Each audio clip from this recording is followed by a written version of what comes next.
David felt he was being suffocated, so he followed his body's instinct and pushed upward. Crack. As he greedily breathed fresh air while emerging from his cocoon, a pungent whiff of sulfur assaulted his nostrils. Damn it. Could it be that batch of fireworks in the warehouse that caught fire? Fearing he might blast off any second, David struggled to open his gum-shut eyes. But what came into view was a black person looking just as bewildered as he was, and behind them a desolate rust-red mountain hollow. No, the thing before him was less a person and more a creature that could not possibly exist in reality. An elf, and a dark-skinned one at that. Damn, he and the elf blurted out in unison. The elf quickly turned her head and shouted, "An egg is hatching." Her expression was exactly like that of an on-duty nurse in the obstetrics department sneaking away to the restroom, pants only half removed, looking down at her phone, while scrolling only to discover a baby's head somehow stuck in the squat toilet opening. Hold it steady. Don't let it escape. Only then did David notice there was more than one of these dark-skinned creatures nearby. Each and every one of them wielded deadly weapons with agile athletic builds, completely different from any stereotype he had ever known. Holy shit, I've transmigrated. Along with this stunned thought, David felt as if someone had suddenly cracked open his skull and infinite fragments of information were forcibly crammed in, including the language of the Drow elves. This surge of information was so immense that his instinct was to roar something out so his skull wouldn't burst. "Sophist doing Karatruka Daviotis," said Punga. With the awakening of this inherited knowledge, David finally understood. He had truly transmigrated this time. He had transmigrated into a dragon of another world, a red dragon. And this was his true name. But just as he roared out his true name, the Drow elf, who had previously looked so disgruntled, now looked like a lottery winner struck by a jackpot from the heavens, ecstatic to the point of her features contorting.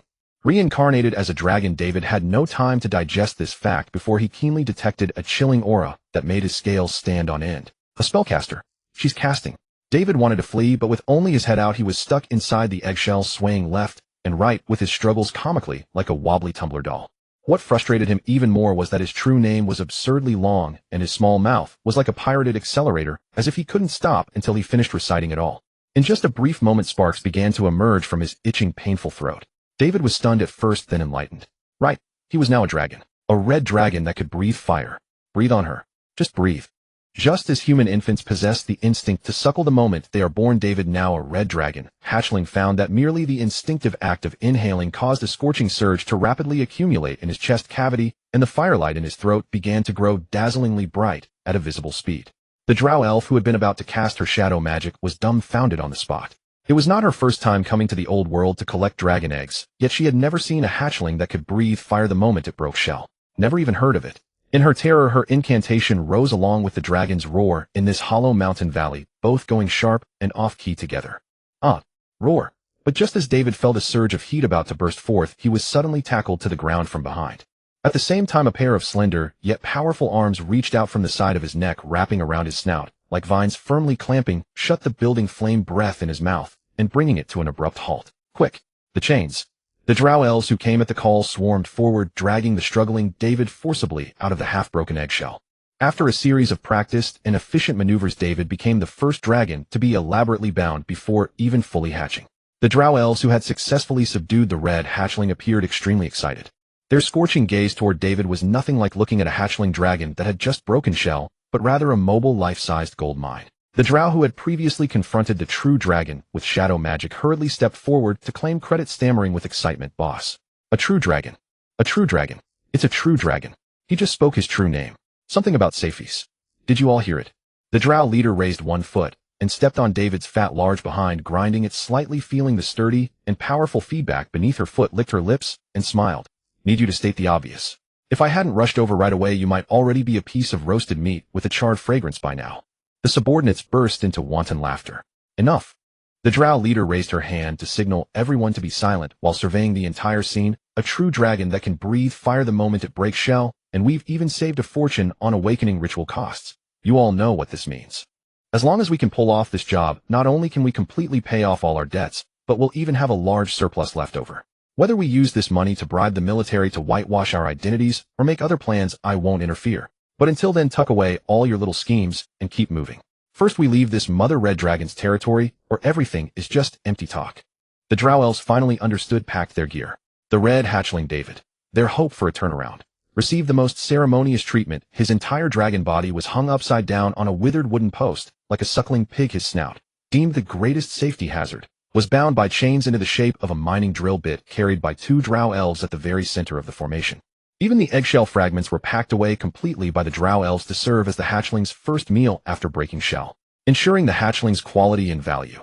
This was a necessary and essential step. Most importantly, this allowed them to save a large amount of food supplies without having to worry about how to fill that bottomless pit stomach of an evil dragon while fleeing for their lives. They had heard more than once the rumors about how their leader had directly slaughtered 2 Drow as emergency dragon food back in the day, let alone now that this was a red dragon that could breathe fire the moment it broke shell. If they pushed the leader too far, she would absolutely do something like that. In a sense, each and every one of them could be the red dragon's reserve rations. Meanwhile, David, who had no idea he was receiving such high-standard treatment, found his thoughts falling into an unprecedented contradiction. Calm down, I must calm down. From the looks of it, at least there's no immediate danger to my life. Even as uncontrollable negative emotions surged within him, he kept admonishing himself thus. Facing such an unprecedentedly unfamiliar situation, only by staying calm could there be a chance to figure out a way to break the deadlock. Wait, these Drow bitches actually want to sell me as a slave.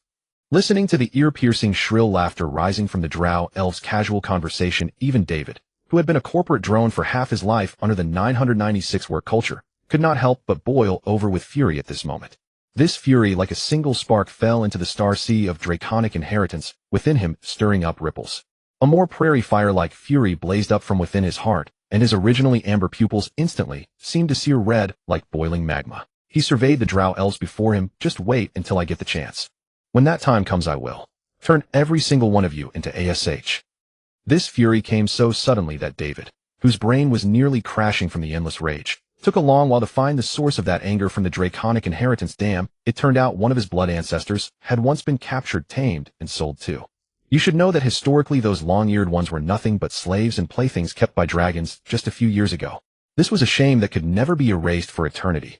So even though this ancestor dragon had already died, and its soul had departed to Bator to serve the great 5-colored dragon mother Tiamat, the fury left behind in the blood inheritance never extinguished. For a moment David didn't know whether to laugh or cry. He never expected that such a wretched encounter could actually be blood-connected and even resonate. He was angry too, but the problem was that getting angry here and now was useless. But a line of information suddenly popped up in his mind. Ability wrath. What the hell? David froze on the spot. The sudden sensation of weightlessness yanked his thoughts back to reality. As he was about to hit the ground, he looked up in shock to discover that the 2 Drow elves originally responsible for carrying him had casually tossed him aside. In a few silent strides they approached close behind the Drow leader, drew the daggers from their waists, and thrust the sharp blade simultaneously toward her neck and lower back. A cold gleam flashed. The 2 Drow rogues' bodies froze in place simultaneously, yet their heads flew skyward. With a dull thud they rolled to David's feet. The Drow leader swept her bloodshot eyes across the shocked and unsettled group, flicked her dagger clean, and sheathed it. Pick up the pace, we might still be within the influence range of some Nest Guardian. Yes, what about them?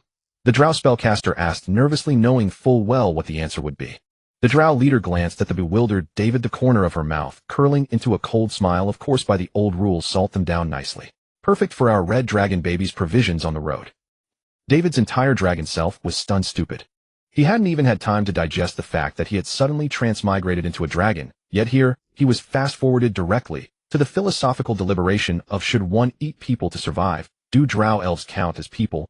Or since I'm not even human anymore, why can't I eat people? But his body's instinct still caused the corners of his mouth to drip with tears of gratitude. Dai Wei then recalled the terrifying habits of red dragons. More precisely, for the chromatic dragons with their long lifespans, aside from blue dragons who gain considerable returns from their gregarious habits and socialized raising offspring, is entirely a losing proposition, and they have little to no sense of parental duty. Even with the binding oath from Tiamat, the mother of evil dragons, most dragons merely raise their hatchlings to the juvenile stage before finding an excuse to drive them out of the lair. The process is notably perfunctory. In short, just enough to keep them alive. This forces many hatchlings to risk their lives from an early age to learn to hunt on their own, and some dragons, when starving, even subsist on eating dirt. As a result, the mortality rate among chromatic dragons is astonishingly high, but those who manage to survive to adulthood are invariably infamous tyrants who dominate their territories.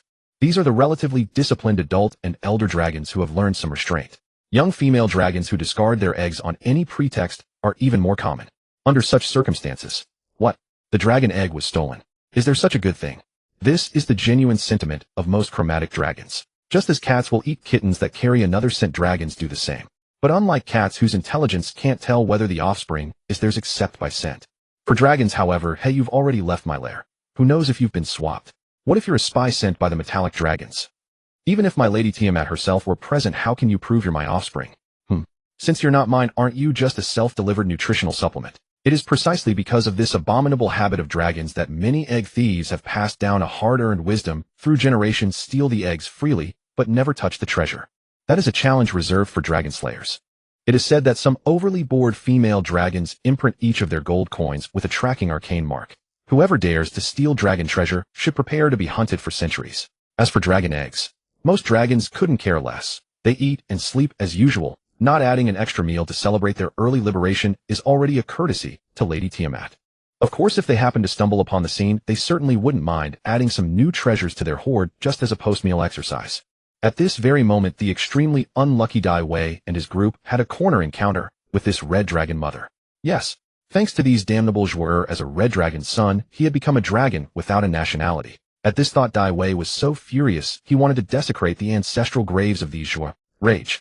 But the knowledge from his dragon heritage quickly reminded him the joueur elves have a long tradition of subordinates overthrowing their superiors. Most joueur matriarchs who were successfully usurped by their own daughters died a miserable death, let alone had a peaceful burial. Unable to find solace in spiritual victory, Dai Wei grew even angrier. Rage. Damn, I don't need your reminder. Just give me the reaction like before. What frustrated him even more was that despite his intense anger, the rage authority remained as stagnant as a dead pool, showing no effect other than announcing its existence. This is just asking me to die. Dai Wei felt as if he had put on a mask of agony. Rage. Watching the red dragon mother approaching with prey in her mouth and thinking that he had just transmigrated only to be immediately devoured back into the mother's belly and then returned to the earth as dung, Dai Wei was filled with righteous indignation and deep unwillingness. Rage. You've had enough. Dai Wei now realized that since transmigrating as a red dragon, perhaps due to some endocrine influence akin to adrenaline, he didn't need to self-hypnotize. His temper was now like a powder keg stuffed with TNT, ready to explode at the slightest spark. This might unleash more courage when making certain decisions, but at other critical moments it could be deadly. Like right now, under the life or death crisis, Dai Wei, like an ant on a hot pan, no longer pinned his hopes on his unreliable authority, and instead looked around, racking his brains for any possible chance of survival. But when his gaze swept over a pile of volcanic ash that carried a familiar scent, his eyes suddenly lit up. They became resolute and heroic. Chief, what should we do? A joueur looked at the leader with the last shred of hope, instantly drawing the eyes of all the joueurs. But the answer was as despairing as expected. Our luck is too bad. Follow the contingency plan. Split up, save as many as we can, and rendezvous at the port of Dekijir. Yes. Some joueurs who had already anticipated this outcome abandoned Dai Wei and the other dragon eggs and scattered in all directions almost as soon as the leader finished speaking. At a time like this, every second counts. How could they care about a red dragon hatchling? Such a heavy and troublesome burden would only get them killed on the road. They naturally knew that two legs couldn't outrun winged creatures, but they just needed to be faster than their comrades. Only the joueur mage, who had no advantage in stamina or endurance, watched her companions fleeing faster than each other, panicking so much she was about to wet herself and could only place her last hope on the joueur leader. As long as the leader thought she could still be useful on the road. But the joueur leader didn't even glance at her as she reached out to grab the dragon's tail and leave, but grasped nothing. She turned her head and saw a scene that left her speechless with astonishment. There, the red hatchling that had been tied to a dead wooden stake had somehow moved over 100 meters away during their panic, and now, like a volcanic worm, was burying its head into the hill-sized mound of crimson embers, its body writhing continuously. This fellow is actually eating. But soon, recalling a certain rumor, she immediately realized. No, he's hiding from the mother dragon. Sure enough, the red hatchling wriggled deeper into the crimson embers. The joueur leader's eyes lit up. She seemed to finally understand how that high elf long ago had discovered the value of red dragon excrement. With that thought, she decisively charged forward and dove in with a leap. Chief, you. The joueur mage, who had witnessed the whole scene, was utterly dumbfounded. But seeing the deadly mother dragon drawing closer, she suppressed her nausea, pinched her nose, closed her eyes, and followed suit, plunging in. On the other side, Dai Wei, who had mentally prepared himself beforehand, found that after burrowing into the dragon dung heap, he did not encounter the expected stench. Instead, a familiar and reassuring scent of sulfur filled his nostrils. It was warm inside, and that familiar scent gave him the illusion of being back home. Fuck. I'm not a dung beetle. Dai Wei quickly dispelled this unsettling thought. However, the faint rustling sounds from his scales told him that there were probably quite a few nature scavengers like dung beetles in this dragon dung heap, giving Dai Wei a sense of, when a whale falls, myriad creatures flourish. But before he could finish his reflection, he felt a strong push from behind his rear. When he sensed a humanoid thing bump into him from behind, Dai Wei instantly knew it was a joueur who had followed him in. His just calmed heart flared with rage. I'm hiding in a cesspool, and she still has to chase me. Rage. Daiwei, bound by iron chains, arched his back and kicked out. But this were either anticipating his reaction or having reflexes beyond normal, grabbed his hip bones with both hands and clung to his rear the moment he kicked. No matter how Daiwei kicked, the agile Zhur elf moved like a shadow, staying attached. But the space inside the dragon dung heap was not large to begin with and couldn't withstand such turmoil. It looked like a few more struggles would cause a collapse. Daiwei knew that continuing this futile struggle would only end with both of them falling into the dragon's mouth. As he was thinking how to propose a temporary truce, the Zhur lady behind him spoke. First, stop struggling. You don't want to be discovered by your mother and become part of these crimson embers, do you? Damn, she actually knows about this too. Daiwei was surprised, but thinking about how she had been stealing dragon eggs for years, it seemed normal. But since she had yielded first, he naturally had reason to be tough. Rather than lose my freedom, I would rather go gloriously. Hiss. Damn it, this Drow's hands were not clean. If not for the speed with which he had tucked his tail, that shameless bastard would have sneaked into his cloaca. David realized he had underestimated the depths of these Drow's shamelessness. Could they really lay hands on him, a newly hatched red wyrmling? Fury. Despite the restraint, the Drow's voice grew even more delighted. Giggle. The little wyrmling's reaction is indeed different. Then her tone became somewhat serious. Don't resist so vehemently. After all, you are a true dragon with the inheritance of dragons. Think about it. You've just broken out of your shell. Even if you manage to escape the threat from your mother this time, how long can you struggle to survive alone in this barren and dangerous old continent? David was about to retort that he could survive even by eating dirt, but the Drow continued. Furthermore, you have some small misunderstandings about us. Yes, we will transport you to the new continent for sale, but the ultimate and only destination for wyrmlings like you is to serve the Zojexin matron council of the Drow Elves, becoming a glorious Drow dragon rider from then on. Isn't that far better than sinking alone in this desolate old continent? Bullshit, dragon rider. That's clearly being a slave ridden by you, Drow. David sneered in reply. He had not forgotten the indelible shame and eternal unquenchable fury of the ancestor who had passed away. Yet the Drow did not refute. Instead, she extended a finger and traced circles at the base of the wyrmling's tail, coaxing with a smile. This is another prejudice of you arrogant dragons. Don't forget, you are dragons standing at the pinnacle of the world. Even though the Zojexin matron council of the Drow Elves has been established for over a millennium, the Dragon Rider squadron has never exceeded 3 digits. Most importantly, even with the contract, the object of your allegiance will forever be the matron council, not the individual dragon riders themselves. At this point, the Drow's finger paused. Do you know what this means? What? David's heart skipped, but he feigned ignorance. Don't you understand yet? Each of you dragons is a treasure exclusively belonging to the matron council. As for the dragon riders, there are countless candidates, and they never know for what reason they might die on the battlefield, in bed at the execution ground, or on the altar sacrificed to the great Spider Queen. Under such circumstances, do you think there is any essential difference between a dragon rider and a slave? If you wish, you can become a dragon rider yourself at any time.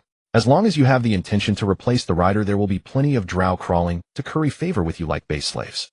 Do you understand now, my little red dragon treasure? As she spoke, the excited Drow gave a forceful slap to the red wyrmling's hindquarters, nearly causing David to reflexively kick her out. He thought to himself that if it weren't for the bloodline ancestor who had endured the Drow's bullying and humiliation, eventually rising to become a dragon among dragons, he might have been tempted. But soon the memories from the dragon inheritance reminded him. Everything the Drow said was true. What the hell? Unconvinced, David quickly opened the inheritance left by that ancestor to read in detail. The first glance nearly made him explode. Damn it. How could this be something a newly hatched wyrmling like him could read? It was practically an epic of ethics involving a red dragon rider and 300 children of the Spider Nest City. At the same time, he finally understood a principle for dragons: enjoyment is one thing and shame is another. They were creatures who remembered the pleasure but forgot the pain. Whatever they enjoyed they deserved, but whoever dared to ride them would be an indelible shame for a lifetime, and shame must be washed away with blood and fire. This double standard shocked David, but he quickly calmed down and strengthened his conviction: dragons never be slaves. This was not simply about food and shelter. In his view, a slave was a slave, forever a slave. Was being directly subordinate to that so-called Zojexin matron council any more noble? Wasn't his life and fate still in the hands of others at any moment? As a reincarnator from Blue Star, he knew his own limits. He hadn't even fully understood the workplace, and a drama like Empresses in the Palace made his head spin. If he were to fall into the political infighting of those skilled schemers, thinking he could manipulate the system to play between the Drow dragon riders and the matrons, he would likely die without knowing how. Given his current situation, he could only grit his teeth and pretend to go along with the Drow. I understand. I'll go with you. David pretended to be extremely tempted, swallowing hard and mumbling indistinctly through clenched teeth. The Drow, receiving a positive answer, seemed relieved, and her body language toward David relaxed slightly. Just as the Drow and the Red Dragon were huddling together in the small pile of dragon dung waiting for the Dragon Mother to pass, before making a move another Drow barged in. She was small in stature, but still broke the fragile balance.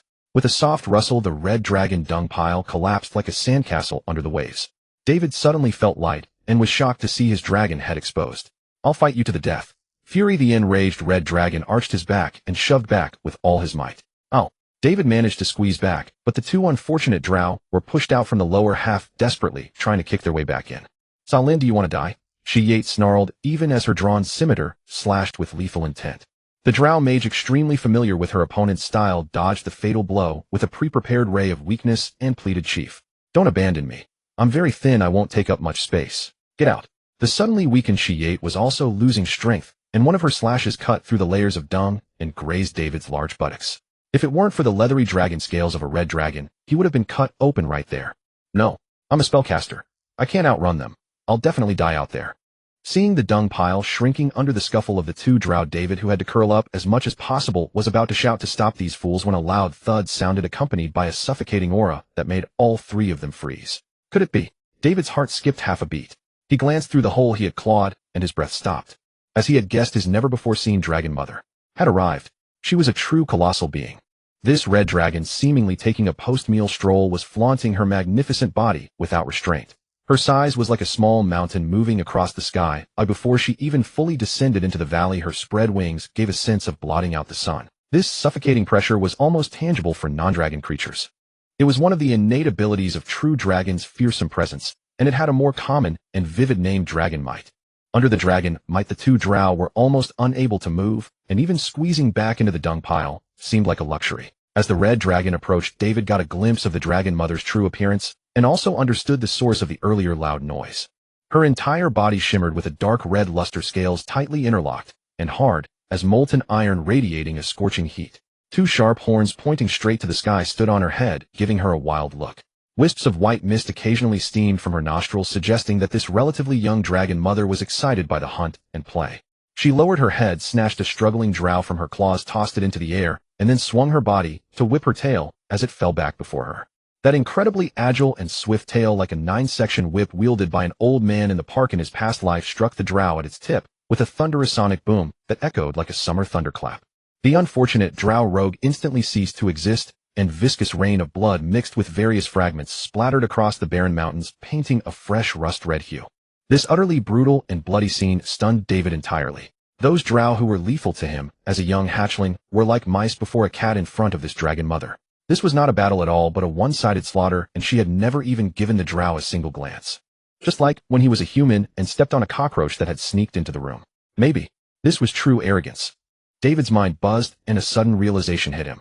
At the same time, perhaps because he had reincarnated as a red dragon, scenes that would have made him physically uncomfortable back when he watched R-rated movies in his previous life now made him secretly excited, even eager to rush out and join the Dragon Mother in desecrating the corpse. But his remaining sanity told him that if he did that, he would likely end up as fertilizer for the volcano.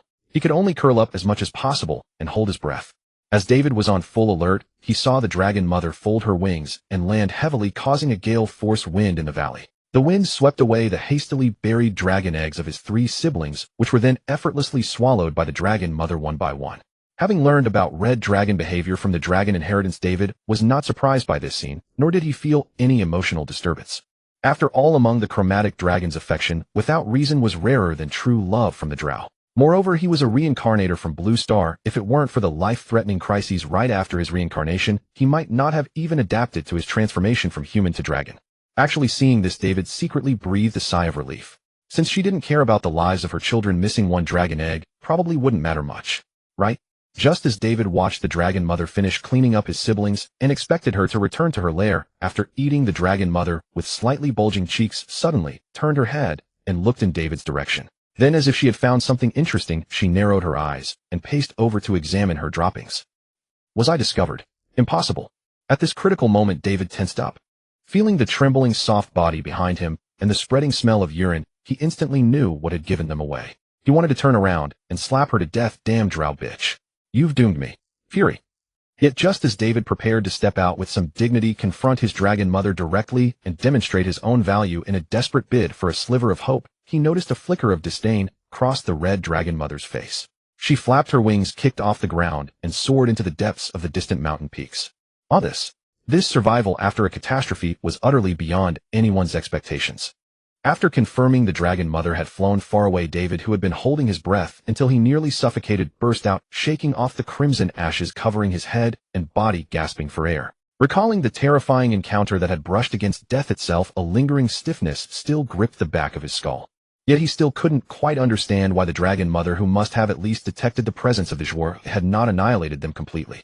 As he pondered this, he instinctively turned his head and froze his face, contorting into an expression of disgust mirroring the dragon mother's earlier one.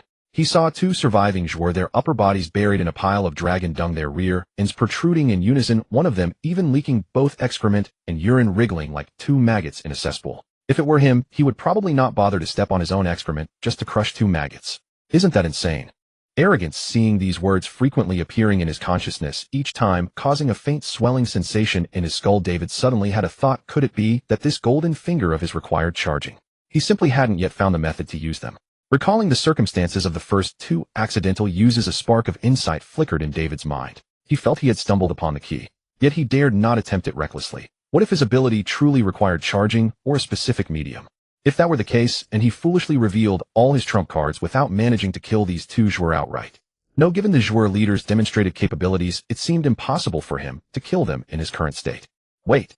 Old continent, new continent, Seagate port. The scraps of information heard along the way flowed through his consciousness. The ship. Of course they must have sailed to transport me back. So, I just need to find a way to burn their ship, right? As for whether the enraged Djwar would pursue him relentlessly and kill him, he knew the Djwar too well. No, his ancestor knew them too well. The Djwar elves, as long as they were left a single thread of hope to climb upward, would gamble everything until they had staked their very last possession. And at this moment, as a red wyrmling, he was nothing less than a glittering golden chip for the Djwar. One that could turn the tables and rewrite their fate. In other words, when it came to that point, I'm the daddy. Hee. Just as David resolved himself with a silent cold laugh, a cool touch brushed against his neck. He didn't need to look to know it was the curved blades of the two Djwar pressing against his throat. Perhaps it was the sudden release from the dragon mother's lethal threat, but even though he was back in the same predicament as before, his mood was surprisingly light. He lay flat on the cool gravel like a salted fish, signaling he had no intention of resisting. After all 6 of his limbs were bound together, even his tail hadn't been spared. He couldn't exactly raise his claws and surrender like a human, could he? Given dragon nature, if he were to truly bare his claws and teeth, the Djwar would undoubtedly see it as the start of a life or death struggle. Seeing the red wyrmlings so compliant, the two Djwar who had braced themselves for a struggle exchanged glances. Finally, the Djwar leader, she spoke helplessly, "Come over and help." Me. The Djwar mage, having just barely escaped with her life, stared at the red wyrmling nearly the size of a young antelope. The thought of hauling this fragile body all the way to the port at least 40 or 50 kilometers away made her legs already begin to tremble. She had put her hands on her hips, surveyed the blood-soaked ground and scattered elven remains, and shot back a look that said, "Idiot and waste or else. Can you use your mediocre necromancy to make our poor shattered sisters perform a dance of the dead? That would require at least the 5th circle dance of death." The Djwar mage hung her head in shame. "Or shall we now untie our dear little red dragon and bet he won't roast you along with his yawn?" David, the subject of the remark, couldn't help but roll his eyes, but didn't even bother to seize the chance to interject for a moment of freedom. He knew it was absolutely impossible, yet he couldn't help gloating at the two Djwar's awkward predicament. After all this time, since his transmigration, it was finally his turn to watch others' misery. The Djwar mage's head drooped even lower. "Then what are you staring at? Come and lift." She had barely restrained the urge to cut down this idiot, and later her employment agent. Because of the dragon mother's sudden arrival, the two Djwar corpses that had served as the red dragon's rations had been tossed somewhere unknown. If she couldn't get this red wyrmling onto the ship before dawn tomorrow, she would have to consider turning her sole subordinate into a sacrifice. Sensing the chilling murderous intent, the Djwar mage could only grimace, bend down, and take on the labor that belonged to warriors. At dawn the next day, the two Djwar carrying David, who was beginning to grow restless from hunger, finally spotted the ship anchored by the coast. She had let out a long sigh of relief. "My lord, all praise to Lolth, the ship is still here." Ever since she saw the dragon mother, she had feared the vessel might have been incinerated by a single breath of dragon fire. Now it seemed her luck hadn't sunk that low. With this true red wyrmling in hand, she still held a trump card to turn things around. "I really can't walk anymore, Captain." The Djwar mage, trembling all the way, fell to her knees. This red wyrmling was far too heavy. It was like carrying a solid block of iron ore. She didn't even bother to look at this waste. She raised her hand and whistled toward the shore. A quarter of an hour later, David, who had been feigning sleep, was carried into the cabin by several joueurs who had come to meet them. When he caught a faint herbal scent, he opened his eyes. The joueur's cabin was dim and quiet. As he passed through the narrow deck passage, David was soon captivated by the scenery, completely different from anything on Earth. On the cabin walls hung tapestries woven from exquisite spider silk, shimmering with an eerie glow in the faint light. Earthenware jars and statuettes of unknown purpose adorned every corner. In the center of the cabin, a desk made of black gloomy wood occupied a small portion of the space. Upon it lay stacked books, parchment, ink bottles, and pens. The most conspicuous was the Red Dragon book lying open on the desk. In a corner near the desk and porthole stood a comfortable rocking chair lined with winter wolf fur for the captain to read and ponder during long voyages. Witnessing this, David narrowed his eyes slightly, raising his assessment of the joueur leader's threat level by a notch. After all, it's not the powerful enemy you fear, but the one who reads. He was certain that for every threat an ordinary red wyrmling could pose, she would have corresponding experience and contingency plans. For instance, countering a dragon's breath. However, as the joueur continued carrying him down to the next level, David's eyes began to crinkle with amusement. As he had expected, even a formidable captain like the joueur, after enduring countless twists and life-or-death crises, couldn't help but let down her guard once she returned to the safety of her own ship. As long as that joueur leader wasn't personally guarding him, he felt his chances of success had at least increased by half. When they reached the lowest deck, comfort was no longer the priority. The entire lower hold was shrouded in thick darkness, punctuated only by faint candlelight. The walls were covered with black rusted chains and iron rings. In the corner lay a pile of crimson embers atop, which were stacked colorful dragon eggs, the spoils of who knows how many raids on dragon nests. The floor was also etched with a circle of strange runes exuding an aura that felt vaguely familiar to David. It was the magical energy emanating from the bloodline of the mother dragon in the nest. The answer from the dragon's inheritance surfaced from his subconscious. These joueurs had simulated it using magical runes to ensure the egg's survival and hatching rate. Just as David marveled at this, he noticed the iron chains on the wall and nearly cursed aloud. He didn't need to guess. They were meant to restrain wyrmlings like him who had hatched ahead of schedule. This meant that even if he succeeded in burning the ship, he would still have to engage in a battle of wits with the joueur. But then something unexpected happened. The joueur didn't immediately chain him to the wall. Instead, one of them cheerfully pried open David's tail root and reached toward his cloaca. "So you're a self-hatched true dragon. Come spread your legs and let sister take a look. Hope you're a little male, hee." This seemingly outrageous act was not only not stopped, but the other three joueurs also leaned in curiously. After all, this question concerned the value of the cargo. The market value of a male dragon was more than double. Compared to the prolonged estrus cycles of female dragons, elves, though far inferior to humans, were still relatively fast, weren't they? Ever since a transport accident revealed the formidable destructive power of dragon-blooded joueurs, once regarded as slaves alongside male joueurs, on the battlefield against high elves, the value of male dragons had soared. For this reason, the joueurs never tired of cracking dragon eggs and identifying the sex of wyrmlings. The value of dead eggs, drakes, true dragons, and especially male true dragons, differed vastly. So every time this happened, the feeling was akin to gambling on rough stones in Myanmar back on Earth. But how could David know that? Recalling the joueur's licentious nature, he was convinced these unsatisfied joueurs wanted to force themselves on him. A mere 2-day-old hatchling. Beasts! The young red wyrmling was filled with grief and indignation. Rage. "Hey, don't clamp it so tight. Open up and let sister have a look." Trying to pry open the cloaca with bare hands, the drow was also taken aback, as if she hadn't expected a naturally lascivious red dragon to be shy. Even if the other was merely a red wyrmling, this discovery made the elf, who had originally only come to watch the excitement, even more thrilled, and she couldn't help but join in. "I'll hold down the hind limbs. Be gentle, don't break the jaw scales. It'll devalue them." Although the dragon's body structure is also scientifically called a cloaca, it is vastly different from the simple hole-like structure of birds or lizards. Instead, it is composed of several scale-like textures, and if forced to describe it, the form is more akin to a crab's mouthparts.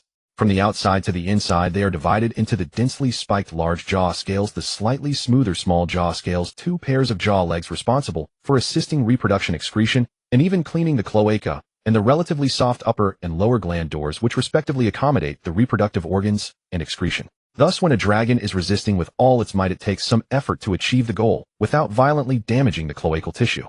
But clearly this was no challenge for the experienced drow elf. As for where the practical experience came from, naturally from metallic dragons. Watching the drow advance step by step and realizing his own chastity was about to be lost, Dave knew it was time to fight with all his might. His original plan was to use the power of wrath to buy time for his breath weapon while the drow unshackled his mouth for feeding, but now it seemed he had to find another way. Countless ideas flashed through his mind, only to be rejected one by one, because no matter what, he couldn't get around a key problem: his mouth was bound, so he couldn't breathe fire to burn the ship. Damn! If only I could fart to death those shameless Drow. Enraged Dave suddenly had a thought. Once this thought emerged, somehow it connected to a discussion thread he had seen in his past life on a dumb forum about whether a lighter could ignite a fart, and then a gif of a ballerina doing a handstand and breathing fire popped into his mind. Hey, if only I could spit fire from my butthole right now. Wait, he suddenly remembered his unreliable ability, the authority of arrogance. Maybe I really can breathe in reverse. Dave's eyes snapped open. No, Dave can definitely breathe in reverse. After all, the mouth and the anus are connected. If air comes out of the mouth, it's a burp, or if it comes out of the anus, it's a fart. Since a dragon's mouth can breathe fire, why can't the anus do the same? Right? Theoretically, it's perfectly feasible. When I was human in my past life, I could do it. There's no reason why I can't as a dragon now. Seeing that the jaw legs, his last line of defense, were about to be pried open, Dave threw caution to the wind. He took a deep breath, and in an instant turned into a bloated pufferfish. Hey, why is his belly swelling up? Surely he's not trying to breathe fire, one Drow said warily. How can he breathe fire with his mouth blocked? Unless he wants to explode like a dwarf's blunderbuss. Oh, don't be greedy. According to Salen, he did this once on the way back, and just let out a fart. Maybe he's trying to fart us to death now. Ha ha ha ha. The group of Drow burst into laughter at this cold joke. But before their laughter could fade, the cloaca, which they had spent considerable effort prying open, suddenly opened on its own. A glob of thick black sticky red dragon meconium shot out, splattering directly onto the face of the Drow, who had been laughing the loudest. The Drow beside her were startled at first, then became even more gleeful. Little did they know that the last obstacle blocking a certain passage had just been cleared. Authority of arrogance. The stricken Drow, now furious, cursed in her native tongue, clenched her fist, and aimed a punch at the softest part of Dave's belly. But just as her fist was about to strike the red wyrmling, a raging torrent of flame instantly engulfed her vision. She cosplayed a ghost rider, with her head on fire on the spot. Then with a thunderous boom, the lower cabin of the Drow ship exploded. On a solitary peak by the coast, the red dragon Pavla gazed somewhat absently out to sea. She occasionally glanced at her daughter, who was munching on rocks beside her side, and felt an even greater headache. It wasn't that she hadn't brought back food for her child. Besides the 2 Drow she had smashed in a fit of excitement, she had also brought back 4 relatively intact ones for her soon-to-hatch offspring. But among the 3 dragon eggs she had brought back, only 1 had hatched successfully, the rest were dead eggs. If any other newly hatched wyrmling encountered such a situation, their jaw would likely drop in laughter, and they would pounce to devour all 4 Drow and the 2 dead eggs, even if the portion might choke them to death on the spot. But this daughter of hers refused to touch them. She claimed that even if she starved to death, jumped off this peak, or died outside, she would never eat a single mouthful of intelligent beings or the corpses of her own siblings. She was even more metallic than the metallic dragons. But there was no help for it, since it was all Pavla's own doing. During a crucial long sleep, she had been repeatedly woken. When she learned that the reason for her awakening was that a group of creatures had stolen all the dragon dung from her territory, Pavla, in a state of extreme fury, raged for a full 17 days. When she came to her senses, she found a silver dragon trying to stop her from venting her wrath. In the heat of her mating season, she beat that self-righteous silver dragon to a pulp and satisfied her lust on the spot. Thus came this clutch of eggs. Thinking about it later still made her regret. She wasn't without ways to legally and reasonably dispose of them, but she was still a follower of Tiamat. If Tiamat caught her openly harming her children, it would be much more troublesome to gain favors from the mother of evil dragons in the future. Having resigned herself to her fate, Pavla was returning to the nest with her prey when she found that the clutch of eggs had been stolen. What a stroke of luck. Overjoyed, Pavla hadn't even had time to celebrate her regained freedom when she killed all the Drow in her excitement. Actually, she might not have killed them all. 3 were still hiding in her feces, including one of her own prematurely hatched offspring. After thinking it over, she couldn't bring herself to step on them, nor could she claw them. So she carried the remaining 3 eggs to a solitary peak to rest. After all, this seemed to be the first clutch of eggs in her dragon life. Hatching a clutch for fun seemed like a good idea. But she never expected that as a red dragon, she would give birth to a pure-blooded metallic dragon, a silver dragon. O Tiamat above. Fearing divine punishment, Pavla felt an impulse to stuff her daughter back into her cloaca. But her subconscious prayer to the dragon mother actually drew the attention of Tiamat, the evil scale. She bestowed a blessing upon the bewildered Pavla and instructed her to raise the child well. In Tiamat's own words, what could be more amusing than personally training a metallic dragon, watching her self-righteous goodness day by day fall into hell? I truly long to see the look on the North Wind King's face when he sees my work someday. I think you can also appreciate this kind of amusement, can't you, my dear Pavla? To be honest, when the evil dragon mother personally tempted her, Pavla also thought it was an interesting idea. But the problem was, in her original thinking, raising a wyrmling simply meant catching some food after it hatched and ensuring it didn't starve. Why did this perfectly good wyrmling have to be a silver dragon? And even if it was a silver dragon, why did it have to have such a mouth? Day in and day out, so much nonsense. For instance, right now, the innocent silver wyrmling looked up at her dragon mother and said, "Mom, don't be fooled by the evil scale anymore. It will lead you to hell. Why don't we convert to the good and great North Wind King Ba?" "Shut up. Tanya, if you say one more word, Mom will eat you," the young mother glared. Huh. The silver wyrmling, intimidated by her mother's authority, still swallowed the name of that great being, looking utterly wronged. Exasperated, Pavla made her original decision. "Wait here. I'll go fish out your foolish brother. From now on he'll take care of you." "What? I have a brother?" Tanya was startled at first, then feigned excitement, but a hint of barely concealed fear lurked in the depths of her eyes. "Yes, a fool who would even dare to dive into a cesspool. After I dismantle that ship of those black-skinned goblins, I'll have to dunk him in the sea and scrub him well." Pavla flicked her tail idly, but just as she flapped her wings to leap from the peak, the Drow ship, which this red dragon had already marked for destruction, suddenly erupted with a towering pillar of fire. It was burning. Then, to the utter astonishment of Dragon Mom Pavla and Dragon Sister Tanya, a red figure burst out of the sea beside the ship, its rear in spewing flames. Tied to a dead log propelled by the powerful reactive force, the figure skipped across the sea surface several times, then flew like a meteor of fire sparking across the beach and into the dense forest to the east, vanishing in an instant. With Dragon Mom's far superior vision, sharper than an eagle's, she naturally caught the red wyrmling's smug, gleeful, and somewhat arrogant expression after his successful revenge. So alike. So much like her when she was young. But as her gaze fell back to the rear end that was still spewing flames, her mind, already filled with magma, began to short-circuit. She missed a step and tumbled straight off the peak. "Cool." The silver wyrmling, witnessing such a scene for the first time, widened her eyes and mouth, letting out an involuntary melodious exclamation. "Is that your other child, my brother?" "No, you have no brother. What you just saw was merely an illusion. Remember." Having flown back to the peak, Dragon Mom spread her wings to block the silver wyrmling's curious and admiring gaze, speaking with utmost seriousness. She had given birth to a silver dragon, and now a red dragonling that breathed fire from its rear. Heavens! Had she been blessed by the North Wind King? Even Tiamat herself would probably wake from her eternal slumber laughing. This was a disgrace to all dragons. She, Pavla the Crimson Calamity, would never acknowledge having given birth to such a bizarre dragonling. Never. In the dense forest on the western coast of the old continent, which had just thawed not long ago, hungry Daiwei awoke from a barren deep pit, still looking somewhat dazed. Having smashed through dozens of trees along the way, it was impossible not to be dazed. It was also fortunate that he had transmigrated into a red dragon with thick skin and tough flesh. If it had been a human body by now, it would not just be a simple matter of brains splattered on the ground, but rather shattered bones and direct burial. But as it was his first time being a dragon with little experience, in order to launch himself as far as possible, he had almost exhausted the meager fuel within his body. This was absolutely taboo for a dragon, a massive energy consumer. And for a wyrmling, failure to replenish food in time could be fatal. Daiwei realized this a bit too late. Before he could spread his wings for an aerial stop, he crashed into a conifer thicker than his head, then plunged headfirst into the damp frozen soil, skidding over 100 meters. He also killed a bear that had just emerged from hibernation, finally ending his hit-and-run journey. Due to extreme hunger, Daiwei felt his vision darkening, limbs growing cold, while his stomach sent waves of burning, twisting pain. He clearly realized that if he didn't eat something soon, his stomach, like a steel furnace, would start digesting itself. He could only force himself to stay alert, take a bite into the unlucky bear's head, close his eyes, and lose consciousness, only waking up at this moment. But he clearly remembered that before passing out he had performed a drift reversed into a bear's den, and even given the den's owner a final kiss goodbye. So how did he end up in such a deep pit? Hunting trap.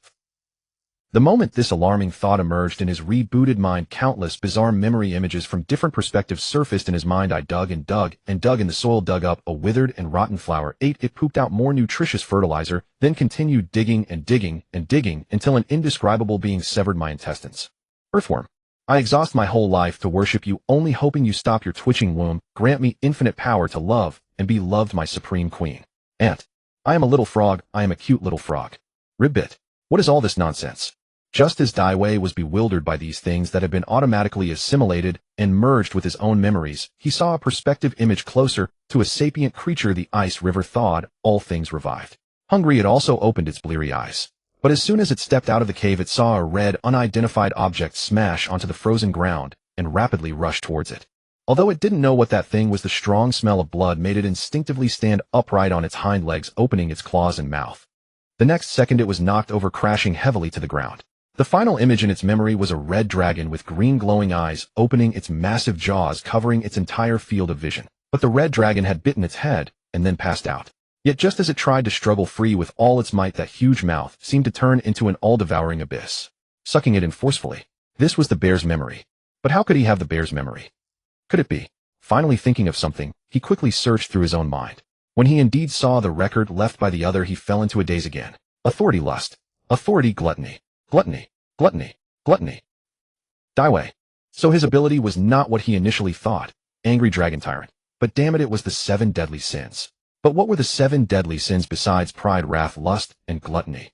Sloth, stinginess, and envy. Never mind these, without a doubt, this was brought about by the so-called authority of gluttony. Naturally, this pit was also dug by him, dug with his mouth. Along with some innocent small animals in the pit, they were all invited into his internal organs. But this domineering authority could even swallow and plunder the other's memories. Before adulthood, I must never use this authority to devour sapient beings, especially long-lived species like elves. Daiwei silently warned himself in his heart. Just like now, relying on his consciousness and memories from when he was human before transmigration, it was like having some bizarre dreams. In one night, his brain could overwrite and process most of it.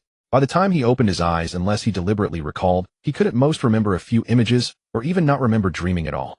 But if he suddenly devoured an old monster that had lived for hundreds or thousands of years, the result would probably be quite bad. That was definitely not something that could be summed up by indigestion. Wait, the appearance of gluttony he could understand, but what the hell was this lust about? It was fine when he hadn't paid attention, but the moment he shifted his focus to himself, he immediately felt pain all over, as if he had been beaten up by 18 Decepticons in turn. A few bones were probably broken, and his wings were fractured too. But these problems should be minor. As a dragon, as long as he didn't suffer fatal injuries, he could basically recover by replenishing enough food, and then finding a place to sleep. What made his scales stand on end even more was the soreness in his cloaca. Daiwei immediately bent his neck and spread his legs to look. The cloaca that had failed to open even under the coordinated disassembly of 4 Drow technicians now popped open like a car's gas cap. He saw his pixelated anus opening and closing like a startled cone snail's proboscis, oozing a drop of startling blood. Could it be that during his coma something had fucked him? This terrified Daiwei, and then out of dragon instinct he licked it. Immediately, like a cat that has smelled its owner's stinky socks, he flared his nostrils and opened his mouth, looking stunned. But the vomeronasal ligament hidden in his palate quickly captured and analyzed various substances, then sent a clear reply to his brain, fire-like purity. He hadn't been fucked. Daiwei let out a sigh of relief. So it seemed to be because of his earlier reverse breath. Not burned by fire. No kidding, as long as it's a true dragon, even if right after hatching its mother sweeps it into a volcanic magma pool with her tail, it can immediately pop out and perform fancy swimming to please its mother. Most likely because the dragon breath was forced out through such a small opening, causing some dilation. But I heard that once this thing is stretched, it can't go back. I wonder if it's the same for dragons. Never mind, anyway, it's good that he wasn't fucked. Damn, nearly scared to death. Wait, did he just lick his own anus? Holy shit. Daiwei was again stunned by this breakthrough that he would never have dared to imagine as a human. Perhaps due to instinctive intake of breath, a small flame shot out from his cloaca like a lighter with the guard flipped to maximum when he was a child, singeing him until he saw stars. Just then a piece of information from his mind dealt a critical blow. Lust. How the hell is this possible? He finally knew how this authority had been developed, and as Daiwei was lost in whether to feel relieved or sad, he suddenly felt the ground tremble faintly. Immediately alert, he spread his claws and quickly looked upward. Through the trees, 3 tall muscular figures appeared slowly with heavy steps. They were muscular with rough skin. One of them held a huge stalactite, clumsily but forcefully swinging it to clear the bushes ahead. Only their slightly sagging bellies and their eyes gleaming with hunger told Daiwei that they were just like him. Extremely hungry. Ogres. 3 of them together. Daiwei felt a sense of dread. In his current dire state, he absolutely could not use dragon breath again. One more blast, and he might die of starvation on the spot. Immediately, he planted all 4 claws on the ground, kept his tail parallel to his body, tensed every muscle, and stared fixedly at them with bright yellow eyes, staying alert and ready to seize any chance to escape. Then he heard one of the ogres point at him happily and say to its companions, "Look, a lone red dragon that's licking its own butt. Let's all go together, hit him, and then eat him." The one holding the stalactite suggested. Not a bad idea. The other 2 immediately echoed. Daiwei was silent for a moment. Then, like a poised wolf spider, he repeatedly pushed off the pit wall and lunged at the one who had spoken first. "You're the one licking your butt." Wrath. Seeing that this red dragon it cast out from its nest did not flee, but instead charged forward, the 3 ogres erupted in gleeful, brutish laughter. This red dragonet appeared to be of true dragon lineage, yet its small size and solitary wandering made it clear that it had been abandoned by its mother shortly after hatching. Though even a lone red dragonet could prove dangerous, driven to desperation, it could unleash a lethal flame. The 2 brothers had once teamed up to capture a white dragonet, and now there were 3 of them. A gift from nature itself. I don't know. The ogre threw its head back and unleashed an earth-shattering war cry. Yet barely had the battle begun when the lead ogre, his face gripped by the red dragon, let out a piercing wail of agony. David's forelimbs and the talons on his wings operated as 14 razor-edged daggers, repeatedly piercing and retracting from the ogre's softer collarbone, throat, and back muscles. His toothy jaws clamped onto the ogre's skull with savage force, emitting guttural growls as he tore at the flesh.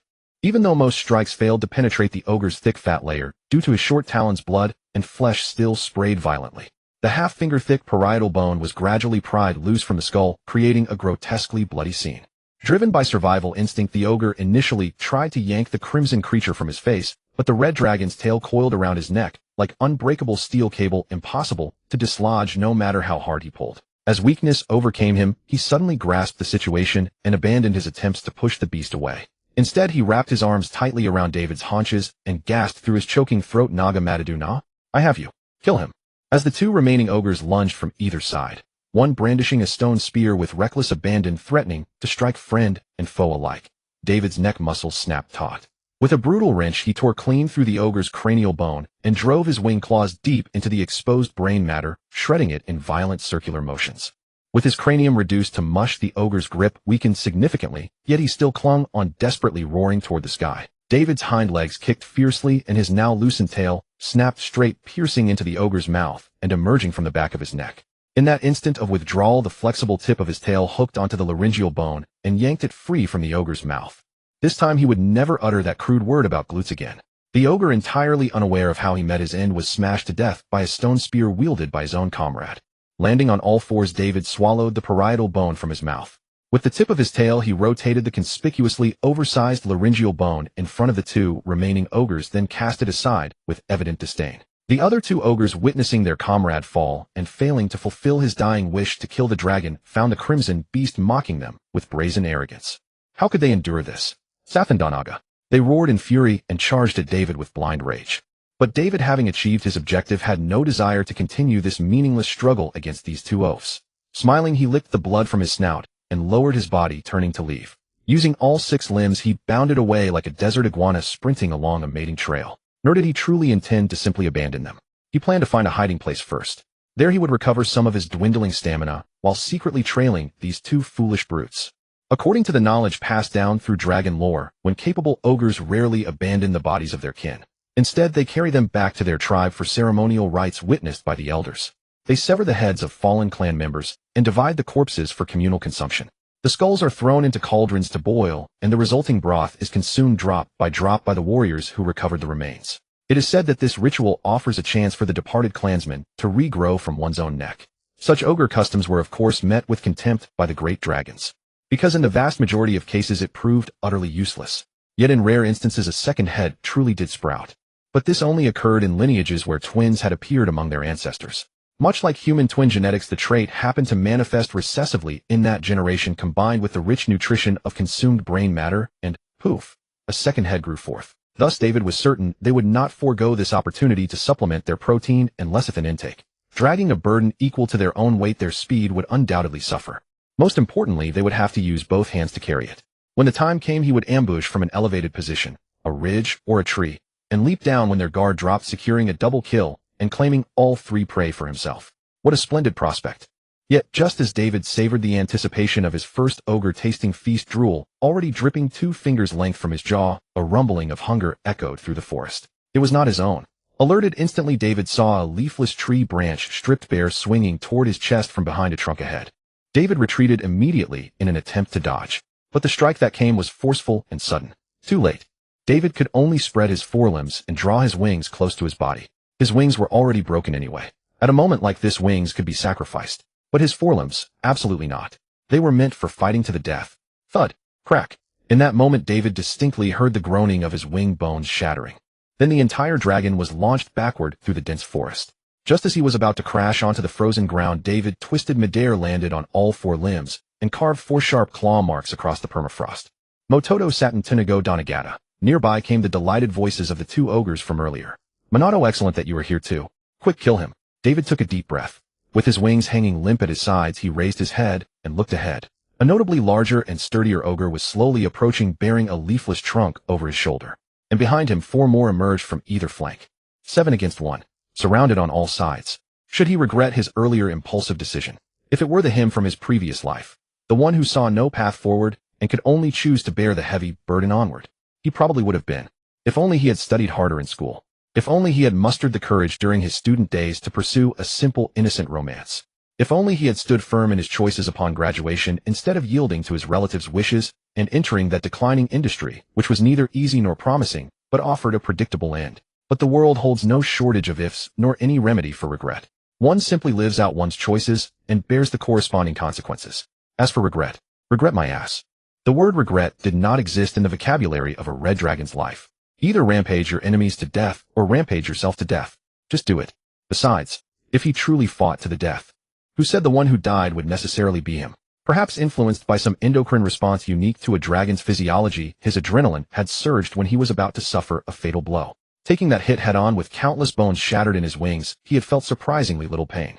Instead, fueled by an unprecedented surge of battle fervor, every muscle in his body tightened, his heartbeat thundered like drums, and his senses sharpened to an extraordinary clarity. This feeling, truly wonderful. Oh no, he found himself developing a fondness for this sensation of courting death on the razor's edge. It was going to his head. Watching the ogres slowly approach, beating their tree clubs with hungry expressions on their faces, David split his lips into a feral grin. Gurgle. As his chest and abdomen involuntarily contracted, his ravenous stomach issued a greedy roar. David slightly twisted his stiffened neck, letting out a sigh-like groan, so hungry. Seeing that this red wyrmling seemed to have entered a dangerous berserk state, the ogres, led by Mo Na Duo, did not dare to take it lightly. In the past, they had indeed hunted white dragons, and even succeeded with slightly larger white wyrmlings. But those were mostly dragon beasts without enlightened intelligence. The mere breath of a true dragon was a lethal threat. The forest before them showed little sign of being burned. Most importantly, she remembered the elders saying if you encounter a wyrmling abandoned outside the nest in the wild, be especially careful if its scales are red. Because the white dragons they had hunted in the past were merely the lowest of the chromatic dragons. And the red dragon is the foremost of evil dragons. Today on Mo Na Duo's chestbone ornament, there will be an additional such evil dragon head. Ba Duo Na battle. The ogre war cry sounded again. However, Dai Wei, being the hunted, clearly noticed the difference from the previous tactic of swarming.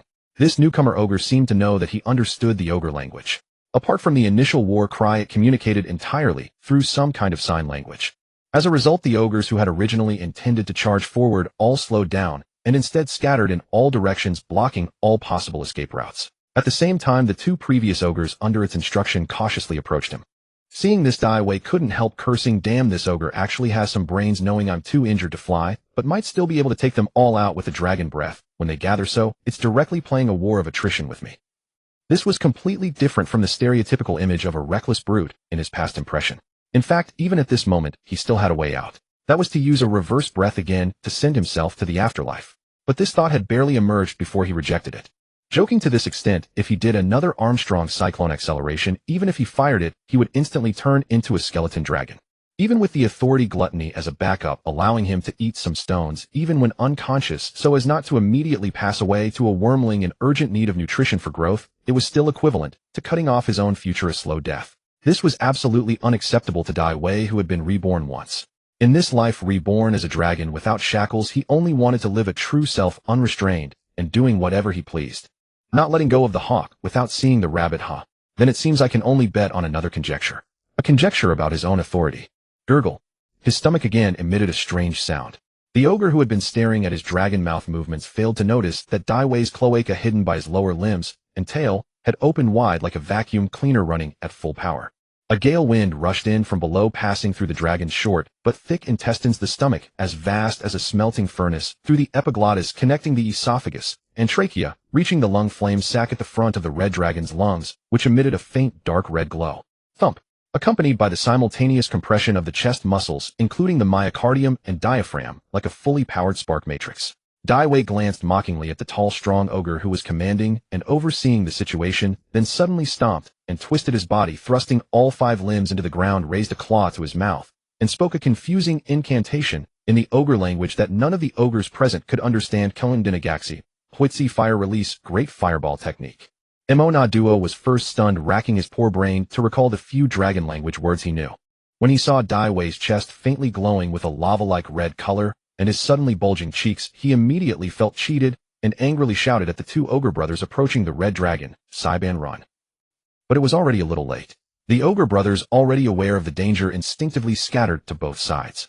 That way, even if the worst happened, at least one of them could survive.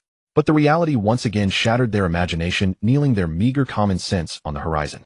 The cone-shaped blazing red flame that should have been sprayed from the dragon's mouth was instead split by the claw pressed against the mouth, accurately engulfing the figures of both ogres at the same time. The remaining flame poured into the dense forest behind them.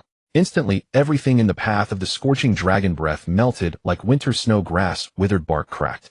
The scorching heat just seconds after the dragon breath extinguished, and the two carbonized ogre brothers stiffly fell to the ground, ignited a forest fire in this northern land that had just seen spring.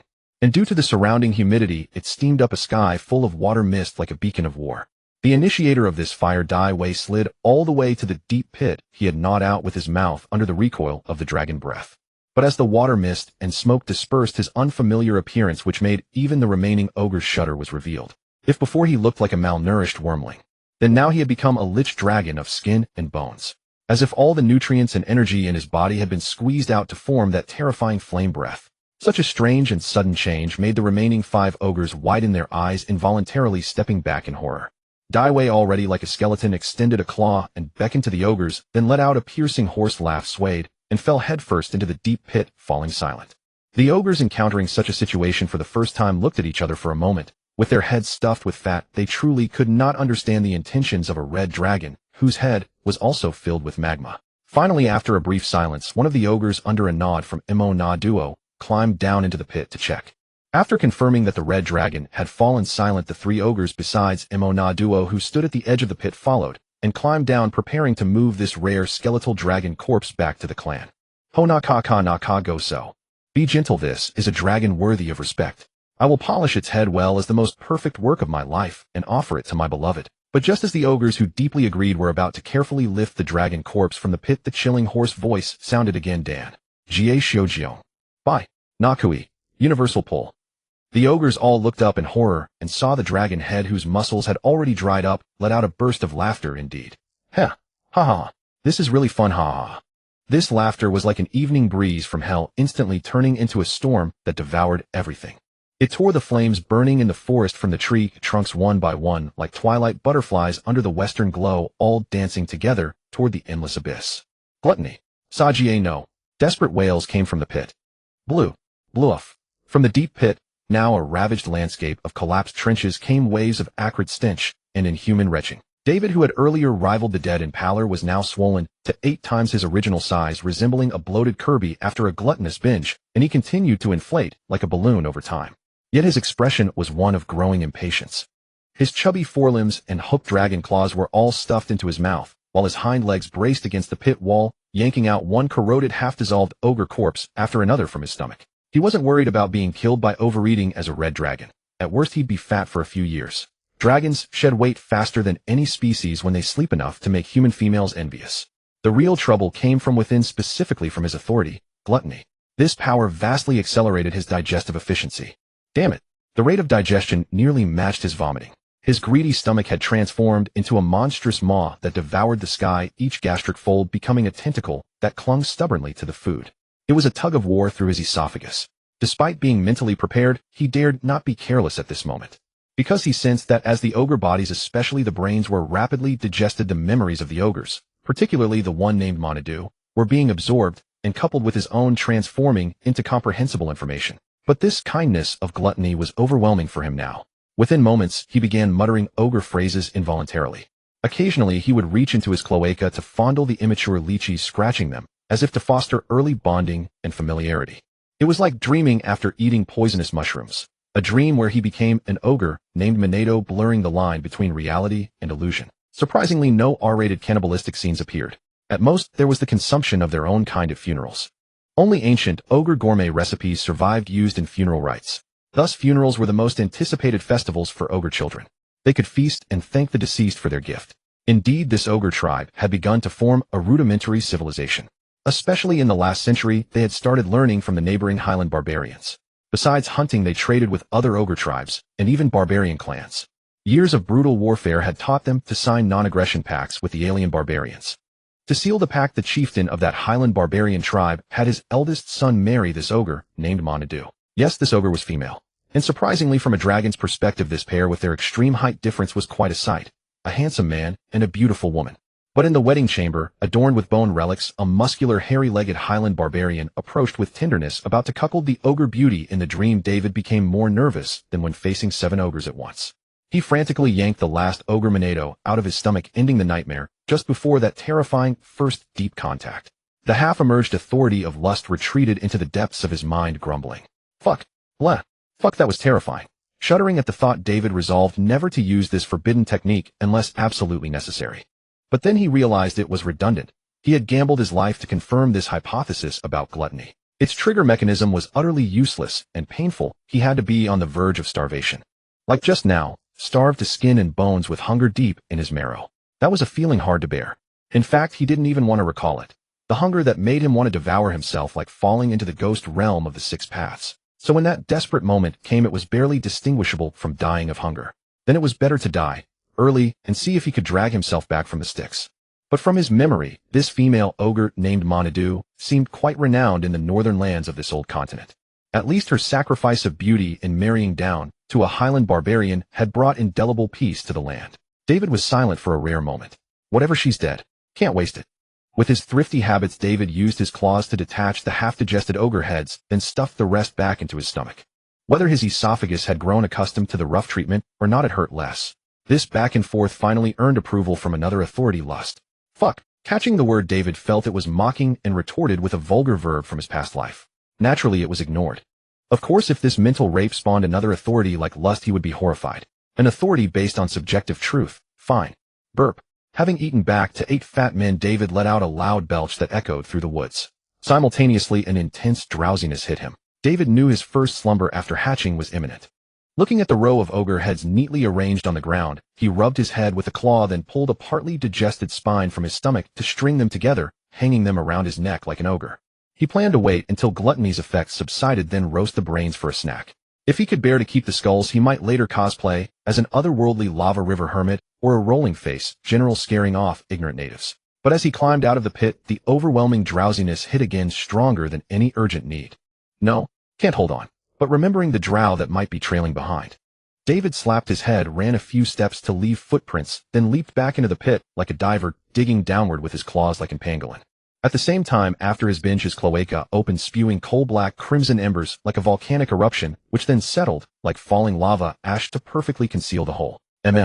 Even those clever drow would never guess that I, David, would stoop to re-enter a cesspool twice. After all, it's my own. Not dirty. Not DRZ. In the dense forest, thunderous snoring startled a flock of birds overhead. Around the pit, centipedes, mole crickets, and other insects burst from the ground, while a colony of red fire ants hurriedly carried their queen away. Red dragon's might. It had already surpassed the merely alarming scent of a newborn. Now taking shape, all evil retreats. The spring in the northern part of the old continent remained bitterly cold. A mere passing of dark clouds brought another snowfall, burying the traces of the forest conflict from a few days ago. However, the pit that had once served as a battlefield was peculiar. Snowflakes melted instantly upon landing, and this anomalous phenomenon was visibly radiating outward. Within just a few days, it had gradually formed a stream, converging into a steaming natural hot spring. Yet no one knew that a red dragon hidden beneath the earth was its true heat source. As Daiwei sank into deep sleep, his draconic aura receded, and the hot spring attracted numerous macaques, brown bears, and other warmth-loving, audacious animals to linger. But Daiwei would never have imagined that despite having devoured 8 fat corpses in a row, just a few days later his body had returned to its original shape, with signs of further emaciation. His stomach began to rumble, clamoring to start working, embarking on a new day of 247 labor. If it were any other wyrmling, say a white wyrmling, having stored enough fat from this feast, it could hibernate from this spring until next spring, then wake up to lick some moss off the iron, or at the cave entrance, and continue scraping by until the spring after that, until the 5-year mark arrived, officially entering the juvenile stage, when the mother dragon would go into heat again and kick them out of the nest to fend for themselves. If Daiwei, who was now showing signs of waking due to hunger, had the leisure to browse the dragon inheritance that was as pristine as brand new, he would likely realize that he was in all probability ill, and gravely ill at that. The disease was named hunger. No, the name was endless gluttony. It presented symptoms similar to human hyperthyroidism and could be triggered by a single bout of overeating. However, because the discrepancy in species and endocrine imbalance was on an entirely different level, dragons afflicted with gluttony often displayed extreme voracity and became abnormally irritable. Most afflicted dragons would meet an early demise due to relentless hunting and nearly ceaseless combat. Moreover, since they mostly inhabited remote wilderness, their impact was limited, but there were always exceptions. Flipping through the history books of the Old Continent, one would often find traces of these walking calamities. And almost without exception, they were red dragons. Some would rage for 100 years straight, turning into living flamethrowers spewing from the material plane all the way down the river Styx to Bader, then onto the blood war battlefield. If a portal to the upper planes were opened, they could even leap up to the seven heavens to vent a few more bursts. Others would degenerate into reclusive gluttons, sinking to the bottom of volcanic magma pools only to eat through the Earth's crust and crash into the Underdark, treating the denizens below to a meteor shower. But equally without exception, every dragon afflicted with endless gluttony experienced insatiable hunger in its early stages. Driven by this hunger, they would hunt ceaselessly, trying to satisfy their greedy stomachs that seemed forever incapable of fulfillment and peace. Gnawing on rocks could sustain life, but it could not meet the body's craving for substances like protein, nor could it fill the hunger that gnawed at the dragon's heart. Thus few dragons would simply sit and wait for death after falling ill. Even a white dragon, the lowest of the chromatic, knew to break the ice and catch a few fish to fill its belly. And perhaps because he had already experienced that state of about to starve to death any second, Daiwei, who had long since chewed up the same kind of ornament that Wu Jing wore around his neck like candy while half asleep, found that this level of hunger seemed not so bad after all. Daiwei declared that he could continue sleeping a while longer. Immediately, like a ragdoll cat in a cat cafe that was due for its shift, but didn't want to get off the scratching post, he kicked his own chin repeatedly with his powerful hind legs a dozen times like a training dummy under a professional boxer. His trembling head lolled to the side, and he successfully renewed his previous sweet dream. In that dream, there was no anxiety about the future, no pressure from the PI, no troubles of interpersonal relationships, nor the sorrow of loneliness. Only the gentle evening breeze brushing against his cheeks and the brilliant warm sunlight. Before him were no longer countless diverging paths that ultimately converged. Instead, there was an endless wilderness, a boundless sky, and an even more vast, sparkling starry canopy. Daiwei smacked his lips, shifted his posture, curled up, and stuffed his tail into his mouth, sucking noisily. Sometimes he couldn't help but bite down, then quickly licked it as if it hurt. Over and over, like a prawn that had completely given up in the steamer. If only he had a pickled quail egg in his arms, it would be even more perfect. Of course, that could only happen in dreams. And he slept very soundly. Let his hungry stomach howl and somersault inside him as it might, he still snored like thunder. After who knows how long, his greedy gut seemed to have gotten over its hunger and quieted down. And because the continuous stimulation of food had ceased, the gastric pouch glands stopped secreting. This dragon disease, triggered by overeating and once the cause of countless tragedies and natural disasters, healed without medicine. Turns out endless gluttony could be corrected by the dragon's own powerful immune system if one simply endured the initial hunger that could drive a dragon mad. Even if it might be a genetic issue at the DNA level. Unfortunately, lost in his sweet dream, he likely had no chance to find out. The secret of dragon pathology might have to wait until other races established a systematic endocrinology department to be revealed. Or it might be buried forever in this other world of gods and magic. Always dragons afflicted with endless gluttony would be driven by hunger, joining the eternal burning crusade one after another.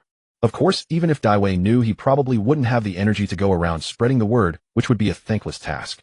After all, among dragons, except for those silver dragons who seemed to have an overflowing surplus of justice and kindness, the healthy ones would only laugh at his foolishness, and the afflicted ones, upon meeting him, would likely see him as a delivery meal and bite him. Unless the king of the north wind took pity on all beings and bestowed upon him a curse. Otherwise, let the truth remain buried in his stomach for a while longer. And while his illness was being worn away by his procrastination, which he hadn't managed to quit even after transmigrating, a bizarre scene unfolded in the hot spring above. Countless macaques and brown bears, who had come only to drink, were now soaking peacefully in the same pool. And each time they stayed longer, their movements grew lazier. Slowly, they couldn't even be bothered to get up. In this natural forest hot spring warmed by crimson embers, they completely gave up, until their bellies were hollow with hunger, drool dripping from their mouths. In the end, they even stopped breathing.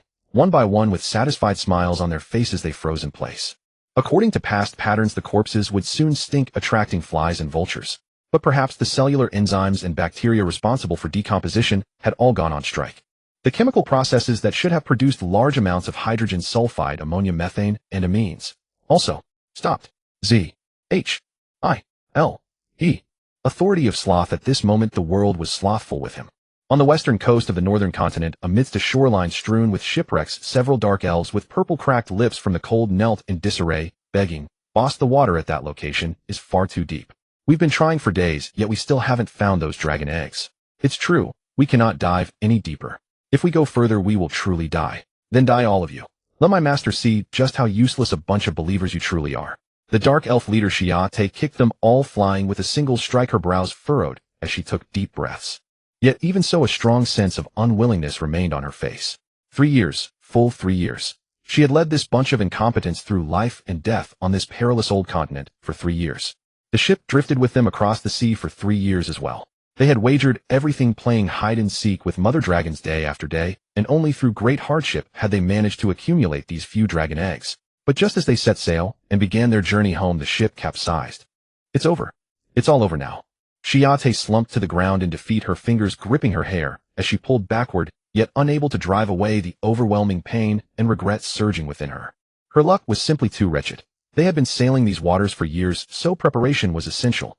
Methods for diving into the sea to retrieve important supplies. Whether it was third circle spells like underwater breathing and water walking, or the sealed herbal potions stored in the lifeboats that functioned as diving gear, there were solutions available. The problem was that the priestess who knew both these spells had been used by the Dragon Mother as fireworks. As for the other backup caster aboard, along with the storage chest containing the potions, the lifeboat, and the entire vessel were all sunk together by that damn red dragon, Hatchling's fiery fart. According to the surviving rogue, that foolish and damned idiot didn't immediately restrain the target using the dragon capture device, as the manual instructed, but instead felt compelled to check its gender for no reason. Does gender really matter that much? Fuck. Fortunately, she still had a magical item on her wrist called the diving bracelet. But there was only one piece. It was meant for her own escape at sea. Moreover, how could she possibly lift those millstone-sized dragon eggs from the ocean floor alone? That would be no different from making a mockery of the Spider Queen's divine name. And she was certain that if she went into the water alone, this bunch would scatter completely. After all, everyone knew the situation was beyond repair, and since there was no money to be divided, it would be better to flee early. They would always find a way back to the new continent of Jelanair and dared to return. After all, who asked them to have the most debts and enemies everywhere among them? Oh, damn it. Damn it. Why me? Why specifically me? Shiate hammered her fists onto the ground, repeatedly appearing completely unhinged. Yeah. This near-hysterical behavior immediately caused the remaining subordinates to exchange secret glances. The boss was already this deep into it, so something big was definitely coming. As expected, they heard leader Shiate get up again and announce her decision to them. Follow me, we're going to find that damn red dragon hatchling. She looked around at everyone. As long as we find that fellow, this trip can still turn a profit. Huh. A bunch of dark elves began to drum their hearts, openly questioning. Boss, are you really sure you're not joking? We're the only ones left from our whole ship. That's right. At the same time, they were hesitating, whether if the boss persisted they should first team up to take her down, or wait until she fell asleep and then run away together. After all, based on the threat posed by that red dragon hatchling, it was already no less intimidating than the deterrent force the boss's military strength had given them. The most crucial thing, they weren't unaware of the value of that red dragon hatchling that could breathe fire from its ass. But the biggest problem now was, the ship was gone. Before finding or waiting for the next seagoing vessel to board or stow away on, they could only stay on this perilous old continent and fight for survival. Having been their leader for so many years, how could Shiate not know what this bunch of fools was thinking? She could tell what color shit they were about to pass just by the way they held their posture. But she chose not to expose it on the spot. Instead, looking at them with contempt and a mocking smile, she said, "Do you really think that without finding that red dragon you can smoothly return to Jelanair and continue your rotten lives like mud?" All the dark elves fell silent. They also understood what the other party wanted to say.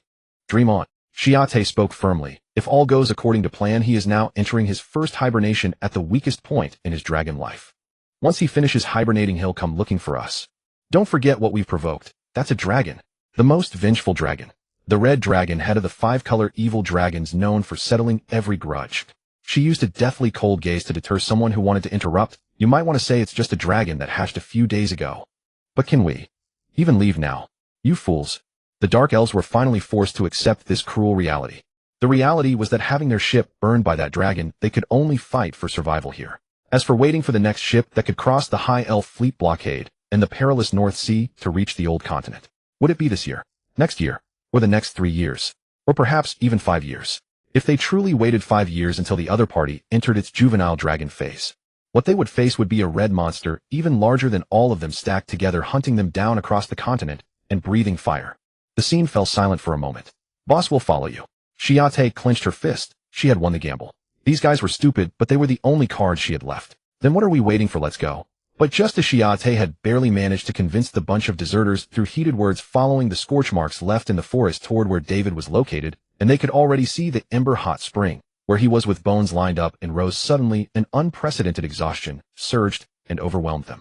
Forget it, let's head back to the beach first and figure things out. Shiate waved her hand casually. Oh, the group of dark elves replied weakly. An hour later at the beach, Shiate stared blankly at the bunch of subordinates lying around like sloths too lazy even to speak, utterly bewildered. What the hell am I even doing? Not willing to accept it, she scolded the dark elf subordinates who were also lying flat, gazing at the stars and questioning their lives into getting up. She decided to lead the group one more time. What the hell was going on? 2 hours later they returned to the wreck site with the same mood. Another 2 hours later. Shiate threw down her curved blade, lay on the beach, closed her eyes, and fell asleep snoring. Dragon hunting. Turning things around. Revenge. Fuck all of that. Right now she just wanted to be lazy for a while. Just a little while. Deep in the dense forest in the mountain barbarian Awakens tribe. A barbarian with beautiful leg hair took that familiar bone ornament from the winter wolf's mouth, his body involuntarily trembling. It was from their wedding bonfire night, when he had personally placed it in his wife Monaduo's hands. She loved it deeply and never took it off. And this young winter wolf was the pet that had followed Monaduo around while she hunted. The winter wolf returned with its tail between its legs, carrying the bone ornament, whining continuously, but making no move to lead him back to find Monaduo. This could only mean one thing. His ogre wife was most likely dead or in grave danger. Monaduo, I Awakens will avenge you. Rest in peace, my love. Awakens crushed the bone ornament and shoved it into the wolf's mouth, kicking it out of the cave. Go. Take me to find Monaduo. No matter what, I must bring her remains back to her tribe. This is a man's promise. 2 days later, when Awakens arrived at the scene with the winter wolf, the wolf that had been panting so hard its tongue was smoking, suddenly lay down on the spot, unwilling to move another step. This time the young barbarian didn't kick him. He hung his head, pondering, reflecting. He felt that he had actually gradually calmed down from the initial extreme grief and anger. There seemed to be fewer thoughts in his head that were about to make him explode. Memories of the past with Monaduo no longer hurt him as much. Yes, my marriage with Monaduo was nothing more than a political alliance. He had just been indulging in the ogre's superhumanly vast bosom for a time. At this point he suddenly felt a bit tired. Forget it, don't love anymore. And just as both groups were searching for David, but fell into laziness for various reasons. Wow, you ran so far, I finally found you. I'm nearly dead from exhaustion. Splash. A figure leaped into the warm pool, diving all the way down, until swimming to the ember gate deposited at the bottom of the pool, seemingly falling into a brain-fried silence. Pleasure perhaps is an experience that all beings with dopamine-like systems find irresistible. A sleep cycle of sufficient amplitude fortified by the languid buff of sloth authority bestowed upon David, an absolute sleep quality and experience he had never dared to imagine in his former life. This slumber was extraordinarily blissful, so much so that even hunger could not rouse him. Or rather, he simply had no desire to awaken at all. And as events had already proven, when David faced no external threats, he himself became the greatest danger. Thanks to the self-repairing nature of his endless gluttony affliction, which drastically reduced his energy expenditure and maxed out his resistance to starvation, he had effectively entered a hibernation-like state. Even on the verge of starving to death, gluttony, the little substitute, would compel his dragon body to unleash a technique akin to universal attraction, sustaining his vital functions by consuming inorganic matter. Such cycles would persist until the end of time itself, or until a sudden calamity struck, a meteorite impact, seismic fissures opening beneath him, the rise and fall of civilizations, or perhaps simply being unearthed from his pit by some powerful enthusiast of archaeology.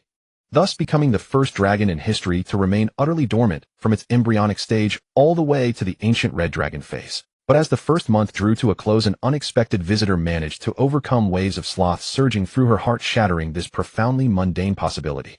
Splash. A slender silver dragon, her scales gleaming with silvery luster, carved through the narrow passage piled high, with crimson embers landing on the ground with 2 bounces. She first rose to her feet and promptly shook off the crimson embers from her body, despite their sulphurous stench, which still made her feel a creeping sense of discomfort. Then, whether sensing a draconic aura of the same origin as her own, her scales bristled in fright, resembling a hissing Persian cat. As her dark vision quickly adjusted to the dim environment at the basin's bottom, and she spotted a gaunt red dragon curled tightly upon itself in the corner of the cave, her once rigid tail, erect from vigilance and wariness, drooped immediately.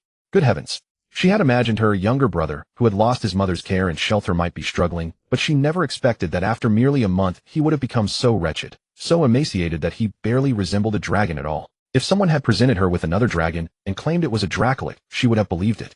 Indeed, this visitor was precisely the sole survivor among the 3 dragon eggs that David had witnessed being swallowed whole by the dragon mother on the spot. Tanya, David's blood-related sister. Yinakasa Tanya Patricia Setapunga. When she had first hatched, having just shouted out her true name in the most resonant and melodious voice, and was preparing to welcome the affection of her parents and the celebrations from her silver dragon relatives. After opening her eyes, what she saw was instead a red dragon squinting its pupils and staring at her intently. What devastated and despaired her even more was that the aura of shared origin continuously assaulted her worldview and cognition, thrusting the answer she refused to accept directly into her mind. The terrifying red dragon before her was in fact the mother who had given birth to her. Tanya was so frightened that she entered a stress response immediately, but due to the completely asymmetrical gap between them, what manifested was merely a dazed and bewildered expression.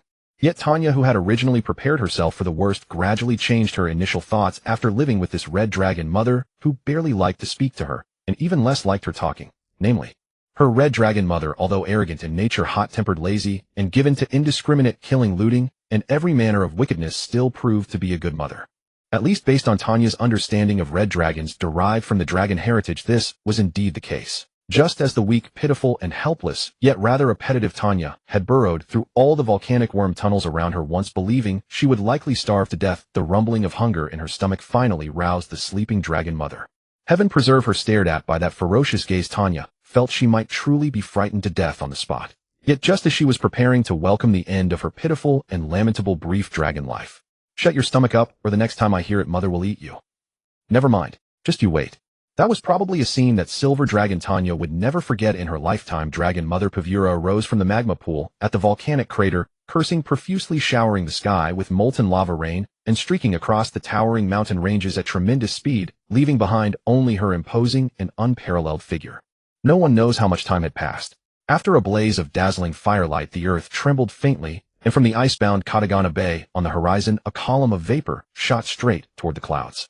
After a long while, they saw Dragon Mother Pavura dragging a prey several times larger than her own body and tossing it onto the volcanic crater, while she herself fell back into the lava pool to continue her bath and slumber.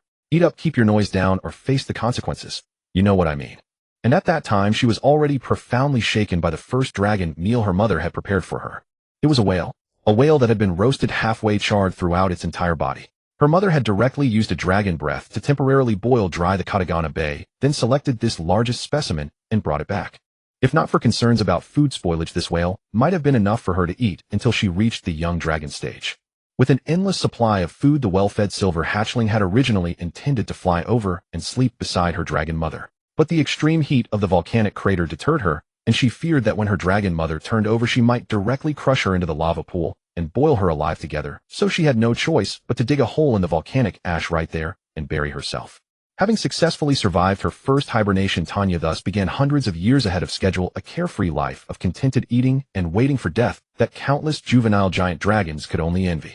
If the other two red dragon eggs had hatched, they would likely by now have already moved past physical development and begun indulging in desires born of comfort and satiety. Whereas Tanya, as a silver dragon, after filling her belly, began to follow the traditions and paradigms of silver dragons with justice and kindness flourishing simultaneously, embarking upon a path of helpfulness. She suddenly remembered she still had a younger brother who had been separated from them. While she enjoyed shelter and abundant food in her mother's lair, her brother might still be worrying about not having enough meat to eat. At the mere thought, Tanya's heart filled with guilt. Even if the other was a red dragon, the bond flowing through their bloodline could not be severed. What if this younger brother of hers was just like mother, only appearing a bit more ferocious? Tanya, possessing the dragon heritage, deceived herself dragon to dragon in her thinking. Although mother refused to acknowledge this flatulent, fire-breathing younger brother, she had never explicitly forbidden Tanya from visiting him, had she? Thus, after enduring countless hardships, the very first scene came to pass. "Sigh, you're fortunate to have such a kind older sister as me. Wait here, I'll bring you some food back."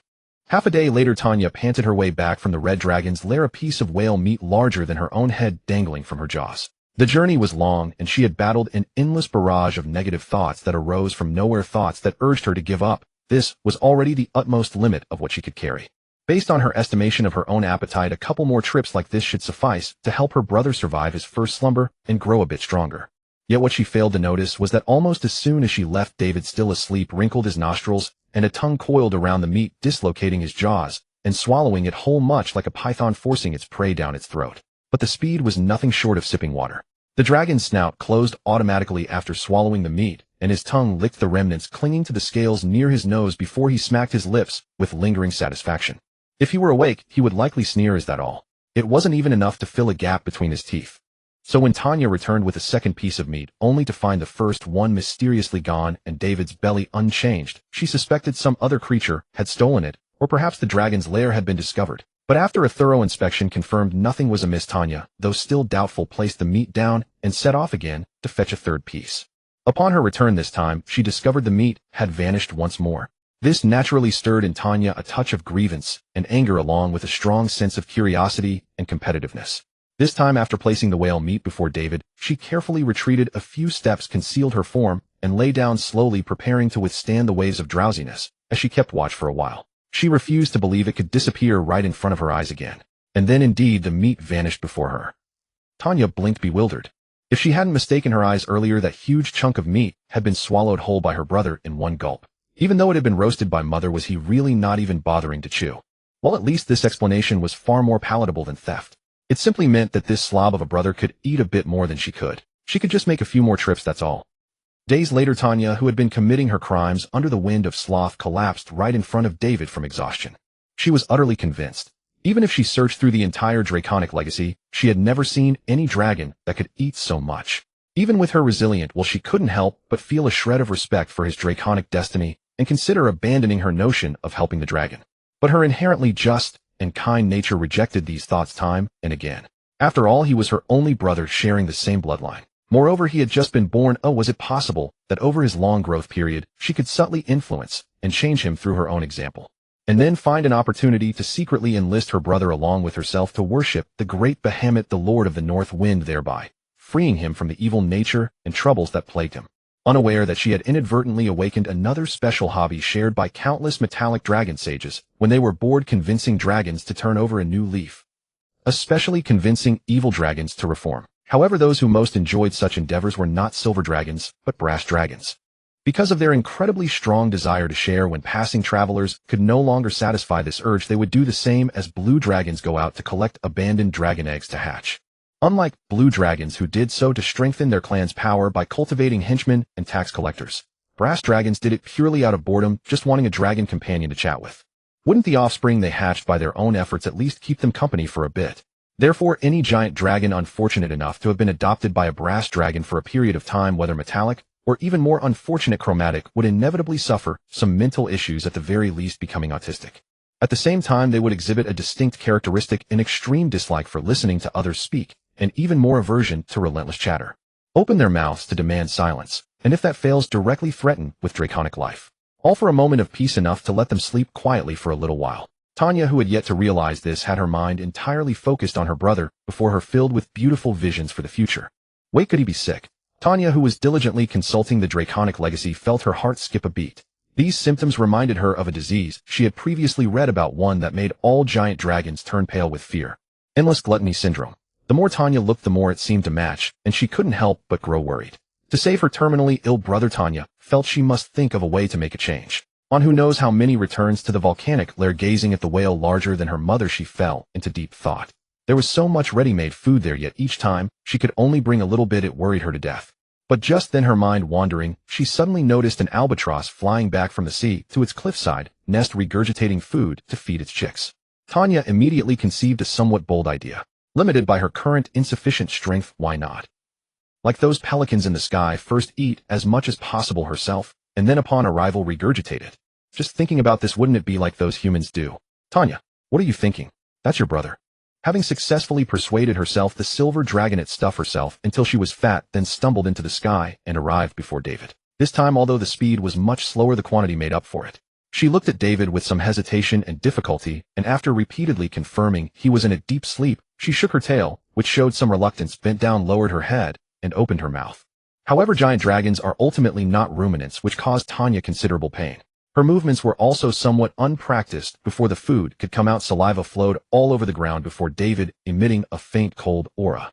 Unaware that this action of hers would bring a nightmare to David. In the nightmare, David once again saw that terrifying crimson figure descend before him, opening its colossal mouth like an abyss. In reality, as her abdomen contracted in waves, Tanya's eyes, full of pain and determination, finally succeeded. A pile of indistinct mosaic-covered flesh and blood was thus piled before David. Whether she thought David's situation was urgent or feared being discovered at the scene, as soon as she emptied her stomach, she prepared for a second transport without looking back. Out of the silver dragon's delicate consideration, before leaving, she used her tail to erase her footprints and resealed David's dirty cave entrance. Not long after Tanya left, David, who was having a nightmare, kicked himself awake. He looked around with a wary expression, confirmed that he had indeed only had a nightmare, and after finding that his mind still retained a new record of the power sloth being activated, he finally relaxed with a long sigh. He had already witnessed the power of pride, wrath, lust, and gluttony. He supposed this sloth would not be inferior either. Although he still didn't know the specific manifestation of sloth, he could guess a little based on its meaning itself. But when he noticed the puddle of something resembling unknown vomit before him, due to the rolling hunger, his mind, already not quite clear from just waking up, directly crashed. What is this thing? The looming sense of unknown danger instantly triggered David's survival instincts. Countless interrelated thoughts and possibilities erupted in his rapidly spinning mind. Like an awakened volcano, could the automatic activation of his authority of sloth be somehow connected to whatever lay before him? His mind drifted to an even darker possibility. What if something had crept into this temporary lair while he slept, harboring ill intentions toward him? Surely it couldn't have been someone kindly delivering a food order, right? As soon as the thought took root, a crimson silhouette surfaced from his memories. The one that had devoured 3 dragon eggs of their own kin right before his eyes. It wore a grotesquely affectionate smile, twisted, yet somehow gentle. Damn it! David hastily dismissed the absurd notion. If his mother, the red dragon, were truly descending upon this place, she'd likely squash him flat before she even touched down. David's head throbbed with unease as an endless stream of thoughts churned within. But amid his restless searching, he soon spied more traces on the ground. Something akin to squirming marks. Instantly, something from the dragon heritage surfaced in his mind: snow worms. David murmured to himself. Or rather, more precisely, the secretions of snow worms. They were a species similar to volcanic worms and swamp worms, but due to their different living environments, they grew significantly larger than their volcanic counterparts. Yet this did not diminish their appeal. They remained the absolute favorite treat among chromatic dragonates.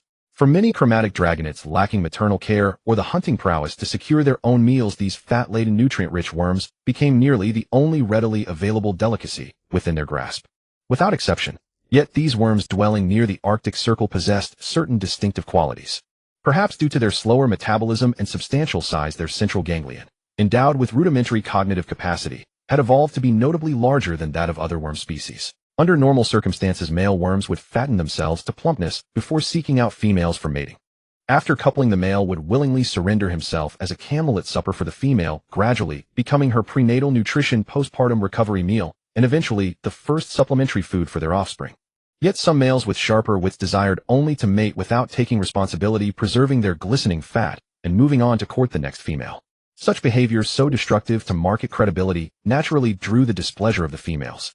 To ensure the survival of their offspring, females gradually evolved a paralytic toxin used during mating, while males developed increasingly potent resistance. So much so that humans took notice and began harvesting them as prime ingredients for antidotes. Certain snow worms would unleash their domestic violence mid-coupling, and the protein and fat-rich secretions left behind were what the males deliberately shed during their frantic escape. A tragic severing of limbs, so to speak, and in a way payment for their indulgences that maintained the basic stability of the worm mating market.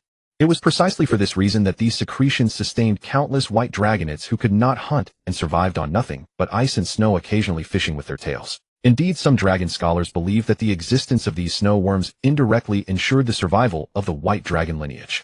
Otherwise, given the white dragon's lamentable strength and intellect, coupled with the escalating incursions and enslavement by frost giants, the white dragon species risked becoming the first of the 5 dragon types to be erased from existence. So could it truly be that thing?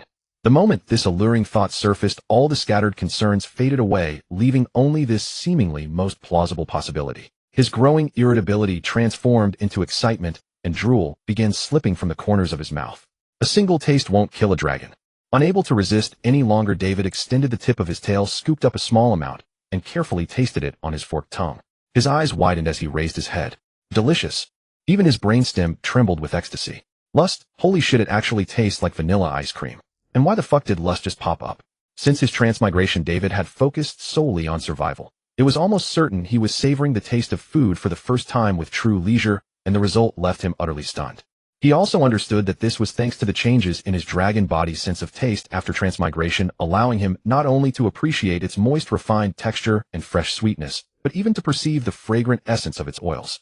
Especially the half-melted slush still lingering in the mucus added another layer of complexity to the flavor, making him feel invigorated while rendering him utterly unable to stop. Thanks be to the gifts of nature. Captivated by the feast, David carelessly threw himself upon the bounty, devouring it with the ravenous enthusiasm of an Abyssinian cat encountering canned fish for the first time. His face and head became thoroughly coated in the slippery residue, and only after licking the sand beneath him thin by nearly 3 chi did he savoringly purse his lips and collapse back to rest. With this meal of snow worm feast replenishing him, David felt he wouldn't even need to risk exposure to the Drow by going out to hunt. At least I can sleep a few more days. Zizifi. Unaware that he'd just feasted on his sister's chewed provisions, David fell back into thunderous slumber. And in his dreams, he savored the delicacy, once more eagerly anticipating their next encounter. Authority sloth around him in the forest clearing near the hot springs, all living things sank back into a slothful slumber, each competing to lie flat. Sloth, sloth, sloth. A week later, when Tanria, the silver dragon, gaunt as though she'd starved for 3 years, visited once more, she indeed found that her previous food had been entirely consumed by David. And with her once emaciated brother, now visibly plump, Tanria initially swayed her tail in quiet delight. But then for some reason, she couldn't quite name, a faint blush of shyness crossed her features. Yet recalling her brother's critical condition, Tanria swiftly composed herself, and enduring both physical and emotional discomfort, continued her feeding mission. After leaving behind a spreading puddle, something stirred within her heart. Gazing at her brother curled with his tail wrapped tightly around himself, she could hardly restrain herself. Extending her own tail, she gently rested it upon David's head for 2 brief seconds, then lightly brushed across it like a dragonfly skimming water. Slap. But David, still asleep, swatted her tail away as casually as one might shoo a mosquito. Tail aching with pain, Tanria felt a mixture of shame, anger, and grievance. How could he touch tails with me, even while he slept? For in Silver Dragon custom, tail touching was reserved exclusively for the mate they chose to spend their lives with. Never mind. He didn't mean it anyway. Beholding David's endearingly clumsy sleeping posture, Tanria felt her anger instantly melt away. This long-awaited first intimate contact filled her, as a silver dragon, with profound satisfaction. She could only silently forgive her thoughtless younger brother in her heart.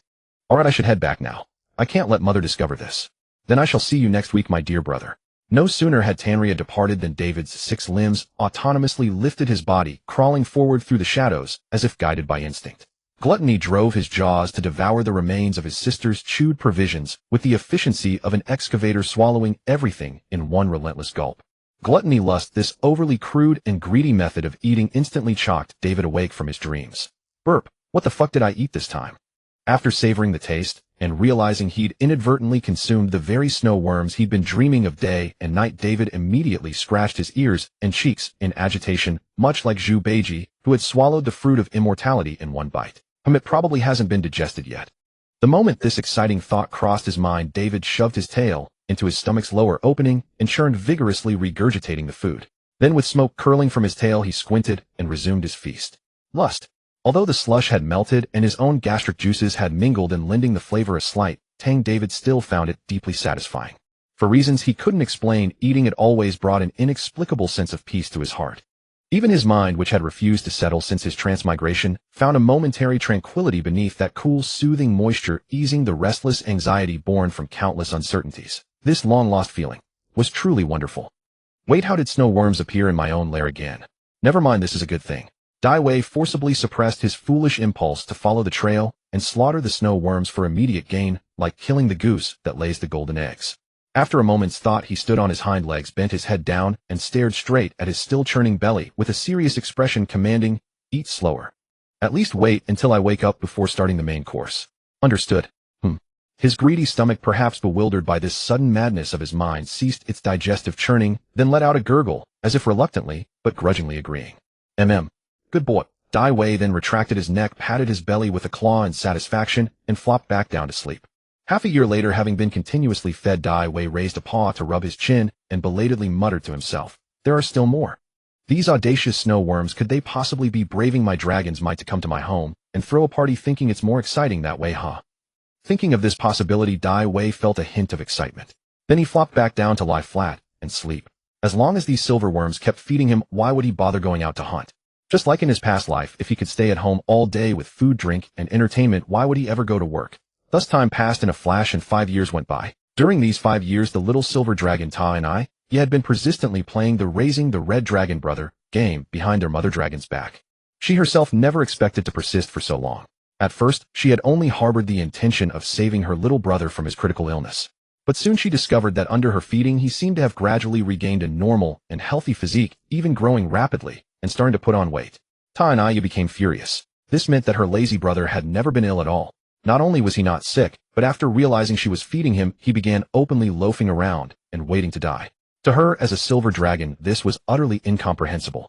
But then she considered that he was a red dragon lacking care, and even their mother refused to acknowledge his existence, nor did he have the peaceful and safe upbringing of gold or silver dragons. She immediately abandoned the idea of forcibly waking him.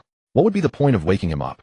She hadn't yet figured out what identity to adopt nor how to face him, and she didn't know what attitude or opinion he would hold toward her an alien sister after he woke up.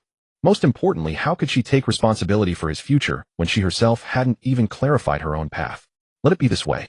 If she could let her little brother reach infancy safely, she would have fulfilled a bit of her duty as a silver dragon sister. Ta and Aya held on to this pure and simple thought persisting until today.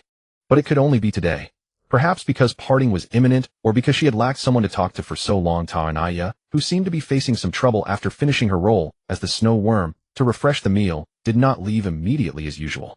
Instead, she gazed at the soundly sleeping Dai Wei and began to pour out her heart. Do you know? After the batch of Drow elves from the year we hatched, a group of high elves have recently landed by ship. What's both infuriating and amusing is that their first action upon landing was to start digging up Mom's poop. Ugh. So disgusting. Why are they so obsessed with our poop? You think so, right? But without the barrier of scent marks, beasts wandered into the territory and woke Mom up again. With Mom's fiery temper, you can guess the outcome, right? But I think you'll never guess. I originally thought Mom would soar into the sky like 5 years ago and blast those long-eared ones to death with one breath. But just as Mom was about to take off, she bumped into me sneaking back home. Then, under the pretext of a coming-of-age ceremony, she gave me the task of repairing the territory's boundaries and eliminating the high elves. And then went back to sleep. Mom is so lazy. Yes, exactly like your current posture. It's driving me crazy. Oh my god, just like you, I've only just entered infancy. How can I possibly deal with a whole ship of high elves? But Mom's orders have been given. If I fail to complete the task with Mom's temper, I dare not think about it. Sigh, but it seems I'm not without a chance. And this opportunity unexpectedly lies with you. Do you know? I don't know what ability you awakened from the dragon inheritance, but the area is always shrouded by a barrier similar to a lair guard. Whenever I get close to you, all kinds of thoughts of giving up well up inside me. But it was precisely the persistence of feeding you for these 5 years that allowed me to awaken the beginning of magic ahead of time. Wow, I'm so happy. I even suspect I might be the fastest silver dragon in history to awaken the beginning of magic. You deserve half the credit for all of this. And congratulate me too. I think this should be the last time I bring you good food. Big sister has to go face the world of adult dragons alone. Aren't you jealous? Alright, that's all I'll say. Those high elves are probably heading this way, so I have to go.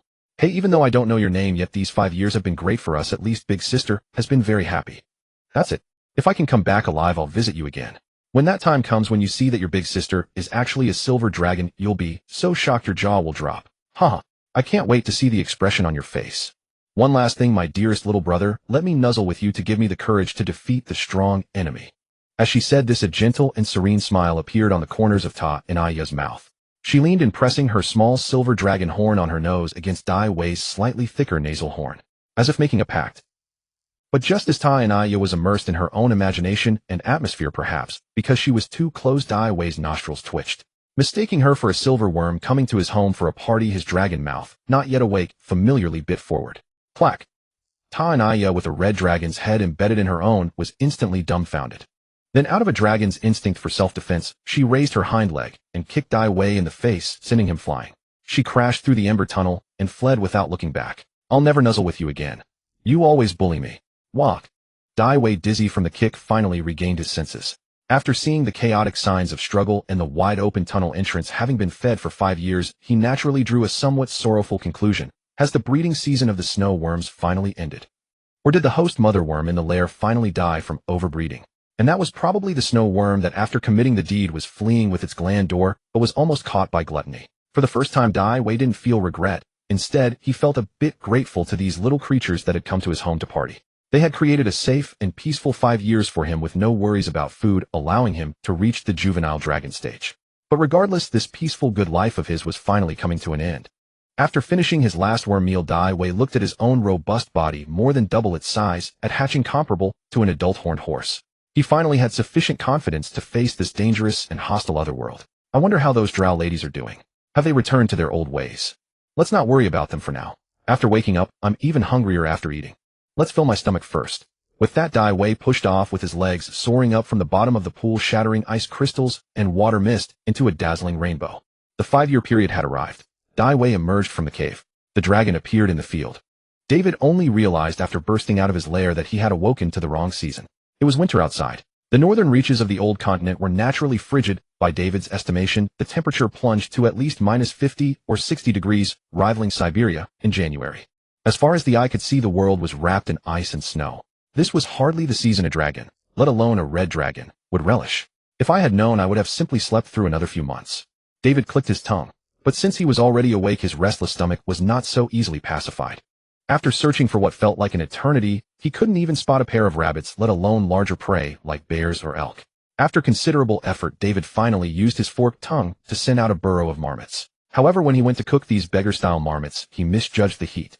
The marmots, along with the entire tree hollow, were reduced to charcoal. Uncertain whether it was because he had unleashed a touch of dragon's breath, David found himself hungrier than ever, denied even a warm meal. With no other choice, he gnawed on a few mouthfuls of snow to quell the hunger. At the same time, David finally understood why Earth's creatures had never evolved fire-breathing organs over billions of years. It was simple physics. The energy cost was simply too high. He ran a quick calculation using high school chemistry equations from his past life. If he wanted to cook a 3-gene rabbit, he would need to raise its internal temperature to at least 74 degrees Celsius. He recalled that the specific heat capacity of rabbit meat was approximately 2.9 joules per gram per degree Celsius. Thus, the energy required would be 1500 grams multiplied by 2.9 joules per gram per degree times the temperature difference of 49 degrees, equating to 214650 joules, or roughly 51.3 kilocalories. Since every 100 grams of rabbit meat contains roughly 28 grams of protein and 5.6 grams of fat, and given their caloric densities of 4 kilocalories per gram and 9 kilocalories per gram respectively, he would yield 1248 kilocalories from protein and 756 from fat, a combined total of 2004 kilocalories. In other words, even eating this single cooked rabbit without accounting for any metabolic loss would only net him a paltry 2,000 kilocalories. And just to get it cooked to a halfway done state would cost him another half-spiced rabbit head. But that was absurd. That single breath of dragon fire he had used earlier could have incinerated the entire marmot lineage and still not have broken even. Not to mention the physical energy expended in hunting and capturing his prey. With such atrocious returns on investment, he'd lose weight just trying to run a street stall selling spicy rabbit heads. Therefore, David arrived at an answer that gave him quite a headache. Either he held his tongue and ate frozen raw meat like a white dragon, or he took to the sea to fish. Or he could simply ignore these innocent little beasts that would only leave him emaciated and go after something larger instead. Preferably something that traveled in herds. As a red dragon, he instinctively dismissed the former notion. So the question remained, where could he find a herd of prey? David's striking bright yellow eyes, highly conspicuous against the snow, narrowed slightly. A familiar rhythmic documentary narration echoed in his mind. In the harsh winters of the north, herds of wild herbivores typically seek out winter grounds with ample food sources, natural shelter, and relative safety. Thus, valleys that conceal open meadows beneath the snow while offering protection from brutal weather and minimizing energy expenditure become the preferred choice for these grazing animals. The red dragon launched himself into the air, circled at an altitude of 3,000 meters, and then streaked straight toward the most prominent valley to the north. As David drew nearer, his suspicion was confirmed. A herd of yaks huddled together.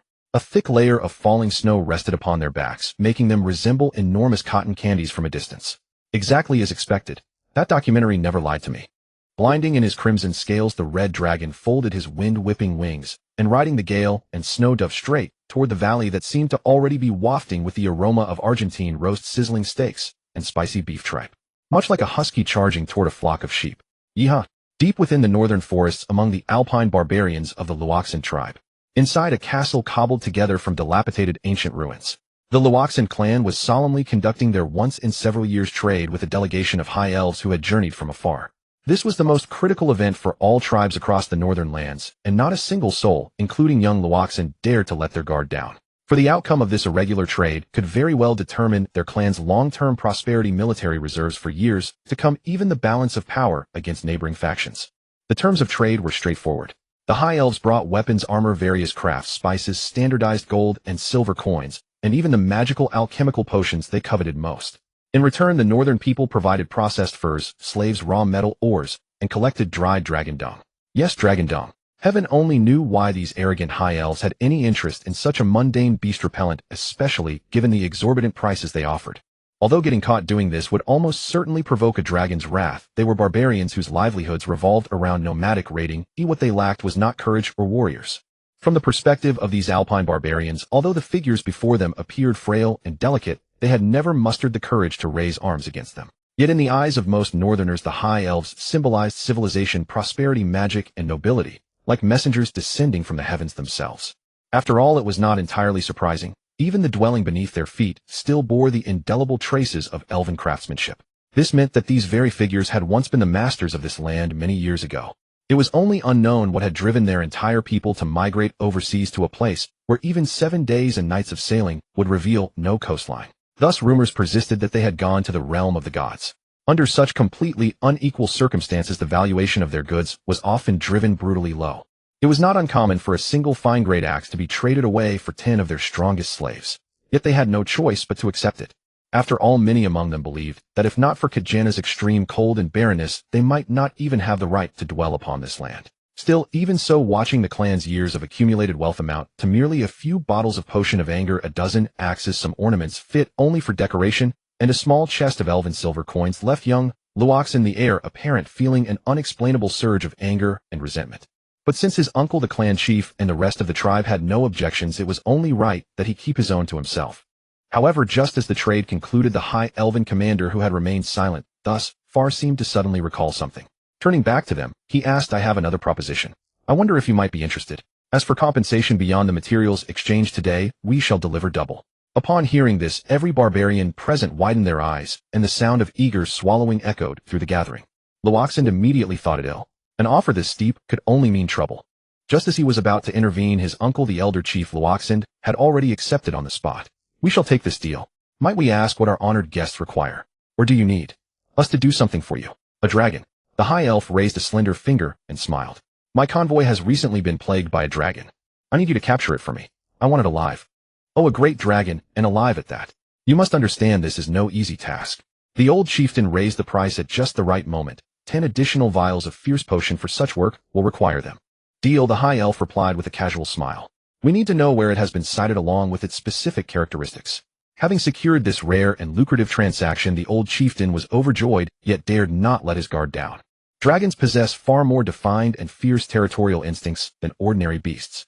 Once the range is established, they can essentially determine which dragon's territory their forces will operate within and what manner of dragon they'll be facing. Satisfied that the deal was sealed, the high elf commander preferred to avoid further discourse, and gave a slight nod toward his adjutant. The adjutant immediately understood and stepped forward from the ranks. Before she could provide the detailed intelligence, a breathless barbarian warrior rushed forward to report. "Chieftain, the northern herders have reported spotting a dragon. It has been wreaking havoc across the Kagana Valley pastures, driving off countless yaks. We beg you to dispatch someone to drive it away as soon as possible." Old Chieftain Luoxan immediately shrugged at the bewildered high elves. "What a coincidence. The dragon has arrived. Is it coming from that direction, noble guests?" The adjutant exchanged a silent glance with his commander, who shook his head to signal indifference. The adjutant nodded in response, "Yes." In such treacherous blizzard conditions, dragons capable of movement are already scarce, making it even less likely for multiple dragons to operate in the same direction and range. Unless they were two dragons fighting over territorial boundaries or driven by mating instincts seeking some reckless encounter. Yet what they were seeking was clearly a young dragon. More importantly, the silver whelp continuously harassing them posed no real threat. It seemed content merely to drive them away rather than harm them. Their proposal stemmed solely from their commander's desire for that silver whelp. That was all. So even if it weren't the same dragon and the barbarians could actually capture it, trading a few worthless alchemical potions and military surplus scrap for a dragon, without risking anything themselves, would be an unbeatable bargain. And so they casually extended this same offer to several barbarian clans they'd encountered along the way, merely to increase their chances of securing that silver whelp. A silver dragon that had awakened magical abilities even in its youth. If they presented it to His Majesty the Elf King, it would send shockwaves throughout the entire Divinsal and beyond. This dragon was theirs to claim. Meanwhile, having received confirmation, the elder chief immediately mobilized his people. "Luoxan, my child, I entrust this critical mission to you. You may select whichever warriors and equipment you desire." Despite his inner reluctance, young Luoxan had no choice but to accept. "Yes, Yajar, I shall fulfill your commission." As he turned to leave, he gave the arrogant high elves a blank stare before departing, with the Kagana warriors vanishing into the blizzard beyond the castle gates. The heavier the storm, the richer the beef. David, who had seized a bear's den in the valley, was beginning his 5th consecutive feast. He remained completely unaware that his sudden appearance had inadvertently shielded his unsuspecting younger sister, and now drew the elite forces of the Awakens clan, the strongest in all Kitgana, tracking him along the blood trail left in his wake. Yet dragons are never easily handled, particularly one like this. A whelp that had just emerged from 5 years of torpor, bursting with unchecked energy and vitality, feared by all creatures great and small. Young dragons of this age, especially chromatic dragons, frequently get into trouble through impulsivity, stealing from their mothers' hordes, fighting among themselves, and driving their mothers to exile them from their lairs. Even as the mountain barbarians approached the cave at Awakens' direction, moving cautiously and slowly, David's owl-like hearing detected them long before they arrived. David, who had been devouring his steak with his tail wrapped around the weapon, set his meal aside and savored the last bite before suddenly finding the beef less appealing. Damn it, he thought. I knew someone would show up. Can't even eat in peace. After all, this world lacked the nature reserves of his past life. Wherever people settled, they claimed grazing lands as their own, much like dragons do. He could understand, but offered no forgiveness. Just as the mountain barbarians outside the cave prepared to strike on command, David suddenly threw back his head and bellowed in Orcish, "Run." The barbarians exchanged confused glances, puzzled by the dragon's sudden outburst. Had they been discovered? Only Awakens, who had once married an orc woman, understood the warning. Yet he couldn't fathom why the dragon was urging them to flee. The winter wolf beside him erupted in terrified howls. In that instant, Awakens grasped what the creature was warning him about. The dragon within that cave was the same beast that had killed his orc wife 5 years prior. The creature that had deceived him and ruined his heart.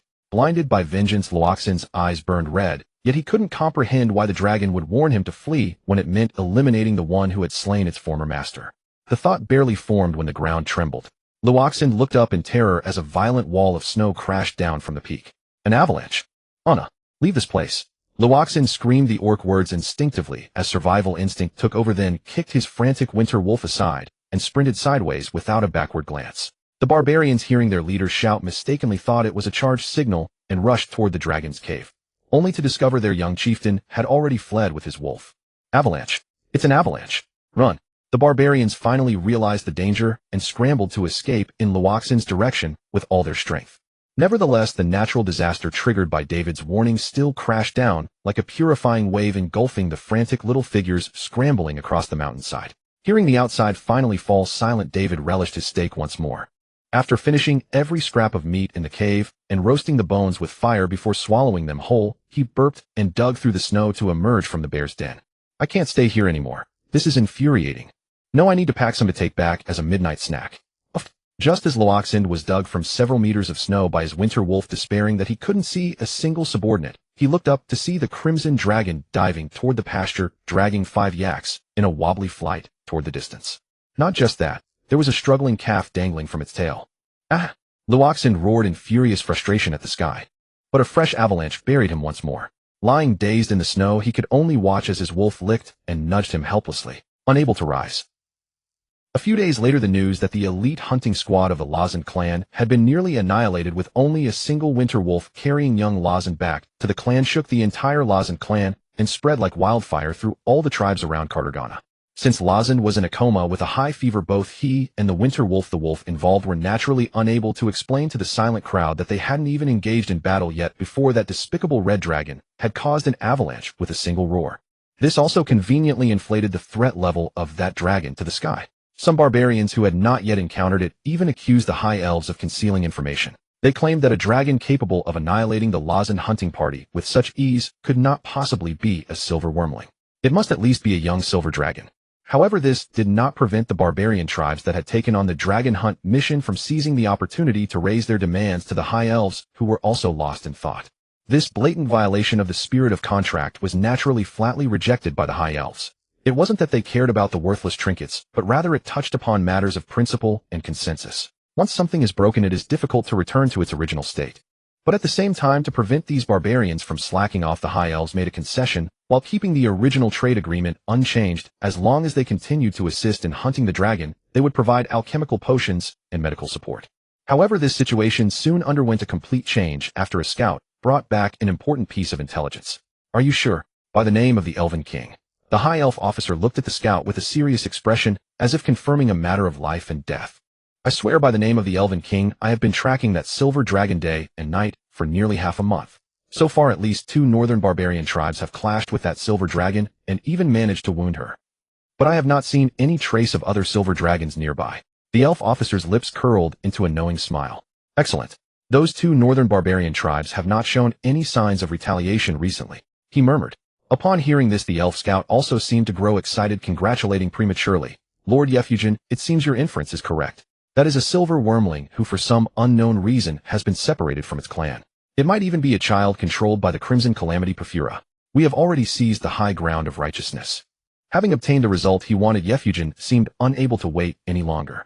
With a commanding gesture, he said, "Issue the order, recall the Moon Shadow assassins stationed in all barbarian tribes, assemble the entire force, and prepare to march." This silver dragon, Yefugin. I will have it. Yes. A week later, after waking up hungry again from eating the packaged Wagyu bento box, Daiwei scratched his tail tip in his ear hole, then slapped his forehead, and decided to go to the Cartergana Valley for another buffet. He was sure that this time no one would be waiting for him there. After all, one can be a thief every day, but one cannot guard against a thief every day. I'm not a thief. He was merely going to accept a gift from nature. The yak herds are naturally wild and free. Why should it be yours just because you say so? I can fly up and take a dump and then claim this place as my territory. Having mentally given himself a lecture on the Imperial Eagle Colonial Manual, Daiwei flicked his tail and set out again. However, this time, as soon as he approached the mountain pass, he was immediately hit in the face by a rain of arrows. He was high up in the sky in the upwind position, still about 100 meters above the ground. The arrow rain, which had lost its momentum, posed no threat to him. He twisted his body to dodge several arrows that were particularly forceful, simultaneously swatting away those he couldn't avoid with his claws, then tilting his neck to catch an arrow that was heading straight for his face, biting it in half and spitting it out. Feeling that his moves were quite stylish, Daiwei glanced displeasedly at the barbarians below, who also seemed to realize they had shot at the wrong dragon. Just as he was about to beat a retreat and come back another day, Daiwei suddenly shuddered, leaned down, and was horrified to see an arrow precisely hit his cloaca. However, due to the arrow's force and the reliable defense of the large jaw scales outside the cloaca, it didn't penetrate, but got stuck between the gaps of two large jaw scales. Although the damage was minor, the humiliation was immense. Rage silently, Daiwei snapped the arrow in half and spat out the completely crushed and deformed arrowhead. He glared at the group of northern barbarians who were laughing at this heroic feat, took a deep breath, his abdomen rapidly swelling, and suddenly a blinding cone of flame erupted along with a roar that echoed through the entire Cartergana, spreading across the mountain foothills. "What the hell are you shooting at?" Roar. In an instant, the southern foothills of the mountain, originally covered in snow and ice, were set ablaze by the red dragon's fury. The scene was filled with wails like a hell on earth. The next moment, the red dragon, who had been attacked and returned the favor, immediately entered a rage state. Then, folding its wings, it charged straight at them. The wildfire came suddenly. The roar, full of fury, was even more awe-inspiring. So much so that a group of high elves who were in the most critical stage of a siege several kilometers away all froze in place. "What's going on over there?" Yefugin asked, frowning his leaf-like eyebrows. A Moon Shadow assassin landed on a branch, his ear twitching nervously as he replied from the sound. "It seems another dragon has arrived and is clashing with the Risen tribe." "What? Another dragon? Now?" Yefugin's vision went dark, feeling as if everything he had prepared for this hunt was sinking into a dark abyss. Not only Yefugin, the highest officer in command, but all the high elves present who heard this news turned pale. It was as if a primary school student was bullying a pretty classmate, only to suddenly learn that the classmate was not an orphan, but rather the daughter of a famous international multinational corporation that had cooperated with the bully's parents' company. Moreover, the classmate's parent, who was the chairman, had just driven a bulletproof Olga all the way to the school gate. Meanwhile, the classmates' family members, who were celebrities from various fields, were also dropping everything upon receiving a phone call, hiring famous journalists, and taking Gulfstream private jets to swarm in from all over the world. Her legs trembled involuntarily, and a strong urge to urinate surged uncontrollably. "It's over." But soon a message brought by a scout forced her to hold it back. "Lord, it has been confirmed. It's a passing red wyrmling," angered by the overreaction of the barbarians. Yefugin. The high elves, somewhat speechless and relieved, Yefugin adjusted her armor, trying to feign composure, but still couldn't help cursing, "A bunch of incompetents." It almost scared her to death. Not to mention Yefugin, the mastermind behind it all. Every high elf present let out a long sigh of relief. On the surface, they had regained their composure and elegance, yet their hearts continued to pound uncontrollably within their chests. Strictly speaking, they were merely Yefugin's subordinates following orders as commanded. But given that it involved metal dragons, specifically a silver dragon whelp, if such a malicious act were ever exposed, and the beast turned out to be anything other than a stray orphan, as Yefugin had surmised, the consequences would be utterly catastrophic. Metal dragons' approach to raising their young differed completely from the neglectful methods of chromatic dragons, especially among the silver and gold dragons. While chromatic dragons displayed absolutely no sense of parental responsibility, metal dragons swung to the opposite extreme, becoming overprotective to the point where a gradual consensus emerged. Bothering adult or juvenile metal dragons might not provoke an immediate catastrophe. At most, they would rally their companions for revenge afterward. But cross a hatchling, and you have essentially poked a hornet's nest. They would not reason with you. Instead, they would launch a full-scale assault at a moment's notice, surrounding your stronghold with their vast numbers. Though the High Elves held no fear of war themselves, how could the Elven King possibly justify launching a national conflict over such an unjust cause, a matter where his commanders had overstepped through ambition and recklessness? Thus, the likeliest outcome was that even if they escaped the Silver Dragon parents' pursuit by sea, they would still be cast aside as expendable pawns when the Silver Dragon clan and the broader Metal Dragon factions pressed their demands upon the Elven King. They would face judgment before all High Elf citizens and kin alike, condemned and reviled, with the Metal Dragons watching as witnesses to their disgrace, forever branded upon the pillar of shame, a fate far worse than death itself. Yet if Ye Fuginan's assessment held true, they could frame their actions as rescuing the Silver Dragon Maiden from the Northern Barbarians' hunt, freeing her from the Crimson Calamity known as Pavara. Even if events unfolded differently than anticipated, it would not matter in the least. They never harmed the young dragon to begin with, did they? Moreover, which Silver Dragon whelp cast adrift would refuse the temptation to return to its kind, and they could facilitate this reunion through the Elven King's authority. Then along the triumphal avenue leading from Devonseal to the royal court, they would be met with deafening cheers and jubilant celebration lining both sides. Tears of joy from their kin would greet them. The Elven King himself would honor them. The Metal Dragons would extend their friendship. At that point, they would no longer be soldiers confined to the front line against the Dark Elves with no path to advancement for centuries, nor face eternal obscurity. They would become heroes, the champions of peace who forged unbreakable bonds of friendship with dragons. Such an opportunity arose but once in a millennium. No High Elf swayed by Ye Fuginan's impassioned oratory could resist such a luminous future and vision so thrilling. In this matter, all the High Elves were bound together on the same rope. Should we send a team to eliminate that dragon? The adjutant volunteered. Ye Fuginan, still shaken, considered it, and shook her head. No.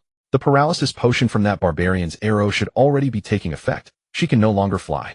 But this mountain foothills region is too vast as she could still escape. We must commit all available forces here. Then when you encounter her, you must appear as her savior. Yes, absolutely. Concerning their lives, fortunes, and futures, even her usually exquisite and captivating features, so admired by humans, began to distort with tension. Understood. Understood. The adjutant bowed and accepted the order. Ye Fuginan shifted her gaze away from the adjutant. Inform those barbarians that another dragon has appeared, one whose breath weapon is already spent. Send them to deal with it, living or dead. As for payment, it remains unchanged. Yes, sir. The adjutant departed with the order. In ordinary circumstances, a sudden appearance of such a red dragon whelp would have been gladly welcomed. But compared to this silver dragon whelp that had already awakened the beginnings of spellcasting and all it could potentially bring, such a foolish creature that expended its draconic breath upon first sight, she truly found it beneath her interest. Minutes later, the barbarians who received this intelligence erupted into excitement. Another dragon, a red dragon whelp, with no conditions on whether it lived or died, allowed to handle it themselves, and rewards afterward. What kind of lucky break is this? Had these High Elves finally opened their eyes after a branch scratched their rear while strutting through the forest? Among the crowd, only Lozend, who had come alone this time, wore no smile. Instead, he stared fixedly toward the direction of towering flames and smoke, striding forward with unsteady steps. He shoved aside a barbarian blocking his path, drew a throwing spear from behind another as he passed, then retrieved a green elixir vial from a third's waist. Biting open the stopper with his teeth and discarding the rubber wood cork, he methodically coated the spear tip with the poison. Lozend flung the vial aside and marched forward, poisoned spear in hand and twin axes at his hips, his expression hardening from calm to furious rage. It's you. You again. It's definitely you. This time, you must die.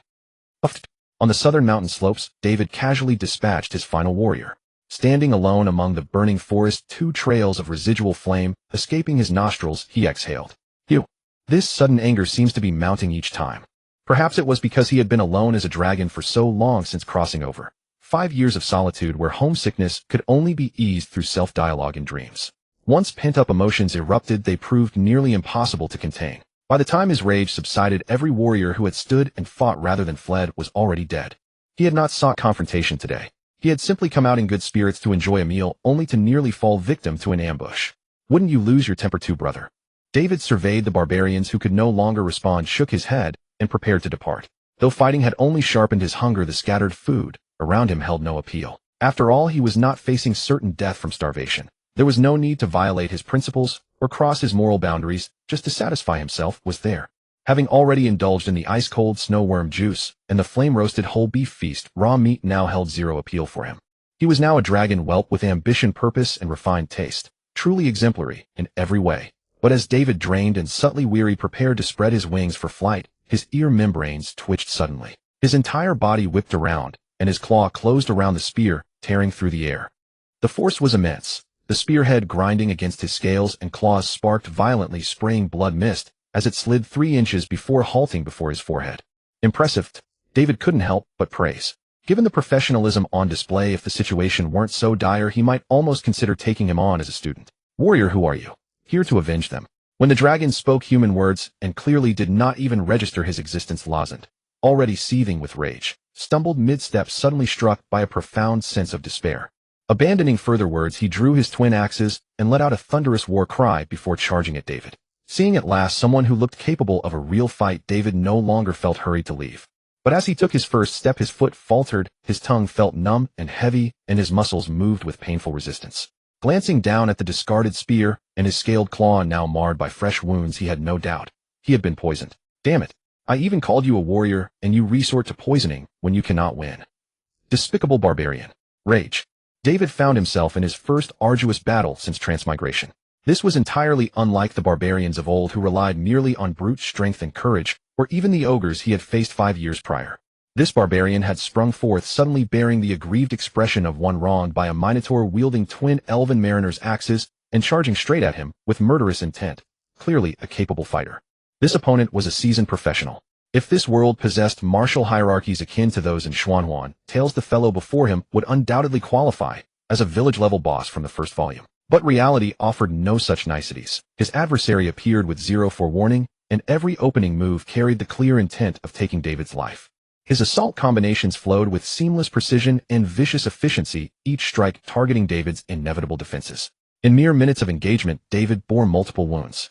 Had it not been for the natural toughness of his red dragon scales, hard as roughly tanned leather, and the metallic reinforcement that accumulated over 5 years of slumbering upon mineral deposits, granting his hide a plate armor-like resilience, these injuries would prove far more than superficial. A white dragon in his stead would have lost its head multiple times over. Most galling of all, the creature fought with the cunning of some Orcish grunts who had simultaneously activated both evasive footwork and bloodlust techniques. And despicably, it had applied a paralyzing effect from the very start.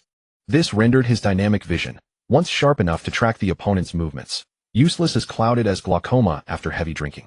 His strikes and bites grew staggered and clumsy, unable to so much as graze his foe. Whenever he attempted to spread his wings and gain aerial advantage, his opponent, forearmed for exactly such a maneuver, would chop him back down with a single axe swing.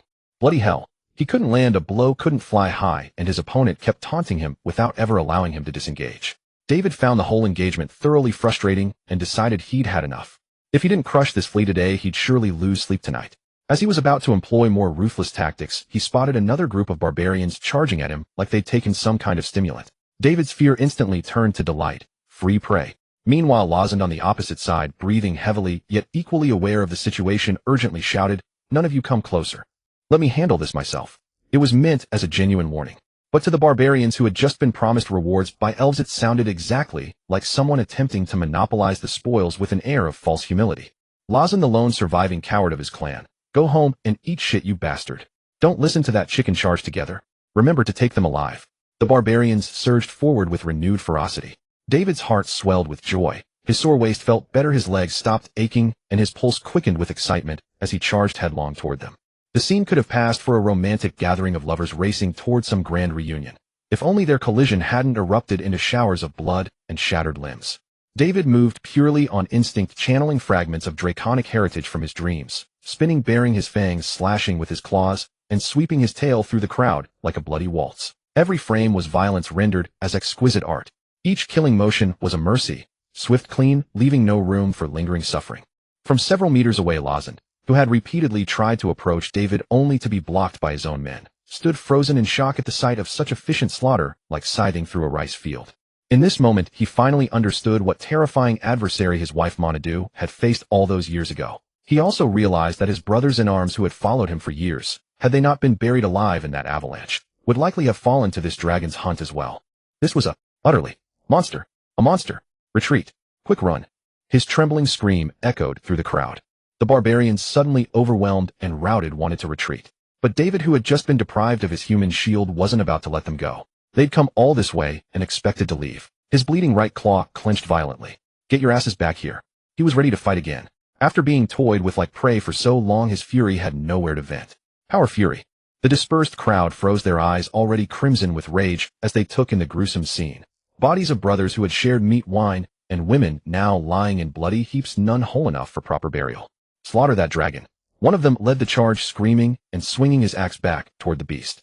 Like a chain reaction, the other barbarians, consumed by the same rage-fueled frenzy, followed suit.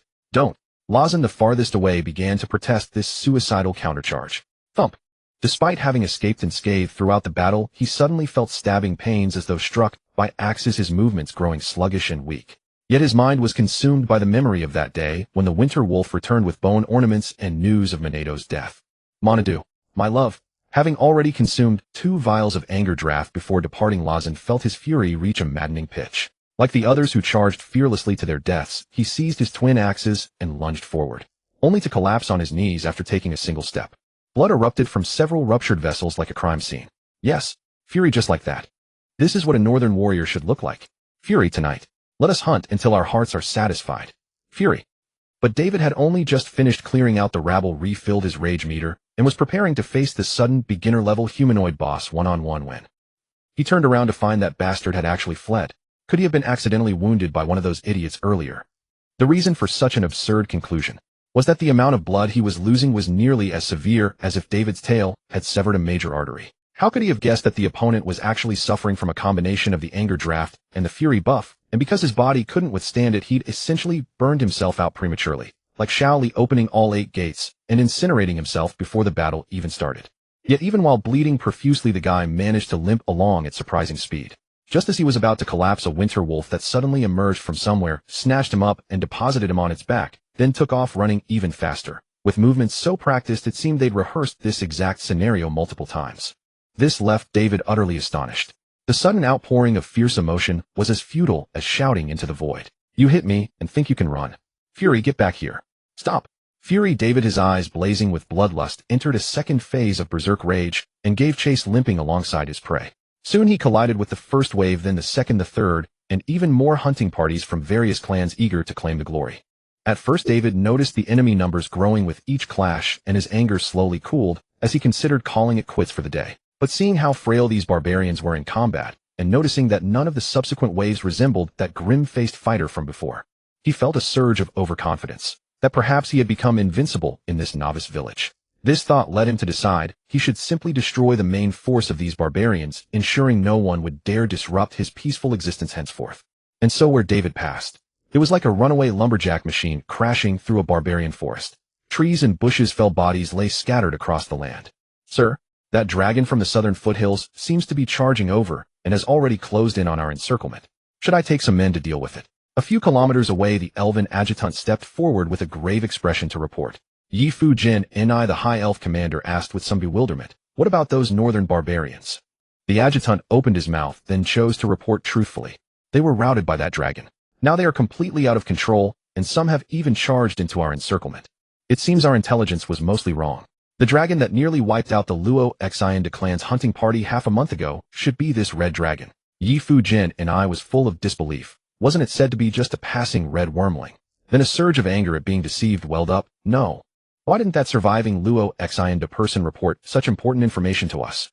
Faced with this question that clearly showed a loss of composure, the adjutant, though troubled, wisely chose to remain silent.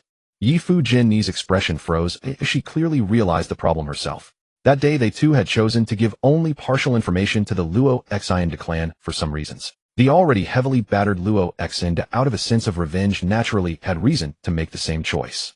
That is, to remain silent about information that might cause trouble or losses for the High Elves. Thinking of this, Yi Fu Jin lightly pressed her aching forehead. Those damned barbarians. For some reason a vague sense of unease stirred in her heart.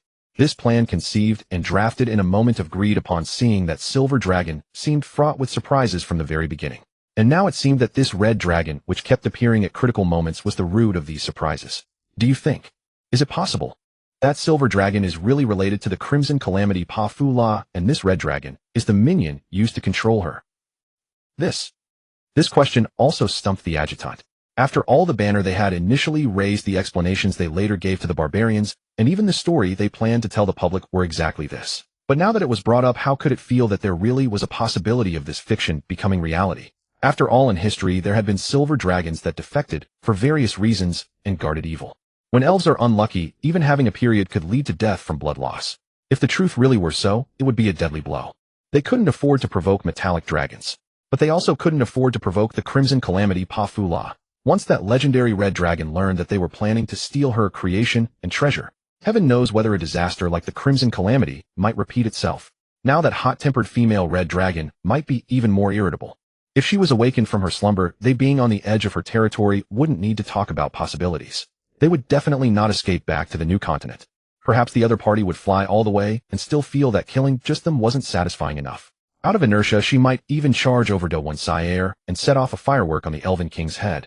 It wasn't impossible. After all, that crazy mother dragon, when she really went berserk, could truly do such things. The scarred history was clear proof. By the elven gods, may they never be so unlucky. Just as the two fell into a silent stare, a high elf came to report with some excitement. Sir, she has reappeared. Our people spotted her coming out of hiding. But she was too fast. The barbarians and our people couldn't catch up. We are currently tightening the encirclement as planned. Given her current state, she should not escape this time. Then, as planned, they would slaughter those barbarians in front of the silver dragon, gain her trust, and they would be rich. Send the reserve Pegasus Knights to intercept her. Wait. Yi Fu Jin and I stopped mid-sentence and suddenly asked, which direction did she flee? The subordinate, unaware of the truth, replied with some pride, our side. Zainasa and I, you fuck. That's right. That damned red dragon was also heading their way. The nightmare had come true. Yi Fu Jin and I felt her scalp tingle. In a flurry, she grabbed her sword and shouted toward Dai Wei's direction, put the original plan on hold for now. Everyone follow me. She decided to emulate the tactics of their mortal enemies, the Drow elves, before they converge. Before the conspiracy was exposed. Focus fire and kill that red dragon. Eliminate the witness. If absolutely necessary, kill the victim too. Because of a streak of incredible feats, Dai Wei, whose head had been overheating after accidentally smashing a creature that tried to ambush him, something fragile that he couldn't identify, finally began to actively cool down. He took a closer look. When he realized it was a pale-skinned pointed ear, he was shocked. High elves too. First Drow elves, now high elves. Had he stumbled into an elf nest? Would a bunch of goblins pop out next? Arrogance, wait. Something was off. Dai Wei's mind suddenly twitched. A sliver of just enough rationality reclaimed the volcanic high ground in his skull. Through limited information, he sorted out his thoughts. 5 years ago, those Drow elves could come steal dragon eggs. Why couldn't these high elves? And half a month ago, while hunting in the valley, I exposed my trail, attracting the barbarians' greed, and I buried them. Seeing that I was not to be trifled with, these barbarians simply sold the information to the high elves. Hey. So now they are coming for me. Damn. Can't chase anymore. This is a trap. Dai Wei, with a sense of grievance and anger akin to there are always villains trying to harm me, no longer hesitated. Ignoring whether forcibly taking off while the paralysis potion still raged in his body would cause a crash, he channeled all his strength into his lower body and stomped down hard. With a dull thud, the ground beneath him sank and cracked under the terrible impact. The snow layer was swept up by the strong wind, blowing in all directions like a snowplow in action, creating a scene reminiscent of a blizzard. And sheer force worked wonders. Even without his dragon wings fully participating in the takeoff, Dai Wei, like Superman, launched himself into the air, surrounded by branches and leaves.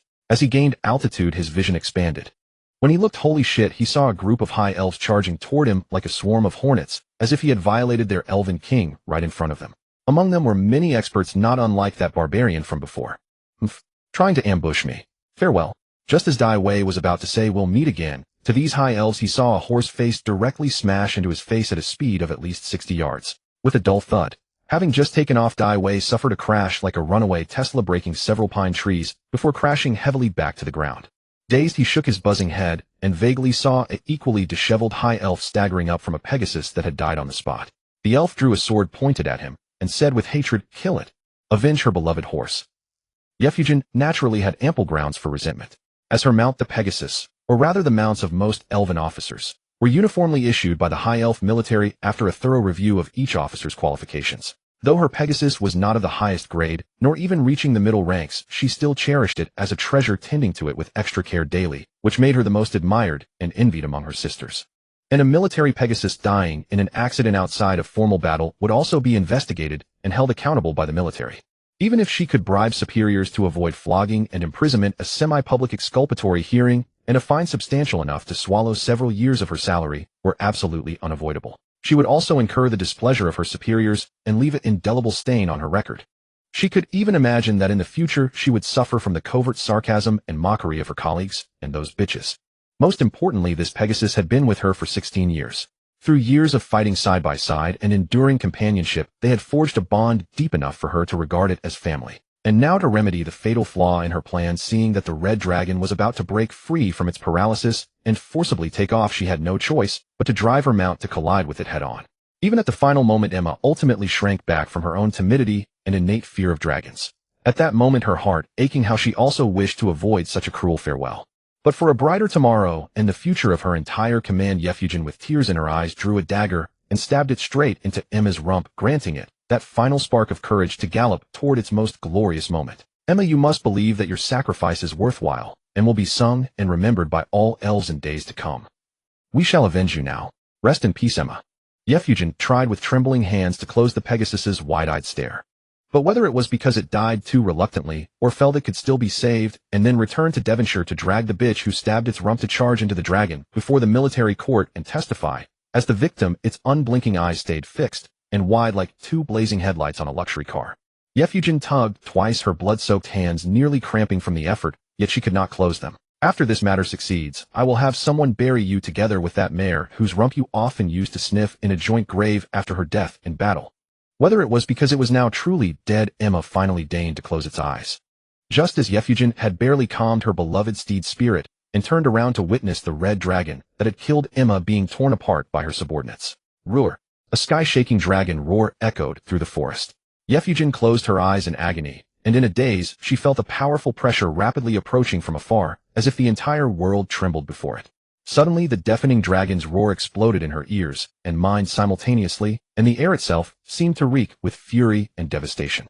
Her ears rang with a piercing buzz, rendering her almost deaf. Her breathing grew labored, and she could not help clutching her throat, gasping for air. The sudden massive shockwave tore apart everything around, sweeping gravel, rotted wood, and dust into a whirlwind of fury, then hurled them down upon her.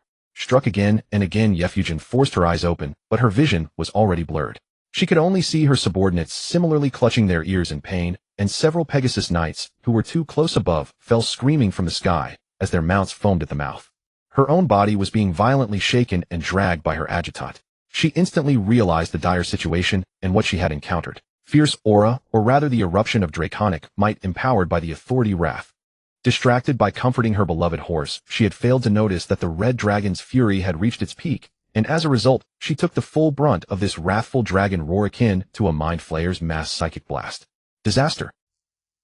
The next moment, the situation she had foreseen, but least wished to see, occurred. The red dragon, which she had knocked from the sky with her Pegasus, used this brief pause to stagger to its feet with astonishing momentum. Though heavily wounded, with many scales curled, or even fallen off its seemingly clumsy, yet fearsome head, scanned around in fury before fixing its gaze upon her pupils, slowly narrowing into dangerously vertical slits. Yefugin shuddered, an indescribable mix of fear and rage welling up within her. Disaster. She tried to rise, but could not control her limbs, which throbbed with phantom pain. She realized she was in extreme peril. The next moment, a series of clattering draconic sounds mixed with sullen roars exploded again. Is that how you drive a BMW? Those scales I just regrew. Fuck your mother. Wrath. David kicked out, breaking the foreleg of a charging Pegasus. The knight was thrown from the saddle, horse and rider tumbling. He then swung his tail, smashing an elf who had leaped from a tree, trying to thrust a rapier into his neck, all while cursing in words the elves could not understand, and began charging at full speed toward the high elf officer who had rammed him with her horse and was clearly in command. This was not entirely for vengeance. Rather, David understood clearly that as long as those Pegasus knights still circled overhead, holding the air, especially while his body was still paralyzed and his wings unresponsive, no matter how many times he forced himself into the air, those knights would emulate their commander and knock him down again. The earlier collision from the fall had already left him feeling several ribs broken, and his head was dizzy. He wasn't sure if he had a concussion. If this happened one or two more times, he might truly be finished here. The only two options now were, kill their leader in the chaos. If the commander dies, I'll have my chance. He wants to kill me. The moment David moved, or rather when his eyes fell upon her, Yefugin had already discerned his intention. Or rather, this was the inevitable choice in her plan when he was left with no other options. Stop him. The red dragon's chilling killing intent finally jolted Iphigenie back to full consciousness. Struggling to her feet with her adjutant's support, she backed away while issuing commands to her companions. Under normal circumstances, few would be foolish enough to confront a fully enraged red dragon head-on at such a moment. But given their dire situation, if this red dragon did not die, all of them would perish. There was no other choice. The high elves could only grit their teeth and comply, suppressing their dizziness and discomfort as they raised their longsword staves and chains, then mounted their pegasi to re-engage in the assault. Yet facing the elves' simultaneous ground and air encirclement, with their swift and razor-sharp attacks, David surged forward like a heavy war truck with its accelerator pinned to the floor, showing no intention of retreating until he crushed their commander. Thrust after thrust after thrust. David was determined to kill that elven commander, so he simply disregarded all non-lethal strikes and entangling vine spells, absorbing them directly with his bare body. And within mere seconds, he was turned into a porcupine by the elite squad of over a dozen elven rangers, sword dancers, moonshadow assassins, and 2 spellcasters. Their weapons stayed embedded, the elves were sent flying. Some collapsed unconscious against tree trunks, others struggled to their feet through filthy snow, and some were pinned beneath their shrieking pegasi as they crashed to the ground.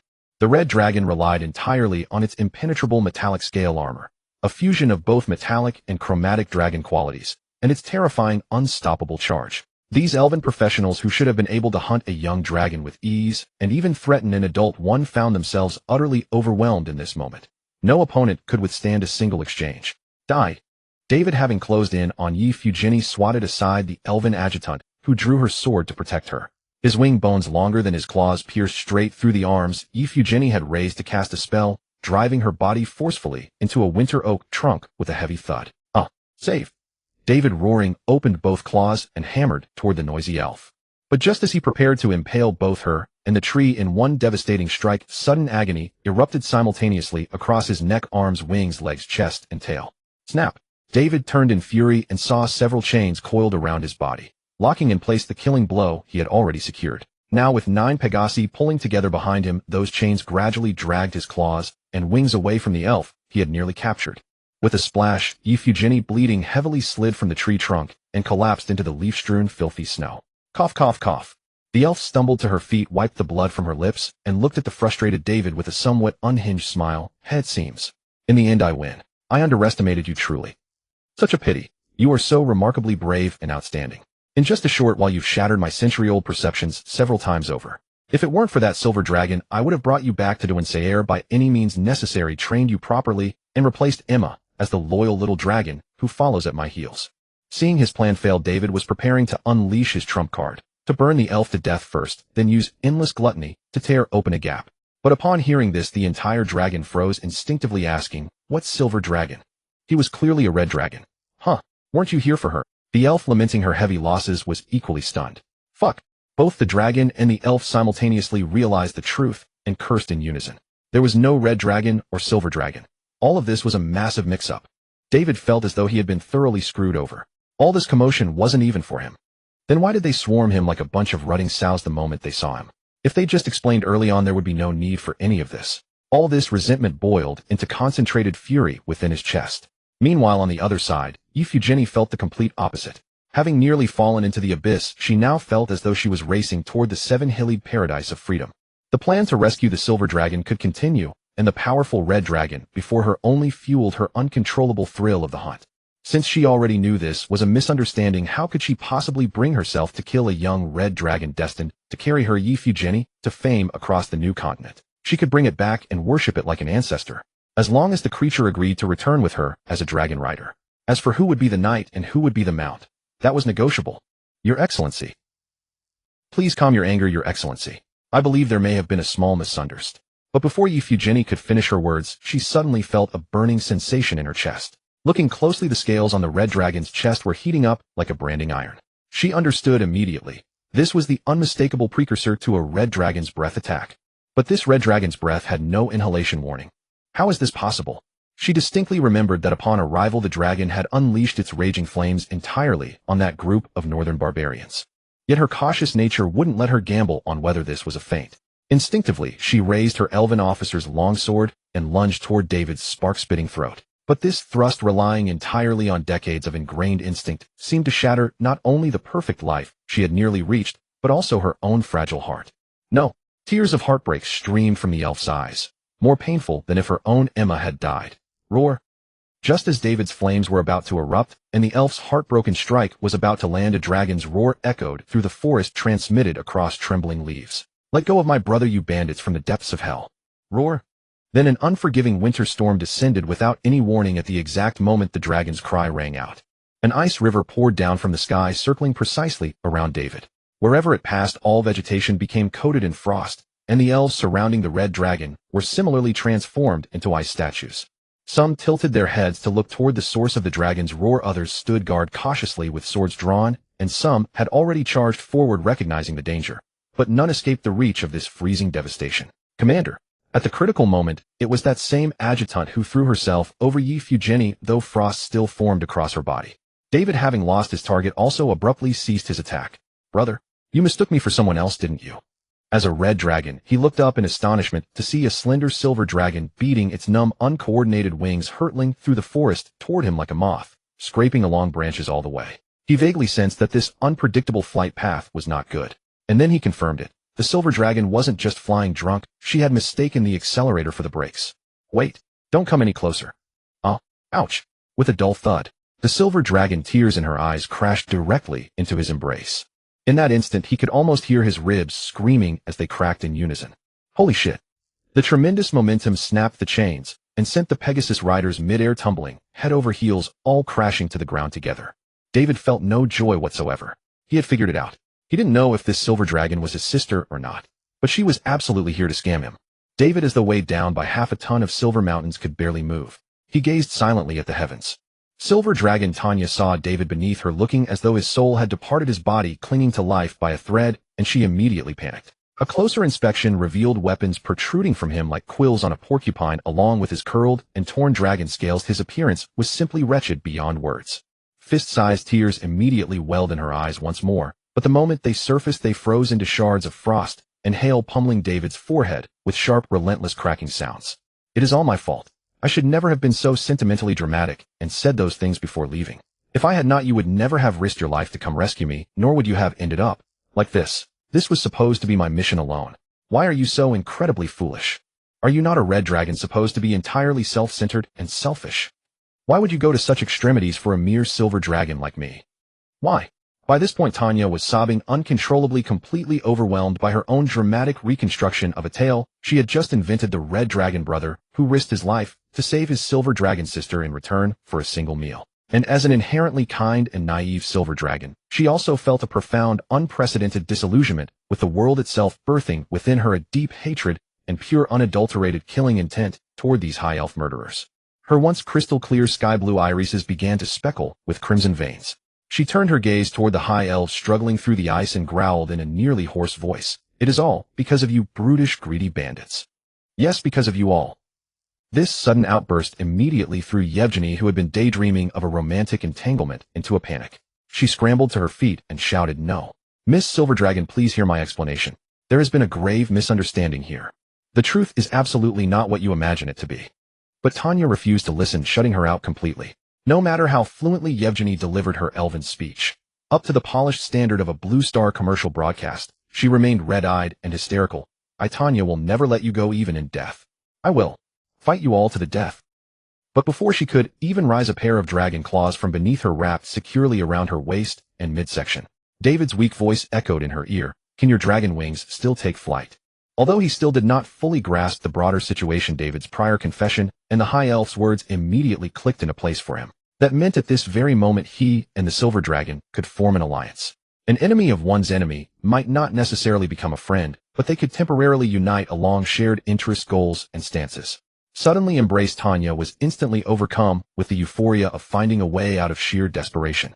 Like a kitten locked out of a bedroom only to be let back in by its owner, her previously shrill wailing instantly transformed into a tender, shyly flustered tone. "I can fly. Though my wings still feel somewhat paralyzed and stiff, you are actually alive. This is wonderful. I am obviously not dead, but if you do not take off quickly right now, we will truly die together right here." What he did not say nor had the time to say was, if you had not suddenly dropped from the sky like a crushing mountain directly onto me just now, I would probably have already wiped out half these high elves and successfully broken through. Though I would undoubtedly need my stomach pumped and spend some time losing my mind afterward. What Tanya did not know was that the blunt force impact she had delivered by charging headfirst at full speed into David had already exceeded the total cumulative damage inflicted by the barbarians and high elves combined over their prolonged scuffle. But the previous battle has already completely depleted my mana, not to mention carrying David, who weighed more than she did. Even if she forced to take off, she would not travel far. The mere thought was enough to make Tanya tear up with anxiety once again. Just focus on taking off. Leave the rest to me. Very well. Tanya did not hesitate for a single moment upon hearing this. Meanwhile, she secretly vowed in her heart that no matter the cost, she would get her brother out of this perilous situation. As long as I draw breath, I will never let anything harm you. The very next moment, as the high elves cried out in astonishment, Tanya, who was clinging to David, began furiously flapping her seemingly delicate dragon wings, much like a cam of coaxial rotor helicopter pushed to full throttle. In an instant, fierce winds swept through the forest and snowflakes swirled wildly into the air. What left the high elves utterly stunned was that the silver dragon, already poisoned by an unknown number of paralytic arrows from the barbarians, was actually managing to drag the larger red dragon off the ground, breaking free from gravity little by little as they ascended slowly yet steadily upward. Pegasus Knights, Moonshadow Guard, stop them. The elven deputy commander, no longer caring about overstepping his authority, hastily issued the order. The knights with lighter injuries immediately spurred their Pegasus steeds, some with fractured front legs, others with shattered hindquarters, to attempt forced takeoffs. Those elven swordsmen, still trembling all over, likewise struggled to their feet and limped toward the two dragons attempting to flee. Stop right there. Yevgeny, whose mind had nearly lost its grip from the emotional roller coaster, also propped herself up on her long sword and gave chase. Running behind them with an outstretched hand, she cried and sobbed desperately, looking every bit the heartbroken elven widow abandoned by her dragons. Do not go. Just listen to my explanation. Please just listen to me. Even in this state, deep down she was absolutely certain that two dragons, both poisoned by paralysis and severely wounded, could not possibly escape far. So for the remainder, she would simply have to rely on her acting skills. In this moment, Yevgeny seemed to embody a confluence of all the neighboring Blue Star's Oscar Best Actress winners: Katharine Hepburn, Meryl Streep, Vivian Leigh, Halle Berry, Julia Roberts, and Kate Winslet, all simultaneously. But what greeted her was David's suddenly opening cloaca. Though she did not understand the meaning behind it, Yevgeny's fatal perception, which had not activated even when she nearly died from David's dragon crash, suddenly triggered, causing every hair on her body to stand on end. Whoosh! A blinding column of fire erupted directly from David's cloaca, resembling the exhaust plume of a hybrid rocket engine. It instantly engulfed more than half of the pursuing high elves. Yevgeny's elemental guardian shield barely had time to form before it was swallowed with a loud pop by the terrifying flame impact. Then, as if struck at close range by an armor-piercing explosive round, she was sent tumbling like a bird with broken wings. After crashing through several tree trunks that instantly turned black with char, she slammed heavily into the suddenly thawed black earth mud, unable to rise again. Even though her elemental guardian shield had absorbed most of the dragon breath energy, more than half of her magnificent officer's uniform was scorched to ashes, and her right cheek bore elemental burn scars that would be nearly impossible to heal, like a living flame crest tattoo. As for the other high elves who had not been so fortunate, they fared far worse. Under David's sudden backward breath attack, most of them never had time to even process what draconic technique this was before they uniformly became living torches straight out of Edvard Munch's The Scream, turning into charcoal in an instant as they collapsed to the ground lifeless.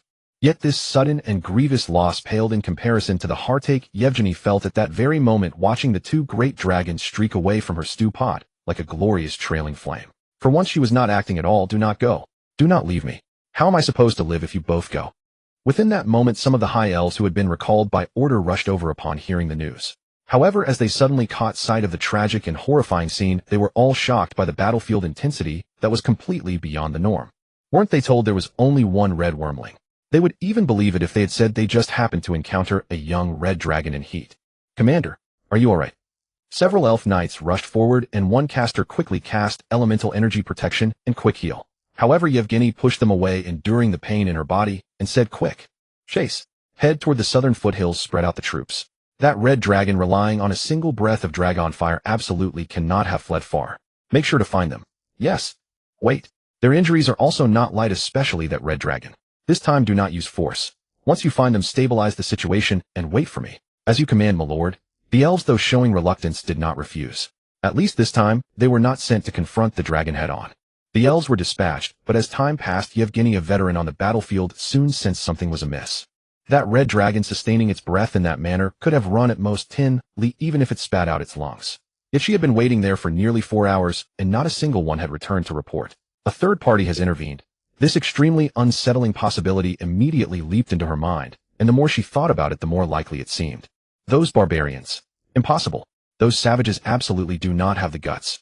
Could it be that the Crimson Calamity knows?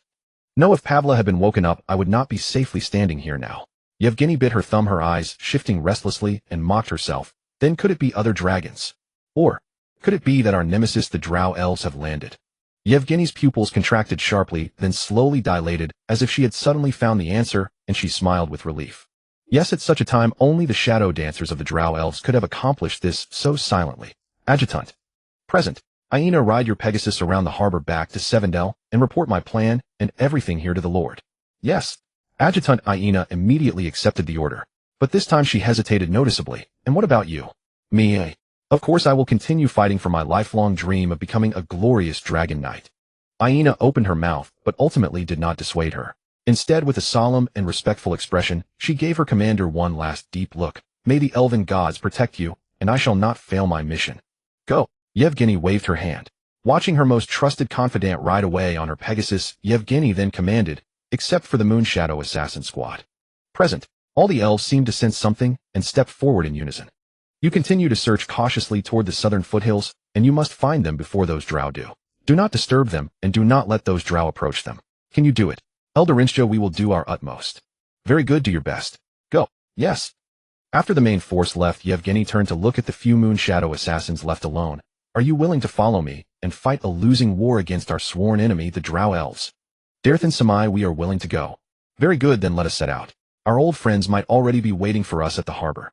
Yevgeny looked toward the west coast harbor, took a deep breath, and revealed a carefree and brilliant smile. Just like the day she first enlisted, when she harbored the dream of becoming a dragon knight and leading the Dragon Cavalry Legion to reclaim the Central Lands. If this is fate, she would also drown with her dreams. On the southern foothills of the mountain range of blood-soaked Drow mage staggered toward a disheveled but sharp-eyed Shiate, reporting pitifully, Chief, just as you predicted, those high elves have also deployed their reserve forces. As she spoke, she glanced around and nearly fell to her knees. No way. It's just the two of us left. But there was no trace of regret in her eyes for the loss of their comrades or their abandonment. Instead, she seized the opportunity to play the victim. But then again, I don't know which elf lord those high elves belong to, but they are so strong. When I was coming back, I encountered a sword dancer, and if I hadn't saved a spell slot, I would have died right there. Less nonsense. Shiate seemed inexplicably irritated. Chief, just tell me directly, are we going to chase those two wyrmlings or fight our way back to the harbor and sneak onto a ship to go home? As if by fate, the same choice that had confronted the high elf, Yevgeny now fell upon the Drow Shiate. Yevgeny had chosen both, but Shiate, after a moment of gloom, let out a cold laugh. Home. What home do we Drow have? Then shall we chase the dragon? No, we go to the harbor. Shiate said with an almost cold and resolute tone. She had already wasted 5 years in this old continent, and now that the opportunity she had waited 5 years for had finally arrived, she could not choose to give up under any circumstances. What? But those two dragons seem to be at their limits. They might even be in slumber by now. And if we go to the harbor, there are only 2 of us left. Limits. I thought the same 5 years ago, and what happened? Shiate looked at this mage who always seemed to have a mental deficiency, yet somehow managed to become a spellcaster, as if she were looking at an idiot. Let's go. Home. Things had come to this, and the rest was beyond redemption. But if she did not set foot on the return journey now, she did not know if her young brother Caladian could survive his coming-of-age ceremony. Setting foot on the path back to Zhu Chao Chung and taking Caladian away at all costs was the only hope for her, who was deeply mired in the muck. As for those 2 dragons, there will be time for that. For now, we can't afford to provoke any of them. But just as the 2 surviving Drow were heading toward the harbor with the same resolve as the high elf, Yevgeny, a long familiar, yet hair-raising voice sounded from behind them. Oh. So after these 5 years of washing, you finally gained some self-awareness, dear Drow lady. Thud. Before Shiate could do anything, the Drow mage, a worthless teammate, immediately fell to her knees, weeping and surrendering at lightning speed. I'm sorry. Don't kill me. I was wrong. We really can't afford to provoke them. As an apology for my disrespect back then, I'll do whatever you want. Shiate raised her hand and rubbed her forehead, which felt like it was about to split open. At that moment, she seemed to have made a decision, and she turned around with relief. Long time no see, Mr. Dragon. 5 years apart, and you have grown even more majestic and domineering. She looked up at the red dragon Daiwei, whose one wing was being supported by the silver dragon Tanya, then unbuckled her drow scimitar and obsidian dagger and threw them on the ground. Slowly raising her empty hand, she smiled and said, "Just like her, as long as you let me live, I'll do anything." The Drow elves, believing their ambush to be flawless, managed to temporarily deceive the High Elves, yet they could not escape the eyes of the two dragons Daiwei and Taranaya. The primary reason was that the first wave of pursuers, especially those irksome Pegasus Knights, were mostly shot down by the combined efforts of the two. The Drow elves' not-so-secretive assassination attempt, from their perspective, was like a fox with its rear raised in the air hunting rabbits under the watchful gaze of a hawk. Even from 2 or 3 kilometers away, they could almost smell the stubborn stench of the Drow's treachery. This was quite different from Daiwei's previous attitude toward Taranaya, his sister, by celestial descent, whom he regarded as an enemy of my enemy that could be temporarily allied with. Even though this group of Drow had already stood on the same front as him in opposing the High Elves. Because even a silver dragon who had accidentally fallen into evil was often still guarding something and could never be truly wicked. Thus, despite knowing almost nothing about Taranaya, Daiwei could temporarily set aside his curiosity and desire to probe after her brief confession and confidently entrust his back to her. But the Drow were different. If the silver dragon was a symbol of honor and steadfastness, then the Drow were the epitome of conspiracy and betrayal. To collude with such creatures which could turn on you at any moment was no different from a farmer hanging a poisonous snake around his neck while performing a trapeze act. Sheer suicide. So upon seeing these Drow, Daiwei decisively cut the engine at the first opportunity, glided half a li through the air, and then like 2 agile leopards silently crept closer. Like a leopard entering its hunting range at this distance, the 2 young dragons against 2 Drow. The latter, with only 2 legs, had virtually no chance of escape. But just as he was about to signal Taranaya to strike together, he overheard them discussing him. Plenty of time, can't afford to provoke, and so on. Daiwei couldn't help but chuckle. He went straight up and taunted them. But the moment he appeared and greeted them, the Drow elves knelt in surrender at nearly the speed of light. Both Daiwei and Taranaya were utterly stunned. Taranaya looked at Daiwei with a bewildered expression, as if to say, "These are the elite Drow that gave you so much trouble 5 years ago." Daiwei stood frozen in awkwardness, his CPU nearly fried by this absurd move, struggling to comprehend the Drow's train of thought. What is this? Why such a grand salute upon first meeting? A direct offering of Drow slave package. How presumptuous. Daiwei, somewhat embarrassed, rubbed his claws, but still intended to kill them. As always, he would rather cooperate with a tiger than keep a Drow as a dog, because they might bite him in the balls at the most critical moment. Yet seeing Daiwei remain silent, Shiati seemed to read his mind and smiled seductively. "I understand. You're not sure of my loyalty, right? After all, we're treacherous Drow." And then, after already having his CPU overheated, she nearly fried his graphics card as well. Under Daiwei's almost dumbfounded gaze, the Drow pulled out from the cleft between her breasts, like a 4-dimensional pocket, 2 scrolls and a twisted, wrinkled, yet paradoxically crystalline, multifaceted gem. The bold manner even gave Daiwei the illusion of a technician in a certain establishment cosplaying as a black-skinned fawn-bearing character with a deceptive figure showing off her collection of tools. He recognized the first 2 at a glance: a devil contract and a magical enslavement contract. He chuckled. "Tisk, you've got quite the toolkit." Yet his heart remained calm.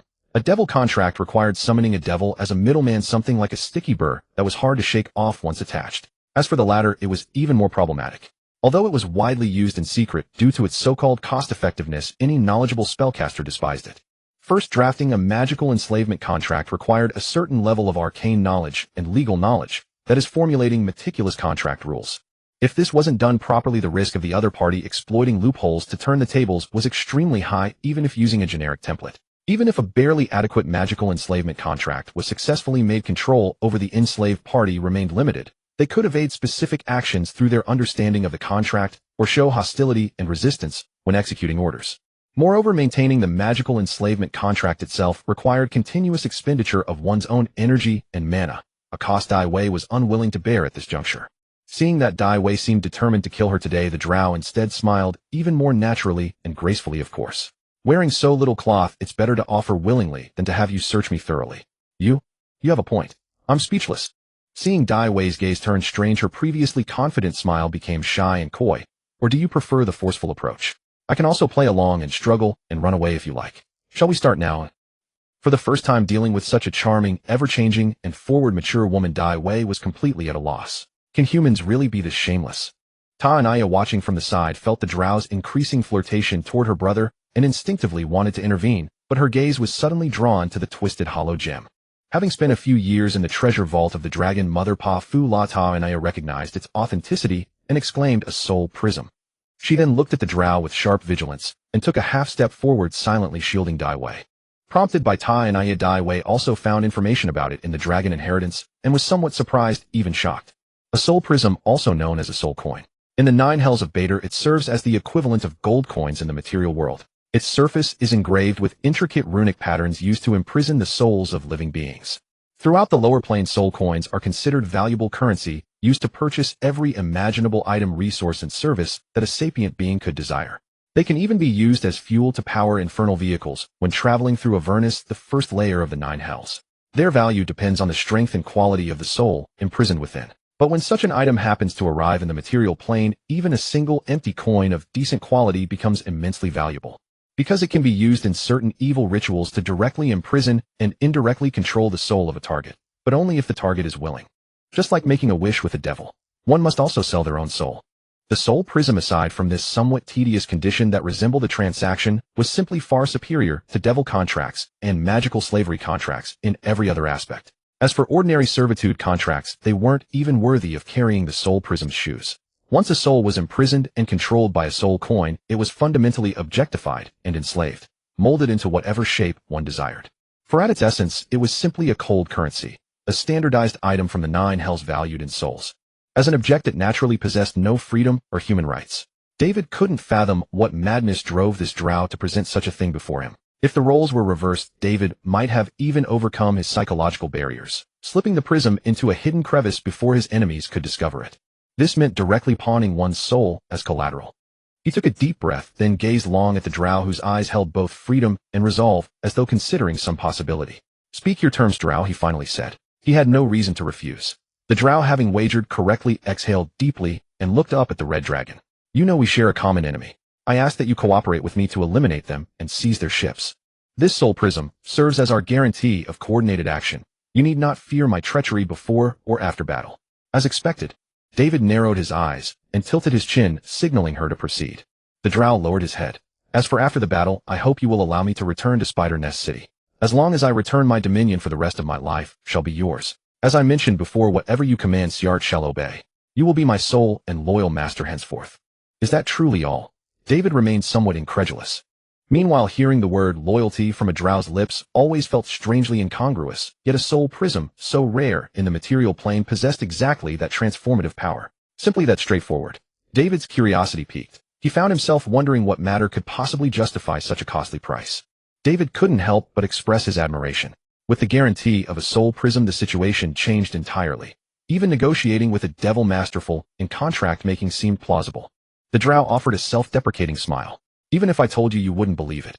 "Then let it go," David said, shrugging his somewhat drooping dragon wings. Siart hadn't expected a red dragon to be so reasonable, yet she felt a faint sense of relief that her secret remained undisclosed. Next, under Siart's full cooperation and Tanya's watchful, conflicted supervision from the sidelines, David completed the soul prism's binding ritual. A crimson dragon head sigil crowned with twin horns emerged like a brand upon Siart's smooth abdomen. Notably, Siart herself chose where the mark would appear.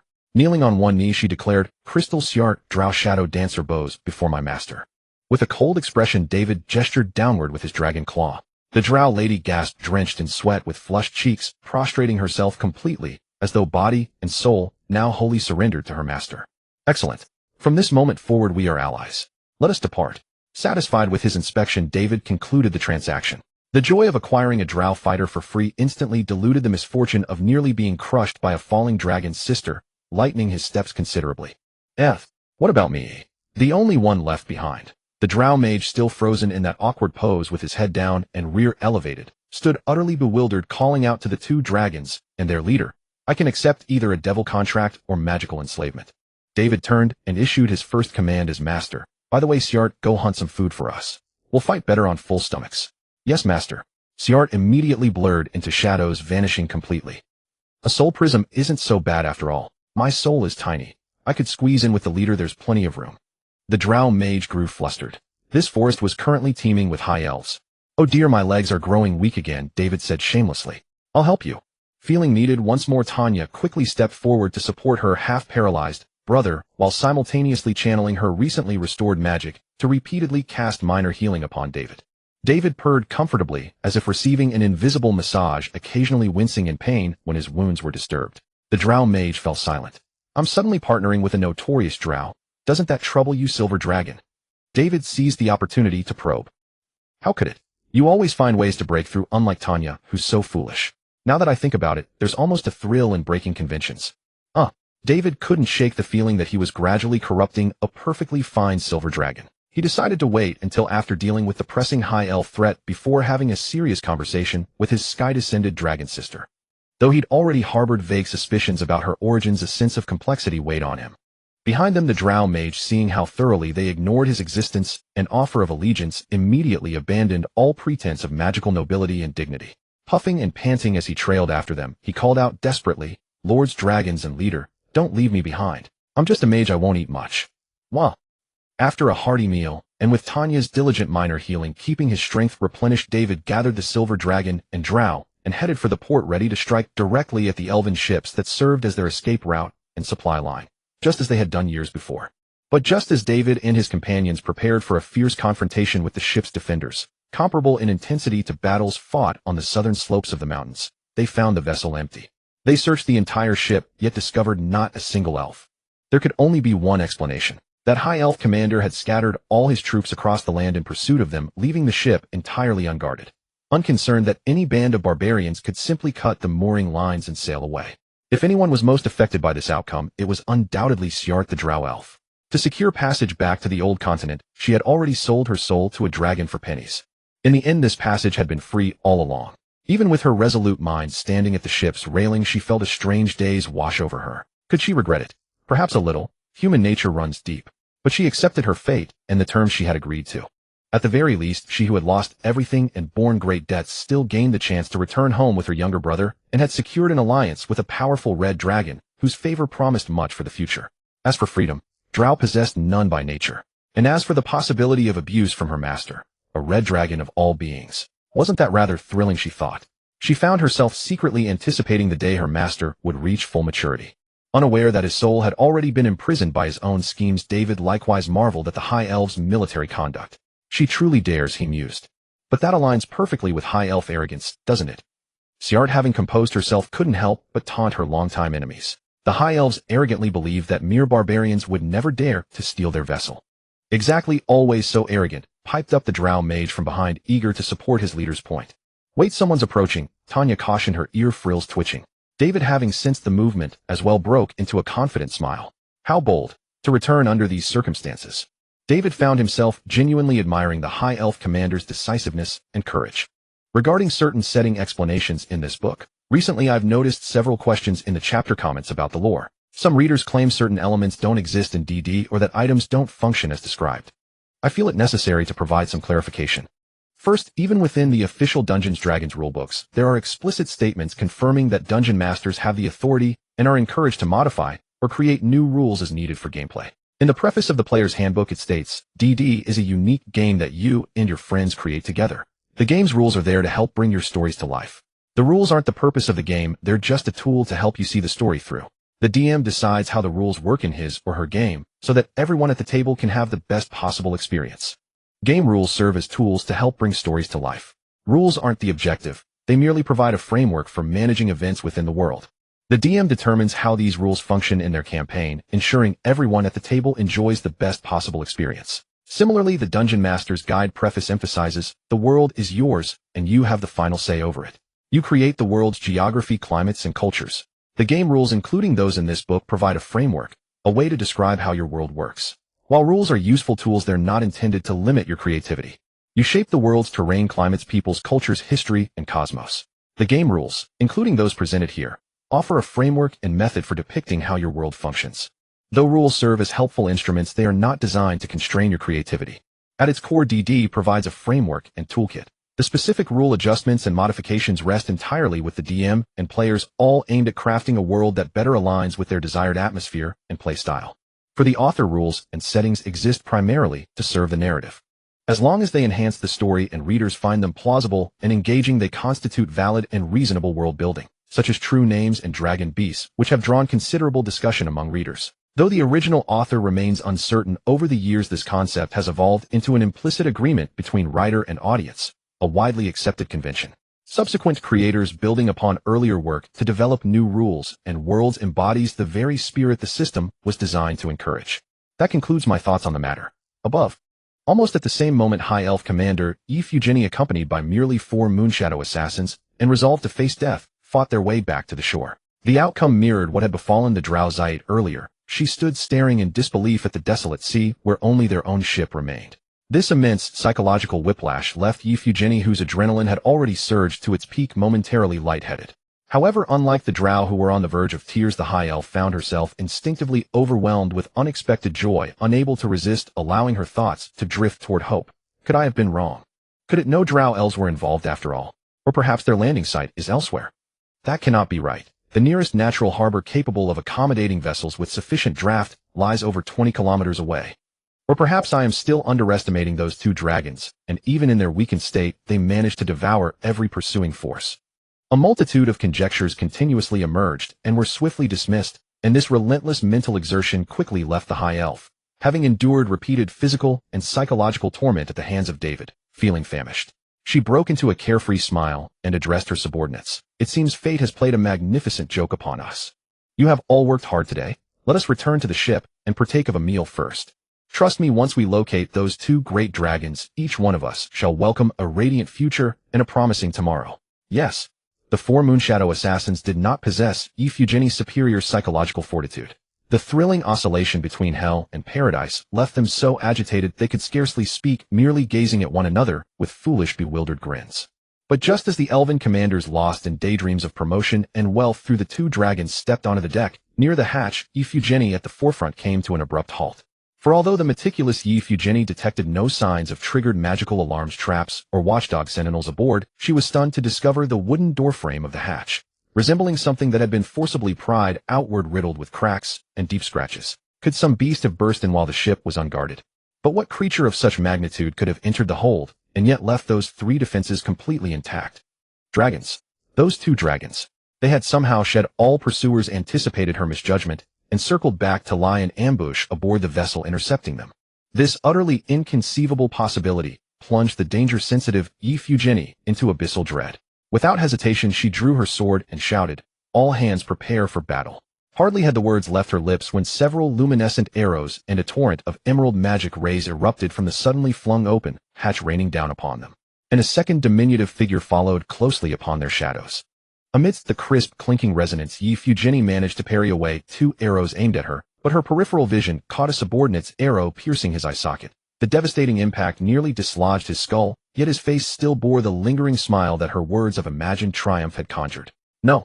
This extremity of reversal felt as though invisible hands were drawing her very nerves taut, like the string of a cello. Yet that string continued to vibrate with resilient tension as the charging figure employed a feint to draw out her life-preserving 3rd-tier flash step spell, creating distance, and allowing her to witness with her own eyes as the attacker swiftly and mercilessly beheaded her 3 remaining subordinates, who had barely managed to roll and dodge without any visible suffering. And these techniques were so eerily familiar, so hauntingly recognizable, that she could only glare at the intruder with murderous intent. Gritting her teeth, she spoke the attacker's name: Shadow Dancer of Spiderweb City, Krista Zyate. Devon Cell Sword Dancer Gia La Eugenie. Krista Zyate, standing in a poised moonlit stance with her blade planted firm, raised her head in surprise, and then smiled gently. I always wondered why this reckless all-in strategy seemed vaguely familiar. I never imagined it would be. No, of course it is you. She slowly rose and sheathed her sword, lifting her chin slightly. You have been defeated. Surrender.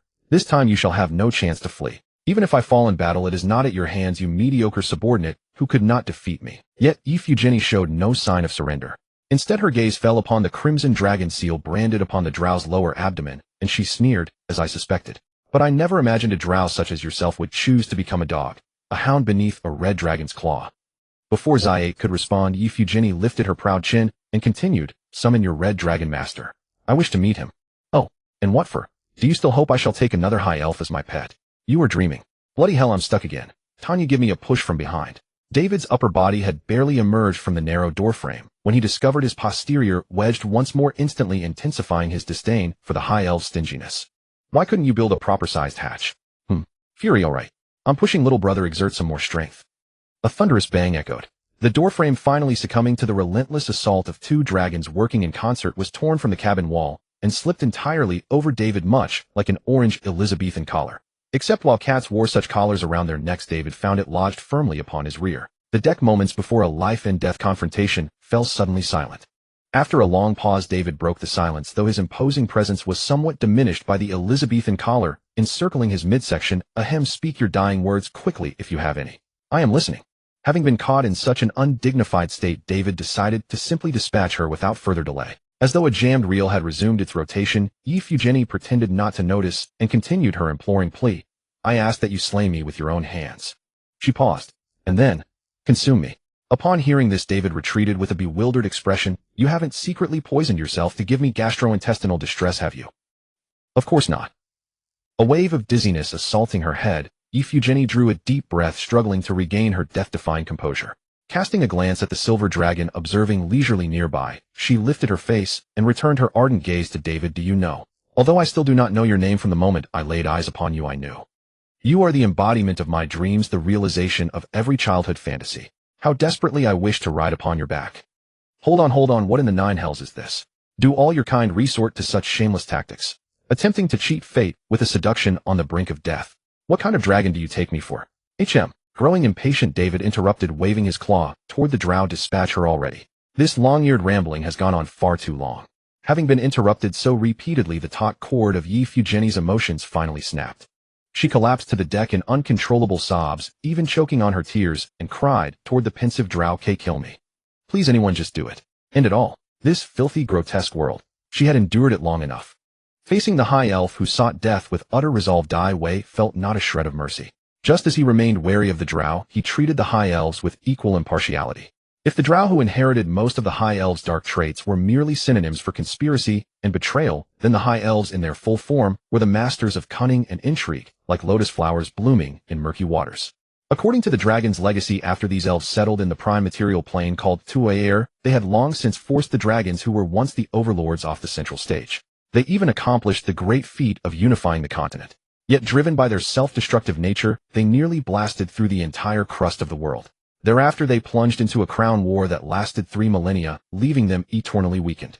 Some elves, unable to endure the status quo any longer, chose the same path as their ancestors, opening dimensional portals and fleeing to distant lands. But while their ancestors sought to avoid annihilation, these elves sought to escape the endless wars. Some of them settled in the material plane called Ai La Rue, starting anew. Ironically, after so many years of reproduction, they repeated their old ways due to their innate nature. Led by a certain leader named Anasi Ta, she Yasa Miley Air, 1/3 of the high elves reconnected and converted to the dark faith of the spider mother goddess Luosi, thus reigniting the endless conflict over the crown with the rest of the high elves. Faced with such creatures, who never learned from their mistakes, readily gambled the fate of their race, and loved to persistently court death. No matter how many perished before him, Dai Wei would only clap his paws in delight and utter, "Good death. Please continue your performance." But just as Dai Wei had made up his mind, he saw his loyal Drow hound pushing an empty wine barrel toward him, slowly approaching, awaiting his will. Dai Wei immediately crooked his claw, signaling her to spit it out quickly. The Drow set down the barrel, stepped onto it, and with some difficulty stood on tiptoe to barely reach Dai Wei's ear membrane. She whispered softly into his ear, "Master, this elf may be young, but her resume is far from simple. In the new continent, she is known as the Fox of Dewensel. From what I know of her, she has roamed the battlefield for many years, suffering defeats, but always managing to rise again. Yet now she actively seeks death. I suspect something is amiss." Oh, at the Drow's mention, Dai Wei also sensed something was off. "Master, for caution's sake, shall we interrogate her first?" "Granted." Dai Wei nodded, casting a deep glance at the high elf who was offering her neck for the blade. Thus he temporarily spared her life. But the Drow's next words displeased him. However, for someone as strong-willed and trained in counterinterrogation as she is, ordinary methods might make her comply, but if she conceals something, it would be hard to detect. "What do you want?" Dai Wei, already guessing the answer, stared into the Drow's eyes. The soul prism. Before Dai Wei's pupils could narrow into dangerous slits, she immediately bowed her head and explained quickly, "The soul prism still has some space. I hope you will allow me to stuff her soul into it, so I can slowly sift through her memories, leaving no stone unturned and ensuring nothing is missed." Dai Wei's rising anger subsided, but he was puzzled. But doesn't the soul prism require the target's voluntary consent? She doesn't seem like someone who would willingly surrender her free will. Some people would rather die than give up their freedom. Dai Wei looked uncertainly at Ta and Aya beside him, who nodded. "That's right. It's very difficult unless we resort to devilish methods and spend time slowly torturing her." Ta and I seemed to recall a horrifyingly cruel scene and couldn't bear to continue. The Drow, however, smiled proudly. Rest assured, Master. If it were another race or another person, I might not have a good solution. But since it's a high elf, the one called Yi Fu Jin and I the Fox of Dewinsel, some of my methods might just work. Of course, it requires your approval to use every possible interrogation technique on her. She may end up. Dai Wei waved his tail dismissively, cutting her off. She's yours. I just want the information. I don't care about the rest. Life or death, it's up to you. Thank you for your trust, Master. The Drow thanked Dai Wei for granting her interrogation authority, turned around, jumped off the barrel, and like a black cat walked with graceful steps toward the high elf, who was beginning to grow uneasy. All right, now it's our private time. It can be short if you cooperate, or it can be very long. I gladly accept and enjoy it. As the Drow spoke, she began to undress in plain view of everyone. What are you doing? Yi Fu Jin and I glared at the Drow. What do you think I'm doing? The Drow replied with a lascivious smile. But we're both females. You don't even have a tool. The elf began to panic, backing away. Then you underestimate us, Drow. Shi Yate's expression turned stern. She licked the hilt of her Drow scimitar, which she had raised to her lips, and sneered. Who says you can't kill without a spearhead? Mage, come lend a hand. Got it. The Drow mage, previously as transparent as a ghost, scurried over like a shameless shadow, full of enthusiasm. Web bind and cast agile fingers on me. Yes. Give her an appetizer. Enhanced perception. Understood. Superior perception, perfect hearing, cats, grace, eagles, insight, telepathy, mage, hand tremor, taste, identification. The Drow recited the spell names like a seasoned surgeon, rattling them off with ease. Slow down. My casting speed can't keep up. The Drow mage was already overwhelmed. Just as the once resilient elf's pupils began to dilate uncontrollably, her ears grew hot and trembling, and she started to struggle and scream, while the silver dragon Ta and I showed a nearly blank expression. Dai Wei raised a claw to cover her curious eyes and pulled her back into the cabin with a single motion. We are still young dragons. We can't watch such eye-bleeding things. That's bad for our development. Oh. As they entered, Dai Wei's Elizabethan collar sealed itself perfectly back onto the cabin. Only this time it was reversed. Dai Wei's perky rear end was left sticking out, turning a blind eye, like a head buried in the sand, to all the sins outside the cabin. After 3 days and 4 nights cramped in the narrow cabin, the Dai Wei siblings, who had regained dozens of gene of fat thanks to the high elf supplies, finally got the information they wanted after the elf, whose eyes had become hollow and body constantly twitching, voluntarily squeezed into the soul prism. But as he had anticipated, it was not good news. The Drow Shi Yate spoke with a heavy heart. Master, things have become troublesome. To leave a way out for her people, this woman dispatched her trusted confidant back to Dewinsel and reported your existence and value to her lord. I think within 2 weeks at most we might have to face a high elf force several times the size of this one. Damn, Dai Wei furious. Hasn't this ever ended? David inhaled deeply, tilting his head back as he raised his tail to gesture forward. Zhor swiftly took his leave, accompanied by the tag-along and their newly acquired high elf-type remote-controlled dolls, which they were already playing with enthusiastically. David paced back and forth on the deck under his sister Tanya's worried gaze. A force several times larger than theirs, led by a high elf lord. It felt as though an adult silver dragon several times Tanya's size had already descended from the skies, poised to sit squarely on his head within 2 weeks. The pressure was immense. Fighting was out of the question. After all, David was merely a young red dragon, only 2 cunning years old, not yet the formidable adult red dragon capable of wreaking havoc across the land.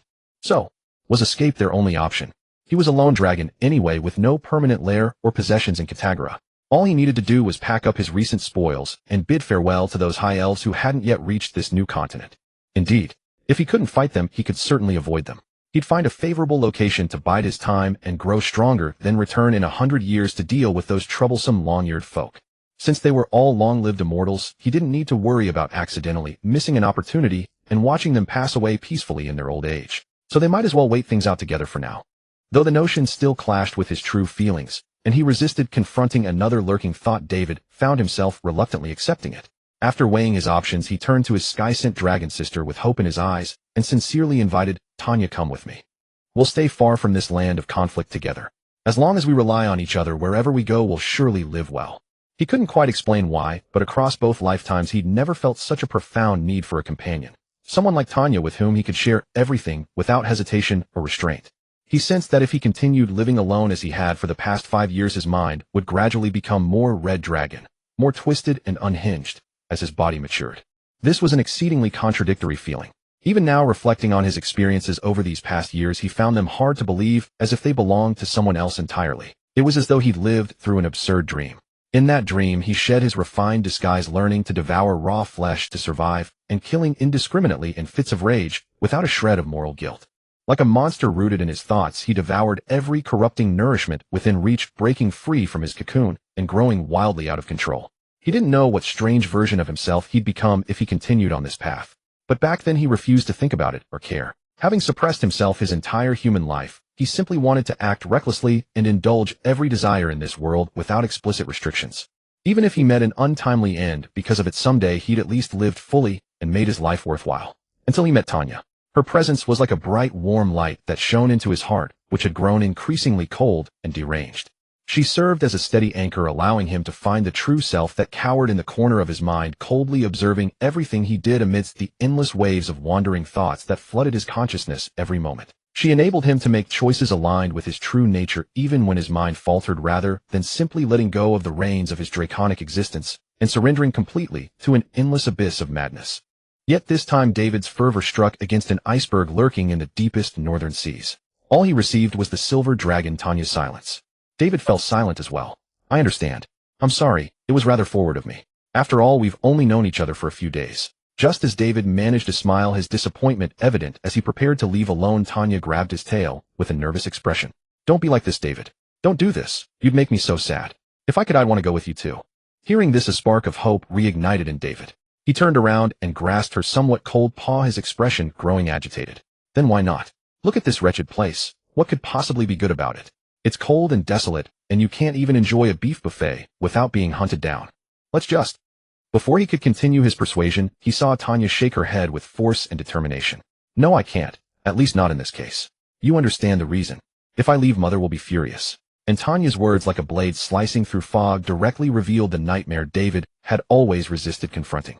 It was a crimson dragon that perpetually circled overhead, nostrils exhaling wandering white mist, its face twisted with ferocity and madness, as though it could swallow him whole at any moment. A creature forever lurking within his nightmares. It was precisely his mother in this world, the Crimson Calamity Legiona Pufalo of Utiligon Sedingia, as the High Elves called her, and the consequences of this dragon mother's wrath could mean losing both their lives. Yet David erupted in furious rage like a cat with its tail stepped on. What does it matter? Do you think she'd chase us all the way to the other side of the planet, press us both alive into a volcanic crater, and cook us in a dragon meat hot pot? No, you may have misunderstood her. Mother isn't that kind of dragon. Actually, she's been quite good to us. Tanya couldn't help but defend her mother. That "us" struck David like a dagger to his already inflamed pride. Quite good. Foolish. Naive. Absolutely incomprehensible. His pupils stared deathly at Tanya, attempting to shatter her beautiful delusion. Do you have any idea what your mother actually is? The leader of the 5 colored vile dragons. A red dragon. One just like me. Arrogant, short-tempered, lazy, constantly burning, killing, plundering, committing every evil imaginable. A red dragon. And what are you yourself, don't you know? A silver dragon, yet you're here praising how good a red dragon has been to you. Huh. The day she sells you, you'll still be thanking her. Simply pathetic. Laughable. David's completely uncontrolled emotional outburst, fueled by everything suppressed within him over the past 5 years, finally sent the young Tanya into tears. She cried back at him, then what about you? Aren't you also a red dragon? Could it be that you're also wearing a mask to deceive me just so that one day you'll sell me for a good price? Faced with Tanya's direct approach, Daiwei fell silent. Indeed, in the beginning, I too harbored only the intention of using you. Yet those cold words that would surely pierce Tanya's heart, he could not bring himself to utter them. Brother, your heart is troubled. Let us stop here for today. I must return to prepare Mother's meal. Having been away for so many days, if she wakes and finds no dragon food ready, she will surely scold me to death. With that, Tanya slowly turned around, took a few steps across the deck, then looked back at the silently bowed Daiwei, and gently comforted, wait until the magma in your head has cooled a little, then reconsider carefully. I can feel the unease, anxiety, and fear within you at this moment. I can also understand because I know how terrifying our mother truly is. But Daiwei, what I want to say is our dragon lives are still long. No matter what stage we reach, we will still encounter all kinds of problems and predicaments that seem utterly unsolvable at first glance. We can feel pain, unease, fear, hesitation, and even the desire to flee. But escape is always the last resort. Before that, we have many different options, such as courage and wisdom. Brave the storm, accept it all, and solve everything with wisdom. Take this moment for instance. Besides running away, we do have other options. As she spoke, Tanya looked at Daiwei, who had his dragon wings drooping in silence.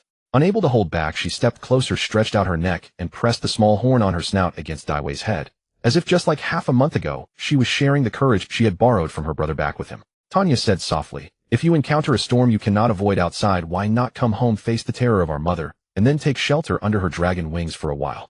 After all, we are still just 5-year-old hatchlings. It's not shameful for a dragon to occasionally hide in mother's embrace and act spoiled. Oh, and I'll tell you a secret. Once when I was chatting with mother, she accidentally let it slip. She said, she actually misses you. Daiwei's body trembled. He opened his eyes wide in disbelief, yet he could not suppress the surge of emotion within him. But before he could confirm it, the silver dragon Tanya, with tears in her eyes, had already turned around, spread her silver wings that glistened in the sunset, and leaped into the clouds above the sea. Only a soft voice drifted into his ears with the sea breeze. If mother really abandons you to your fate, then at that time, I will go with you. No matter where you go. Daiwei was left standing there, a silly grin spreading uncontrollably across his face, infected by the silver dragon girl. After a long while he tapped his own head with the tip of his tail to snap himself out of the dream he was immersed in. The first words that came to him after waking were, "She misses me." Was she daydreaming again? Or has her mother's brain gone soft? Screw it, I'll just have some fun first. With that, under the stunned gaze of the two Drow who had been eavesdropping from the wall-less captain's cabin, he leaped into the icy sea. Splash. His entry form scored a perfect 0, sending a huge spray of water that drenched the 3 unsuspecting elves. Hiss. The physically weakest Drow mage immediately began rolling on the ground in agony. So cold. So cold. This Drow is freezing to death. Eeked. The hollow-eyed high elf Euphegenia also belatedly reacted, sitting up, as if awakening from a near-death experience, only to realize she was not dressed. All the torments and humiliations she had suffered over the past 3 days and 4 nights rushed back to her, burning out the fragile nerve that had just barely been reconnected. Immediately, like a victim of epilepsy and persecution, paranoia rolled into one. She drooled and muttered, "Guh, kill me." With a bang, Zayate the Drow beside her punched her unconscious. Then, under the profane manipulation of the soul prism, her body twitched involuntarily, sinking further into subjugation. Zayate, who had sent the high elf back to her happy place, raised her hand, ran her fingers through her seawater-soaked hair, and pushed it back. She took a deep breath, gazing at the endless icy sea as if, like her red dragon master, she was caught in a dilemma. Or perhaps she had never had a choice from the very beginning. With her soul already in the red dragon's grasp, whether he kept his promise depended entirely on him and the progression of events. Having already sold her soul and entered the soul prism, she was now nothing more than a cold coin malleable in the dragon's grip. Things had been going relatively smoothly, but the high elf's preemptive move had turned all her efforts to ashes. Now that the high elf was about to make a comeback and her master was clearly unwilling to seek help from his mother, the chance to return to the Spider Nest City and bring back her brother seemed forever lost. Fate is sometimes so cold and mocking, forever trampling on those who try to transcend it. But just as Zayate's eyes grew as icy and hollow as the sea, with a splash the red dragon emerged from the water, a tiger-striped shark clamped in his jaws and landed heavily on the deck, causing the entire ship's keel to groan in pain. Tui. But as soon as he calmed down a little, Daiwei realized that what he had caught was not the bluefin tuna he had hoped for, and immediately flew into a rage. Damn. It's a shark. Yuck. Truly living up to its stinky reputation. Yuck. Yuck. Yuck. Having soaked in the freezing sea and emptied his stomach, Daiwei shivered in the cold wind, his scales standing on end. Now quenched and fully cooled down, he finally regained his composure. After Zayate and the Drow mage somewhat laboriously draped the sail over Daiwei's shoulders like a towel, he felt a bit warmer. Turning to the silent Drow, he said, "Zayate, according to our previous contract, you may go." The Drow looked up in disbelief. "But I failed to stop the high elf's harassment for you." Daiwei interrupted. "I am no devil, nor do I enjoy these childish word games. I, Daiwei Euthos, keep my promise. I set you free. And you, Zayate, must also keep your oath. After returning to the Spider Nest City and fulfilling your last wish, you will come back to me and serve me for the rest of your life." "Yes." The Drow immediately knelt on one knee, her voice trembling with emotion. "Thank you for your grace, my master." Daiwei couldn't be bothered to correct her that it was about keeping a promise, not grace. He pointed his tail tip at the other two and said impatiently, "When you leave, take those two with you. They're an eyesore." "Thank you, master." Zayate understood perfectly well. Her master was giving her 2 helpers to ensure she could accomplish her wish. The half-baked Drow mage could be ignored, but Euphegenia, the Fox of Dewindsire, a high elf sword dancer completely under her control, greatly increased her slim chances of success. "Now all of you move everything valuable off the ship."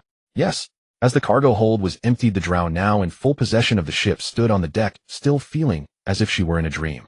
But once hope was kindled, the Drow began to suffer from the same high elf affliction, fear of loss.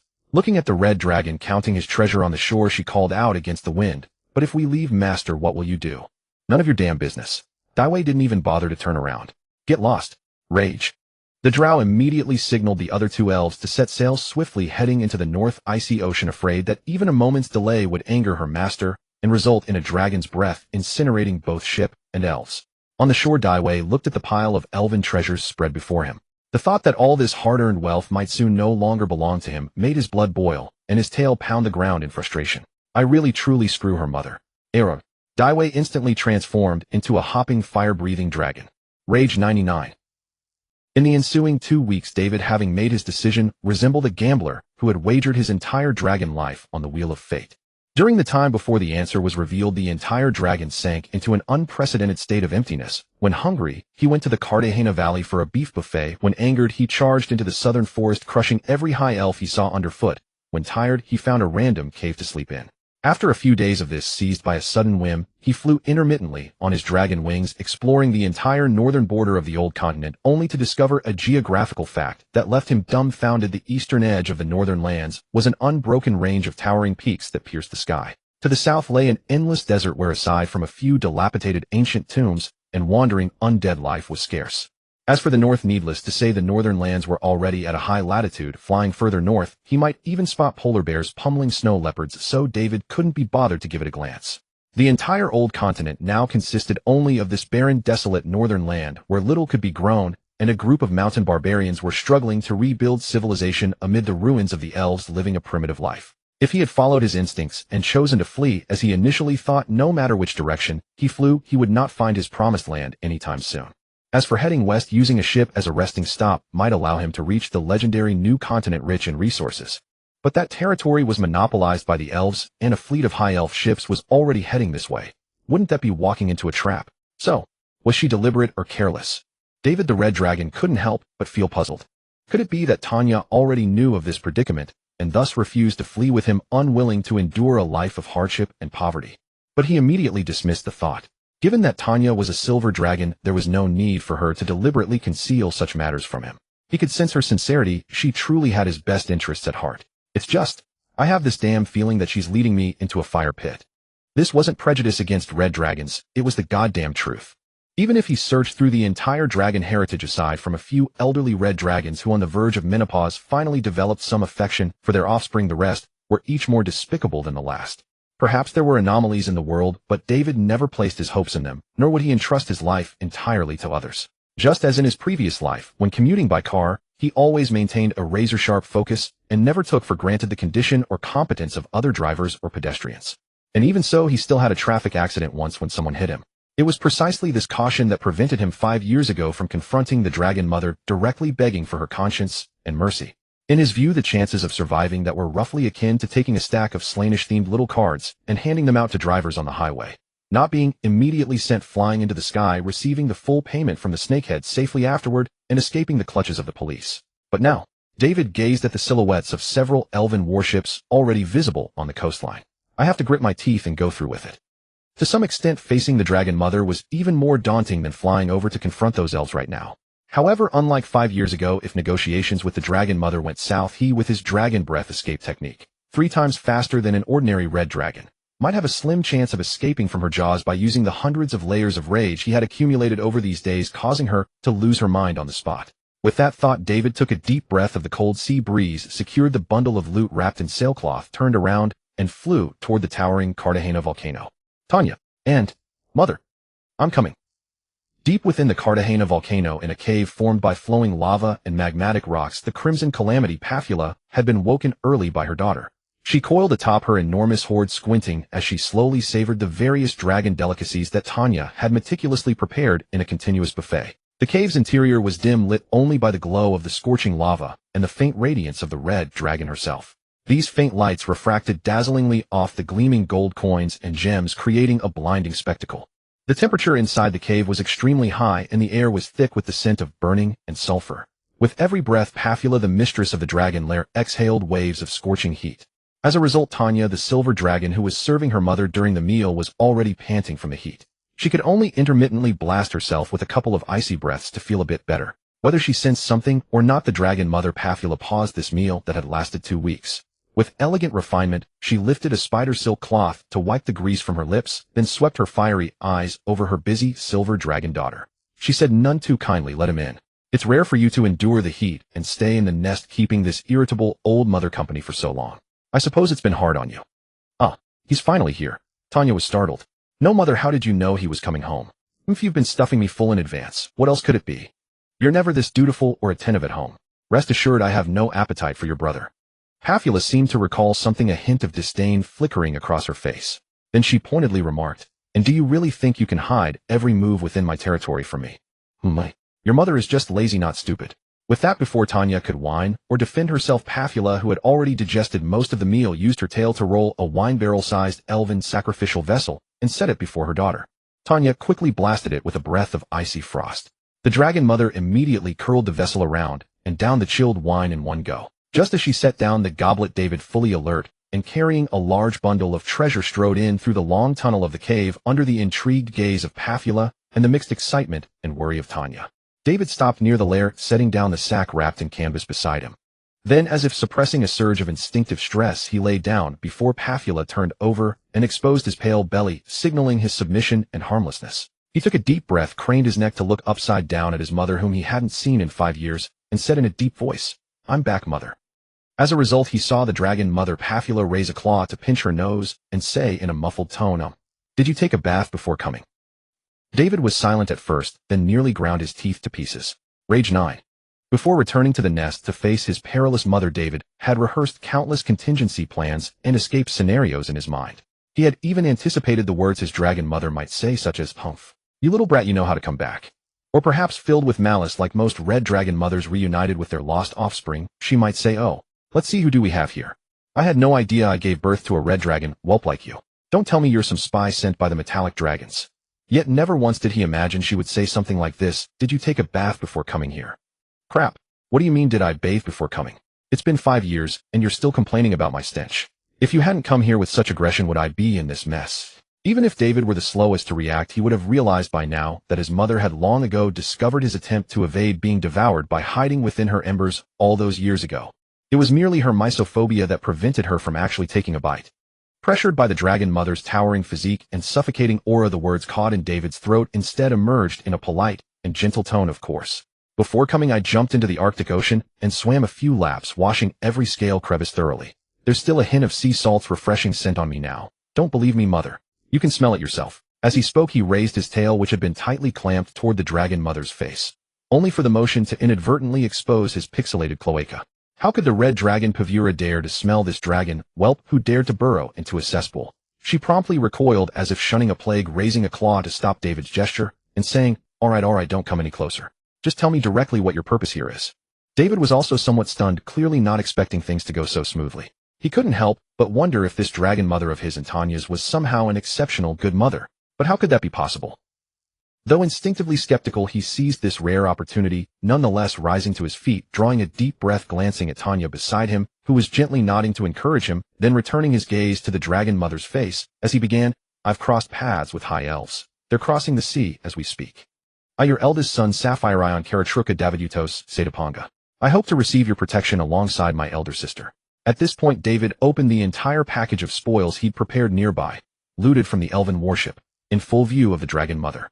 With a sweep of his claws toward the pile ahead, he licked his dry tongue and continued, "Furthermore, these are the treasures I've accumulated over the years. I humbly request your acceptance, mother."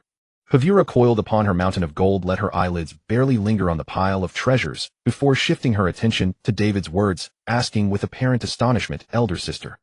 When did you gain an elder sister? How come I knew nothing of it?"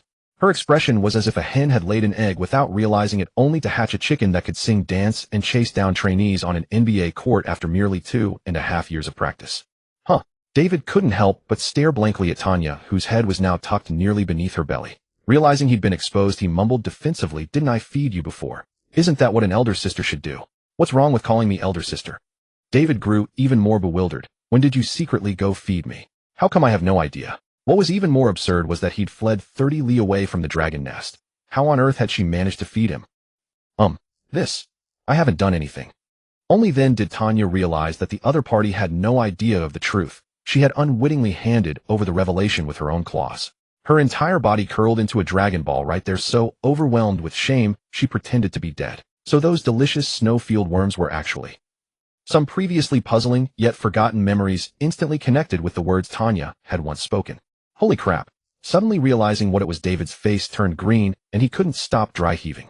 Only the dragon mother Pavura, witnessing this warm, yet comical scene, seemed to piece together something from their reactions, and immediately began rolling on the treasure pile in laughter. In that moment the golden mountain churned, the Milky Way splashed backward, and gems rained from the sky like a storm. Having children really is quite entertaining. These two dragon kids are absolutely hilarious. Wait, but why would David react this way? Quickly, she recalled how in recent years her daughter Tanya always left home with a distended belly after eating until full at home. Could it be? The mere thought of that scene made Pavura's face turn green as well, and she nearly vomited up all the dragon rations she'd consumed over the past 2 weeks. After a long while, once the 3 dragons in the family had regained their outward composure, Pavura finally looked down upon her eldest son before her like a true red dragon, stating solemnly, "I have understood your purpose here, and I also agree to your request for sanctuary." But before David could feel relieved, he saw the dragon mother's pupils narrow as she cast her gaze downward over the scrap metal and worthless items David had brought. "However, you don't happen to think your life is only worth this much, do you? If that's truly the case, then I must say I'm rather disappointed in you." Hearing this, David actually felt relieved inwardly. So it seemed the deal was struck. He immediately spoke up, "Name your price. I will definitely pay it off as soon as possible." However, Pavura seemed somewhat drowsy. Rising to her feet, she flicked her tail dismissively and said, "Handle it as you see fit. Just offer a sum of treasure that you personally believe is worthy of your life. As for the timeline, there's no rush. Set it before you come of age." Adulthood. David's eyes widened in disbelief at these words. For a moment, he even began to question his very existence as a dragon. Even Tanya, the silver dragon beside him, was utterly dumbfounded, because the vast majority of red dragons would only raise their offspring until they reached adolescence, or even earlier when they were still young dragonettes, before impatiently driving them out of the nest to fend for themselves. Even following silver dragon tradition, they would only nurture their young until adolescence at most before sending them out to wander and learn to survive independently. Yet their mother had actually raised this standard all the way to adulthood. "I knew mother was a good mother," Tanya thought, her heart swelling with emotion. Even David, who had composed his emotions, couldn't help but regard this dragon mother with new respect.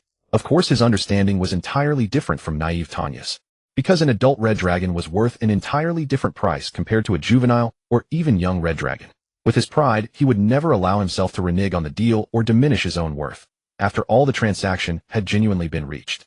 With a legendary red dragon as his backing, he had unlimited opportunities to experiment, make mistakes, and even court death throughout a century without truly perishing.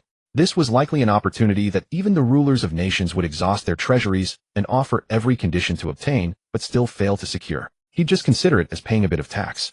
At this thought, David revealed a relaxed and brilliant smile for the first time in his life.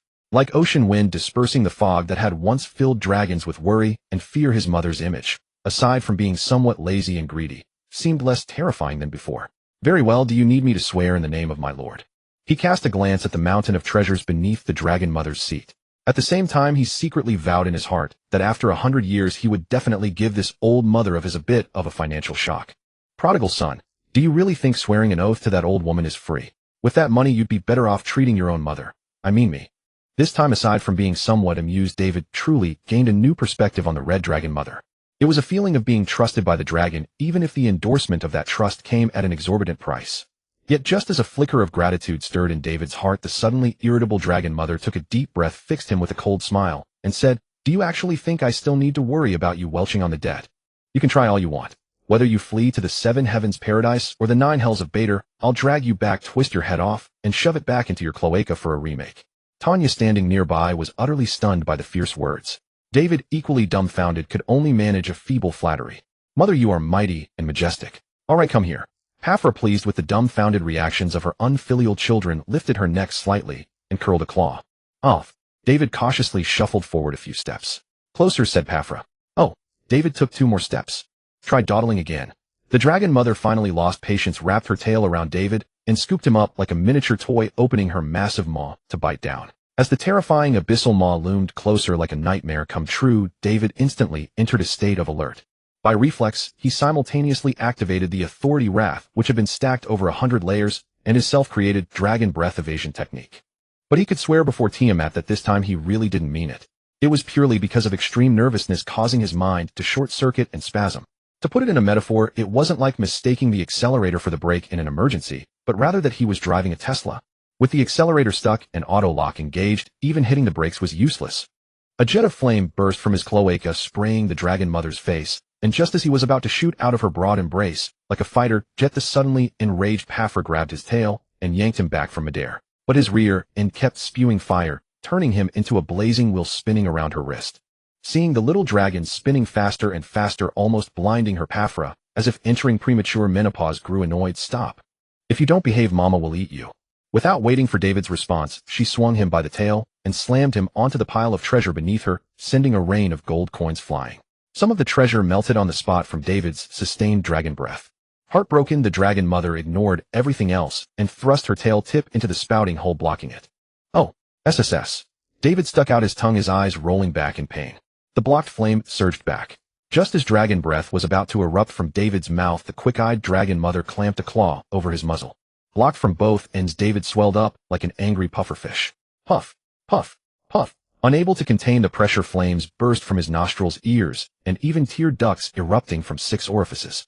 This unprecedented spectacle, like a winter festival of fireworks, left both the dragon mother and daughter speechless. At a loss, Paphra handed the deflating David to her daughter, who was already staring in disbelief. "Calm your brother down." "Oh." Tanya promptly blasted a stream of breath at her leaking brother like a fire extinguisher. After a long while, whether David's accumulated dragon breath ran out or was completely doused by Tanya's icy breath, he hung his head before the dragon mother, frozen like a naughty child caught by an angry mother after setting off fireworks in a sewer, now turned to ice and being scolded. "I'll say it again, stop farting fire from your ass. At least not in front of me. If I see it once more, believe me, that hole of yours will never open again." "Yes, Mama." David's eyes were hollow and vacant, as if he had lost the most precious thing in his dragon life. And taken by his mother. That's good. Don't move. I'll mark you so you and your sister Tanya will be safe from other dragons as long as you're in my territory." Thus David once again saw the terrifying hawk-like maw descending upon his head. Slurp. Covered in his mother's saliva from head to toe, David was utterly dumbfounded. But this time he didn't flee, nor could he, as his tail was pinned under her claw. He could only stare blankly at Tanya, who seemed accustomed to this, and even appeared a bit envious. From above his head came the dragon mother's assessment, making him feel a red alert again. "Looks like you weren't lying. You did take a bath. The taste isn't bad." Slurp, slurp, slurp. A bite with the upper teeth. Then more slurping. And David went from resistance to lying down in relaxation, enjoying it. Through this passive experience, he verified a truth: being licked really does feel good. It's a tingling pleasure that makes every scale involuntarily stand on end, a numbing sensation traveling along the spine to every bone. But soon as the dragon mother licked him from top to bottom, David sensed something was off and extended all 6 limbs to block her muzzle, trying to stop her. Wait. No, not there, Mama. No. Oh, David couldn't hold it in and urinated all over the stunned dragon mother's face and head. "You have to believe me, I didn't mean it, Mama." He looked at the dragon mother's conflicted expression, baring teeth as if ready to devour him, yet unable to bring herself to, and his voice grew more uncertain. "Roar." A burst of flame erupted from Paphra's throat. David was instantly blasted away by the instantaneous dragon breath, smoking as he flew through the cave tunnel, rolling over mountains, and finally, after stabilizing his spread wings, crashed into the sea, like a plane crash driven by immense kinetic inertia. 2 more residual flames shot from Paphra's nostrils. The intense heat quickly dried her face, but the stench of a young dragon's urine refused to dissipate. "I need to soak in a lava bath. Call me when those long years arrive." "Yes, Mama." Tanya, not wanting to share her brother's fate, answered meekly, shrinking her neck. "I'm such an unfilial son. How did Lily Donna give birth to such a thing?" Not until the fuming dragon mother, clutching her unfilial son's offering, stormed off into the depths of the volcano, did Tanya finally breathe a sigh of relief. She half spread her small dragon wings and trotted out of the cave like a little swan, calling, "Hee, brother. A brother is really something." He did what she had always wanted to do, but never dared. Back then she almost suffocated. And he actually managed to escape unscathed after urinating in the mouth of a legendary red dragon mother. Thinking about it gave her a little thrill. In the cavern of Mount Kajana, on the opposite side from the red dragon's lair, Paphra, having thoroughly bathed herself in the magma pool, carried a heap of high elven scrap metal, a tribute from David, and approached a bas-relief depicting the image of a 5-headed dragon. It was in fact a shrine dedicated to the 5-color dragon mother Tiamat. Yet compared to the dazzling mountains of gold and silver in Paphra's own lair, the crude carvings of the 5-headed dragon and the few silver and copper coins and cat's eye gems adorning the shrine seemed utterly shabby. Paphra took a deep breath, untied the canvas, and casually arranged the offerings before the shrine of the mother of evil dragons, the scaly scourge Tiamat. Then she spoke. "My lady Tiamat, I, Paphra, warden of Scannies in the realm of Ilaria, have a matter to report to you." The elven refuse, dismantled from the ships by David's drow, was soon enveloped by a formless flame and gradually vanished. After a long pause, perhaps due to the immense distance from the lower planes, the connection of faith finally established itself. The red dragon head at the center of the five-headed relief glowed with malevolent light. Oh, if it isn't my dear little Paphra, what a rare treat. Speak your mind directly. The five-color dragon mother on the other side resembled a busy corporate CEO, seeming to juggle multiple matters simultaneously while handling a cross-planar communication from her capable regional manager. Her words retained dignity, yet exuded favoritism. She scarcely paid heed to the meager offerings. Paphra wasted no words. Those pale-skinned goblins have trespassed into my territory again. This is the third time, so I intend to deal with them as before, slay them outright. But the elven gods will likely come to you with complaints, so I'm informing you in advance. That's all. Oh, are they noble private soldiers, or the regular army? Paphra fiddled with an alchemical device displaying a magical scene, then clicked her tongue. Regular army, but they fly noble banners. Oh, then kill them as you please. As long as you don't go on a rampage like 8 years ago, leaving their main forces crippled for years, those green-hatted gods most likely won't dare to protest. All right then. Paphra prepared to end the call, but the scaly scourge wasn't done. Wait. What? Didn't I already make my tithe payment last year? Paphra said wearily. Of course I know, but it's just that I'm a bit short on funds lately. Before the evil dragon mother could finish, Paphra disconnected her. But soon the dragon eyes on the relief lit up again, without any offering, now tinged with ingratiation. So about this year's. Paphra cut her off again. Tithe. The relief flickered on again. Can it be? Again silence. Can you advance it? Just a little. Paphra finally lost her temper, roaring at her own deity. Damn it. Why don't you go shake down those fat, wealthy red dragons from the astral plane who follow the Githyanki around plundering? Why do you have to pick on me, a poor warden? Am I the only red dragon left in all of Setapanga? Or have all the other chromatic dragons gone extinct? Huh. The mother of all evil dragons seemed genuinely taken aback by a mere legendary red dragon's outburst. After a long silence, she sighed deeply. A blessing. A freely assignable blessing, no faith-based strings attached. Paphra replied smoothly, pressing her advantage, her earlier defiance gone. Who are you planning to give it to? Or has our little silver princess finally been tamed? If it's her, I might. Tiamat grew interested. No, it's another one of my wayward sons, Paphra interrupted curtly. Tiamat became even more intrigued. Oh. It seems a genius has been born among our chromatic dragons. When will you bring him to me? A child whom the genius red dragon Paphra called a wayward son, not only alive and well, but worthy of Paphra using such a precious opportunity to trade for a dragon god's blessing. Even the evil dragon goddess mother of chromatic dragons couldn't help but feel a burning curiosity. Not a chance. He will never worship you, Paphra refused flatly. Don't be so absolute, my dear. One day he might just utter my name of his own accord. This time the evil gleam on the wall dimmed on its own, peeling away from the relief and coalescing on one of Paphra's claws, forming a simple earthen-looking ring. After some time back in her lair, having paid her tithe in advance, Paphra stared at the treasure pile with a huge gaping hole and felt a pang of heartache, so sharp it made her flinch. Damn it, she had paid such a heavy price for a freely assignable blessing, all for that reckless son. She could never stop in time, and it would take 95 years just to break even. Calculating this, Paphra suddenly felt a surge of intense displeasure. I still feel like I lost out. Damn right I lost out. Could that brat even earn this much money in less than a century? I should have told him I'd raise him until his old age. Eoward, just like her son David on the seashore half a month ago, she was absolutely furious. If Paphra had possessed David's wrath authority at that moment, it would surely have exceeded 5 digits. Rumble. The fury of the dragon mother stirred Mount Katjana itself. It erupted in a violent explosion. On the surface of the Arctic Ocean, a fleet of 5 elven warships, sails billowing, raced at full speed toward the old continent.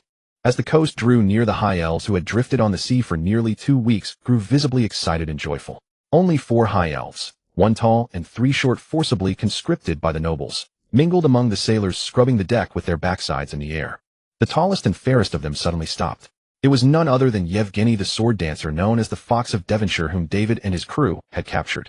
But now forced to serve like the lowliest deckhand, she crouched in a corner of the deck, secretly gazing up at the high elven commander who stood at the helm, speaking passionately about their upcoming dragon hunting expedition. Her eyes betrayed a flicker of melancholy envy and longing. For the elven commander on this voyage was her colleague and the object of her long-held admiration. Yet the disparity in their status forced her to bury her feelings deep within. But just as these thoughts surfaced, a tremor from the depths of her soul made her knees buckle and her body convulsed uncontrollably. What are you thinking?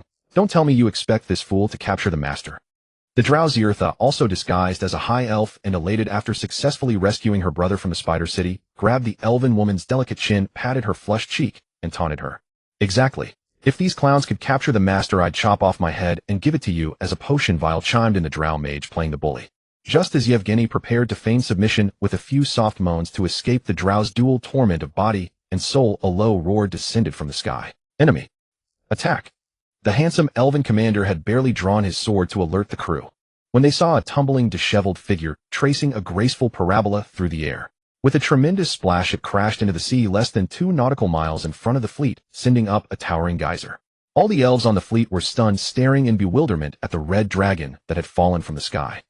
Ziertha and her companions were also dumbfounded. That seemed to be the master, the Drow mage pointed out. Ha ha ha. The high elf woman suddenly burst into manic laughter. Just as she was about to shout something, both Drow immediately clamped her mouth shut and bound her entire soul. But the elven commander on the other side, Akhamd, was not about to miss such an opportunity. Whether this red dragon was the one mentioned in the Lord's intelligence or not, he could not afford to ignore it. Full speed ahead. Capture that dragon. Boss, what do we do? Asked the mage. The Drow paused, then gritted her teeth. When the ships get close, we jump into the sea together. We must find a way to help the master escape. In any case, she would never allow the boss to fall into the hands of these high elves, for that would mean her own soul would be lost to them as well. She could tolerate her soul being manipulated by the red dragon, but she would never become a dog for the high elves. That was a choice she had made willingly, once and still now. But just as the ships drew near and everyone was on high alert, bracing for a fierce battle, the once calm sea began to churn violently, as if a great beast was tumbling beneath the depths. All the ships rocked like mint leaves in the waves, and the stumbling high elves clung to the gunwales in terror, struggling to keep their balance and avoid being thrown into the sea. Rumble! Mount Kachana before them erupted like a monstrous beast suddenly enraged, accompanied by a soul-shaking dragon roar. It burst forth in a cataclysmic explosion. At the moment the volcano erupted, Devour, who had been leisurely drifting on the sea surface with impunity, using himself as bait to lure the elves into a trap, suddenly perked up. Although he suspected this was most likely his dragon mother making her move, the sheer magnitude of the commotion still made him glance back over his shoulder. And at that glance his eyes nearly bulged out. Well, do we really need such an overwhelming force to deal with just a few ships of high elves? There's really no need for this, Mom. Though he boasted outwardly, a secret sense of satisfaction bubbled within him at the thought that his newly recognized dragon mother would go to such lengths on his behalf. As millions of cubic meters of volcanic ash were thrown into the atmosphere, the sky darkened at an alarming rate, as though a colossal black hand had swiftly veiled the sun. The winds across the sea surface suddenly grew oppressive and heavy, carrying an aura of solemn gravity. The volcano before him resembled a beast in its wrath, as if it spewed not molten lava, but pure destruction from its maw. Volcanic ash rained down like a torrential storm, while scalding rocks pelted the ocean surface in a meteor shower, countless fragments of orange hellfire descending simultaneously, each impact sending enormous plumes of spray into the air. Where the magma met the seawater, clouds of steam erupted instantly, and the surrounding ocean began to boil, the sea surface growing scorching hot. On the elven warships, the high elves watched in terror as the hellish red glow from the volcano danced across their faces. As the eruption intensified, a colossal water column exploded between the two ships, an indescribable force of nature that split the listing vessels apart. Retreat. We must retreat. The Crimson Calamity has awakened. On deck, the elven commander who had worn such confidence mere moments before now showed only terror in the face of heavenly wrath and bitter regret. It was all because of his own greed. He had dismissed the slim possibility out of sheer luck, only to face a fatal outcome. This is the male you fancied. Tisk doesn't look particularly impressive. Another coward who knows nothing but to retreat when trouble strikes. Joyer sneered at Yefugin's disappointed expression. Exactly. He lacks even the bravery of our younger brother Kaleidian. Another Joyer mage took the opportunity to play one up while putting another down. That's not true. I'm quite timid myself. I only know how to rely on my sister. Behind them, a short Joyer, more breathtakingly beautiful than any elf aboard, spoke with flushed cheeks. Shada had just begun to encourage her brother, who had barely escaped the conspiratorial filth of the spider nest prison, when a dark shadow rapidly enlarged on the deck. Joyer's pupils instantly contracted. Trouble. Jump. Now. Her figure darted forward, dragging Kaleidian ahead as she plunged into the water. Hardly had they hit the water when a volcanic boulder the size of a house smashed through their former flagship, splitting it in two. All the blindly fleeing high elves were hurled skyward, plummeting into the churning sea. Suddenly the tremors beneath the sea grew far more violent, giving Devour, even in his dragon form, the dizzying sensation of being tossed about inside an old washing machine. A muffled boom echoed from the distant ocean floor. Then the entire sea, carrying Devour and the 4 remaining heavily laden elven vessels, receded toward the deep. A scene as though the abyssal depths had opened their colossal maw to swallow heaven and earth. Holy crap! Devour, hailing from Blue Star, instantly arrived at a horrifying conclusion under the Dragon Mothers. Well, the sudden eruption of this super volcano had likely fractured some continental shelf on the ocean floor, and his assessment was soon vindicated by nature itself. Just as Davii surfaced, he witnessed a tsunami over 100 meters high surging toward the coastline, like a wall of water stretching from heaven to earth, carrying countless shards of ice. The entire coastal waters were instantly plunged into a hellish realm of ice and fire. In that moment, Davii abandoned his amusement at watching the High Elves' plight, for if he stayed much longer he risked becoming the Dragon Mother's entertainment. He immediately carved an arc through the frigid water like a penguin, using inertia to launch himself from the surface, spreading his wings to ascend into the sky. Yet he was swiftly overtaken by the tsunami roaring behind him at over 800 kilometers per hour, momentarily lifted like a passenger on a seaborne aircraft. Fortunately, as he neared the shore, Davii surged upward like a turbocharged duck riding the tsunami's crest. Just before being slapped onto the beach by the wave, he barely managed to fly back into the sky. When a shaken Davii finally landed, the tsunami-ravaged coastline lay strewn with shattered ship debris and countless High Elves sprawled in disarray. Had Davii not seen their bellies heaving with labored breaths, he would have assumed every High Elf perished. Surely some of these elves share noble bloodline, like that fox-like noble family, right? If they're nobility, I could ransom them to the High Elves, could I not? My first pot of gold in this dragon's life, it's finally here. At this realization, Davii instantly perked up, unable to suppress a mischievous Teemo-like chuckle. Ha ha, just lie there and stay put. No killing if you stay down. These High Elves before him weren't elves at all. They were golden coins waiting to be plucked from the sand. Tanya, over here to collect prisoners. He immediately beckoned the silver dragon girl who had just arrived, also visibly stunned by the scene, to join him in gathering the spoils. Oh, okay. Davii himself snatched up a few kelp strands washed ashore by the tsunami, and like a farmer joyfully gathering rodents after poison, methodically collected each long-eared pest, stacking them on his shoulders like bundled corn cobs. Some attempted to resist, though already weakened by the brutal ice and fire ordeal. A single kick from Davii sent them rolling their eyes and fainting once more. As Davii lifted another slightly shorter figure, something felt amiss. The seawater had stripped away dirt and pigment, leaving the elf patchy and stark, resembling some diseased Dalmatian. Yet upon a second glance the face seemed strangely familiar. Cough cough. Master, please. Save my brother. I beg you. Hm. Shiata, didn't you return to the Spider Nest City? How did you get back so quickly? Davii suddenly realized the figure before him was precisely the joueur he had freed half a month prior. But before he could finish speaking, his eyes widened in disbelief. Brother, you actually have a younger brother. Shaking joueur relentlessly, he demanded. Don't tell me all that turmoil, your pledge of soul, your return to the Spider Nest, all for the sake of rescuing your brother. Are you even still a joueur? Could you be a High Elf spy planted in the Spider Nest? Davii was utterly staggered. Joueur finally fainted from being shaken by the inquisitive Davii. Not long after, Davii located another unfamiliar joueur. Upon catching sight of that delicate and fragile visage, his eyes widened again. This is your brother. Unable to resist his curiosity, Davii lifted the corner of the joueur's skirt. His expression instantly froze. Damn it, he really is a boy. One could only say as expected of the Drow. At that moment he finally understood why there was a legend that male Drow rarely survive past their coming-of-age rites. With that face, that physique, and that transcendent charm that stirred affection even within a great dragon. Damn it, if the youth lacked a member, he would gladly have spent a year playing with him after reaching adulthood. He casually tossed the boy down to lie beside Cyhart, and Davi's thoughts drifted to another High Elven captive. The method to locate the other was equally simple. Davi withdrew the soul prism from the gaps between his chest scales, and arcane energy surged from his fingertips. Cyhart, who had been lying unconscious on the ground, instantly sprang to her feet, spat out a mouthful of seawater, and offered an awkward greeting. Master, what are your commands? With a suggestive shriek, Yevgeny, half buried in the sand as though dead, jerked upright from the brink of death, once more only to realize his clothes were soaked through. Gazing at the shipwrecks littering the coast, and his countrymen dead or captured because of him, the mastermind felt only despair as he was left helpless against the dragon's desecration. Overcome with grief, he broke down and sobbed, "Guh. Just kill me." An arriving Drow immediately struck him unconscious with a swift leg whip and began dragging him toward the shore like a corpse.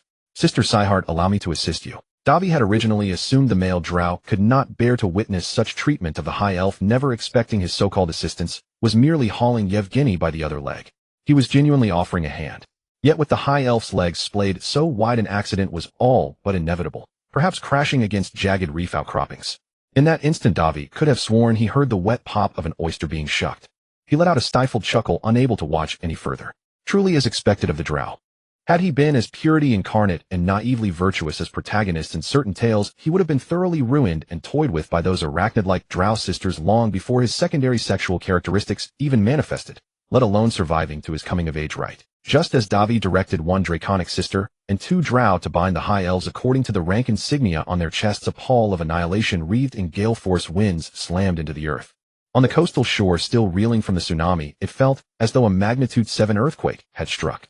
The High Elven captives, neatly arranged by Davi and his kin, were instantly hurled about like shrimp in a blazing wok, tossed violently before collapsing once more in a tangled heap, writhing and twitching. Davi glanced over his shoulder and saw, as expected, Mother Dragon Pavla descending with an unmistakably irked expression. This legendary red dragon, sparks sputtering from her maw, swept her gaze across the tranquil waters and muttered with clear discontent, "Where are those elves?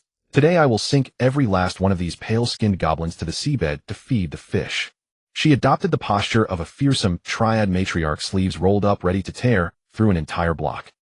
Both Davi and Tanya fell into a dread-stricken silence, the draconic siblings exchanging fraught glances.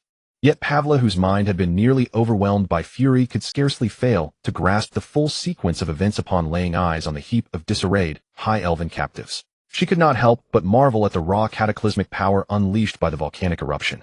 Such devastation could rival that of certain demigods, though a throbbing frustration gnawed at her for having expended her draconic breath upon nothing but emptiness. The realization that this might be the first time she had ever displayed her true strength before these ungrateful offspring, and that the eruption had indeed been born of her own surging, uncontrollable magic, compelled her to force a scowl and mutter indignantly, "What? They're all dead already. I hadn't even had the chance to properly enjoy myself. What bad luck." With that, she cast a glance at Davi. "With such heavy losses, no elf will dare provoke you for quite some time. Grow strong, earn well, and your mother will return to her slumber." "Mother is formidable. Take care, mother," Davi promptly offered, smooth-talking like a devoted lackey. "Oh, by the way, I have something for you." Turning, the draconic mother flung a ring, the ring of blessing she had bartered from the evil scales, toward the astonished Davi.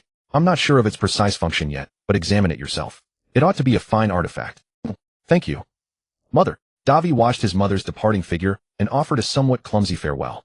Though her heart ached, Pavla feigned nonchalance and flicked her tail dismissively. "Tanya, prepare another midnight snack for me. I grew peckish after my little excursion." "Right away, mother," Tanya replied, sharing a knowing glance with Davi before scurrying after their mother's retreating form toward Mount Kitkana, where the eruption was steadily calming. Watching Tanya's retreating silhouette, Davi couldn't help but marvel that a silver dragon of all beings had stumbled upon a mother draconic so profoundly nurturing, a rarity even across the entire multiverse. Coupled with his own wretched 5-year struggle to escape his nightmares, a surge of intense envy welled within him. The authority of envy surfaced. "What the hell? Why am I feeling envious? Envious my ass." Davi immediately bristled at the thought. A wave of wrath surged instinctively. He felt such envy was a desecration of the sibling bond he shared with Tanya. The authority of envy pulsed again. "Fine. If I'm jealous, so be it. What's there to fear in admitting it?" Davi dismissed it with a casual flick of his tail. Envy, admiration, and resentment often walked hand in hand, easily blurred into one another. Mortals instinctively reviled and shamed their own ugly facets, yet it was precisely envy that possessed the power to twist one's visage beyond recognition. He was no longer the cowardly youth of his past life who had dared not confront his own true nature. In his estimation, envy was not entirely a vice. Rather, it was a primal instinct woven into mortal blood, a catalyst that anchored desire and propelled one to strive to rise and to close the distance.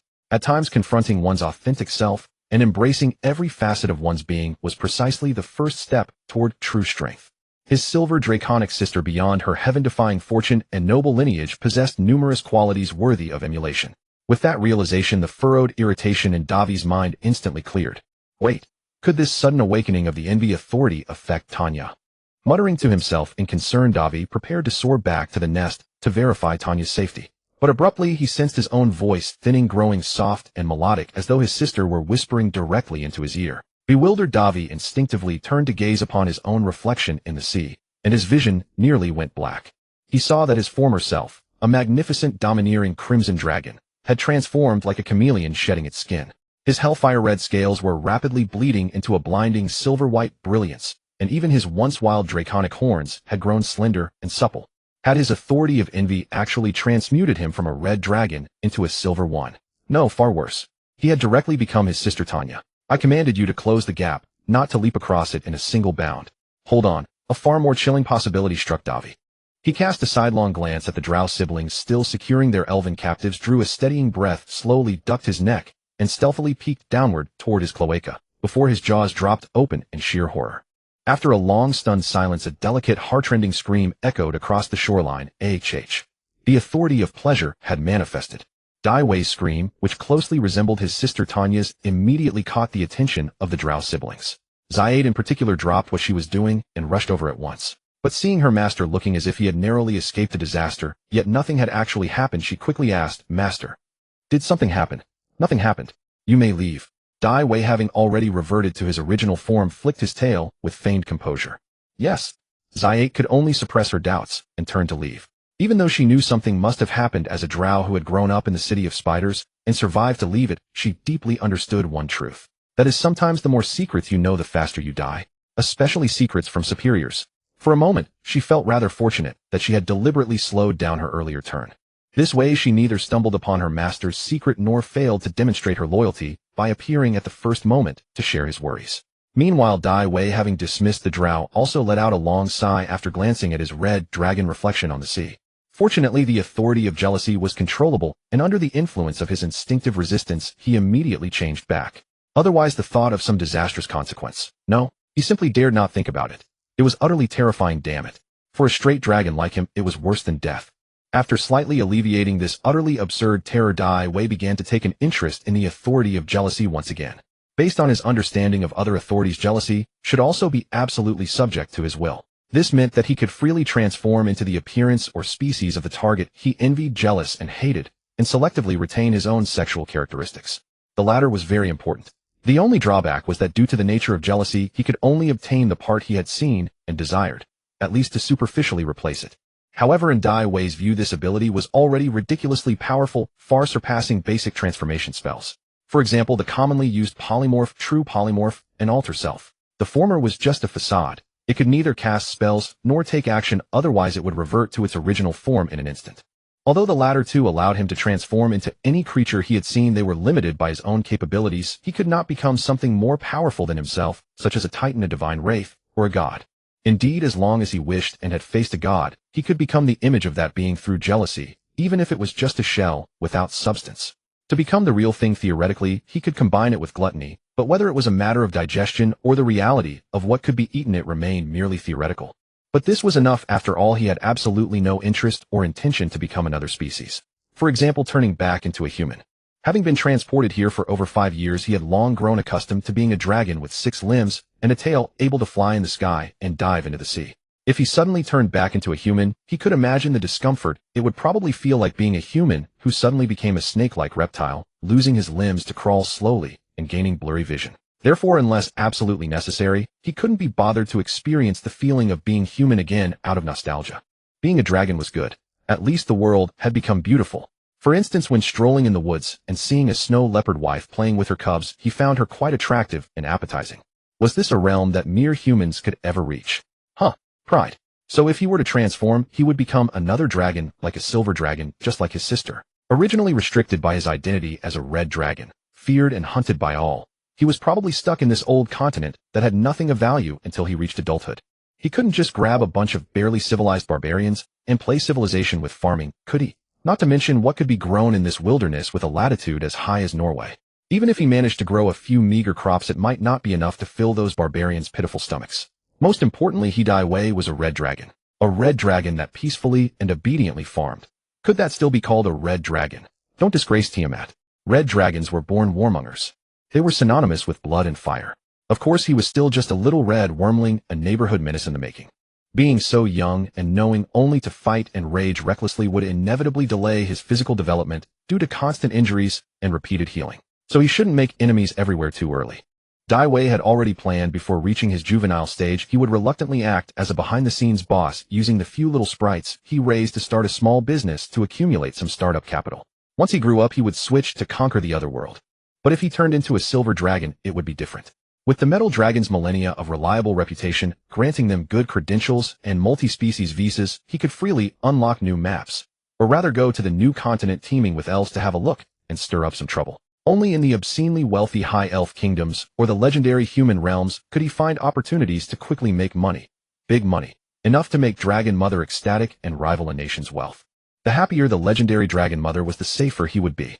Otherwise, when there was no danger, Dragon Mother herself could become the greatest danger. Dai Wei strongly suspected that Dragon Mother's often repeated phrase, "If you don't behave, Mother will eat you," was not just an empty threat. A chromatic dragon mother would really do it, damn it. Thinking of this, Dai Wei felt greatly pleased. On all fours like a cat boss, no a cat underboss, that had just wrecked a street and now ruled as a new king with his rear raised and his tail tipped swaying proudly, he slowly walked toward the high elves being disciplined by the Drow siblings. Master, all the high elves have been gathered. A total of 236 captives. In addition, we have captured that commander. Should we bring him over? Bring him over. I have questions for him. Yes. The Drow immediately gestured with a finger toward that direction. Bring him over. A few minutes later, the despair-filled elf commander Ahimide was brought forward by a Drow mage who had been dug out of the sand at some unknown time. Master, we've already interrogated him. It's indeed Ahimide, the newly appointed commander of Dwynsair. The Drow mage, who still had a large bump and a hermit crab on his head, proudly boasted of his achievement. Dai Wei ignored the Drow, looked at the latter, and asked with a cold smile, "So you're Ahimide. Tell me how many nobles like you are here. If I let you go, how much ransom can you bring me?" Hearing this, Ahimide became even more disheartened and desperate. He looked up at the red dragon before him and laughed bitterly with a sobbing voice. "Ransom? You won't get a single copper coin." Filled with wrath, Dai Wei shot 2 streams of flame from his nostrils, instantly burning the elf commander's lush hair into baldness. The latter, realizing it, belatedly clutched his burning head and rolled on the ground, screaming miserably. Watching this, even Yefugeni, who had felt some sympathy for him, fell into silence. The scene was like watching a beloved prince suddenly transform into a toad before one's eyes. A complete disillusionment. The kind that was half-roasted. It was the Drow beside who took the initiative to explain, "Master, it's not that he doesn't want to ransom himself, but he can't." "What's going on?" Dai Wei was stunned. Having a vague premonition, Dai Wei felt as if he had heard the first pot of gold in his dragon life shatter along with his heart, leaving a suffocating void. "This is a cross-border operation not recognized by the High Elven authorities," Zhuir replied succinctly. After Zhuir's analysis of the High Elves' myriad dark histories and their corrupt governance, Dai Wei finally understood, if the High Elves ransomed them back, it would be a tacit admission of the legitimacy of this military operation. If the military action was legitimate, wouldn't that mean they admitted that the High Elves had openly invaded the territory of the Crimson Calamity Pafura? Wasn't that equivalent to giving this mad red dragon an excuse for retaliation? No elf dared to let the Crimson Calamity of 8 years ago repeat itself, especially since this calamity might directly burn to their Dwynsair homeland. When that happened, it might no longer be called the Crimson Calamity. Instead, it would be Scorched Earth, Tears of the Elves, and Defend Dwynsair. No one could bear the guilt of digging up and repeatedly flogging the corpses of their ancestors for 180 generations. No one dared to take responsibility, so naturally no one dared to claim these elven prisoners, let alone prepare any ransom. By now, the families of these high elves had probably already received notifications running to the back door of the logistics department, tearfully lining up to receive exercise accident compensation and signing non-disclosure agreements. What the fuck? After learning the whole story, Dai Wei felt a sense of being utterly screwed over, as if he had been screwed by a goblin. This expected loss made him feel like he was playing a strategy game with great enthusiasm, building a second expansion early only to have a small enemy unit not killed due to dual micromanagement, and by the time he noticed, it had destroyed his newly placed expansion. Then what the hell use are you to me? Who will answer me? Dai Wei's roar, filled with rage, made all the high elves tremble. They feared that the next words of this furious red dragon would be the tyrant's command, make them dig a hole and bury themselves. Fortunately, Dai Wei had become more adept at controlling his emotions, especially the emotion of anger. Since rage had benefits, it could transform into a group control that combines debuff and taunt at critical moments. So now most of the time Dai Wei let his inner fury vent freely, then restored himself after triggering the rage keyword, just like now. But no one knew this reason except himself. However, a red dragon whose moods were unpredictable and whose face changed faster than a book turned pages made these high elves even more terrified. Immediately, an elf couldn't bear the torment of being mentally ravaged, repeatedly kneeling and begging, "I can sing, dance, and am proficient in 36 instruments." As a brood among dragons, Dai Wei sneered at such arts. But considering it was the first to surrender, he moved his claws and instructed the Zhuir beside him, "Take this one away and give him the treatment your Zhuir give to elven prisoners." The moment Dai Wei finished speaking, the scene fell into dead silence. The high elf who had surrendered showed despair on his face, then immediately slammed his head into the ground, as if intending to drown himself in the sand, but was pulled out by the Zhuir. The disheveled elf spat out a mouthful of sand and uttered a phrase often heard from Yefugeni, "Kill me." "What's wrong? How do you Zhuir usually treat high elven prisoners?" Dai Wei asked in confusion. We usually take them directly for breeding," the Zhuir replied. "Dai Wei." The Zhuir's showed no schadenfreude, but looked with some pity at Keelii Dian, who was pursing his lips and silent, explaining, "After all, we Zhuir have very limited males, usually relying on external sources. Even dragons." Of course, she didn't dare say that in front of her master, who was also a dragon. Dai Wei slapped his forehead in frustration and said casually, "Then change it to the treatment you high elves give to Zhuir prisoners." The scene continued in silence. What now? Dai Wei was a bit annoyed, thinking to himself, could the high elves have some tricks too? Then he heard the high elf representative Yefu Jinni speak expressionlessly. "Because of eternal hatred and the cunning nature of the Zhui, we usually either execute them on the spot or drown them in the sea to feed the fish after interrogating them. You pointy-eared folks are truly impressive. After so many years you still haven't died out." Dai Wei couldn't help but marvel. But comparing the treatment of prisoners on both sides, he was shocked to find one side was breeding, the other side was slaughtering. What the hell, mass conservation, can you believe it? Unable to bear the grudges and loves of these pointy-eared folks, Dai Wei waved his tail impatiently and said, "You continue to recruit.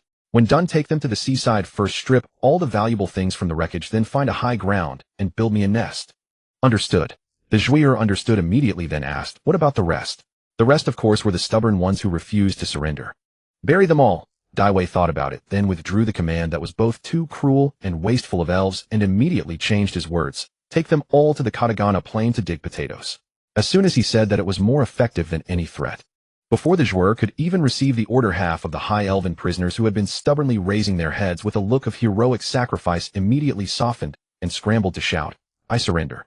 I surrender. I'll do anything, just don't send me to the Katagana plain, I beg you. Just give me the treatment of human prisoners." High elves generally live longer than humans, and with longer lives they usually have broader knowledge. What kind of hellish climate was the Katagana plain? Even though it was already spring, the temperature was still below -40 degrees, truly freezing water into ice.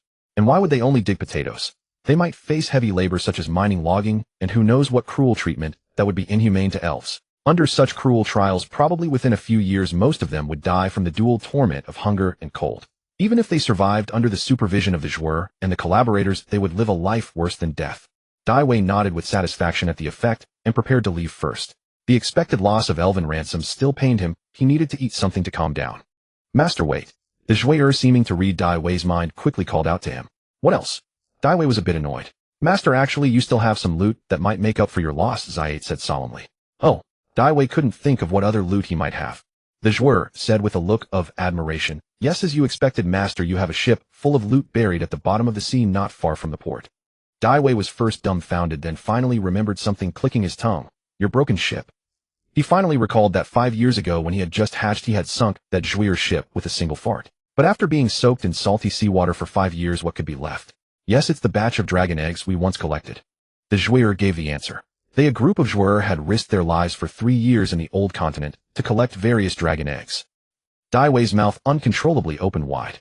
Finally it froze into a devilish smile. "Dragon eggs. Excellent. Dragon eggs are quite the valuable commodity." Even David, who now stood as a great dragon, could not help but acknowledge a simple truth, that dragons perched atop the food chain of the material plane possessed combat prowess at the absolute pinnacle, and featured, as mere background lore in countless chronicles, were truly treasures from head to tail. First among these were the most common dragon scales and claws, capable of forging high-quality armor and weapons that inherently granted elemental resistances and bonuses. Blood fangs and hearts served as potent reagents for casting powerful sorceries. Take dragon blood for instance. Rich with active elements, it was extensively employed to craft permanent magical ink, the foundation for inscribing high-tier scrolls and sacred tomes alike. The flesh of these magnificent beasts, particularly their viscera and glandular secretions, yielded alchemical potions and venoms of extraordinary potency. Even seemingly worthless trinkets became prized trophies, displayed as emblems of heroic deeds, and accumulated wealth treasured as rare artifacts. As for dragon eggs, the most readily attainable prize, these held considerable worth even when lifeless, proving versatile in their applications. Unhatched eggs naturally developed exceptional elemental resistance to shield against their mother's domain, with shells possessing dense calcium structures and internal lattice frameworks that could absorb and dissipate the impact of arrows or singular spell strikes, a protective capacity rivaling Kevlar and ceramic armor. Dead eggs held intrinsic value beyond their utility as curios, alchemical components, or research specimens. They were revered by humans as potent nourishment. Whispers of their aphrodisiac properties never ceased, making them highly sought after among the nobility. David couldn't confirm whether they truly possessed such effects, but ancient dragon lore recorded that hatchlings would consume discarded shells for their nutritional benefits. From a dragon's perspective, whether an egg failed to hatch or a hatchling perished before breaking free, neither constituted a true dragon. They were closer to something like a human placenta. If he could smuggle these past the High Elves' maritime blockade to the New World buyers which surely exist. David narrowed his eyes and asked, "Given current conditions, can you still move your original supply lines?" That was the real question on his mind. Yes, 5 years had passed. Even with the dragon's resilient vitality, prolonged submersion in icy waters meant little hope of viability beyond cold-resistant bronze, silver, and white dragon eggs. Steer clear of metallic dragons. That's common knowledge any egg thief must master before entering the trade. Even so, a cache of inert eggs preserved in perfect condition beneath the ice remained valuable treasure. Especially for David, who'd built everything from nothing and still owed Mother Dragon a life-sized golden dragon figurine, this was too precious to pass up. Jinner understood the 5 dragon species intimately and recognized what mattered most. Her master's concern centered on securing and stabilizing this route. My Drow clan maintains covert ties with an elven navy squadron, she replied. Each full moon a few minutes pass when coastal patrols falter, enough time for a vessel to slip through on the tidal current. My return to Spider Nest City used this same route, proving this maritime gap remains exploited. Barely had the words left her lips when the gathered high elves led by Yevgeny and Ahmed erupted in fury. Stunned into silence moments before they now swarmed forward, directing their scorn toward the greed and corruption of the elven navy. Even the staunchest resistors who'd withstood David's harsh labor in Catagon felt their resolve cracking under the weight of this revelation. Excellent. David's tail swept upward as he gestured toward the rousing elves. Drag out those who shouted loudest. Send them all to retrieve dragon eggs from the ocean floor. Yes. Jinner acknowledged immediately. The elves fell silent, their earlier fury replaced by cold resignation. Meanwhile, the Drow mage chuckled darkly, seizing the moment with military precision. You, and you. Step forward. What's this hiding? You were so vocal moments ago. Now march with me to the sea. By his side, Zel Kalidian remained silent, yet each pointed finger struck a nerve. Some elves stood frozen, others crumbled into despair or wept uncontrollably. Within moments, over 100 elves were singled out from the crowd, driven toward the sea by 3 Drow and their unwilling guide, Yevgeny, whose whip cracked as they marched into the waves. Perhaps it was the ghost of their earlier annihilation in the old world, or perhaps it was David himself. A fearsome crimson dragon coiled nearby. 200 elf prisoners showed no rebellion, no escape attempt, no dramatic reversal against their captors. David, who had harbored quiet hopes for just such a confrontation, found himself thoroughly disappointed. With over 100 elves plunging into the depths, the operation concluded in under 2 hours. From the shipwreck site outside the harbor, where 40-odd dragon eggs had lain dormant for 5 years, they surfaced hauled ashore, shivering and half-frozen, piling them before the red dragon in an impressive display. Just as David had anticipated, these eggs, resting motionless in the frigid deep for 5 long years, showed no signs of life. Their colors varied across the spectrum, though not all 5 hues were present. Only black, green, and white remained. Clearly, David's clutch of red dragon eggs had been intended as the Drow's final haul, and so it proved to be. Why no blue eggs? Blue dragons stood apart as the only chromatic breed inclined toward community living. Their clutches were typically incubated together in the lower chambers of shared nests. Having discovered such profitable returns, blues would casually collect stray eggs from elsewhere to raise as their own. Any Drow foolish enough to raid a blue dragon's horde would face consequences far worse than provoking the legendary red dragon Paphra. David could attest to this firsthand. Those Drow who'd attempted to snatch blue eggs and were tossed about like ragdolls had departed this life with peaceful expressions. Seated regally upon the sandy shore, David shook off his wry thoughts and nodded with the impassive authority of a godfather who'd just tallied a chest full of capital. To the Drow he commanded, "Keep one of each color for me. The rest preserve them properly. Once the vessel is repaired, set sail on a day of your choosing. You'll select your own crew." "Yes." The Drow acknowledged, gesturing sharply to the pale vampire-faced elves to begin transferring the eggs. Just as the last eggs were being moved, crack, David heard a sound strangely familiar. "Moi, how can this still be alive?" Daiwei narrowed his eyes, incredulous, as he picked out the white dragon egg with a single crack from the pile, cradling it in his palm, and tapped the shell gently with his claw tip. Ding ding. Clang clang. From inside came a hesitant reply. Ding ding. Daiwei tapped again. Clang clang. The shell seemed to muster a little courage. But Daiwei had lost his patience. "If you're not dead, get the hell out. What are you knocking for in there, you little bastard?" The muscles beneath the right arm scales of the red dragon bulged, and he delivered a sharp flick of his claw. Crack. A third of the shell shattered and flew off along the crack, revealing a pair of pristine eyes beneath, as if untouched by knowledge, and the bewildered face of a white wyrmling. Instinctively it blurted out its true name in Draconic, Subhashish Mofil Rashid Zulkifli. But as it looked at the red dragon's face full of fury and dwindling patience, its voice grew softer and softer until it finally squeezed out a fawning smile and greeted W. Winter Summer Joy Mother. Pretending to be a red dragonet. Daiwei's lips curled into a sinister grin. "Who the hell are you calling Mom?" "Then, Dad." Mofil's smile became even more servile, a crystalline droplet escaping from both the corner of his eye and his cloaca. "Huh." Daiwei slammed the half-shell onto the sand. You a white dragon, where do you get the nerve to call me dad? Arrogance. Wrath. The entire beach fell silent. Over 100 elves faced with the wrath-fueled savage red dragon dared not utter a single word. It was the drow beside him, fearing Daiwei might not recognize the value, who whispered softly, Master, a white dragon is still a dragon after all. If you truly look down on it, you could also. What she left unsaid was that this was a true dragon that had spoken its true name. Its value alone might already equal all the dead eggs in this ship. Yes, that's true. A white dragon is still one of the chromatic dragons after all. Almost forgot about that. Daiwei rubbed the scales on his knee, revealing a gentle smile. But this unexpected delight suddenly gave him a headache. He knew full well what Xiate meant. If he didn't value the white wyrmling's combat potential, he could simply sell it along with the dead eggs on this ship. But in his past life, Daiwei had hated slave traders more than anything. Now, having reincarnated as a dragon, even a red dragon born of evil, he still couldn't bring himself to do something so contrary to his conscience. Even if he could deceive himself with the excuse of finding a good home for these wyrmlings, not all buyers would value a dragon merely for riding and breeding like those elves did. After all, not everyone had the wealth, energy, and time to raise a wyrmling to adulthood, especially humans with lifespans barely reaching a century.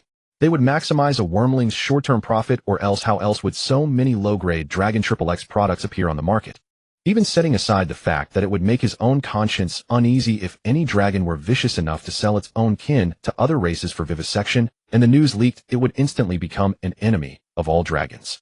Even Tiamat herself, the largest mercenary employer in the Nine Hells, would have to think twice before granting her dragon blessing. But if he wasn't going to sell it, was he a red dragon supposed to learn from the mother of dragons and raise a white dragon himself? He and Tanya were still just wyrmlings. The mere thought of having a foolish little thing that called him dad trailing behind him all day made Daiwei feel another wrath trait about to trigger. Perhaps sensing Daiwei's thoughts, the drow changed her tone and immediately smiled to ease his mind. Master need not worry at all about raising the white wyrmling. You can entrust him to me, or when I leave, to my brother Caridian.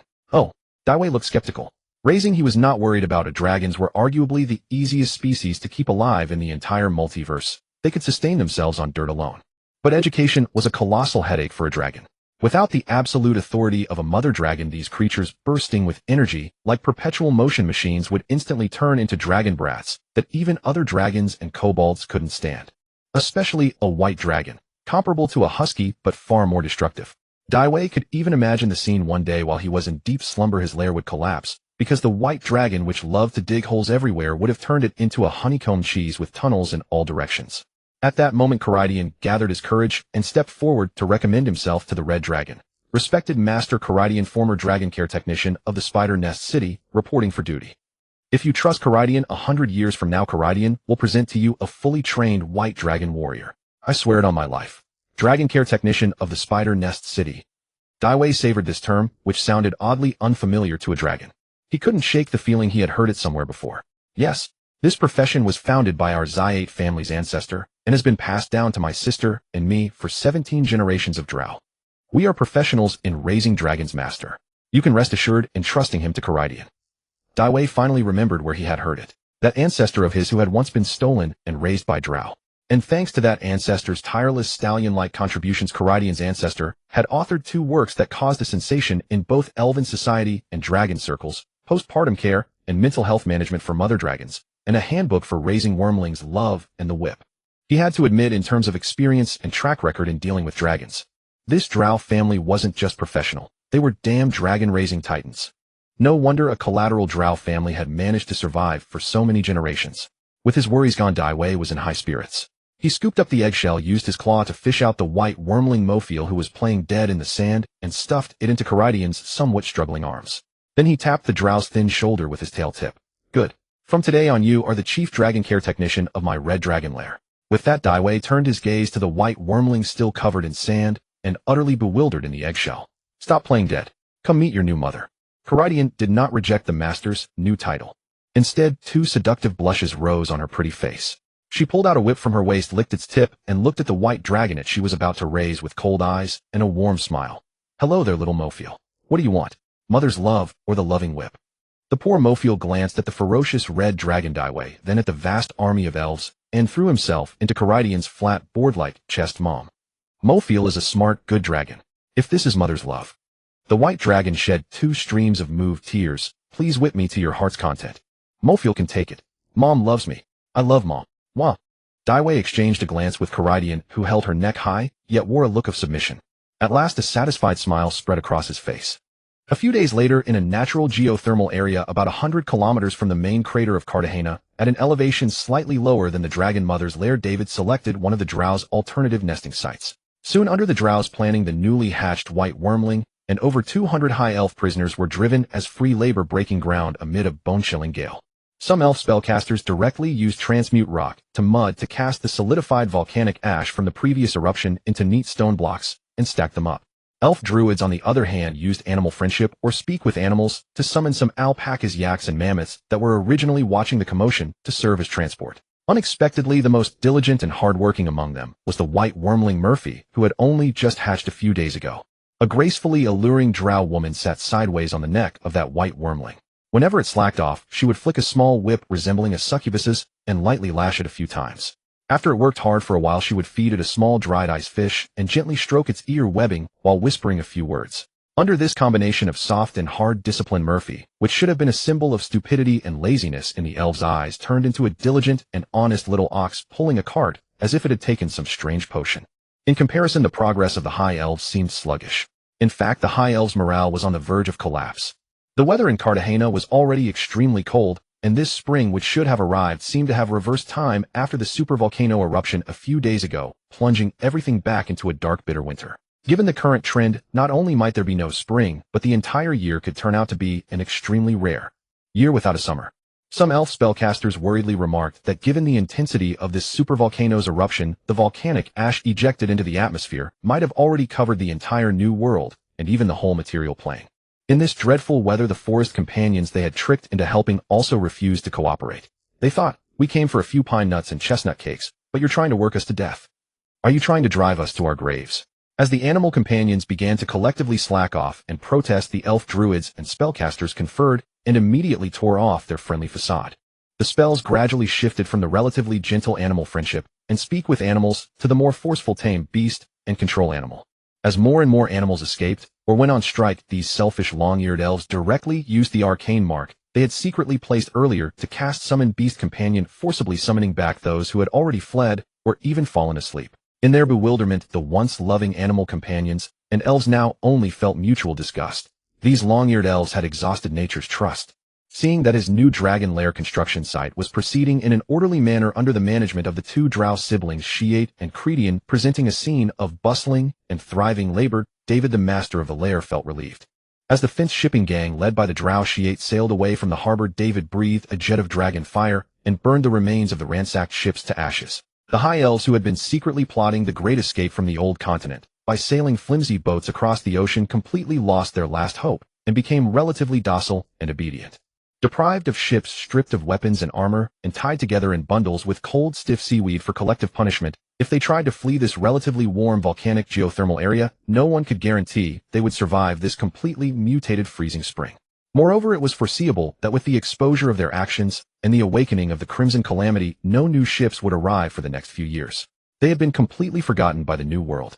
Better to live in disgrace than to die. At least the evil dragon hadn't really made them dig potatoes for a living. They could sneak a few bites of the animal companions they had gotten familiar with during work.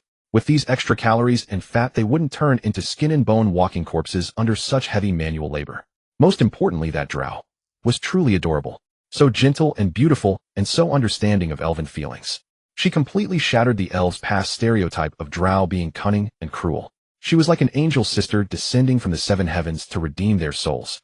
Whenever they were exhausted in body and mind, a simple casual word of comfort from the Drow riding the white dragon was like a warm bowl of chicken soup for the soul, melting the ice in their hearts.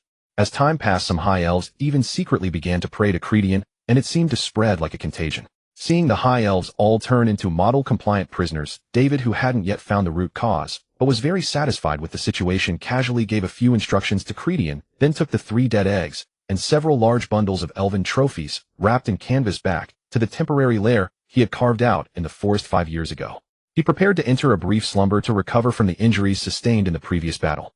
In fact, only about half a month had passed, and the superficial wounds inflicted by the elves had mostly healed, though the scattered patches of missing scales would take time to regrow. What truly needed some nutrition and time to recover were the 13 ribs broken by his silver dragon sister Tanya's headbutt and the dragon wing that still ached from the pressure. Dragon Mother's seemingly terrifying flaming breath, on the other hand, caused little damage due to the same red dragon fire resistance.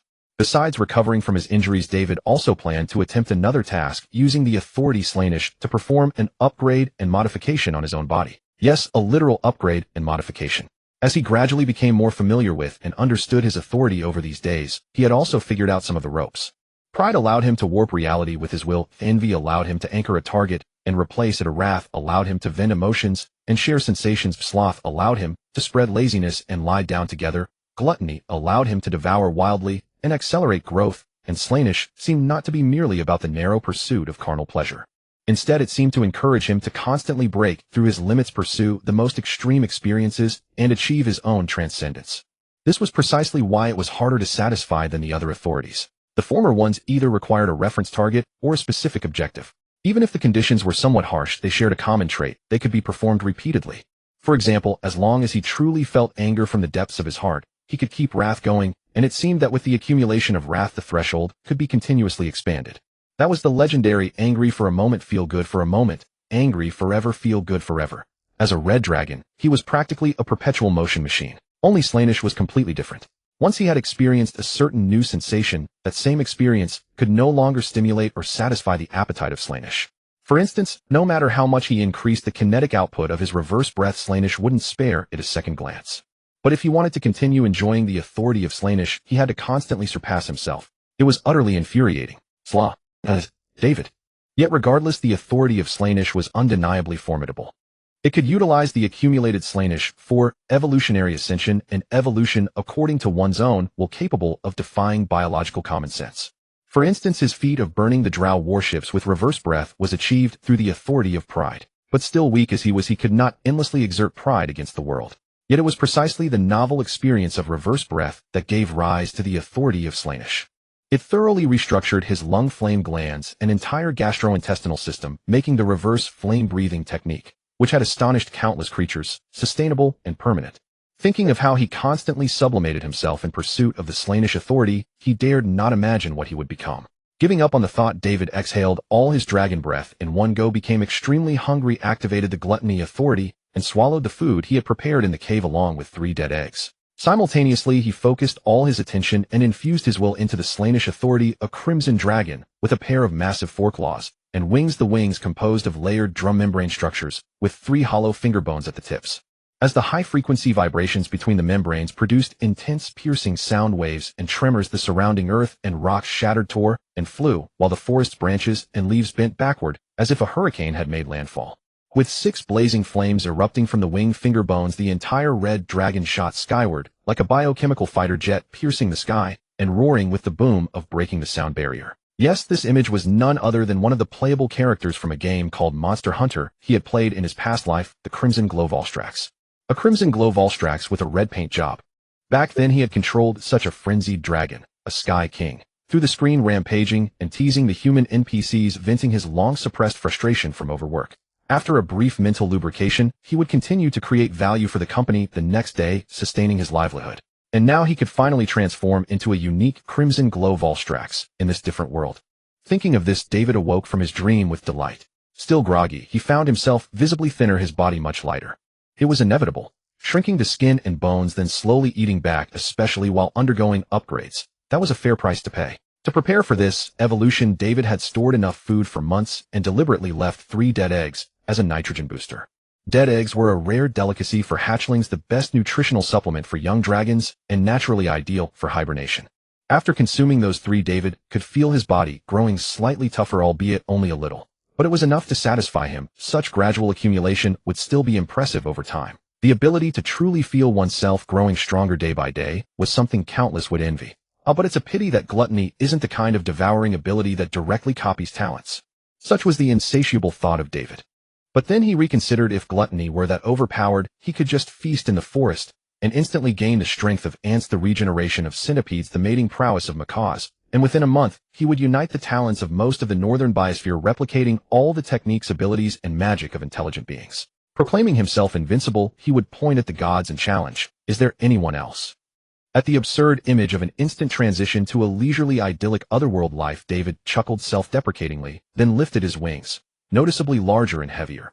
Examining them left and right muttering, "Mama Duck, you see, I went through all this trouble just to cater to your aesthetic." Saying this, David mentally added a debt to his mother dragon's head. He hadn't forgotten her roar forbidding him from ever spewing fire from his rear in her presence. He was currently living under his mother's territory, protected by her. If he displeased her as her son, he would have no good fruit to eat. So whenever possible, he would change. But David was unwilling to abandon his blueprint of red with 3 times the speed jet-powered combat dragon. Thus, he devised a compromise, replaced the tail flame acceleration with the wing flame method of the Crimson Glow Volstrax. This also had the benefit of eliminating a previous concern, though he tried to avoid using that move except in dire situations. If word ever got out, some bards, devoid of decency and destined to have no sons, might give him a ridiculous nickname like Flamebutt Dragon. Such labels would stick with him for life. How could he ever find a mate then? So as a dragon, one must be cool. However, this was not simply modifying a few membrane flaps of the digestive system. It was a massive project involving the entire lung cavity flame sac, the air duct shaping from the lungs to the wing skeleton tips, and the evolutionary trial and error of thousands of biological iterations to achieve the sonic roar effect of the Volstrax's wing membranes. It was destined not to be completed in a single short hibernation. With that thought, David lifted his wings, now several times heavier, and gently flapped them. Soon the complex membrane structures of the wings began to vibrate and rub against each other, emitting a soft hum like an air conditioner's outdoor unit. Among the 6 wing finger bones, only the middle one had initially opened the air passage, spouting a welding torch-like tail flame. Such kinetic energy was naturally insufficient for David to shoot skyward like a Volstrax. Indeed, it will take time. David shrugged indifferently, using the most primitive and common dragon method, a single leap, to exit his temporary nest, circling a few times above to get a feel. The result was as he roughly expected due to the body shape change, especially the wing design redundancy. If he didn't activate the Crimson Glow Volstrax mode, his speed was actually a tad slower than before. But once the propulsion system ignited, the speed increased by about a third compared to peers of his age. And since the current power output wasn't too high, it was relatively sustainable. "Looks like I need to keep accumulating Slainish," David nodded in satisfaction. His survival skills were secured, and there was vast potential for future growth. Most importantly, he could at least report to his mother, "Hey, I haven't had a chance to study this thing she gave me yet." Saying this, he turned his head, took the ring from his tail root, and examined its unimpressive mud-like texture. He smacked his lips. Should I be surprised that this is a dragon's gift? It was truly shabby. But David didn't mind. After all, it was from his mother. He could accept it as a souvenir, like a life-saving token. However, the moment he put it on his wrist as a bracelet and closed his eyes to fully sense its power, a surging heat, as if rising from the depths of the 9 hells, made his scales stand on end Tiamat's wrath. Womom dropped a legendary item. David's eyes widened in awe. Then, like a dragon child who had just received a new toy from his mother, overwhelming curiosity took over. He licked the horn on his nose, his eyes filled with delight and excitement. Why not give it a try? In David's view, since Mother Dragon had given it to him, and it was ring-shaped equipment, it was unlikely to be consumable. Moreover, there was no instruction manual for this thing. If he waited until a fight broke out to use it recklessly, he wouldn't even know how to cry when he got scammed. He certainly couldn't go to Mother Dragon to claim compensation for damages. Given her temper, she'd probably breathe dragon fire at him and blast him straight to the bottom of the Arctic Ocean. Let's give it a try then. But the name was rather overbearing. Tiamat's wrath. What about Bahamut's love? Only the chromatic dragons would dare to so brazenly misuse their dragon goddess's name. While muttering these complaints, David proceeded to activate the item, much like any enchanted good from his draconic inheritance. He channeled his own magic into the Tiamat's wrath, then applied his newly devised casting posture, hovering above his temporary nest, head tilted slightly upward, striking a flamboyant pose of dominion as he firmly gripped his clawed hand. All sounds in the world seemed to freeze in that instant. David looked up in astonishment. His gaze seemed to pierce through thick clouds and volcanic ash drifting in the troposphere, transcending the barriers between planes to glimpse the silhouette of a grim fortress standing upon the Purgatory Plains, and those countless incantation stone pillars piercing the firmament, radiating endless, unholy light. Then a pillar of hellfire erupted from deep within the fortress, soaring skyward like a volcanic eruption. Before he could see more, his vision was pulled back to reality. Yet the once dim and gloomy sky had visibly turned crimson. A heaven-piercing column of destructive flames tore through the clouds, carving a terrifying void, and struck directly at David's dragon claw, at the ring on his wrist. For a moment, the entire world seemed as though the sun itself had fallen to earth. Blinding radiance filled every corner, turning night into day. Creatures in the nearby forest, feeding on lichen or hunting prey, instinctively raised their heads, yet could not bear to look directly at that piercing brilliance. Their bodies felt an instant searing heat, as though thrown into a furnace meant to scorch the world. Then an unimaginable shockwave exploded outward from the utterly bewildered David, spreading in all directions like an earthquake. The ground split apart as it trembled violently. Wait. David suddenly remembered something. His pitiful temporary nest rapidly disintegrated under this absurd version of a fire resistance ring. Yet the plunder salvaged from the elven warships, which should have melted instantly under such destructive flames, instead rose into the sky wrapped in an invisible fire and vanished into the void. No. Witnessing his fortune reduced to nothing once again, David nearly suffocated. But that wasn't all. He then saw the clay-like ring on his wrist begin to crack, revealing draconic runes in molten gold. Sacrifice your treasure, and I shall appear as though present. Chant my name and enjoy eternal peace. Click. The vessel of Tiamat's wrath shattered completely. Yet the draconic inscription, its true essence, was branded directly onto the dragon scales of David's wrist. Chaos and unprecedented surge of power erupted from every corner of his body. Every gap between his scales glowed with blazing red light like dragon god incarnate, as if a voice was seductively whispering in his ear, "You've been buffed, go die." Yet despite being temporarily strengthened, David felt as though his entire being had been hollowed out. He simply hovered above the forest, watching helplessly as countless ancient towering trees around him snapped like autumn grass reduced to flying ash in an instant. All that remained, charred skeletons, tree roots, were ruthlessly swept far away, as if the entire material plane itself trembled under this heaven-scorching fury. As time passed, the scorching radiance gradually faded, replaced by an eerie silence. A long-lost sunlight filtered through the hole burned in the sky, falling upon David. But the once vibrant wilderness forest had been reduced to a scorched wasteland. Beneath David's feet lay a circular crater 2 kilometers in diameter, like Shinra Empire's heavenly destruction technique, the crime scene. In that instant, David seemed to glimpse beyond the horizon a chibi-style, 5-headed evil dragon winking at him, rubbing its claws, as if saying, "Generous boss, thank you for your patronage. Come visit again." After a long silence, gazing at his completely destroyed temporary nest with tears in his eyes, David howled to the heavens. "My money, money, money, money, money." Fury 998, he finally understood. This was his mother dragon conspiring with the evil dragon goddess Tiamat to rob this poor young red dragon who'd just made some small profit. Yet he could only swallow his grievances at this moment. One was his own legendary mother dragon, and he was currently living on her territory. The other was the dragon goddess of his chromatic dragons, whose name he might need to chant one day to stay alive. Neither was someone he could afford to anger right now.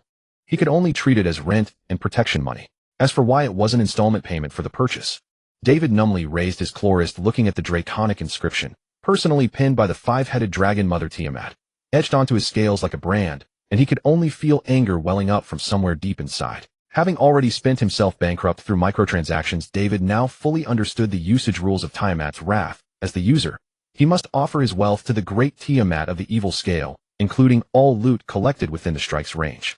Tiamat's incarnation would personally intervene, using the wearer David as a targeting point to execute a cross-planar over-the-horizon remote strike.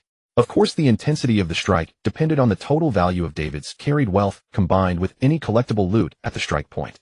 In short, the more he paid, the greater the power. If David could somehow sacrifice entire wealth of a plane to Tiamat, that greed-driven dragon god might actually go so far as to send her avatar down personally to settle scores for her believers. But using it once and going bankrupt immediately with all the loot swept away, damn, who could handle this? Unsure whether his shameless dragon god could deduct fees directly from his treasure hoard through this inscription, David took a deep breath and decided to seal this heaven and earth shared life deluxe version of Mordenkainen's greater disjunction forever. Unless facing imminent death alongside his enemies, no dragon could endure such torment. At the same time, he made a mental note against both dragon mother Pavura and dragon goddess Tiamat. When the day came that he rose above the heavens, he'd make them pay back every penny of this accounts receivable. Damn it, they were just targeting him, the lone dragon, for all the profit. He was only a 5-year-old dragon hatchling. Just as David was keeping score after his second bankruptcy episode, he noticed an elven warship with visible patchwork repairs approaching across the sea from the coastline, and he let out a long sigh of relief. He could only hope this trip by Sithert would bring back at least some recovery for him. At the same time, at the Catejana volcano caldera, Pafura, the dragon mother, who was soaking in the lava pool that had expanded dozens of times due to the volcanic eruption and enjoying the snacks fed by her silver dragon daughter from the cliff, suddenly paused mid-action. Squinting her eyes toward the direction where the flaming dragon's wrath was unfolding, she revealed a smug smile of vindication. "I knew that old hag had no good intentions. Good thing I have a son to take the blame." If she had, out of draconic greed or curiosity, secretly kept that dragon god's blessing, she would likely be the one stomping and raging in front of an empty treasure vault right now. However, her own dragon god had at least kept his promise. He had not implanted any faith backdoor into that dragon god's blessing. This meant that as long as David did not actively invoke the name of Tiamat, that evil dragon mother would not be able to directly contact him and seduce him into becoming her follower. As long as this boundary was respected, it was a result that Porphyra could accept. She did not want her offspring to senselessly repeat the mistakes she had made back then. Even if Porphyra was a thoroughly evil dragon in every sense. Oh no, it's the direction of Brother's lair. I have to go check it out. Tanya, who also noticed the celestial change, thought her unlucky brother had once again courted disaster and prepared to take off. Come back. Your mother hasn't finished eating yet. Porphyra, now resembling a giant whelp dragon, pointed her tail tip at her unchanged belly. But Tanya, who had become a silver dragon mother at such a young age, was almost in tears. Don't worry about your brother. He's playing with the new toy I bought him. The dragon mother informed her with a straight face. Huh. Tanya was utterly dumbfounded. Was this near-apocalyptic scene her brother playing? But upon second thought, although this sudden wildfire was massive, it seemed probably nothing to a red dragon that was essentially immune to fire. Just as Tanya, half convinced, was about to turn back and continue feeding her dragon mother, Porphyra raised her head slightly. Oh, the drow that your brother raised seems to have returned from the new continent. Go see if they brought back any good food and bring some back for me. The dragon mother shamelessly tried to freeload. After a moment's thought, she added, if your brother looks very angry, then bring less. Just enough for me to taste. After all, he was her own son. She must not learn from that miserly old hag who was always coveting her treasure. If her son grew up and became as strong-willed as she was and stopped listening to her, that wouldn't be fun. Okay, Mom. Tanya, who had been waiting for this command, was like a poor child who had been cooped up at home studying for an entire winter break and finally got permission to go out and play. With an excited face, she soared into the sky. Thank you, Mom. Even though he was eager for the treasure, as the Master David could not possibly go to the coast to personally welcome the return of the Drow and Elven group. To maintain his image as an arrogant and solitary red dragon, Master David soared among the low-lying clouds, until the Drow, commanding a group of high elf prisoners, and the white whelps that had been thoroughly tamed by his younger brother Cridian, transported the goods obtained from the new continent by animal power to his already nascent elven-built dragon lair, and lit a pre-prepared bonfire to roast meat, the aroma of which drifted for miles through the forest. Only then did David, as if it were mealtime, descend from the clouds under the bowed submission of all the Drow and Elves. He first enjoyed the animal companions that the Elves had reluctantly cooked. When he had nearly finished eating, he turned to the Drow Charade, who had been kneeling on one knee serving him for a long time and awaiting his inquiry. It seems the harvest was richer than expected. Tell me about it. Yes, Master. The Drow, who had already prepared a mental draft, immediately recounted the gains and observations from the trip to the new continent. As you predicted, the sea route connecting the old continent remains stable for travel. And those dead eggs and the batch of high elf spoils you entrusted to us were sold at nearly 3 times the price of previous years when we shipped them in batches. Hearing this, David was not particularly surprised, as he sensed there were more unexpected developments. The Drow continued, after that we used the proceeds to purchase urgently needed supplies for the lair as you instructed. But perhaps due to the year without summer caused by the Catechina volcanic eruption, the prices of various goods, including grain, furs, feathers, bulk metal ingots, magical items, and alchemical products, have all skyrocketed, greatly increasing our procurement difficulty and costs. Additionally, several parties we traded with this time inquired whether we have a more stable source of goods. They are willing to sign purchase contracts at double the current transaction volume. We also noticed that behind these trading partners, the local lords, due to the poor grain harvest in the year without summer, are facing demands from lower-ranking nobles, knights, and even freemen to reduce or delay taxes, leading to several armed conflicts. Even among our Drow, the celestial sect who worship the Dark Maiden is beginning to stir. Given all these circumstances, chaos is already emerging in the new continent, especially among the High Elves. The Drow said with a hint of excitement, Master, this may be our opportunity. An opportunity to intervene and profit through smuggling as an intermediary. After all, compared to the various nations of the new continent, which were already strained and constrained by territorial and resource issues, they possessed an undeveloped mind in the old continent, barren, yet full of infinite possibilities.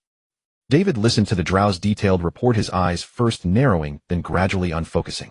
For some reason, the scene described by the Drow slowly overlapped with some knowledge points from his high school history textbook, and he blurted out a conclusion that made all the Elves present tilt their heads. War is coming.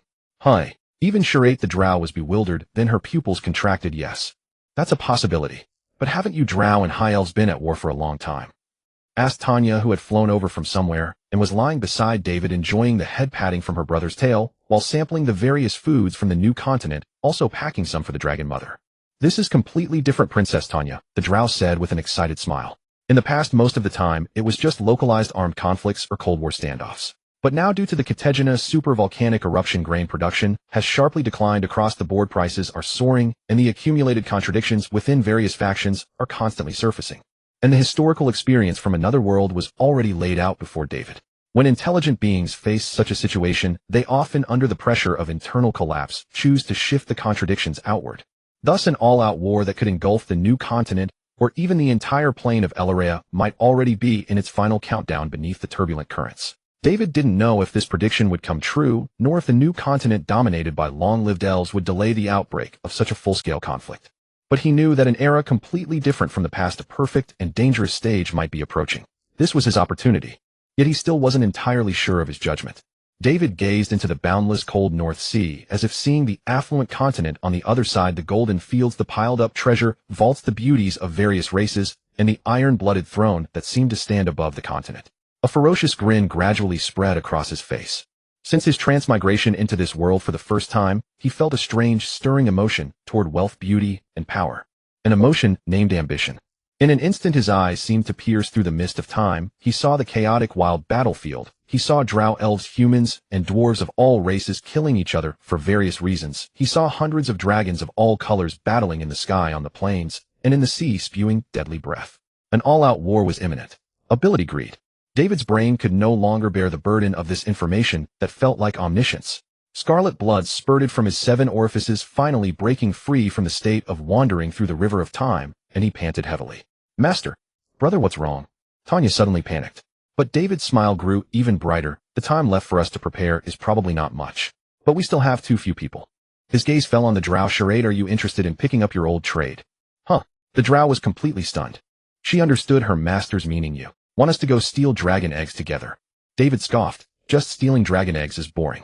You have to spend time hatching them. We'll go catch wild whelps directly. The more the better.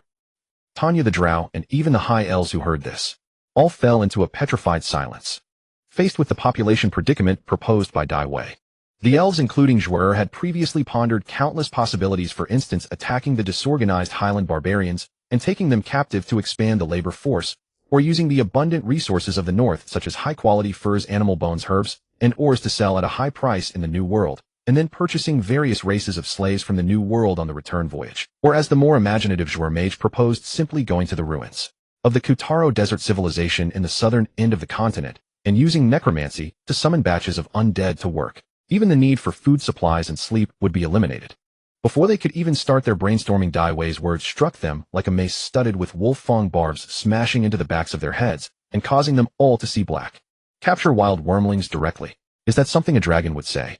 Great idea. Why didn't I think of that before? Zhuer, who had spent half her life smuggling dragon eggs in the black market, had her eyes light up instantly. But as she came to her senses, she realized that even if she had thought of it, it would be useless. Stealing dragon eggs and capturing live wyrmlings were tasks of entirely different difficulty levels, and transportation was also a major problem. Back then, just this one red wyrmling, her master, had bankrupted her due to a single oversight, and she had only escaped that disaster by selling herself into slavery. Meanwhile, the elves, who had grown tired of being enslaved by this red dragon, were also secretly rubbing their hands together, naively thinking if they had more docile wyrmlings like Mo Fei Lu to do the work, wouldn't they be liberated from the lowest level of miserable labor and promoted to wyrmling keepers? If they caught enough dragons, wouldn't they each become a dragon rider? Isn't this a devil in dragon's skin? The white wyrmling Mo Fei Lu, prostrate beneath Shui, dared not even glance at the red dragon that seemed to be wreathed in hellfire. Only the silver dragoness Ta and Aya, a metallic dragon, felt compassion and tried to persuade softly, brother, but doing this for those wyrmlings who were kidnapped. No invited. Isn't it a bit too cruel? They are still dragon babies who cannot survive independently without their mother. Dai Wei was about to explain to his sister when someone in the crowd farted. Who? Drag them into the sea to drown. Dai Wei, furious, glared at the group of high elf prisoners, trembling like chicks. Sorry. I couldn't hold it. It was the white wyrmling Mo Fei Lu, under the command of Kule Di, and who weakly raised his tail, covering his mouth, and admitted fault before his keeper could betray him. Because he almost burst out laughing at the silver dragon's words. Although he covered his mouth in time, perhaps because he had eaten too well over the past half-year, the suppressed gas still escaped from below. Dai Wei immediately seemed to forget his earlier ferocious words, and his gentle gaze fell back on his dragon sister. Come, Ta and Aya, here is a white dragon. In light of our upcoming wyrmling rescue plan, let's call him Dragon No. 1. When he looked back at Mo Fei Lu, his gaze was as cold as the Arctic Ocean floor. Dragon No. 1. Search your draconic inheritance memory, and tell us, if you hadn't been rescued by us, what kind of life would you be living now? Mo Fei Lu shuddered. He wanted to weakly say that he had a name, but clever as he was, he knew exactly what this devilish red dragon wanted him to say. He immediately pieced together the most miserable experiences from all his ancestors' dragon inheritance memories, his eyes reddening, as he squeezed out 2 hot tears that hung on his eyelids like icicles. Thanks to the master's rescue, if not for being brought back to this dragon lair camp, given the lazy nature of us, white dragons, my mother would not care about our survival. At this moment I would likely be lying by the seaside drinking ice and licking snow, occasionally catching fish full for one meal, hungry for dozens. If I were unlucky enough to encounter the vicious frost giants, I might be imprisoned and become a winter dog under the giant's hand. As if possessed by a movie star, Mo Fei Lu wanted to embellish further with flowery words, weaving a bloody tale of the white dragon's freedom fighter Mofet's fury against the frost giants. But Dai Wei, whose ancient dragon language was automatically brain translated into classical Chinese, impatiently interrupted with "At." Feeling that he had just saved his own life, Mo Fei Lu quickly retracted his head, covering his rear with his tail, thinking to himself that if this devilish red dragon weren't so terrifying, his life among white dragons was actually quite comfortable. This, Ta and I, the silver dragoness who had never heard a white dragon complain so closely, was stunned, as if her old worldview was collapsing. Dai Wei immediately put on a pained expression and struck while the iron was hot. But this is reality. This is the cruel reality that most ordinary chromatic dragons face in their infancy. Unlike you metallic dragons, most chromatic dragon mothers are not qualified mothers at all. To escape the responsibility of raising wyrmlings, they will do anything. After laying eggs, they abandon them to fate, and some young dragon mothers even stage a self-directed act of eating their own eggs. There are plenty of such dragons. It is precisely because the entire dragon inheritance is filled with such terrible memories. Otherwise, why would I have risked being sold to the new world by Zhuer to escape my mother's claws? This is also the reason why I am so afraid to see my mother. At this point, Dai Wei gently grasped Ta and I's firm and icy shoulders with his claws, his expression as if he were a dragon full of compassion who had converted to the 7 heavens and become the radiant dragon under the angels. Ta and I, we are fortunate. We have a mother who is, well, not particularly unreliable. But not every chromatic wyrmling is as lucky as we are. Perhaps at this very moment there is a nest of newly hatched wyrmlings who cannot find their mother, and in despair they become prey for other predators. Perhaps there are those who have just endured the wyrmling stage and are swept out of the nest by their eager mother's tail, wandering alone in the biting wind, but still too young to find food, surviving only by eating dirt. There are too many such pitiful and lamentable possibilities. If we were still weak ourselves, we could not do anything about them. But now, Dai Wei raised his claw and looked around at the elves, who unconsciously straightened their backs, each like a prospective savior awaiting the arrival of their own dragon mount. We have the conditions, and we have so many people to rescue them. Ta and I, your rescuing chromatic wyrmlings is imperative, and it is our duty that we cannot shirk. I can promise you that every rescued wyrmling will receive enough food to fill their stomachs, a simple lair to shelter from the wind, a safe haven to spend their youth, and even a completely different education from the wild free-range style, arming themselves with the knowledge from the dragon inheritance to the greatest extent, and gaining the ability to survive in this chaotic world that is to come. I want to completely change this absurd parenting rule of chromatic dragons, and rewrite the future history of us dragons. Ta and I, what do you think of this vision?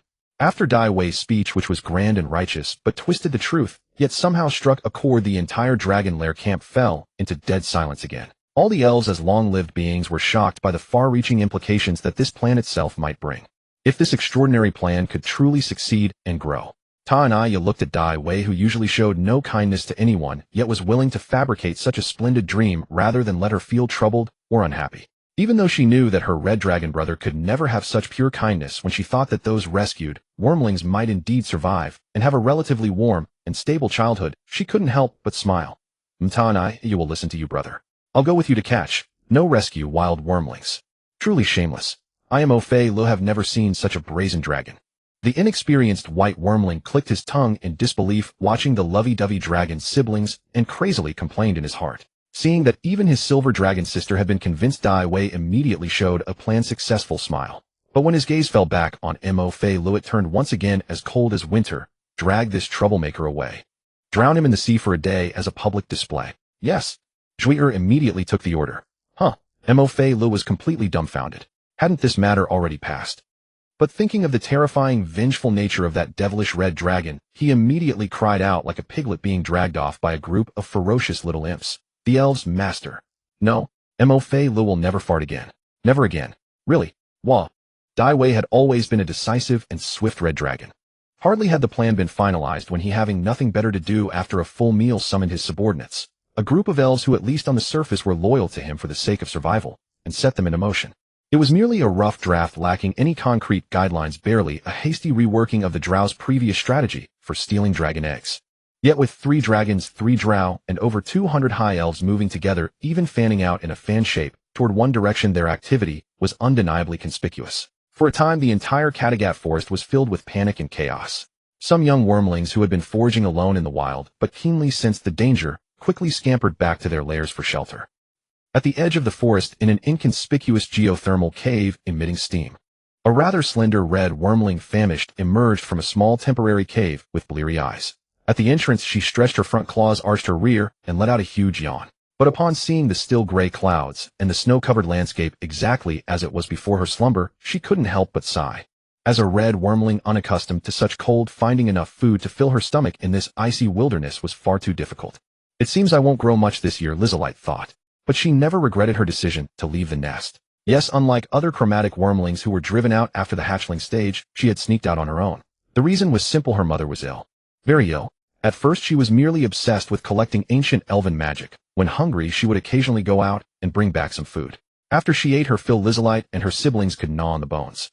But as her mother began to meddle with the sealed remnants of the mythal, their survival became increasingly difficult. Without their mother providing food, they had to forage on their own. Yet as time went on, her mother's mental state grew more agitated and irrational. Sometimes she couldn't even distinguish them from food, and several times they were bitten. Just as Lizalite was carrying half a wild boar snatched from a snow leopard's mouth back to the nest to share with her mother, she witnessed a scene that would be etched in her memory forever.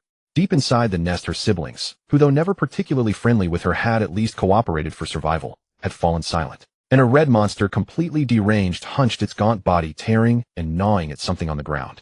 Instantly entering fight or flight mode, Lizalite decisively dropped the boar, which would have slowed her down, turned, and fled as far away as possible just to escape her demon-like mother.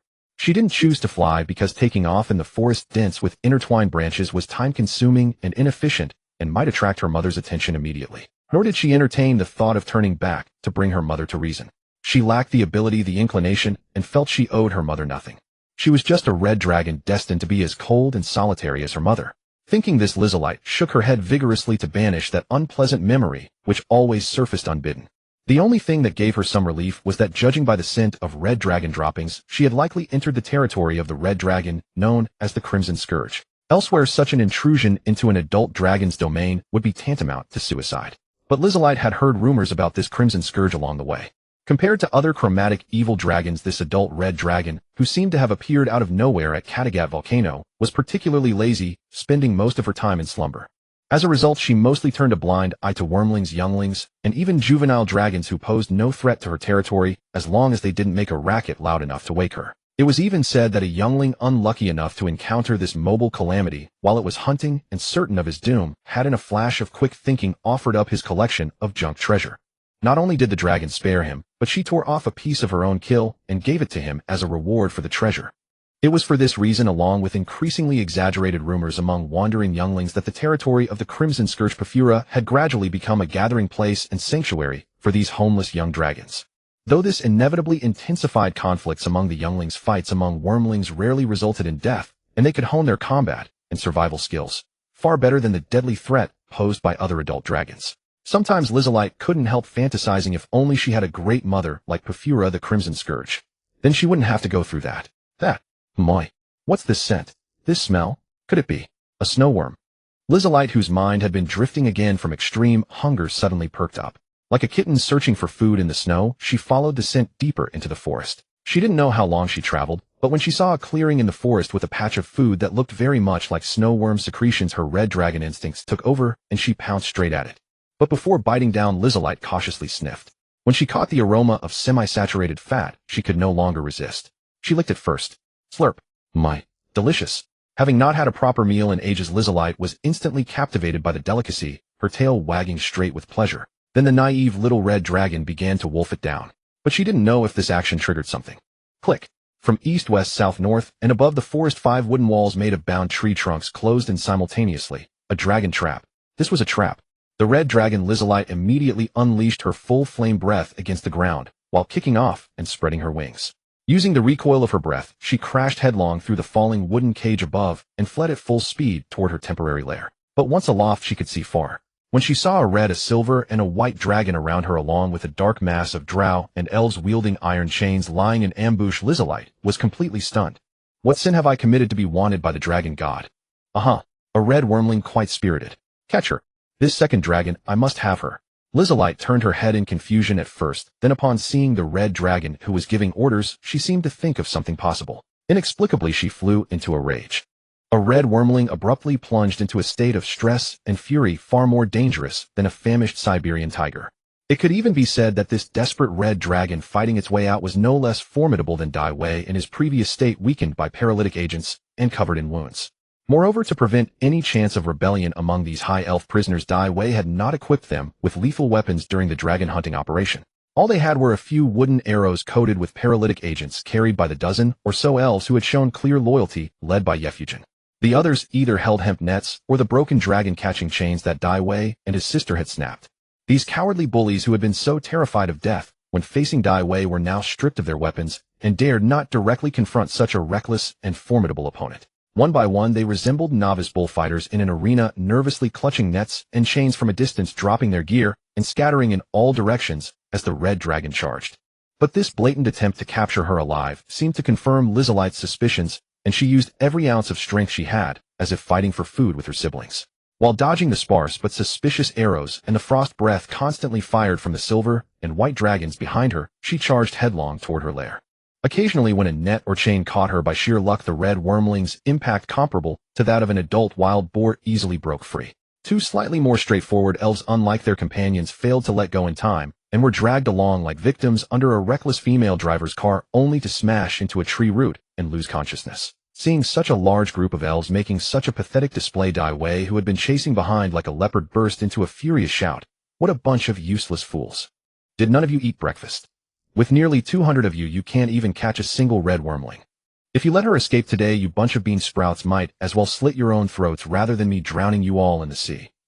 Seeing their hot-tempered slave master directly threaten their lives, these elf prisoners, who indeed had not had time for breakfast due to Dai Wei's sudden visit, had no choice but to exert every ounce of strength they had, just as they had when facing Dai Wei in the past. One by one, they moved with the agility of golden monkeys darting through the jungle, quickly forming layers of interception. Fishing nets and chains scattered like a celestial maiden scattering flowers, raining down on the red dragon's head. Then, as she dodged too late and crashed into the trap, they wrapped the ends of the chains around tree trunks, bracing their feet and pulling back. Below, Lizalite could already see her lair outside the forest. If she could just rush into her lair, she was confident she could shake off those pursuers using the labyrinthine tunnels she had dug and the complex sense within.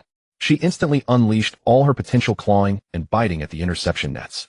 The sound of ripping and snapping echoed from the nets and chains, and the elves holding the ropes on the trees tumbled down head over heels. Seeing that this red wyrmling was actually about to slip away from their large group, the elves, including the Drow and Yefugin, grew anxious. Roar! But just as they were about to arrive and stop her, a deep red figure roared and leaped forward, pouncing with a tiger-like grace, and bit into her neck midair. The immense kinetic energy instantly sent all the interception nets and the elves holding the ropes flying. The two red dragons, locked in combat, rolled a dozen times on the forest floor, smashing through several trees before coming to a halt. When the group arrived, they saw Dai Wei already sitting triumphantly on the ladder's back, his jaws locked tightly around her relatively slender yet powerful neck. The latter, even under the threat of death, refused to yield, struggling incessantly, trying to break free from Dai Wei's chokehold, but unable to move due to the overwhelming disparity in size and strength. But this posture, this reluctant attitude, if it were a different time and place, it would be no different from a rutting male dragon forcibly courting a female. All this. For a moment, the gathered elves didn't know whether to help liven things up or tactfully leave. Wow, my tongue. The white wyrmling Mophiel, who arrived later, was like someone on Earth who had accidentally played an adult video of a classmate's parent. His eyes and tail went straight, but just as he let out two gasps, the silver dragon girl Tanya, arriving from behind, stepped on his head midair, causing him to bite his tongue. Brother, what are you doing? Let her go. Seeing Dai Wei still seemingly enjoying himself, Tanya was furious, rare, and showing her fierce and cute side. No way. She's very strong. Tanya, come help me hold down her rump and tail. Dai Wei, still clamping his jaws on the other's neck, demanded in a muffled voice. Even though she rationally knew what her brother was doing, Tanya was extremely reluctant to cooperate with his seemingly excessive request to bully another girl. All right, don't be so rough. You've made the dragon girl bleed. In the end, the silver dragon's calm nature prevailed. But before Tanya could get close, with a crisp snap, the female red dragon, taking advantage of Dai Wei's distraction, freed her upper body and bit back on Dai Wei's head. Just like back then, when he had bitten his silver dragon sister on the head while sleeping. "Brother, you're bleeding too," Tanya said in a daze. This deja vu made her unsure how to help. As a silver dragon, she was not adept at such brutal close-quarters combat. "I know," Dai Wei said, somewhat embarrassed. Then he looked up at the female dragon, took a deep breath, and squeezed out sparks from between his teeth. "Let go, or I'll break your neck. You let go first, or I'll die here today, and crack your skull open before I go." The young female dragon defied him with death. "Will you let go or not?" "No." "Roar!"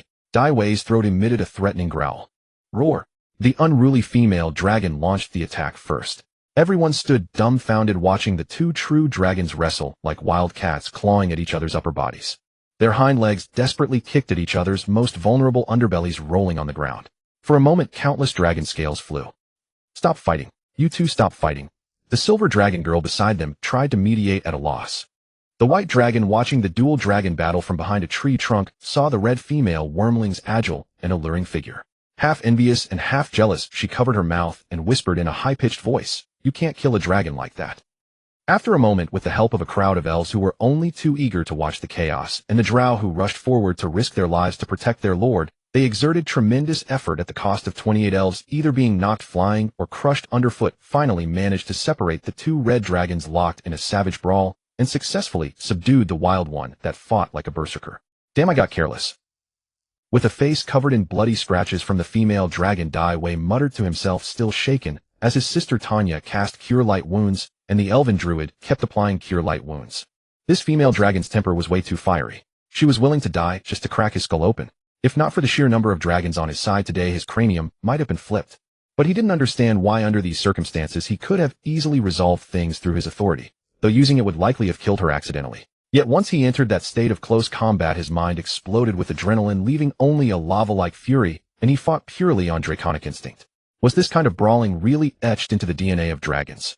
"If you have the guts, keep fighting me one-on-one. Relying on your minions to gang up on me. What kind of skill is that? I don't accept it. Even if I die here today, Lizalite, I will never let you have your way." Dai Wei shook his head dismissively at the first part, too lazy to argue with this unreasonable red wyrmling, but the last sentence immediately triggered his rage. He strode over to the young female dragon, stood upright like a human, and with claws on his chest and tail raised said, "Are you daydreaming in broad daylight, or are you blind at such a young age? Open your eyes and take a closer look. I'm a red wyrmling just like you, okay? Open your eyes wide and take another look. I'm a red wyrmling just like you, okay?" Lizalite, nearly overwhelmed by despair and rage, paused. Then, with a face full of suspicion and disbelief, she looked Dai Wei up and down, her own judgment becoming uncertain. Her momentum dropped significantly compared to her earlier defiant stance. You're lying. I'm already 14 years old, almost a juvenile dragon, but you're at least 3 times bigger than me, and your strength is on a completely different level. How dare you pretend to be a wyrmling?" Dai Wei almost laughed until he choked, too lazy to argue further. He turned and nodded at his silver dragon sister. "Tanya, tell this scatterbrain how old I am this year." "Scatterbrain?" Lizalite, enraged again by this comment, nearly exploded with fury, but Tanya's next words hit her like a frost breath. "No, my brother is telling the truth. He's only 6 years old this year." "6, say? Your brother?" Lizalite's voice first shot up a few octaves as if her tail had been stepped on, then quickly faded. She muttered to herself, "How is that possible?" She looked at the silver dragon, who was also a size larger than her, then at the red wyrmling, who completely dwarfed her. An unprecedented sense of defeat welled up inside her. She also felt a reluctant envy and jealousy. She envied their siblings' good physical development. She was jealous of their superior growth environment. "Tie her up. Let's call it a day. What a waste of time." Dai Wei couldn't be bothered to argue. "Wait, why are you capturing me? What do you want to do with me?" The young female dragon had lost her earlier death-defying spirit, and fear of the unknown finally took over. Seeing the previously fierce red dragon now showing such helplessness and panic, Dai Wei, who had lost interest, suddenly felt a surge of malicious amusement.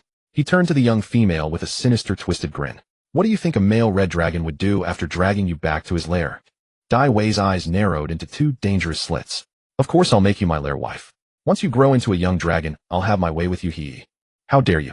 You despicable, shameless, lecherous dragon. If you dare do that to me, I'll bite a hole in your cloaca. I Lizalite swear I will." Facing the female dragon's frantic, incoherent curses, Dai Wei surprisingly showed no signs of rage. He cheerfully turned to his silver dragon sister and said, "Tanya, look. This scatterbrain is panicking. Haha, I've decided. From now on her name is Scatterbrain. Pride without waiting for the female dragon's furious rebuttal Wei clapped his claws together as if he had a great idea. From now on, whenever I meet a red dragon, I'll do this. Just taunt them and they'll charge at me without a second thought. Way more useful than a static trap. Pride, brother Wei, stop provoking her. Can't you just tell her the truth? Look, the blood vessels on her neck that I finally froze are bursting open again. Sigh. Having a brother who was both a bit of a coward and too fond of teasing female dragons, Tanya felt helpless. Her frost breath was mostly depleted from the chase. She carefully approached the bleeding neck of the female red dragon, opened her mouth, and extended her tongue. Wait, what are you doing? Lizalite, having no idea she was facing a pair of silver dragon siblings, was utterly despairing. Slurp, slurp, slurp. Deep. As Tanya's cool tongue licked her wounds, the tense Lizalite first stiffened her scales, standing on end. Then an unprecedented sensation washed over her, as if traveling along her spine straight to her head, making her entire body go limp. If not for the dozens of elven captives surrounding her, she would have collapsed to the ground. All right. Wei approached the panting young female dragon, raised his neck to look down at her. Scatterbrain, here's the truth. Listen carefully. My sister and I are launching a project called the Wandering Wyrmling Rescue Plan, due to the abnormal climate caused by the eruption of Mount Kattegat this year, which has worsened the living conditions for you wandering wyrmlings. We plan to bring all you unfortunate ones, who have dragon parents but no dragon upbringing, who have to roam and cause trouble, back to my lair camp. We'll provide, but not limited to, food, shelter, and even education until you reach juvenile dragonhood and can live independently. Of course, my lair camp is still in its early stages. None of this will be free. You must follow the camp rules and take on the work assigned to you. That's the situation. After hearing Wei's lengthy speech, Lizalite was completely dumbfounded. It seemed like she understood every word, but when combined, she was bewildered. After a moment, she seemed to grasp his meaning, and she laughed bitterly, eyes wide. You, a red dragon, are this kind-hearted? Do you think you're the Northwind Dragon King? Know that Lord of Metallic Dragons wouldn't care about us chromatic dragons. She raised her head breathlessly, looking like a martyr ready for sacrifice. Just kill me. You can ravage my body, but you can't insult my mind. You can ravage my body, but you can't insult my mind. Wei turned to his slightly flabbergasted silver dragon sister and shrugged his claws. See, Scatterbrain. I told her the truth, but she doesn't believe me. What could be done? Tanya was referring to the problem of transporting the red wyrmling back to the dragon nest camp. The creature itself weighed nearly half a ton, and the fishing nets and iron chains they had on hand had all snapped or broken during the previous hunts, especially after Wei's final pounce. Even if they cut down yam family shrub vines to make ropes on the spot, then tied them up and carried by manpower, it would still consume considerable time. She had no objection herself, but she was certain that her hot-tempered brother would never have such patience. On the other side, Wei, already covered in blood scratches from the capture, was equally unwilling to lay a finger on this Sichuan spicy dragon again in the near future. Nor would he ever let his sister engage in such a high-risk, grueling task. If the other party did not cooperate once she regained her flame breath ability, she would become a ticking time bomb. Not a metaphor, but a literal bomb. Wei, who had been through a similar experience before, could testify to that. Other dragons might not, but red dragons absolutely had that capability. Even if Wei and his team tied the little female dragon's mouth, just as the Drow had once tied his own back, when he was still a white wyrmling, to the back of Murphy, a white dragonet, and returned to camp like a mining drill bit. But if she was determined to perish together and forcibly exhaled her breath, the entire dragon would turn into a biochemical bomb that exploded on the spot. Bang! Blasting all their followers into the sky. But what about just letting her go? Forget about Face. What had he been busy with for nearly half a month, leading 100 or so people only to end up with nothing? And it was foreseeable that catching dragons in the future would only bring all sorts of unexpected troubles. Could they afford to abandon all previous efforts every time? Most importantly, this was the first dragon he had to catch at the start of his plan. No matter what, it had to be secured. I'll leave this kind of damned problem to myself. Wei thought for a moment. Well, he might as well make a small sacrifice of his charm. He turned his head back and said ferociously to the female dragon, who had already resigned herself to death. Actually, I wasn't lying to you earlier.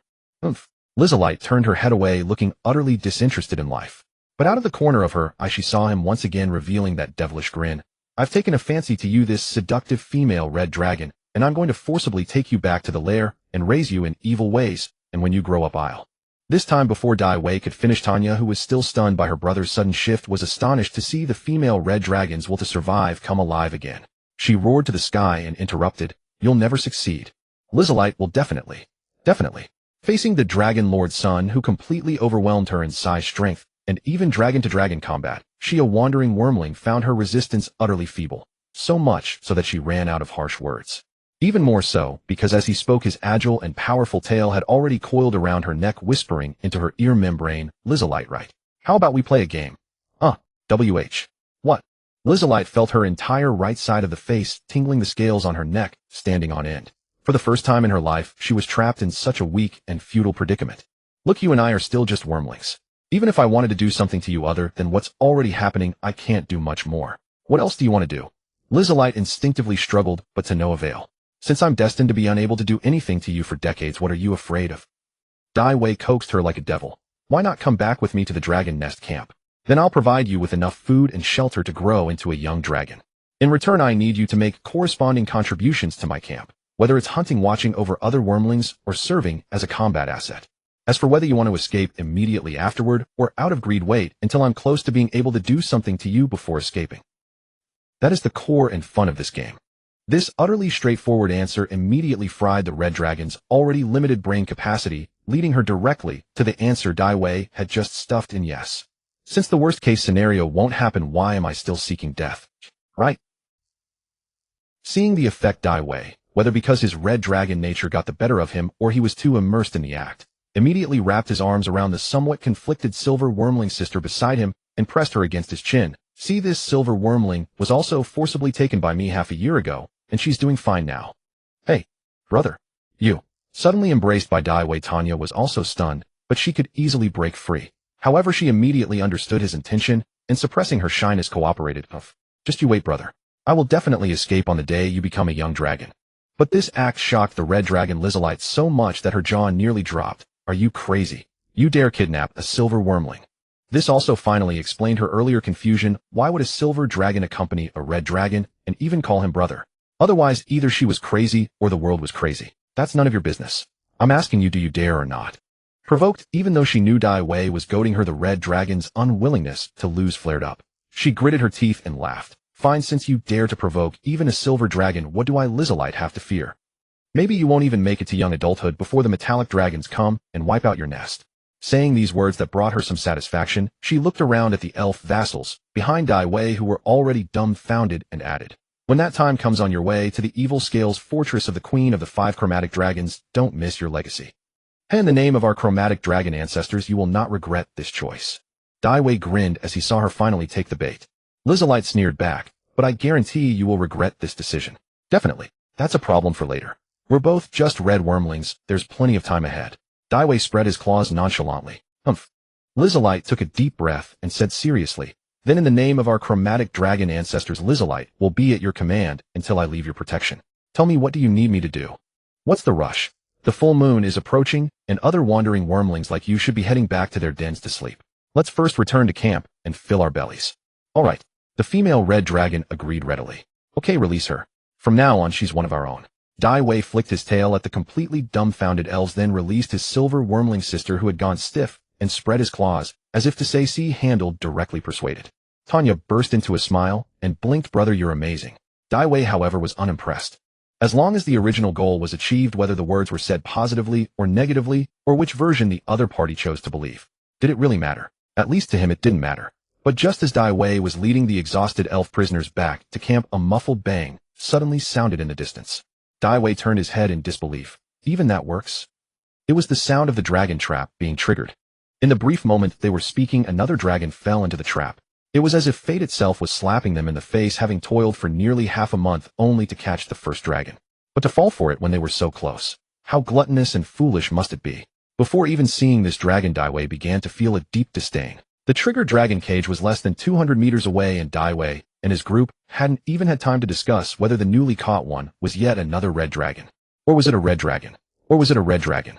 The answer revealed itself before them. A brass dragon, terrified by their arrival, jumped on the spot, then curled up in a corner of the cage, flailing its limbs wildly at them. Rawr! Gurgle, gurgle, gurgle. It opened its wide, flat mouth and growled in a low, threatening manner at Dai Wei and the others. But the liquid shooting from its lower cloaca betrayed its inner fear, and due to angle and gravity, it arced into its own open mouth. A true case of self-production and self-consumption. The intense scene stunned Dai Wei and his dragons. That's impressive, bro. No. The naive white dragon Mofiel blurted out, only to be whipped on the rump by the keeper Kalishan. Dai Wei, however, noticed more details. The dragon bait from his own trap in the cage hadn't even been touched, it was crushed into mush underfoot. Combined with the fact that the captive was a brass dragon, an absurd yet true answer immediately presented itself. This adolescent brass dragon had been caught not because of hunger, but purely because it had come to eavesdrop on their dragon gossip. It had wanted to sneak a peek at the first-hand scene of the red dragon bully abducting a female dragon in the woods with 300 elf henchmen, but listened so intently that it accidentally stepped into the bait bowl and triggered the trap. Let's go. Daiwei, as if seeing a maggot in a latrine, waved his tail in annoyance and signaled the group to return to camp. They had never intended to provoke those troublesome metal dragons, especially a brass dragon with a big mouth. Seeing himself ignored, the once terrified brass dragon immediately perked up. Hey, see these dazzling yellow scales of mine in the sunrise? I'm a brass dragon, you know, and a young one at that. Aren't you even a little tempted? No way, no way. Are you really just letting me go? Seeing that not a single dragon or elf was willing to acknowledge him, the brass dragon grew furious and threw out his trump card. Aren't you afraid that I'll spread stories about today's events across the entire northern lands? Then you might not catch a single dragon. I feel out of my ear. Before the brass dragon could finish, he saw the enraged Daiwei stop mid-step, flick his tail, and mutter, "Damn it. Teach this guy a lesson, then plug up every place he can make noise from and take him away." It wasn't that he truly feared a small brass dragon could ruin his plans with its mouth. Rather, the incessant noise made him feel that he wouldn't be at peace unless he sent this uninvited brass dragon to the camp for reformation. Yes, a group of elves who had been itching for action turned and encircled the insolent brass dragon. Hey, what are you doing? Whoa, dragon murder. Red dragon colludes with. Soon the group gained another brass dragon closely guarded by dozens of elves. The elves' most important task was to prevent this talkative dragon, whose every vocal orifice had been stuffed, from using ventriloquism to continue his complaints, by whacking him with mallets or poking his rear with spears. It was indeed a laborious job. Fortunately, the other captured female red dragon seemed to fully accept Daiwei's fictional game, following the group meekly, without any need for guard. As time passed, she even took the initiative to chat with Tanya, another victim dragon, asking how a silver dragon like Tanya had been caught by Daiwei. This put Tanya in a real bind. She shot pleading glances at her brother Daiwei, but only received a look that said, "Just bluff your way through, it's not that hard with someone so dim-witted." She was so nervous, she almost cried, stammering, I was really hungry," followed the scent of food, and ended up sneaking into the red dragon's lair. I mean, not into the red dragon's lair. I stole his stored food. As a silver dragon, Tanya knew that one lie would require more to cover it, but she had no choice but to imitate her brother Daiwei's technique of twisting the truth. Lizalite, the red dragon, was stunned. She threw an arm around Tanya's neck and asked excitedly, "You succeeded? And then you win again." Lizalite seemed to have already imagined the outcome. Tanya answered every question like a guilty top student in front of a school dropout who had turned streetwise. "How long did you keep it up before he found out?" 5 years. I stole food for 5 years. Tanya gave an answer that shook the dragons to their cores. Even the elves who overheard began to believe the story. Lizalite was frozen for a moment, then burst into laughter, slapping Tanya's waist with her tail. "Atta girl. You've got guts that rival us red dragons." Curious, she continued, "So how did you get caught in the end?" Tanya, resigned, glanced at Daiwei's back and sighed. "The last time I stole too much, and he happened to be hungry too. In his sleep, he mistook me for food and clamped his jaws on my head." Lizalite was taken aback, then imagined a scene almost identical to when she had bitten his head earlier that day, and burst out. "Ha ha ha." She rolled on the ground laughing, slapping her tail against the earth, causing the entire procession to halt. Lizalite didn't want to see that grumpy dragon's sour face again, as if she owed him treasure. She seemed to come alive again, pressing her horns against the bewildered Tanya's and whispering, "What's your name, sister?" "Tanya Yunakasha Tanya Patrixia Setapangia." The stunned Tanya gave her full name. Lizalite, at the lowest point of her dragon life, took it as a sign of trust. Tehanadora Lizalite Anastasia Shalonia. At that moment she recalled her own siblings who, despite their scheming, had supported each other to survive. Involuntarily, she gave her true name, tears glistening at the corners of her eyes. "Tanya, I really like your straightforward nature. From now on you're with me. As long as I, Lizalite, live, that perverted dragon won't touch a single scale of yours." "All right, sister Lizalite." Tanya noticed Daiwei's tail twitching in utter exasperation ahead, and couldn't help but laugh, agreeing readily. And that sister struck straight into Lizalite's heart. Before the journey back was over, the group had gained another pair, a red dragon sister and a silver dragon sister. If you don't mind, I feel out of my ear could be your brother." "Shut up, shut your stinking mouth," Tanya and Lizalite shouted in unison. The brass dragon on the verge of madness from being silenced by the elves' physical muting. No.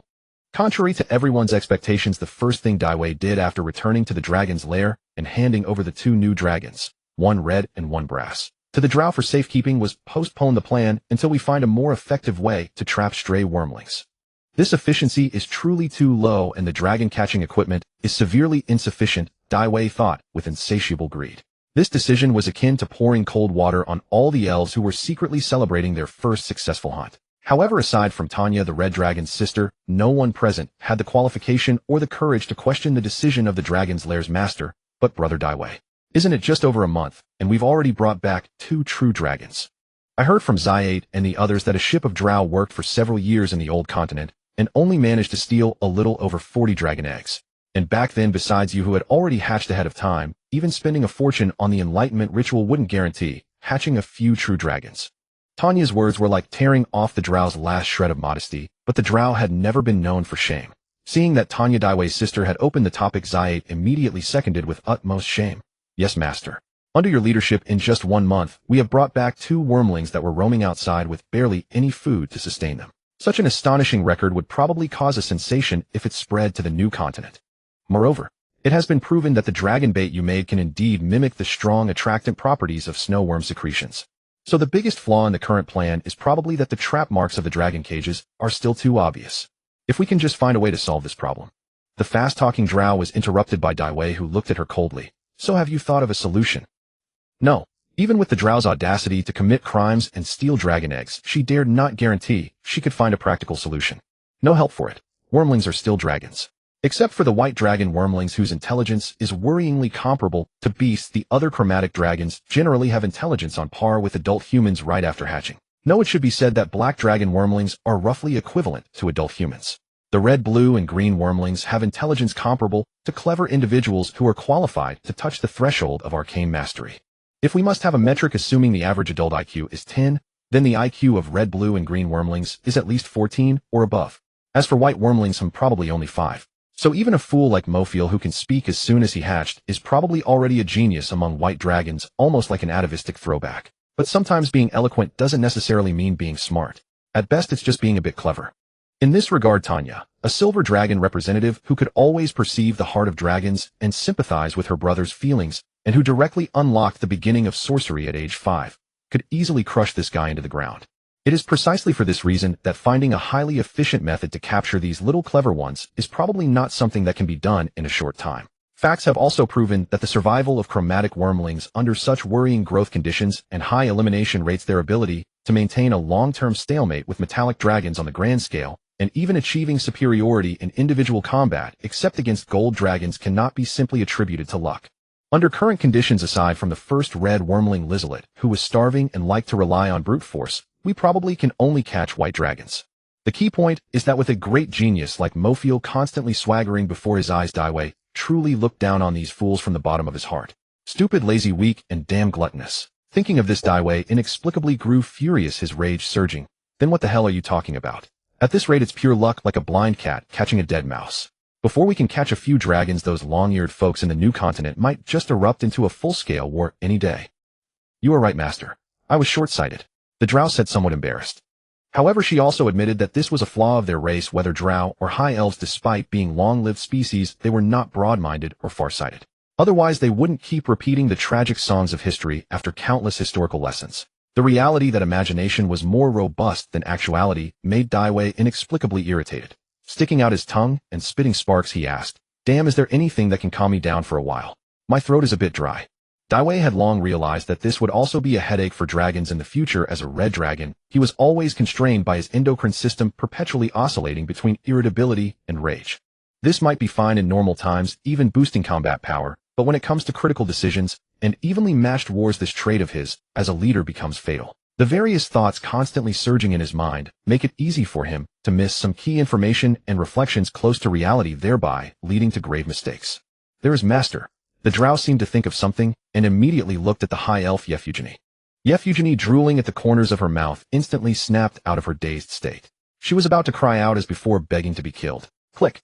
With a snap of the Drow's fingers, the high elf, whose eyes had become hollow again, stepped forward and, like the Drow, produced a blue potion bottle from her magnificent chest and presented it to Daiwei. It is named Clarity Potion by the High Elves. It is effective for meditation, restoring some mana, and even counteracting the side effects of rage potions. Its main ingredient is usually extracted. Before the Drow could finish, Daiwei took it in his claw, shook it, then tossed the whole bottle into his mouth, chewed it like liquid calcium supplement, and swallowed. He immediately stuck out his tongue, SSS cool, like peppermint oil. Then he widened his eyes and asked, "It seems to work a bit, but not much. Got any more?" Give me a crate first. By the way, what did you say it was made from? Can we produce it ourselves? Extracted from the dung of white or silver dragons. This time the Drow's words were still not finished. Daiwei instantly regurgitated the clarity potion he had just swallowed along with saliva, spraying it all over the elves' heads and faces. Like a chef force-fed with 9-turn large intestine, he roared in rage, "Say that again, you son of a bitch." Feeling that one more second of hesitation would cost her life, the Drow quickly sped up her speech and replied, "I mean, it's usually extracted from the dung of white or silver dragons, but higher quality ones are often extracted from their blood or even glandular fluid. The one I just gave you is the latter.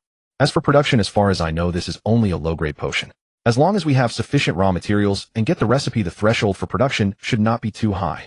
At the same time, she silently warned herself from now on, when talking to the master, always mention the key point first. Keep training her tongue so fast it could smoke, and even consider learning some telepathic magic from the mages to communicate directly with the master, otherwise, she feared, she might die from speaking too slowly one day. Hearing this, Daiwei leaned back, grabbed the 3 bottles of clarity potion from the high elf's bosom, and swallowed them all. After a while he felt his head, which was nearly smoking with rage, cool down a bit. He took a satisfied deep breath. Not bad. This stuff, I mean the kind extracted from dragon dung, how's the market? It's all the rage across the continent, the Drow stated without any hesitation. Bang. Daiwei slammed his claw, collapsing the couch. Then what are we waiting for? Let's start with this stuff. As long as he could make money, enough money to make other dragons willing to work for him, what was the big deal about making others swallow dung? After all, it was originally invented by those elves, probably similar to a sedative. He would reproduce it without any hesitation, and the entire old continent had no shortage of damn dragon dung. David's words were a wake-up call, especially for those impoverished high elf prisoners of war. In an instant, it seemed a glittering mountain of gold had been piled before their eyes. But some who only now learned that the recovery potions they had always treated as wartime supplies were actually extracted from dragon dung turned pale with disgust. Yet they could only suppress their nausea, their stomachs churning, for their slave master was a dragon. Is the Fury potion similar? Yes, most Fury elixirs on the market still use raw materials from the Crimson Embers stolen from the Scarlet Calamity's domain 9 years ago. Due to the Scarlet Calamity's bloody massacre and the subsequent Elven maritime embargo, the military barely has enough of these 2 potions, while the market price is quite considerable. Zhuer's reply left David, who had already anticipated it, momentarily stunned. So it's really a pile of crap that feeds the entire continent. Seeing David's interest, Zhuer quickly added, worried he might suddenly propose another impossible idea. But if we want to make these 2 urgently needed potions, everything else is fine. I even have a basic Fury elixir recipe. However, there's a critical problem that cannot be bypassed. David narrowed his eyes, signaling her to speak quickly. Zhuer hurriedly continued, "We cannot produce the elixirs in the camp, or even on the old continent." Before David could ask, she explained, both of these potions, and most potions that directly affect magic and energy, require a plant pollen called century scent as raw material. At least in the recipes Yevgeny and I have, century scent is irreplaceable. But this flower only blooms in the warmer, rain-rich new continent. As its name suggests, century scent only blooms after nearly 100 years of cultivation. Once dug up, it withers rapidly.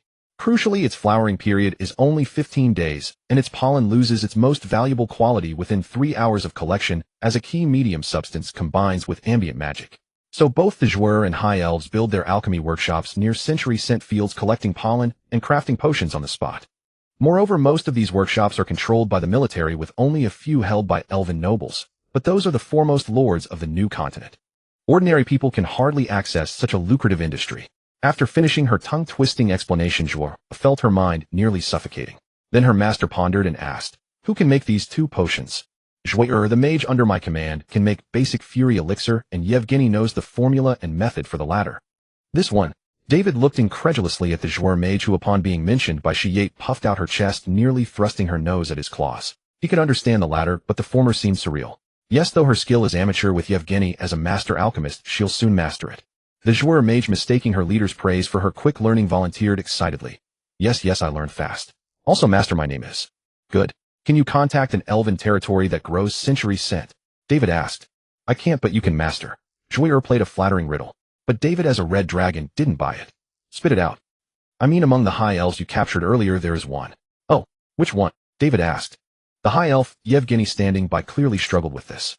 But that didn't stop Zhuer from pushing a certain elf into the fire. "That elven commander, he's from a noble family, a distant relative of the Silver Wheel Lord in Devonshire. His name is Almeida. Where is he? Bring him here," David commanded. Minutes later, Almeida, his head bandaged like a turban, was brought in. David was shocked by his appearance. "Are you sure this isn't a Zhuer? It's a high elf. And a noble." "Well, He angered you before surrendering, so this is his deserved punishment. Schwerer reminded cautiously. David vaguely recalled that the elf had honestly said his family wouldn't pay a copper for him in that situation, so in a fit of rage David accidentally burned him bald with a sneeze of dragon breath. Can it be fixed? With such a charred appearance his family would surely suspect something. It requires a 7th circle spell regeneration. I know a priest in a new continent church who can cast it, but he's greedy. It might take a mana crystal worth at least 1,000 gold. This would eat through most of the gross profit from this trade. After all, it's a dead egg. Selling it for 100 gold would be lucky. A live dragon egg goes for 1 to 6,000. And a true dragon like David could make Schwerer rich overnight. David felt a pang in his stomach, but for the sake of more gold waved his tail. If gold can solve it, it's not a problem. And after it's done, remember to get double back from him. Charge him some agency fee for the makeover. He then looked at the high elf Almeida, who was trembling with excitement, but pretending to be a sage. So Mr. Almeida, are you willing to take us to your family's alchemy workshop, borrow some century scent, and create some art? Almeida took a deep breath and raised his head. You think Almeida would collude with evil dragons like you? You've picked the wrong elf. David smacked his lips, unimpressed, even with the clarity potion. He raised a claw, feed him to the white dragon. Mophiles, cowering in the corner, hadn't had time to celebrate the extra meal when the high elf, who had just sworn to follow the ancients, immediately knelt, grinning like a black chrysanthemum. You see elves so well. As long as you allow me to return to my family, I'll do anything, my respected master. David couldn't be bothered to look at the spineless elf. He turned to Schwerer. How long until the century scent blooms? A month and a half. Prepare. We'll go catch 2 more dragons. Everyone present fell silent. Just like a red dragon master's thoughts, ever-changing, never the same. But who could argue when he was their master? They'd just have to bear the burden. With the plan to capture, or rather rescue, wild dragonettes back on the table after being shelved, those high elf prisoners of war must have been the most conflicted of all. After all, strictly speaking, they were nothing more than prisoners and slaves to the red dragon before them, and absent extraordinary circumstances, they would likely remain so forever. Thus there was no way she would take them back to the new continent with her. She could bolt at a notice. And naturally, no matter how much wealth David made selling alchemical potions in the new continent, it had nothing to do with them. But if more dragonettes continued to arrive, the situation would shift entirely. After all, even that drow named Christian, who understood dragon husbandry, could only tend to so many at once. As long as they got a chance to intervene in raising the dragonettes, pouring affection into them while they were still young, giving them a taste of maternal warmth, their day of redemption would come soon enough. Perhaps they could even convince the dragonettes to carry them back to the new continent, becoming honored true dragon riders and receiving personal commendation from the elf king himself. As for the execution difficulty, which rivaled the plan to steal AJ-20 from Blue Star and return to the Eagle Empire, the elves, who had never had close contact with true dragons, were ready for the challenge. After all, they possessed centuries of elven experience. And if all else failed, sacrificing their looks was not entirely unacceptable, was it? Was it not said that dragons possessed aesthetic sensibilities transcending all races, and their high elven beauty was universally acknowledged across the entire continent? With a bit of calculated charm, handling those young dragonettes would be effortlessly within their grasp. But before these high elves could indulge in David's whimsical scheme, the silver dragoness Tanya, always composed, dashed their hopes like cold water. But David, we have only just entered the full moon phase, and the dragonettes have already retreated to their nests to sleep. If we wait until the waning phase to act, we will likely miss the new continent's century-spanning fragrant flower season and lose the chance to make a fortune. All right, happiness struck so suddenly I forgot all about that. David slapped his forehead, realizing his oversight belatedly. But it was not just him. Everyone present was swept along by David's grand vision, their thinking clouded and impulsive, as if blinded by sudden wealth. Only Tanya, who consistently maintained calm and independent thought, saw clearly. Greed. David glanced at the suddenly appearing trait, kept it in mind, but had no intention of curbing his growing desire. He blurted out, no problem. This time we go straight for a young mother dragon's nest, and take all the dragonettes back in one go. Even Tanya was dumbfounded by David's impossibly greedy scheme, like a snake dreaming of swallowing an elephant.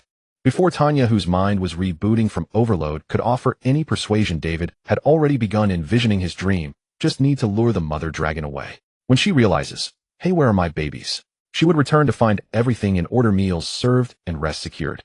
Afterwards, perhaps that mother dragon would even thank us for considering the hardships of her first brood under the 5-scale dragon queen. Tanya felt his words were so reasonable that she could not refute them. For the most crucial role, the one responsible for luring the mother dragon away and escaping unscathed, no dragon could match David's retreat speed, with his dragon breath evasion technique, a speed that could give even a mother dragon a stroke. Little did they know David had long abandoned that flight kinetic system that could leave a stain on his reputation, and he had no intention of being the bait himself. The drow seized the moment to whisper, my lord's plan is indeed viable. In my 5 years of stealing dragon eggs across the old continent, unless terribly unlucky and directly encountering a returning mother dragon, I have rarely seen cases where a dragon mother chased us beyond her nest. And even if something went wrong with your flight speed, you could easily escape with Lady Tanya safely. Then it is settled. I will check how the 2 new arrivals are settling in. I expect thorough preparations when I return. David flicked his tail. As you command. David rose from his somewhat sparse dragon nest and took to the air, leaving behind the Drow who had received his orders and a group of disheveled high elf prisoners of war. They had wanted to provoke dragons, but certainly never to provoke a young mother dragon directly. This leap was far too ambitious. This was no longer a matter of merely risking the eggs.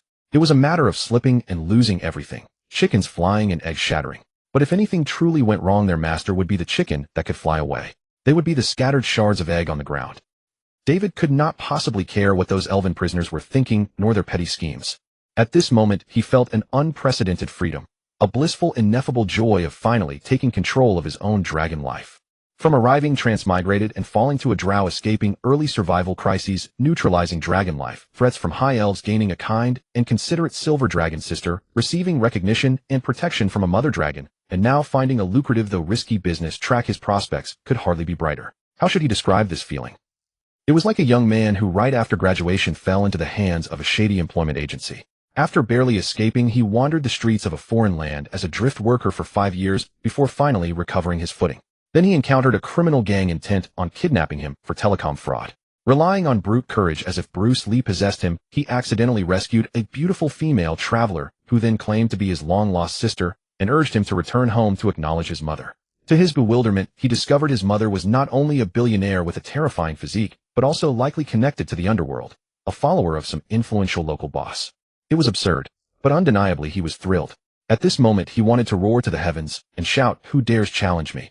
Yes, after enduring countless hardships, David could finally announce loudly that he had risen. What was it but provoking a mere young mother dragon? Within a month he planned to sail across the seas into elven territory, smuggling arms and supplies to make a fortune. After all, a horse grows fat on night grass, a dragon grows rich on sudden wealth. As long as he satisfied that slightly greedy mother dragon, David could fly freely across both continents henceforth. The only slight regret was that his mother was simply too overwhelming.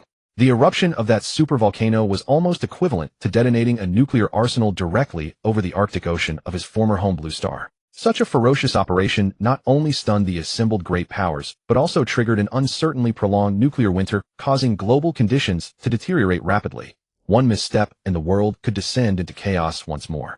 How wonderful it would be if everyone could simply sit down peacefully and grow rich together without war. The moment he landed, David uttered a sigh entirely inconsistent with his red dragon image. I knew what you were plotting. So kidnapping me back was just to make me fight your wars. That is quite different from what we agreed upon. A rather fiery voice rang out. Before David could deny it, the newly joined female red dragon spoke. But fighting for you is not impossible. You must pay me. Daiwei couldn't possibly take back his words now, nor could he twist the other's neck. He immediately raised his chin, pretending to look as if she was dreaming of a pipe dream, and said evasively, "Money." "No, you're still talking about money with me." Lizalite widened her eyes in disbelief. "What's wrong with me mentioning money?" She considered herself to have joined through negotiation, strictly speaking not a slave captured by him.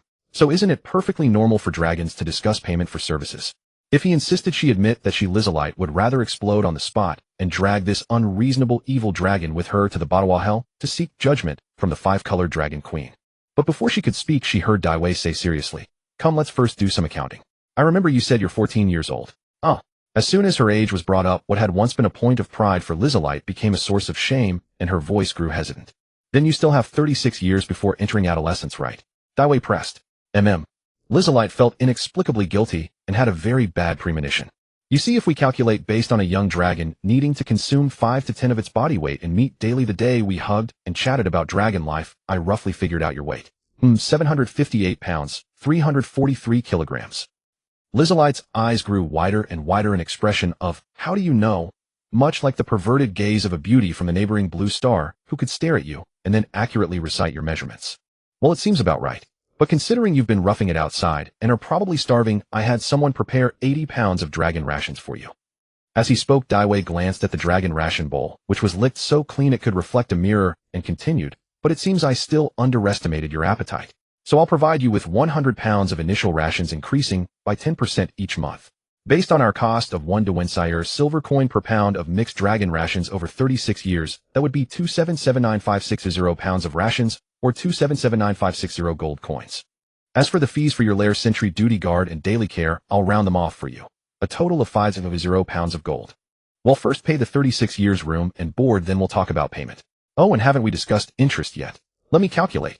Stop. Let me think, let me consider. Lizalite felt she was going mad. She had only just arrived here for the first day. How had she suddenly owed this hateful red dragon such an astronomical debt? But when she used her nearly overloaded brain to calculate, it really seemed to be that much money. And considering that such high-quality delicious rations cost only 1 Dwensire silver coin per pound, it was quite reasonable. After all, from what she had heard from elven prisoners in Dwensire, a pound of beef from the old continent cost 3 silver coins. But here's the problem. Was it really that expensive for dragons just to eat? From her memory as a hatchling, the total treasure of her mother, who hadn't gone mad back then, was probably worth that much. So, was that why most 5-color dragon mothers drove out their young when they reached the juvenile stage? Purely because they couldn't afford to raise them. In just that short moment, the female red dragon, who had been successfully led astray by Daiwei, felt that her old worldview had collapsed along with the continent's price system. Little did she know that Daiwei's calculation, full of wordplay and narrative tricks, was purely fabricated to fool young dragons like her. Raising dragons was indeed expensive, but definitely not to that extent. Otherwise, the elven kingdom that used wyvern riders in the new continent would have gone bankrupt long ago. Daiwei didn't know how the elves controlled costs. But on his side, the meat byproducts needed for rations could be handled by the young dragons and elven prisoners near the camp. If it wasn't enough in the future, he could have the white dragon Mofiel take a net and go fishing in the sea, net after net, providing the freshest high-quality protein and amino acids. As for the staple, he planned to import corn, wheat, barley, and soybeans directly from the new continent as plant protein supplements. If grain prices skyrocketed later, he could make do with all fish rations or convert some of the elves into druids who would wander the woods looking for berries and cast divine plum technique to make do. After all, dragons weren't cats. They could directly absorb plant protein. They could even directly absorb trace elements like iron, zinc, copper, manganese, selenium, and iodine from soil, and or avoiding heavy metal poisoning from overconsumption. Truly a miracle among carbon-based life forms. For that alone, Daiwei not adding dirt to the rations like the unscrupulous cat food merchants from his past life was already a rare act of conscience. But if the camp's rations could not only be self-sufficient, but also be sold to other dragons for wealth in the future, then he would be making a profit. At this thought, Daiwei felt greatly pleased. He ignored the increasingly distressed female red dragon behind him and the white dragon Mofiel in the distance, who was carrying a bowl of fresh rations to add a snack before going out to work, but had overheard the terrifying survival cost and had his brain fried. Daiwei spread his wings and left. Hey, no, I'm different from her. I'm Mofiel and the white dragon treasure brought back by the master. Doesn't that mean I can eat rations for free? Or rather, it's all the master's money, he. As long as he mooched here until adolescence, theoretically, he could earn back the treasure of an adult dragon just from eating. The clever Mofiel quickly figured out the logic. What the hell? Working for free is great. Mofiel was making a killing. Mofiel's self-consoling nonsense, however, was a wake-up call for the other dragon. Yeah, why not find a way to get that evil dragon to pay this money? Then wouldn't she, Lizalite, also be making a killing? For some reason, Lizalite's mind immediately conjured the most explosive gossip of the entire Scannies continent at that time. That was the rumor about the legendary red dragon Crimson Calamity Pathula, who forcibly took a poor silver dragon as her mate. Perhaps she imagined some scenes unsuitable for young dragons, and Lizalite's brain nearly burned again. She quickly shook her head to throw away this shameful thought. No. How can I give in to this evil dragon so easily? Be strong, work hard, strive to be an independent female red dragon, like Lady Pathula Lizalite. Just as the red dragon soared into the clouds to cool her overheating CPU, the entire camp was left with only the brass dragon tied up in a cage. Whoa.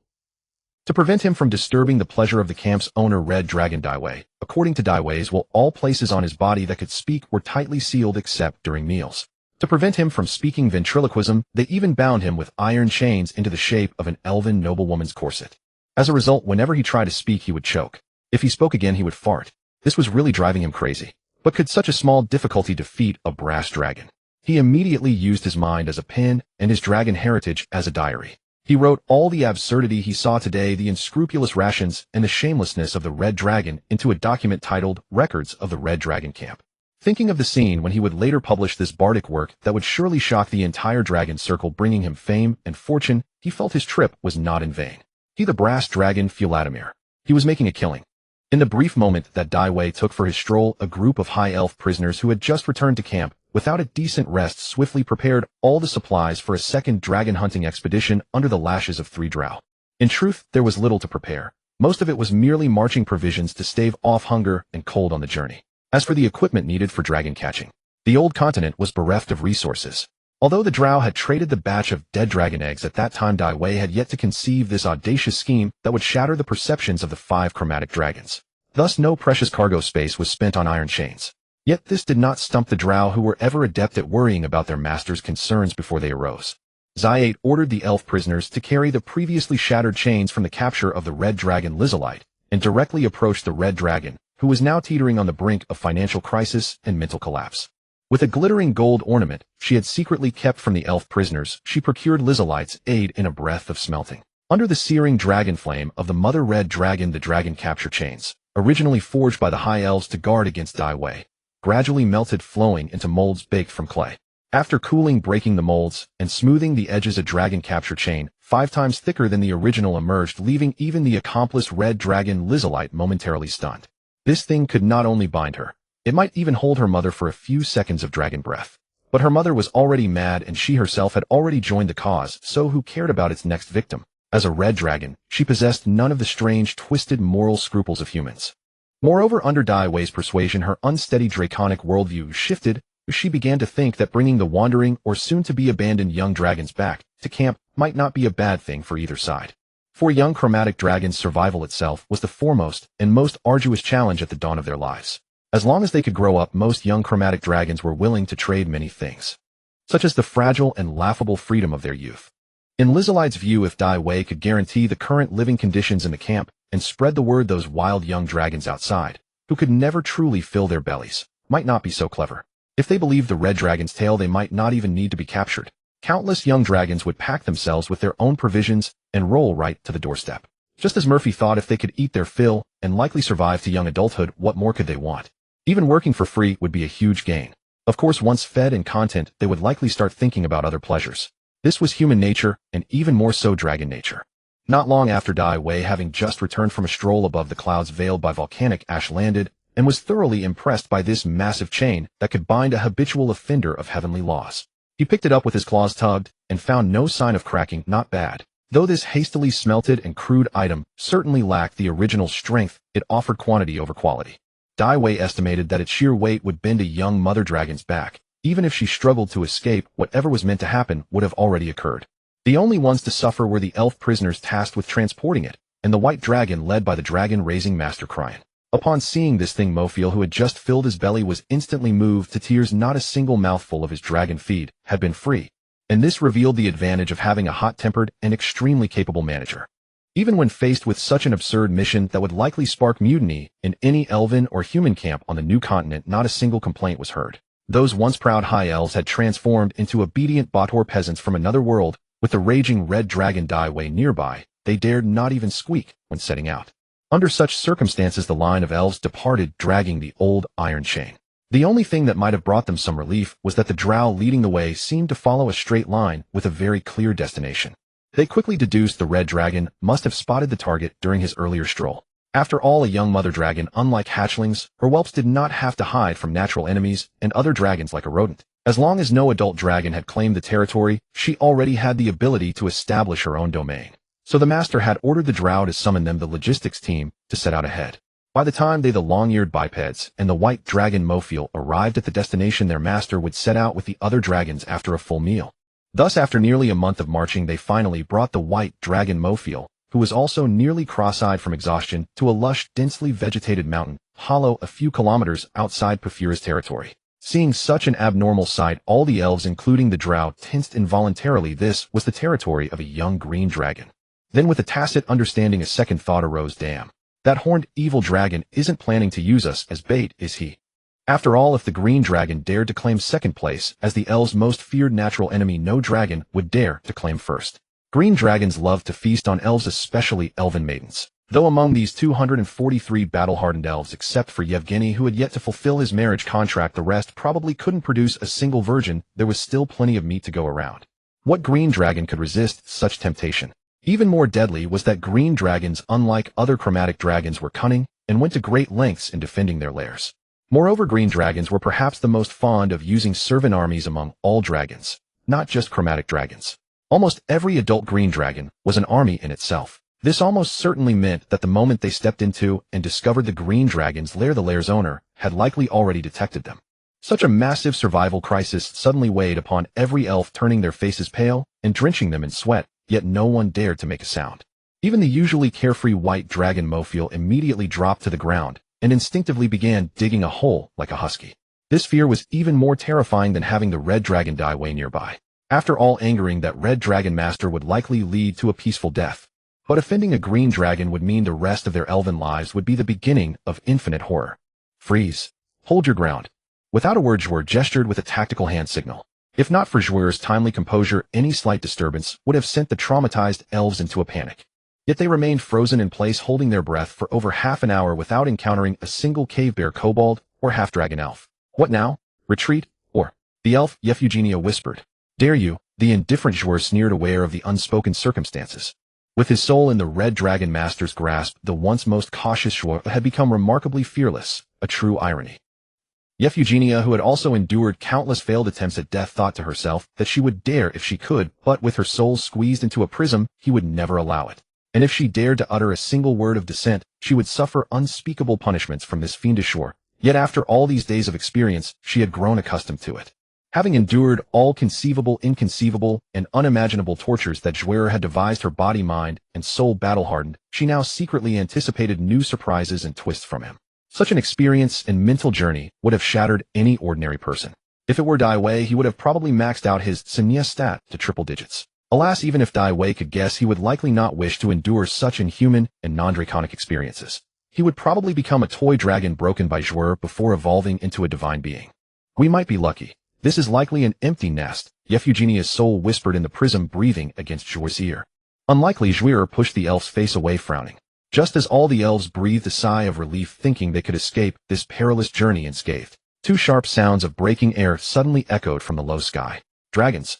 Run! Cried an elf whose nerve had finally snapped.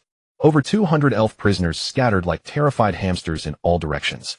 Even the previously fearless Jouer and Eugenia followed suit. After all, as long as a dragon arrived, any dragon, the master's preset objective was achieved.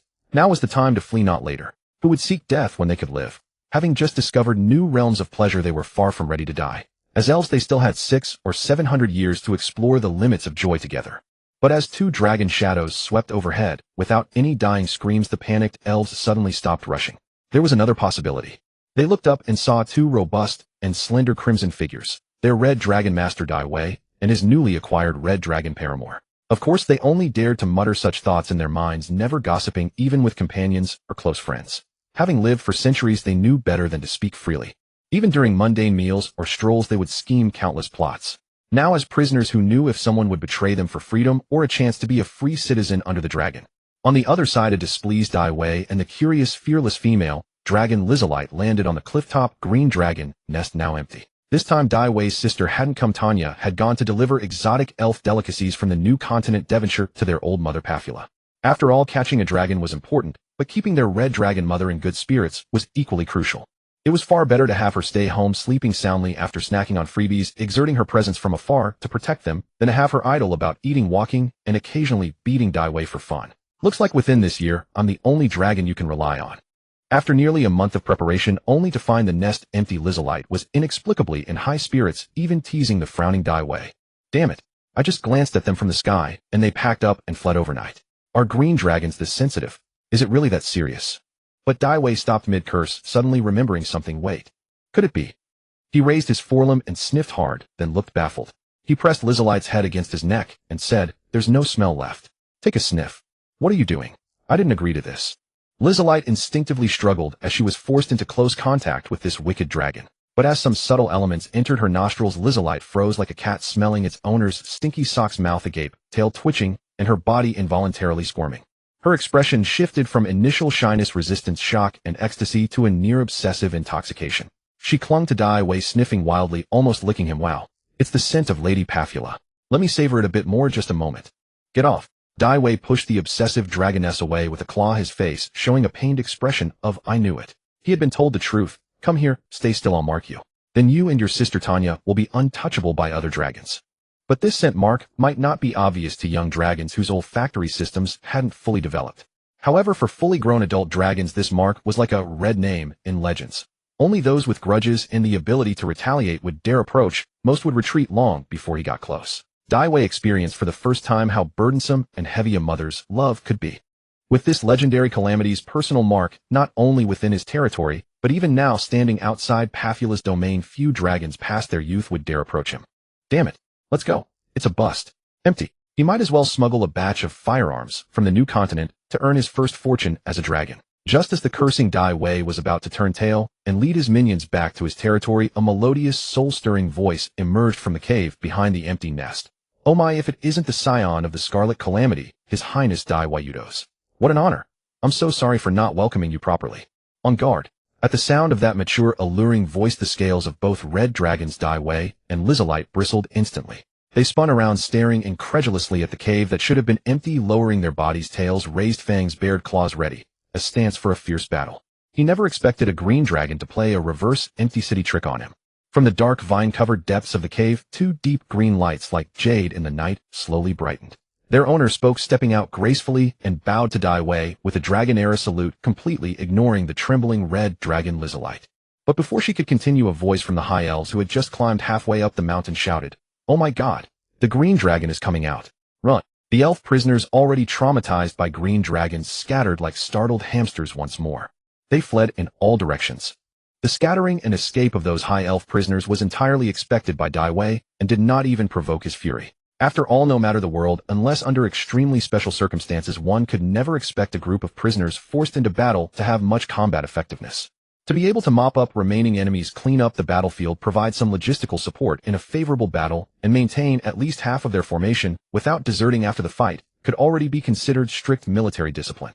But this bizarre situation, where the battle hadn't even started and the subordinates had almost all fled before even reaching the battlefield, instantly shattered the composure of the female red dragon Lizalite, who was facing such a formidable enemy for the first time. She stared fixedly at the noble and alluring young female green dragon, while her mouth clicked rapidly. What should we do? Flee in two directions. Daiwei also made the same clicking sounds. I thought you were going to say you go first, and I'll hold her off. Are you crazy, or am I crazy? Make a decision quickly. Otherwise I'll run away first. Lizalite's nostrils shot out sparks. Then you go first. I want to stay and dance with this lady. A dance on the blade of death. Are you really crazy? She's a young dragon. Lizalite finally couldn't help but roar. She thought Daiwei had lost his mind. At this moment, even if the other party knew that Daiwei's mother was the great Scarlet Calamity Pafura, it would be useless, because they were standing on another dragon's territory inside a lair piled with treasures and wealth. In the default rules of dragons, this was seen as an act equivalent to threatening one's life. At such times, they wouldn't care whose child you were. As long as they were unwilling to give up their property, lair, and territory, they had the right and reason for unlimited retaliation. It's precisely because she's a young dragon that she's worth fighting. Daiwei, as if truly insane, curled his lips into a ferocious grin. Daiwei Yuchuos. Lizalite's voice was clearly right next to him, but in Daiwei's subjective perception, it seemed to rapidly fade away, and he didn't even notice what she said afterwards. All his attention was now focused on the young green dragon, who seemed to be listening to their whispered conversation with interest, as if victory was already in her grasp. Somehow excited, he licked the red dragon horn on the tip of his nose. This period had been far too comfortable for him, so comfortable that he even began to feel a bit bored. Of course, he knew it was the warlike mad genes in his red dragon blood acting up. But he didn't know when he had started to secretly enjoy the thrilling sensation of repeatedly dancing on the edge of death and danger, becoming deeply mired and unable to extricate himself. Was it from the moment he successfully took revenge on the Drow? From the moment he fought the ogres? From the moment he faced 100 enemies alone at the southern foothills? Or from the moment he faced the dragon mother? He didn't remember and didn't bother to think about it. He only knew that rationally he knew it was impossible at his age to defeat a young green dragon with rich survival and combat experience, yet he still wanted to challenge himself beyond his current limits to see where they lay. Perhaps this was the reason why when one wields a sharp weapon the desire to kill arises. Daiwei immediately, like the territorial challengers of the Dragon Age, grinned ferociously and announced his name. Indeed, I am the son of the Scarlet Calamity. Saphistoin Daiwei Yuchuos. Today I come to your lair to pay respects. Let us fight to the death. Roar. The young female green dragon, who had been watching the two red dragons' antics with interest, seemed a bit stunned by Daiwei's solemn imitation of the ancient dragon's territorial challenge. Especially the look in his eyes, as if he wanted to devour her in one gulp, also stirred her heart. She was about to smile and tell Dai Wei that they were neighbors, and there was no need to be so extreme. Then she saw the red dragon without any inhalation start up spit a mouthful of scorching dragon breath directly at her head, making her whole body freeze for a moment. The cone-shaped flames instantly engulfed the green dragon's shadow and ignited the green dragon's lair, which resembled a giant bird's nest. Without waiting for the green dragon to escape from the flames, Dai Wei's wings instantly spread to both sides, and 2 jets of flame shot from the wingtips, charging into the sea of fire like a jet fighter. This is truly insane. Having witnessed this scene but unable to stop the reckless young dragon, Lizalite's whole body went numb. That's a young dragon. There's still a juvenile stage in between, and the size difference alone is more than double. How the hell are we supposed to fight? If it were the her from the past surviving in the forest, she would have followed her inner choice and fled immediately. But somehow Dai Wei's unyielding attitude, growing stronger in the face of strength without a hint of hesitation, and his action of pouring out his dragon breath without any second thought ignited a strange flame in her heart as a fellow red dragon. That flame might be named courage. Damn it, I must be crazy too. Suddenly inspired by this courage, Lizalite roared, Dai Wei Yuchuos. Don't be reckless. Wait for me to provide dragon breath support. But just as she uttered the word support, a seductive chuckle came from behind her. Not good. Lizalite was about to shout a warning that the previous green dragon might be an illusion, but then her neck felt cold and numbness quickly spread from her neck through her body. Chill. Little girl, go down and rest for a while. Be good, don't get in the way. Lizalite rolled her eyes and could only watch in despair as the female green dragon, who had somehow appeared beside her, gave her a kiss on the neck, then pushed her away from the burning lair with a claw and a light laugh. With her remaining strength, she could only slightly spread her wings and glide to a protruding cliff on the rock face, then watch helplessly as the other dragon, like an elegant giant female leopard, gracefully walked towards the burning lair, towards Dai Wei. I'm still so useless. At that moment, an indescribable sense of defeat surged in her heart. It was like the helplessness she felt when she watched her mother gradually descend into madness, unable to stop the slow, inevitable progression. But at the same time, her mind, which had been boiling like lava, seemed to be cooled by the green dragon's venom. No, why didn't the other side take the opportunity to kill her? In the previous situation, the other side had 1,000 ways to easily kill her. Then why spare her life? Did she also want to capture her alive like Dai Wei? What exactly did she want to do? Lizalite felt a panic and despair for the first time. She hadn't even felt this when she first faced Dai Wei, because what Dai Wei brought to her was merely the suppression of absolute power from a dragon of the same age. But at this moment, she could not fathom the green dragon's actions and thoughts from beginning to end. This was an absolute crushing, from the level of logic and thinking. When Dai Wei plunged into the blazing sea of fire, but failed to strike his target as anticipated, he knew he had encountered the kind of soft adversary he was least adept at dealing with at the moment.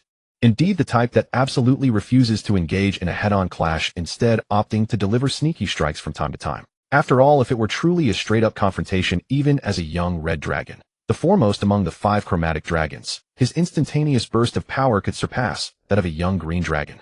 In the standards of humanoid sapient beings, this was supernatural power. This explosive burst of supernatural might could even in an instant bridge the desperate chasm of physical strength caused by the nearly 2-fold difference in their sizes. Yet the green dragon before him seemed to comprehend this and had seen through his intentions, refusing to fight him head-on. Instead, it opened with a deceptive misdirection to neutralize his most powerful weapon as a red dragon, the flame breath. But Dai Wei was not the least bit annoyed. In fact, he grew even more exhilarated and indulged in the thrill, for he had not encountered a worthy battle in far too long. Yes, this is how it should be. An opponent who won't be dispatched in one strike is exactly the kind of worthy adversary I crave now. No, misdirection is by no means a power a young green dragon should possess. This female is likely a spell maniac. Marvelous. Yet no sooner had Dai Wei entertained such a calm and rational thought than he was stunned to realize that harboring this mindset made it impossible to accumulate fury. If he hadn't even grown angry, then wouldn't it be impossible to activate divine fury? Damn it. Dai Wei immediately grew somewhat irritated at this thought. Fury. Yes, that's it. It seems that as a red dragon, I still need to be more irritable in my daily life. Thinking thus, Dai Wei felt once again that ravenous hunger surging in his belly. He closed his eyes and lifted his head in the sea of fire, plunging all 6 limbs into the dragon's nest. Divine gluttony. The next moment, the Drow Euphugeni, the high elves who had instinctively turned back due to the sudden silence as they rushed toward the nest, and the red dragon Lizalite, paralyzed and motionless on the cliff, all witnessed a magnificent spectacle, the towering flames that had erupted under Dai Wei's breath and were spreading with the wind, as if setting half the mountain ablaze, now reversed their course, surging back. Dai Wei, with his jaws seemingly dislocated, devoured everything swept back by the wind and fire like a Midgard serpent, consuming all in its path. In an instant the dragon caused fire that would have consumed most of the mountain, and the green dragon's nest over time was as if time had reversed swallowed back into Dai Wei's belly. Every creature witnessing this scene stared wide-eyed. What in the world was this ability? Or some unheard of school of magic? Lizalite was equally stunned watching Dai Wei, who seemed unsatisfied after the storm had abruptly ceased, as if seeing this red dragon for the first time. Clap, clap, clap. The green dragon likewise with an expression of admiration struck the ground with its tail, and said, truly worthy of the son of Crimson Calamity. Such a domineering and extraordinary ability must be a divine blessing bestowed by our mistress the queen of the 5 chromatic dragons. No. This is truly enviable. This is truly enviable. Burp. Dai Wei let out a fiery belch after swallowing, who knew how much scalding inorganic matter, feeling momentarily less hungry. He then smiled and admitted, indeed it is a gift from our mistress the Dragon Queen. Not bad I suppose, but don't get so excited just yet, this is only the beginning. Let us continue this dance. As he spoke, dazzling flames erupted from the tips of his wings again, but instead of taking flight, he charged at the green dragon's body, like a top-tier race car equipped with 2 rocket boosters. The next moment a scene of dragon combat entirely unlike anything Lizalite had ever witnessed unfolded. As the 2 dragons of vastly different sizes approached, they truly began to dance gracefully within the nest. Spinning tail swipes, claw strikes, bites, wing attacks, leaps, shifts of position. They continued to wield every lethal and sharp weapon of their bodies in a dance. Yet despite such sweeping and forceful exchanges, not once did they clash head-on like other dragons, nor did they trade claw for claw, or bite for bite, or simply pounce to grapple on the ground. From beginning to end, aside from the howling wind, the 2 never once made contact. At that moment, watching the disparity in their sizes, Lizalite understood instantly. The female dragon was wary of Dai Wei's terrifying explosive power as a red dragon, while Dai Wei had to dodge her heavy, powerful strikes. Otherwise, for either side, enduring even one blow could mean severe injury. A veritable dance on the edge of death's blade. Yet the young female green dragon, with her far superior reaction speed and agility, always evaded Dai Wei's explosive assaults by a hair's breadth, a graceful, delighted smile curling at the corners of her mouth. In contrast, the red dragon Dai Wei seemed to struggle, yet he too always managed to predict her moves and narrowly escape her lethal strikes. Divine greed. A grin of excitement and ferocity lingered on Dai Wei's lips. He had long yearned for a battle of such equal footing. Greed. More. More. Give me more to satisfy this body that is greedily craving to the point of bursting. As the young green dragon was forced to the cliff and took to the air by spreading her wings with a loud crash, Dai Wei, in a bear hug, posed with claws extended, crashed head first into the mud and rock of the cliff. Impressive. To be able to push me to such a state as a young dragon. I am really getting more and more. Before the young female green dragon hovering in midair could finish her charming words, a strange magical incantation-like murmur caused her slightly open mouth to freeze shut. So my claws are still too short. I am the bone of my sword. As the dust slowly cleared, Dai Wei, pulling his claws and wings free from the cliff, slowly extracted 4 3-meter-long stone greatswords from the rock. Divine pride. With a heavy swing of his claws, he hoisted them onto his shoulders with a grunt, his bloodshot eyes fixed on her with wild manic excitement, still muttering an incomprehensible incantation. Steel is my body and fire is my blood. I have created over 1,000 blades, unaware of loss nor aware of gain. Withstood pain to create many weapons waiting for one's arrival. I have no regrets. This is the only path. My whole life was unlimited blade works. At this moment, the entire valley that belonged to the green dragon trembled like an earthquake, resonating with the incantation Dai Wei chanted. Dozens, even hundreds of stone greatswords of various sizes and styles identical to the ones in Dai Wei's claws slowly emerged from the cliffs behind him and all around the valley. This extraordinary sight made the female green dragon, who had been carefree and composed, involuntarily feel her scales bristle for the first time. Wait, The female green dragon finally lost her composure, trying to say something. Dai Wei, in the midst of his excitement, having found the most delightful toy in his dragon life, roared, "Swords come!" As the dozens of stone greatswords shot toward her from the cliffs. The female green dragon let out a shrill, girlish scream, casting several buffs like rapid retreat, haste, and swiftness upon herself, careening wildly around the entire valley. Wherever she passed, the stone greatswords fired like ballista bolts, slammed into the cliffs, exploding into scattered debris with a roar. Each explosion was at least the power of a third circle spell, Shatter Earth. But at this scale, it was as if dozens or hundreds of them were happening simultaneously. Don't run. Keep it. The young female green dragon, who had seemed to be evenly matched and even subtly dominating Dai Wei, was now fleeing like a panicked hen, flapping her wings desperately as Dai Wei the red dragon chased her with 4 3-meter greatswords, unleashing a barrage of stone magic. The red dragon Lizalite, and the other elves lucky enough to witness this were utterly shattered, their worldview shattered.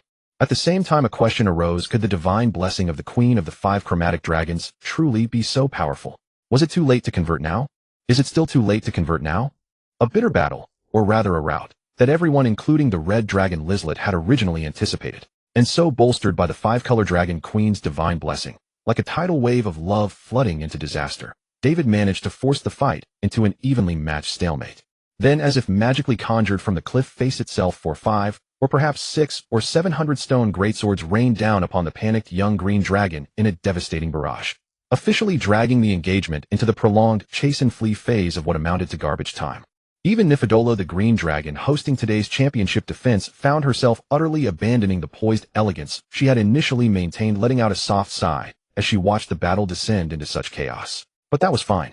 Though the ferocity of this battle kept exceeding her original expectations, the current developments remained at least within her anticipated control.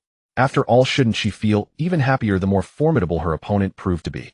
According to a forbidden elven text she had once encountered titled The Love History of the Elven God King, and drawing parallels to the original elf queen Elishina's initial encounter and seduction of Coralin, the pre-planned script called for the following: she need only pretend her stamina was gradually waning, and as she evaded the incoming forged swords by lowering her flight path, a rolling boulder would trip her to the ground. Then, with an expression of delicate panic, she would arch her slender neck, and just as she drew a deep breath to unleash her ultimate green dragon attack, the corrosive breath weapon, the arriving red dragon David would pounce upon her from behind, knocking her into the dragon's lair and biting her throat to silence her breath. And at that moment, she would simply behave like a defeated dragon, offering the portion of treasure she had prepositioned in the cave, then allow him to fasten that gruesomely thick iron chain around her neck. And the matter would be settled. Ever since the elves landed and the great forest fire swept through the southern foothills of the Katana Mountains, Nifidola had been secretly watching that red hatchling, who seemed to appear out of nowhere. She had even entertained the thought of inviting him to her green dragon lair as her second in command. But as a green dragon, her natural caution had led her to decide on further observation. And that observation was followed by a wave of dread. Could it truly be? No. Wasn't he, after all, the child of the crimson calamity Pafura? Too powerful, too captivating, his future potential utterly immeasurable. In that instant, Nifidola, who had just entered her youth, felt something awakening within her heart, as if scorched by dragon fire. It burned fiercely. As time passed, and Nifidola continued her secret observations, discovering that David was actively recruiting wild young dragons, and especially after seeing how well those who had pledged allegiance to him were thriving, that feeling within her grew ever more intense. She must have him. No, it was she who must let herself be won by him. The former was simple. Even then, David's mother Pafura wouldn't lay a hand on her. She would only laugh loudly that her own son had been ridden by a female dragon. After all, back then the crimson calamity Pafura had directly taken that unfortunate young silver dragon on the battlefield to vent her flames, and the news had long spread across both continents. Dragons were dragons. If you were dominant, it did not diminish your dignity. But the problem was that Nifidola knew the distinction well, especially when it came to the red dragon, who reigned supreme among the 5 chromatic dragons. If she truly did that, she would become nothing more than a shadow he could never shake off, one he only desired to escape. Red dragons preferred to take the initiative. They enjoyed the thrill of the hunt and that sense of absolute dominance over what was theirs, because everyone had some pride after all. As a green dragon, she understood deeply. But the crucial issue was that, unlike Pafura and that silver dragon back in the day, one newly matured, the other just entering youth. That would have been kindling, meeting flame, a natural progression. But David Udos, just a young red dragon. Even if she wanted to be assertive, she had no choice, did she? Moreover, given the pace at which his strength was growing, Nifidola was nearly certain that once David formally entered his youth, even a red dragon as powerful as Pafura back then might not be able to handle him so easily as she had with that silver dragon. Not to mention her, who could barely scramble into the upper mid-tier among the 5-colored dragons despite giving it her all. Just as Nifidola was anxiously scheming countless ways to approach him safely, that day she was stunned to discover David soaring overhead her territory and gazing at her with what appeared to be deep affection. In that instant, her heart skipping a beat, Nifidola joyfully realized, he is definitely taken with me. At that moment, Nifidola felt as though the dragon god Tiamat herself was secretly aiding her. And so nearly a month passed, with Nifidola wading through a month of anxious uncertainty. When her kobold subordinates reported that over 200 high elves accompanied by a white dragon were invading her territory, Nifidola knew this was one of those crucial moments in her dragon life that she had to seize. So Nifidola decisively recalled her not-so-numerous but elite followers, sending them away with most of her treasure for the time being. She stayed alone in the cave, filled with most of her treasure, waiting for him to arrive, waiting for the perfect opportunity to showcase both her worth and charm while highlighting his prowess and dominance, and then before all eyes, honorably defeat her, capture her, lead her back to his territory like a prize of great victory chained. Only then would all the red dragons' needs be satisfied. It should be about now. Nifidola watched as the cliff ahead crumbled under the assault of stone greatswords, and just as she was about to follow the original plan of lowering her flight altitude and feigning weakness as a boulder tumbled toward her, she heard an impatient roar from David behind her. "Get back here, you!" Authority, wrath in an instant, countless exploding thoughts, and sky-high fury detonated in Nifidola's mind, like a planar big bang, her eyes rolling back. The dragon's forelimbs immediately stumbled on the flying stone as she had planned, her body lunging forward. But just as she was about to faceplant, and was about to be pounced by David behind her, Nifidola, consumed by rage, relied entirely on her green dragon's agile instincts, extending her wings to push off the charcoal black dragon lair and twisting her extraordinarily flexible body a full 180 degrees like a national gymnast from another world, dodging David's ferocious pounce. Furthermore, as David narrowly missed her belly, she kicked hard with her hind legs, striking his vulnerable abdomen as he hastily retracted his claws and wings to block. Then a tail shrouded in faint magical radiance instantly elongated and thickened, slicing toward David's neck like the sharpest whip. In that moment, David, with all his scales bristling, could only throw himself backward with all his might. As the green dragon tail swept across his neck, chin, and snout, he even caught a whiff of an ethereal fragrance like dream lilies. It permeated his dragon heart and lungs, yet was poisonously fatal. The sweeping dragon tail silently grazed the cliff face behind David, producing a low, muffled thud. Bam! The red and green figures crashed to the ground face to face from a distance of over 10 meters. Beneath the earth's tremors, the cliff face behind David that had been swept by the dragon tail suddenly emitted a crisp, cracking sound. Over half of the protruding hilltop slid down along that mirror-smooth cutting surface, collapsing toward the valley below. Only after a long while did a thunderous roar reach the valley floor, causing the earth to quake. At that moment, everyone, including the two dragons involved, seemed to have been weathered into living statues. Nifidola, who had already cleared her head from the wrath, felt an unprecedented sense of grievance, her eyes brimming with tears as she was about to explain. David stared with an unprecedented clarity, turning to glance at the hilltop that had been flattened by the dragon tail, then touching his own bristling, cold-scaled neck and gritting his teeth at her. "You actually thought to stack weapon and large and keen fawn on your tail. You are truly a dragon genius. This move I, David, have learned. My dear green dragon teacher. May we never meet again." Wrath 886. Immediately beneath Nifidola's dazed and sorrowful gaze, wings erupted with flames, smoke billowing as glandular fluid and mana had not fully ignited. Grasping the red dragon Lizlet, who had gone from shock to blushing, they shot skyward and vanished into the sea of clouds in an instant. I really didn't mean to. Nifidola extended her dragon claw toward the sky, grasping at nothing, her face contorted in despair at this irreversible situation, on the verge of truly crying. She did not know why. They had not even done anything yet. And yet, as a green dragon, she inexplicably felt as though all her passion had been wasted on a winter wolf, only to be greened right to her face by that red dragon. A sense of utter absurdity. Halfway through the flight, David released his sky dragon's flight mode and tossed aside the red dragon he had been gripping in his claws. The red dragon, lost in some inexplicable sense of worship, suddenly felt a wave of weightlessness overwhelm her. Lizlet, still struggling to adjust from her dual paralysis, plummeted like an Abyssinian cat dropped from an airplane, screaming, flailing her claws helplessly in midair before crashing into the freezing sea below. The spark of adoration that had yet to transform within her as a red dragon was instantly doused to the core. Lizlet barely managed to surface from the sea, fluttering her wings like a waterlogged chicken as she chased after him. Just as she was about to angrily demand answers, she caught sight of David's deeply troubled expression and immediately fell silent. After much squeezing, the brainless creature finally forced her tone to sound as gentle as a silver dragon's before asking the upset one, "Why did we retreat so suddenly? That green dragon was clearly on the verge of being defeated by you just now. You know nothing." David cursed at that eyeless red dragon fool, took a deep breath, and gritted his teeth. "I've almost exhausted my hand, but I guarantee she still has trump cards she hasn't revealed. If we don't retreat now, do you want to wait until next year to use my skull as a wine cup?" As a red dragon, although he enjoyed seeking thrills, now he still knew the difference between taking risks and courting death. What David didn't mention was that the female dragon had clearly been holding back at the start. It was only after he relentlessly threw his authorities at her that she gradually revealed her true capabilities. At that final clash, if he hadn't kept his eye of greed active and predicted that lethal dragon tail sweep a split second in advance, his head would likely have slid into the mountain gorge along with that hilltop. By now he'd probably be playing Kiss the Fire Fish with the river school. The most important thing was that he still couldn't figure out what her purpose had been. Where had she placed her acolytes? When did she plan to reveal them? Becoming the final straw that toppled the great dragon. A bit dumbfounded, Lizlet was rendered speechless and then foolishly asked the worst possible question. Is that green dragon really that strong? From her perspective, aside from that dangerous-looking tail strike at the end, David had been dominating the fight from start to finish. David let out a cold sneer, glanced at her, and said, "One of her is worth at least 10 of you."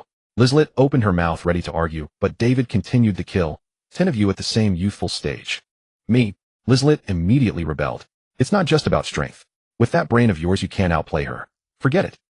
Lizlet recalled that before she could even help, she had been instantly throat-locked and one-shot by something that had circled behind her without her noticing, and she could no longer find words to act tough. Just as Lizlet was growing somewhat disheartened, David sighed. Damn it, that was absolutely not an ordinary youthful green dragon.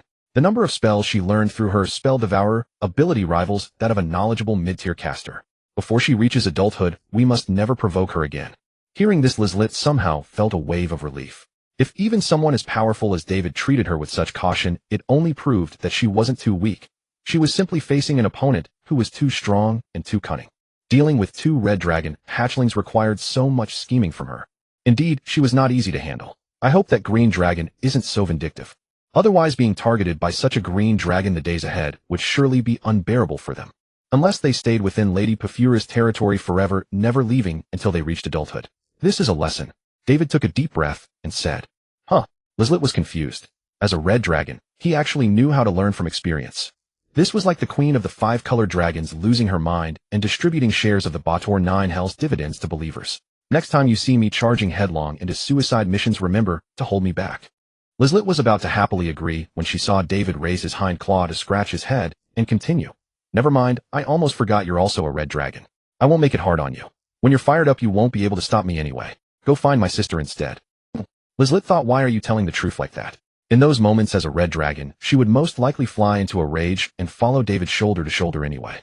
Next, led by David, Lizlet went to the Kakinha Valley, now unopposed, and feasted on all-you-can-eat beef. The 2 dragons filled their bellies before returning to their territory 3 days later at dawn. But barely had they landed when David spotted an unexpected guest. "Shada, why have you returned?" Jouer seemed not yet to have found the right words to answer this complicated question, while the nearby Jouer mage answered with an excited face, "Chief, returned riding a dragon." "Huh, riding Moffat back." Just as David thought this, he heard the Jouer mage continue with a beaming smile, "She's so amazing. Shada directly grabbed a dragon and brought it back to master for you." "No, don't talk nonsense. I was the one riding Moffat chasing after her." Jouer grew anxious too, wanting to stab that idiot dead on the spot. What the hell? David only then noticed that Jouer's drow complexion was strangely pale, and he was clutching the tail of that heavenly law chain in his arms. His great heart sank to his feet.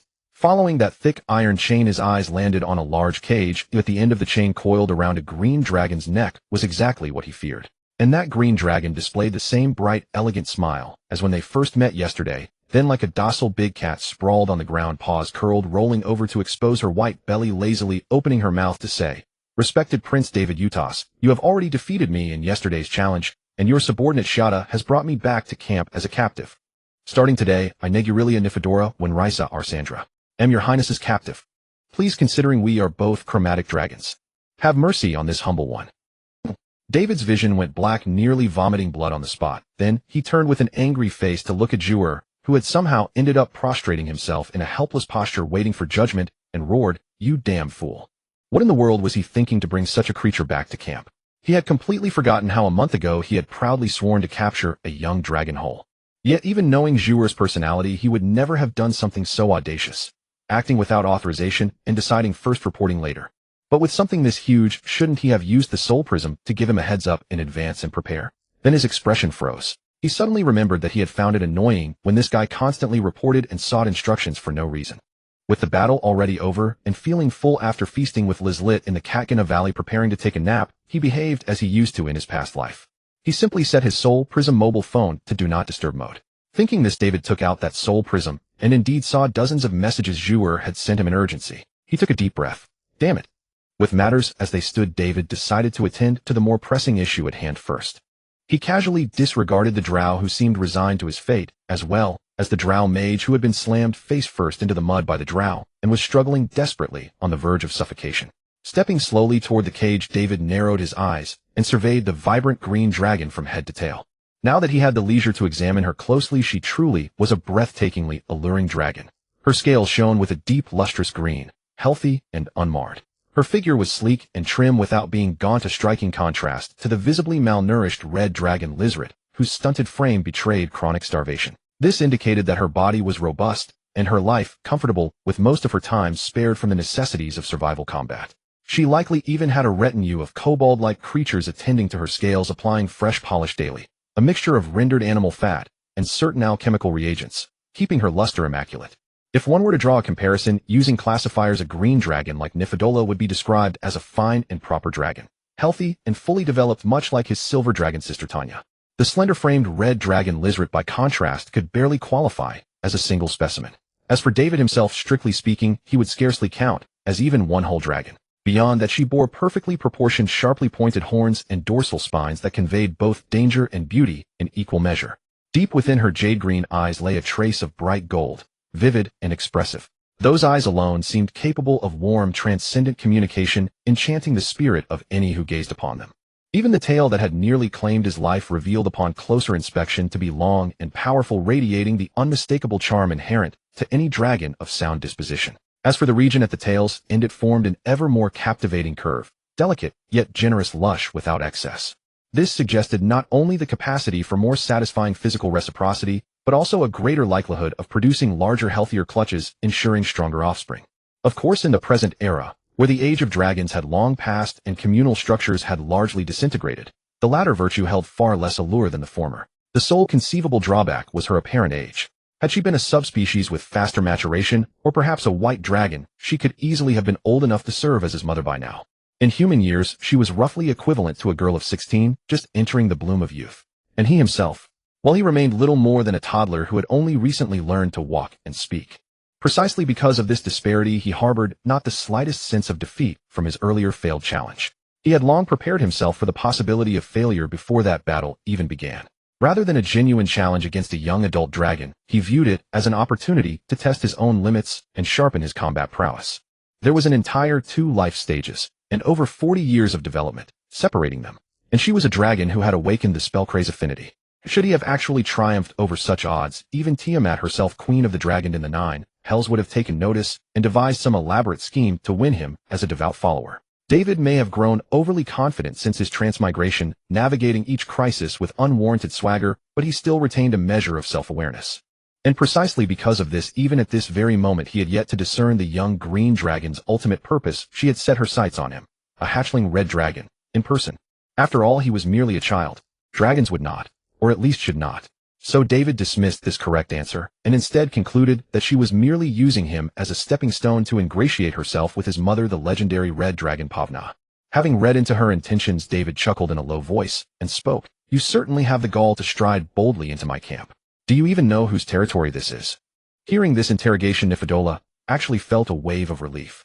Her demeanor grew increasingly humble, and though she towered more than twice his height, she curled her claws reverently before her chest and said, "Certainly. Is there any dragon across all of Skanes who does not know that the entire Katagana mountain range centered upon the volcano crater belongs to the dominion of the Crimson Calamity, Lady Pavna?" David immediately scoffed and rebuked her.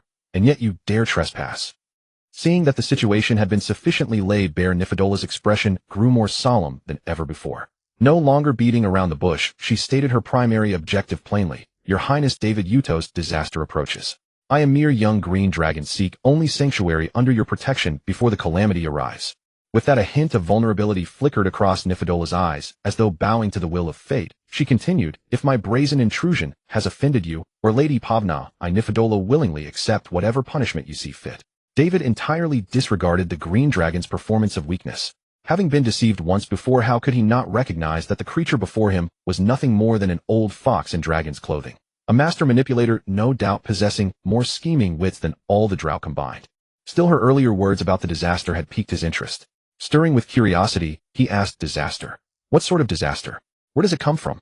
His mother Pavna's eruption certainly qualified as a catastrophic natural disaster, but could it truly threaten a green dragon accustomed to a life of luxury and ease? "Military conflict," Nifedola replied. "An impending war." David suddenly regarded the green dragon with newfound respect. "Oh, here in the isolated old continent, with its scarcity of information, you have managed to discern this as well. But tell me, do you truly believe the flames ignited by those long-eared folk will spread to our continent, threatening even a young dragon like you, thereby necessitating your flight to the protective wings of my mother?" That seems rather difficult for a dragon to accept. The green dragon explained, I cannot predict when the elven fires will reach us. They will inevitably come, but not now. What I speak of is the war threat originating from within Skanes itself on our old continent. Our old continent's interior. You don't mean those barbarians, do you? David found this rather amusing. Yes, precisely those barbarians and ogres. Yet today their threat has grown considerably. Perhaps to your highness and your mother Lady Pavna, they remain utterly insignificant. But if the situation is allowed to fester unchecked within 20 years, I fear even I shall be forced to abandon my lair. After delivering these perplexing words, the green dragon turned to the Drow and requested, Miss Shea, would you be so kind as to present the gift I brought, the Highland barbarian, to your highness David Utost. The Drow was equally startled to learn that the barbarian bound tightly like a suckling pig was intended as a gift for his master. She immediately turned to look at her own master David. Then receiving David's nod of acknowledgement, she proceeded to retrieve the barbarian from the smaller cage nearby. Upon seeing the barbarian struggling desperately in the Drow's grasp, his eyes nearly bursting with anguish upon catching sight of David, David paused, then suddenly recognized him. Well, it's actually you, kid. Did you really think a few tattoos would make me forget who you are? MMPH. MMPH, MPH, MPH. MMPH, MPH, MPH, MPH, MPH. Minato, my love, I am sorry for failing you. The barbarian Rosand gazed upon the dread dragon before him, tears of unwillingness streaming from the corners of his bloodshot eyes. Daiwei immediately chuckled. Wasn't the fellow before him exactly the barbarian who had escaped from his grasp over 2 months ago? With a frail human body, he had managed to inflict wounds and pose a threat to him at that time, and his ferocity had also left a rather deep impression on Daiwei. Daiwei had originally thought that this barbarian wounded so severely would either die or be crippled, and that he would likely never see him again. Yet now he had been captured by the green dragon Nifa Duola and presented to him as a gift. Even Daiwei, a transmigrator, could not help but marvel at the wonder of fate. But how could a mere barbarian be so confidently offered to him as a gift by Nifa Duola, who was certain that he would be of value to Daiwei and thus change his attitude toward her?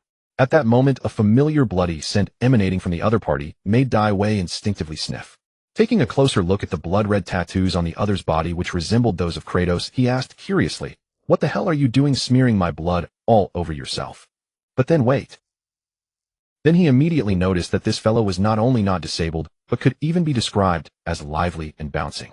Where could he not see the trick? He directly looked at the green dragon Nifa Duola and said, Could it be that the blood of our great dragon has healing properties? No, that's not right. I remember that the blood of us 5-colored dragons has strong elemental corrosion. How is this possible? For example, red dragon blood, before being alchemically treated by a professional caster, splashing it on oneself, is almost no different from bathing in quicklime water. It is simply suicidal. Since the other party had already gone this far, they had probably interrogated and obtained the answer they wanted. It would be better to directly ask for the correct answer. Sure enough, Nifa Duola said solemnly, the vassal ritual. What did you say? Daiwei was greatly shocked. It felt as if he had been cuckolded by his own dragon blood, and then a passing green dragon ant had caught the suspect and brought him to confront him face to face. To be precise, it is a dragon vassal ascension ritual modified by the High Elves. Huh, how are the elves involved again?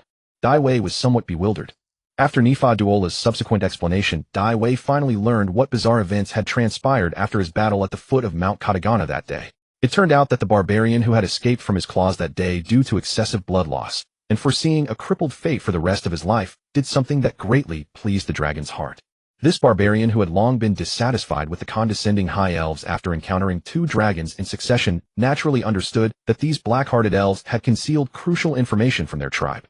This directly led to the death of most of the elites of their Luo Shinda tribe, and even caused several barbarian tribes to be nearly wiped out. Luo Shinda immediately attributed most of this new and old hatred to those long-eared ones, and on the southern battlefield that had been thoroughly shattered by Daiwei began to cause trouble for the High Elves.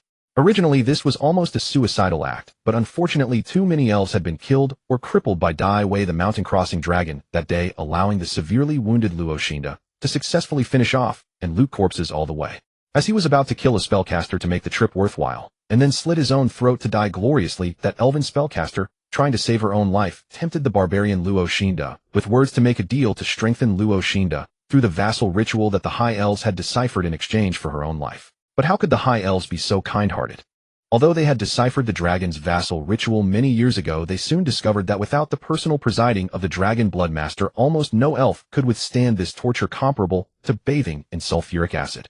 Most either died directly during the ritual or suffered a mental breakdown afterward. Even if one miraculously survived, they would face a serious sequelae of chaotic magic within the body that continuously invaded and eroded the body, and their lifespan would be shortened by more than half. Thus that spellcaster naturally had the same idea. She didn't even need to be too particular about the ritual details, just tricking the barbarian into soaking in a dragon blood pool would be enough to directly kill him. But little did she know that Luoshinda, a barbarian who had become desensitized to high elf deception, directly made a threat by demanding that she undergo the dragon blood ritual together with him. To save her life, that elven spellcaster had no choice but to formulate the correct vassal ritual, thereby gambling on a chance to live. The result was also obvious. That elf died instantly in excruciating pain. But Luoshinda the barbarian survived. Not only did he survive, but his condition was unprecedentedly good. After all, unlike the high elves, he was not sensitive to magic, or at most he could only feel a persistent tingling pain in the areas where the dragon blood tattoos were. But a little pain, what was that? Luoshinda naturally knew he had stumbled upon a treasure. He immediately grabbed all the elven magic potion bottles he could find and scoured the battlefield for any smoking dragon blood he could see. He also brought back to his tribe all the loot he had collected from elven corpses, including high elven combat techniques, introduction to sword dancer, magic handbook, etc., and persuaded the chieftain of Luoshinda to move the entire tribe away from their territory to avoid possible retaliation from dragons or elves. As a result, just as these barbarians had moved their entire tribe from the Katagana Mountains to the adjacent dark forest, the Katagana volcano erupted violently. Even these barbarians, no matter how brainless, knew that if they hadn't listened to Luoshinda's advice, they would have been in grave danger by now under the terrifying calamity.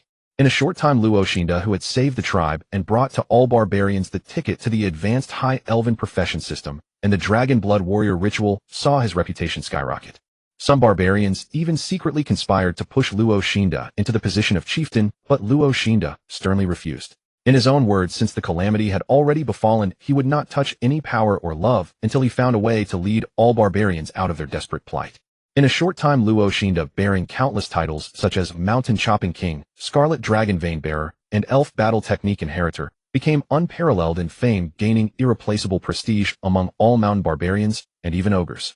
With Luoshinda's successful case as a precedent, the barbarians naturally knew where their path lay. They immediately spread out from the dark forest, searching everywhere for traces of dragons. These barbarians did not expect to completely defeat or capture a dragon. As long as they could make the dragon bleed like in a battle with Dai Wei, they would achieve their goal. In this way, within just 2 months, Luoshinda had gathered a group of over 30 dragon blood warriors. Like Dai Wei at that time, they set their sights on the lair of the green dragon Nifa Duola, hoping to steal a few dragon eggs or hatchlings to raise, thereby achieving the sustainability of the dragon blood warriors. Then they collectively failed and were completely wiped out. Luoshinda, the instigator, was taken by Nifa Duola as a gift and brought before Dai Wei, the aggrieved party. This actually works. Those high elves have some talent. After hearing this, Dai Wei was greatly shocked. At the same time, he felt an indescribable sense of absurdity. Indeed, after the dragons were driven off the main stage of the era by the suddenly rising high elves, they did rise up with a sense of shame and courage for a period of time. After spending long years, they finally deciphered the high elves' greatest masterpiece, the magic mystic lock. However, in this era that had already changed, the dragons no longer had the ambition to advance and reclaim their dominant position. Thus, after deciphering the magic mystic lock, they did not create something like the dragon rage mystic lock, which was said to have once caused a dragon calamity. Instead, they transformed it into a house-protecting lair guard, which was criticized and cursed by the high elves, the aggrieved party, for countless years, yet they could do nothing against the dragons. Now it seems the tables have turned. These long-eared ones have also cracked and pirated the dragon's technology. However, the high elves' overly sensitive constitution to magic is completely unsuitable, but by a stroke of luck it benefited these mountain barbarians. To some extent, it was equivalent to Dai Wei, a dragon shedding a little blood from a superficial wound, which directly updated the game version of the profession system for all the barbarians around Katagana. All the barbarians who had endured humiliation and been bullied and exploited by the elves for thousands of years in the old continent finally welcomed this almost Biyuja-like dragon blood warrior version. Dai Wei was truly at a loss whether to laugh or cry. Looking at this barbarian, he immediately had a completely different thought than before. You son of a bitch, you're also a talent. Having learned all this, how could Dai Wei not understand the true value of the gift Nifadora had brought? This was a veritable pool of potential acolytes. But he'd better secure them under his command as soon as possible. It wasn't that he worried about those poor chromatic dragon kin who might be harassed by the barbarians at any moment. As a red dragon, he had already shown racial honor by not gloating. But just as Nifadora had said, if the situation were allowed to develop, this trouble that originally belonged to the chromatic dragons of the old continent could gradually become a potential problem for Dai Wei himself. The reason was simple. Although this dragon blood ritual had been deciphered by the High Elves ages ago due to its uselessness to elves and the arrogance of the High Elves, they had kept it shelved. But if this backdoor of the dragon blood ritual that originally belonged to dragons were to spread among the barbarians of the Old Continent and even the humans of Middle-earth.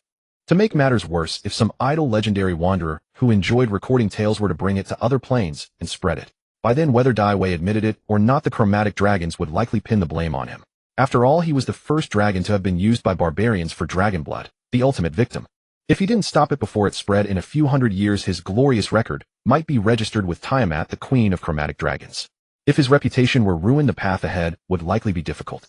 Even the Githyanki Red Dragon Knights, who also serve as astral mercenaries, might refuse his paid request to hire these astral pirates if they saw his reputation among chromatic dragons was too tarnished, citing, "We just received a mission to eradicate a mind flayer city-state."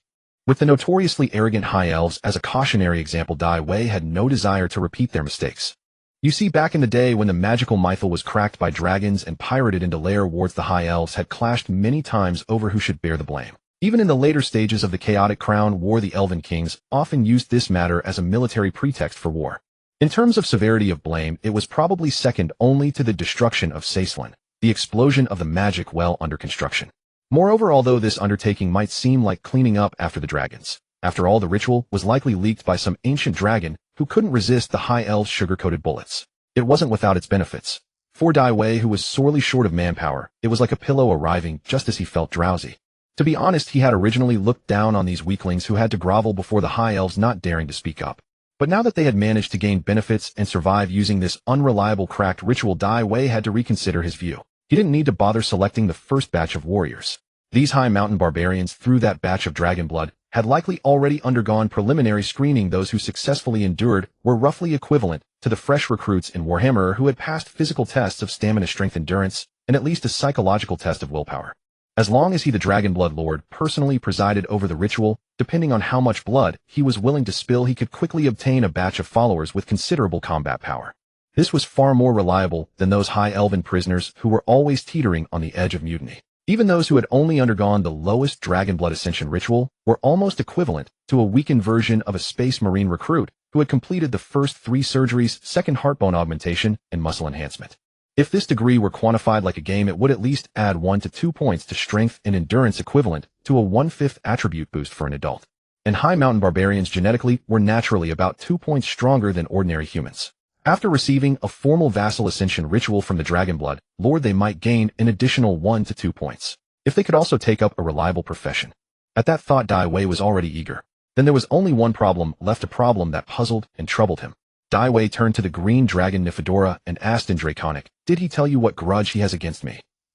The barbarian before him was a key to the shortcut. If he couldn't deal with him, Daiwei would have to waste a lot more effort. At this critical moment when he was about to set off for the new continent, he really didn't have the time to make a big deal out of this little trouble. "You killed his beloved," Nifedora informed him truthfully. "Oh," Daiwei replied indifferently, thinking it was probably one of the barbarians who died in the battle on the southern slopes of the mountain range. From the hatred in the other's eyes, he was probably a passionate person. Since reconciliation was impossible, it seemed he would have to kill him and find another way. "Seems to be an ogre named Emo Na Duo," Nifedora added after a moment's thought. An ogre? His beloved? A barbarian and an ogre? Shocked, Daiwei felt he had truly seen it all. At the same time, he finally remembered who the other's beloved was. The ogre chieftain who had indeed caused him a crisis. He couldn't help but look at the man with glaring eyes and thought with admiration, "Brother, you've got some courage on you, daring to take on an ogre." Although many heavy-taste dragons had managed during their mating season, due to the ogre's broad chest and ample hips in other aspects, even dragons found it hard to look at. Daiwei took a deep breath and said solemnly in barbarian to the man who wielded magic, "I have learned from this green dragon lady about the grievance between us. Since the tragedy has already happened and hatred has been sown, let us settle it today. Tell me, brave warrior, do you have any last wishes or final words before you depart?" The drow attendant immediately pulled down the chain from the barbarian Luo Shinda's mouth.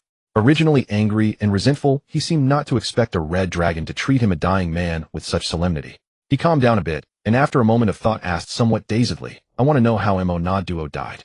Daiwei answered truthfully, "We encountered each other in the wilderness. They wanted to eat me. After a battle I ate them." "That's it? You ate her? Really?" The barbarian suddenly became agitated. If not for the drow pulling the chain, he would have lunged at Daiwei's leg. "You heard me right, I ate her." Daiwei with rare patience repeated it. Then are her remains still there?" If possible, could you return her skull to me, eh? Luo Shinda said with a look of almost humble supplication. What did this guy want? The development of events seemed to exceed Dai Wei's expectations. As if sensing Dai Wei's confusion, the green dragon Nifedora brought her head close to his ear membrane and said, according to ogre beliefs and traditions, they cut off the heads of their dead kin, bring them back to the tribe, and use a secret method to grind them into a paste, then cook it with a certain mushroom into a soup and drink it all. It is said that this allows them to see the deceased kin again. At the same time, they believe that the dead kin will merge with them in this way and live forever within their bodies. They even believe that the dead might be reborn from their bodies by growing a second head. I think he might be aiming for that. Perhaps this is a turning point. This actually works. After hearing these words, the entire dragon David was shocked again, thinking to himself that the world truly had no bounds. But the problem was, he had indeed kept the skull strung together with other ogre heads and hung in his temporary lair as a trophy. Then it was utterly obliterated by Tiamat's wrath. Wait, who said it had to be the original? After all, in that battle, he had used the gluttony authority to devour and digest half of the ogre's memories, just to commemorate his beloved. I'll just mold one for him on the spot. Maybe it'll work even better than their ogre's original ritual. Pride. Seeing that pride itself had spoken, David didn't hold back. Then wait a moment, let me search.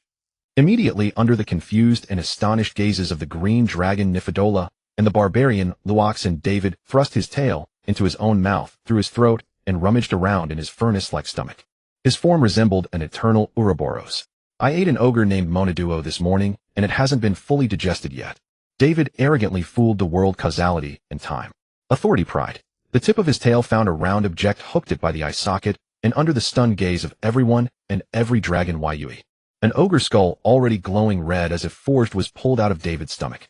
But the radius of the ogre skull was almost as large as David's own head as a young red dragon. After being vomited out of his throat, it got stuck in his mouth, making him look like those internet celebrities who foolishly swallow light bulbs. David struggled for a long time, using a method similar to a snake dislocating its jaw, until with a pop he finally took the ogre head out. He placed it casually in front of the completely dumbfounded barbarian. The red dragon Lizzielet's mind had already stopped thinking. The white dragon Mefeller, lurking in a corner, was so horrified by the scene that he took 2 steps back, nearly knocking over the wooden wall of the camp. How on earth did he manage that? The green dragon Nifedola was almost stupefied. There was no way she would believe that David could actually keep an ogre head in his stomach for over 2 months. Monaduo, my love. The barbarian had already pounced on it like a rabid dog. Sizzle. The barbarian's mouth immediately gave off a puff of smoke, but he ignored it, crunching and swallowing the still glowing ogre skull like eating hot coals. If not for the substantial fire resistance gained from the elf-altered vassal ritual, he would likely be dead by now. This utterly mind-boggling operation left the dragons and Drow completely stunned. What was even more absurd was that the barbarian who had swallowed the ogre skull raw seemed to see hallucinations, completely detached from pain, with a dreamy look of obsession. Menaduo, it's really you. How wonderful we can be together again, forever and ever, never to part. And indeed, that was exactly what was happening. After Luoxan devoured the skull which David had infused with all the devoured memories of Menaduo, he hallucinated the same montage that had been in David's mind. It was the life of an ogre named Monaduo. Especially when he relived the wedding night of Menaduo's nuptial chamber, the barbarian burst into tears, sobbing loudly.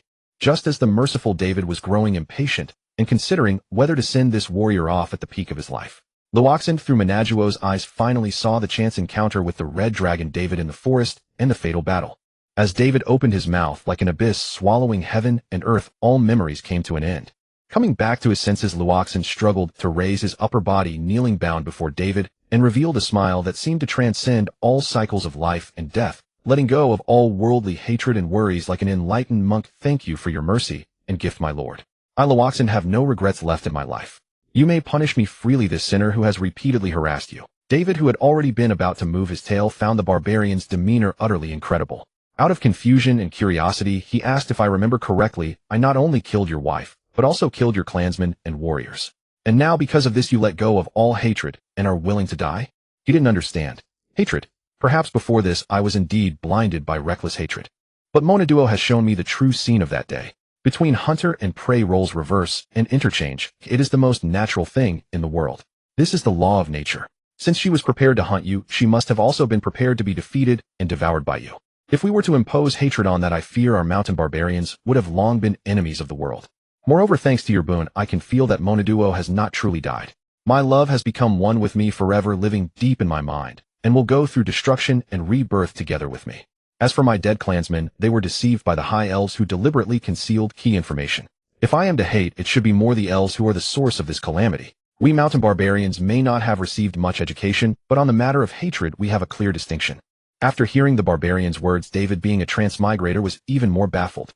After all, even if those experts in his past life were full of philosophical platitudes and looked as if they had seen through the mundane world, if you justifiably killed their wife, who had a sudden psychotic episode on the street, and then caused an avalanche that buried their entire family, those experts would probably become enraged and come at you with a cleaver. But not understanding didn't matter. There was a dragon who could understand or discern. He immediately looked at the green dragon Nifedola, whose eyes were flickering with magical light. Truth. Nifedola, who had secretly used the second circle detect thoughts, gave her judgment. David said he still didn't understand, but he was greatly impressed. But it didn't matter that he didn't understand as long as this barbarian claimed, "I have gradually understood everything." He immediately fanned the flame of hatred in the barbarian's heart. Warrior of the Awakens clan from the mountain barbarians, do you want to take revenge for your clansmen with your own hands? Do you want to raise your blade against those arrogant high elves? Do you want to pursue the meaning of life in your remaining years? Do you want to truly live? When the words reached this point, the barbarian warrior, who had already let go of everything and sought death, remained as calm as still water, ready to offer his neck, until he heard David's final line, "Together with your beloved." Awakens raised his head abruptly, his formerly clear and tranquil eyes now blazing with a flame of desire, and said resolutely yes. Having resolved the core issue of the five-color dragon's subordinate ascension ritual backdoor leak crisis, Daiwei immediately verbally appeased the barbarian, who had shown intent to pledge allegiance, curled the tip of his tail, and signaled de jour to take the barbarian, whose face bore a fulfilled smile of "My wish is fulfilled," away first, and then dismissed everyone, including the red dragon and the white dragon. Only then did he slowly turn his head, his tail cracking like a long whip and shattering the wooden cage that was nearly useless to dragons, then dragged the young female green dragon to his front by the thick chain, his nostrils emitting two streams of scorching breath with a strong smell of sulfur, and said in a deep voice, "All right, now that there are no other dragons, you can tell me the purpose of your visit. Considering how much trouble you've gone to please me, as long as the request is not too excessive, I am not unwilling to consider it." He had also prepared to recommend her to his mother Pafula. After all, sheltering his siblings was already sheltering. What harm was there in sheltering one more? He could also collect some treasure tribute, and it wouldn't require much effort from his mother. If he took a cut himself, he might even be able to skim some off the top. Why not? If it were his mother in hibernation, this matter would definitely be out of the question. Any dragon forcibly awakened from slumber would never be in a good mood. But at the moment his sister Tanya hadn't even returned yet, which meant his mother definitely wasn't sleeping. Right now she was probably getting drunk on the Aliando berry wine brewed by those high elves. And when she hears that there's free money to be had, she'll definitely be thrilled. For Daiwei, being able to soothe his dragon mother's heart before departing for the new continent, was killing three birds with one stone. Just as Daiwei's abacus was clicking so fast it nearly sparked, the female green dragon Nifedola swayed her long powerful tail, lowered her head slightly, and pleaded softly but earnestly, "I, the green dragon, Nigulali Nifedo Lawan Lysili Chandala. Admiring your highness for resolving a common disaster of us Skanisi five-colored dragons with such lightning speed in such a short time. Inspired by your highness's ambition to change the predicament of the five-colored dragons, I hereby wish to obtain the protection of your highness Daiwei Yoda C, and to follow in your wake. As a token of my sincerity, I Nifedola am willing to offer half of my treasure to your highness." Having said this, Nifedola looked at Daiwei, who was stunned by the flying golden abacus beads, and asked with a smile, "This request isn't too excessive, is it?" "Your highness." Daiwei immediately stared with incredulous dragon eyes, tilted his head back, and his honest mouth had already agreed before his frozen brain could react. "Then don't you dare go back on your word." This greedy appearance immediately made Nifedola laugh so hard that her buttocks trembled and shook. "Your highness Daiwei yo, see if you're afraid I'll go back on my word. You can contact your elven subordinates, who shouldn't have gone far yet, and have them pack up the treasure left in my lair and bring it back." Daiwei immediately, without saying a word, took out the soul prism and called Yefugin and I to gather those high elf prisoners to move the treasure. After all, Yefugin soul was in his hands, so even if those elven prisoners stole some treasure, they couldn't take it back to the new continent. Even if they imitated the Qing dynasty warehouse soldiers who had silver in their anuses, the elves, and the treasure would still be in his camp, they couldn't just digest it into thin air. But if he let the fellow dragons Lizalite and Mofiel escort the treasure, the situation would be entirely different. Those damn dragon whelps who even dare to covet their own mother's treasures would definitely find ways to embezzle this treasure that belonged to him. By the time the two of them flew back with the treasure, they'd probably have a gold coin tucked under every scale and their stomachs stuffed full. Even if the treasure was digested, the unabsorbable gold and silver would grow into the dragon's scales and bones, making it impossible to retrieve. Thinking of that heartbreaking scene, Dai Wei would rather have those elven prisoners spend more time hauling the treasure back to the camp's dragon lair. Even if it meant he would never get to see these lovely, unfamiliar treasures before departing for the new continent. After completing this property transfer, Dai Wei seemed to shrink his head, as if having a delayed reaction, and asked Nefetuola, "You actually went so far as to offer treasure? I suddenly feel like you might have some even more sinister ulterior motive you haven't told me. Forget it, as a green dragon, you would never tell me the truth anyway." Nefetuola's eyes flickered, and she was about to offer a prepared answer to soothe the dragon's heart when she heard Dai Wei mutter to himself, "Ah, this is half of a young dragon's treasure. Even if you're after my body, I'll accept it." After all, with his dragon mother Papula and that adulthood ransom watching over him, the other party wouldn't dare to have any truly threatening intentions toward him. As for his empty camp, let alone that this place belonged to his mother Papula's territory, even if a female green dragon cuckolded him, so what? Nefetuola, whose hidden intentions had been suddenly revealed, immediately laughed, until her body shook, her eyes filled with spring, and said, "Your Highness Yotasi, you are truly humorous." She gently covered up the truth that had nearly been exposed once again. No longer dwelling on the thoughts of a green dragon, Dai Wei simply began to converse as if with a follower. "By the way, Nefetuola, I want to know more details about the subordinate ascension ritual. I plan to make that barbarian my first subordinate. So what do I need to prepare?" Now that was the right dragon to ask. Among the five-colored dragons, their attitudes toward recruiting subordinates were almost polar opposites: the inherently arrogant and solitary red dragons versus the cunning and devious green dragons. It was precisely for this reason that Dai Wei had searched through his dragon inheritance genealogy, but there were hardly any that properly discussed this. Even his mother Papula was a lone dragon, believe it or not. As a red dragon, Dai Wei could somewhat understand this. On one hand, red dragons usually preferred solitude and didn't have the habit of actively recruiting subordinates. Even if they had the intention, they preferred coercion over inducement. Even if such masochistic subordinates existed, it would be hard for them to survive around a red dragon who was always brimming with countless violent ideas and constantly creating destruction. For instance, the supervolcanic eruption that his mother Papula triggered not long ago. If Papula truly had subordinates, that eruption would probably have wiped them all out. Under the patient, gentle guidance of the thoughtful and well-figured teacher Nefetuola, Dai Wei quickly understood this not too complicated ritual and began to extrapolate the ritual materials: dragon blood, dragon scales, or shed dragon teeth and claws. So that means anything from our dragon bodies can be used as the medium for this ritual. For some reason, he suddenly thought of the High Elves' extreme utilization of these dragon materials and immediately slapped his head and asked, "Then what about dragon dung?" This question directly fried Nefetuola's brain. Well, I haven't tried it. Not only had she not tried it, but neither had anyone in her dragon lineage for 18 generations ever done such an outrageous thing. Then I'll find someone to test it another day. Dai Wei raised a claw and rubbed the scales under his chin, looking as if he wasn't joking at all. He was certainly not joking. If he could solve the restriction on ritual materials, he could break the limit on the number of subordinates, just like the High Elves cheaply producing fury potions, and create a militarized, mass-produced subordinate army. This time Nefetuola, who was always elegant in her manner, didn't know what to say. There's another question." Nefetuola responded absent-mindedly. "Does this ritual require the prospective subordinate to swear an oath of eternal loyalty while facing their own treasure?" "Yes, that's how our wealth-flaunting ancestors designed it." "All right then." Dai Wei, who was somewhat short on cash, scratched the ground with the tip of his tail. After a long pause, with all the ritual materials prepared, the barbarian Luoxin, who had been brought up again by Zhuer, stood dumbfounded before the pile of 1243 gold coins, 52 silver coins, and 7 copper coins stacked on the dragon's nest not far away. This was all the cash that remained after Dai Wei had dispatched Zhuer to purchase goods for trade, and likewise the sum of the scant treasures currently within Dai Wei's grasp. Although a fortune of over 1,000 gold coins was not insignificant even for their Luoxin tribe, this small heap of gold seemed paltry next to the empty dragon's nest behind it and the stern, towering red dragon.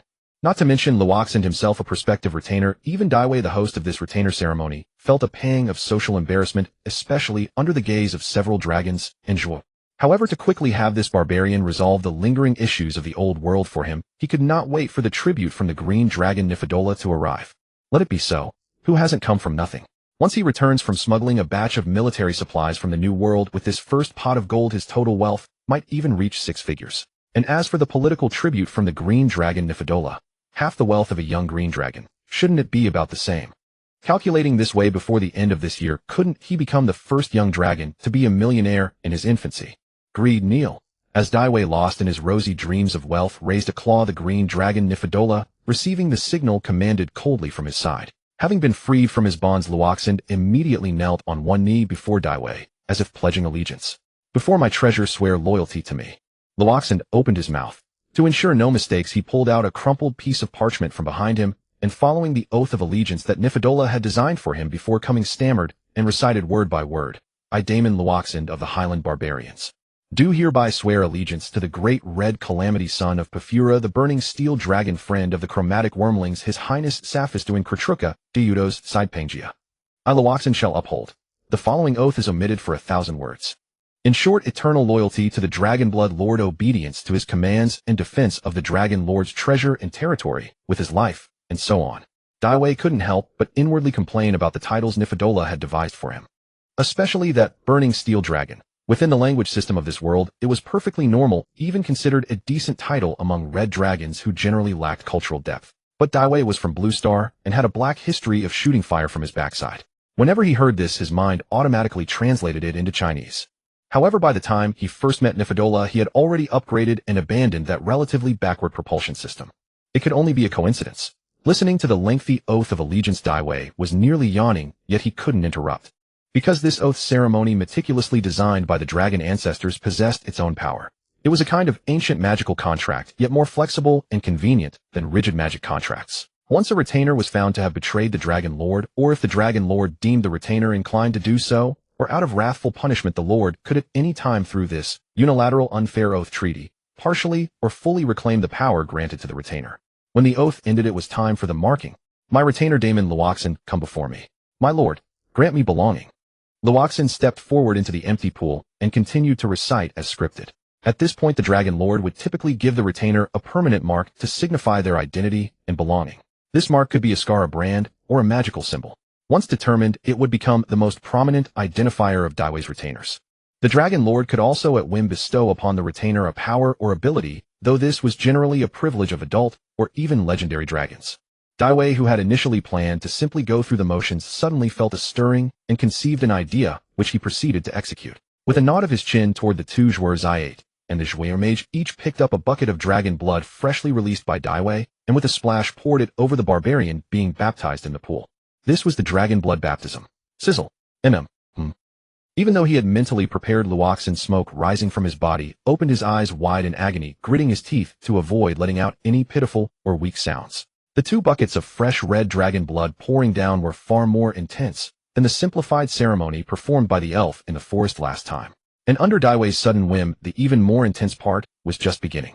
With a whoosh, Daiwei's tail, sharp as a blade, pierced straight into the barbarian's frontal bone.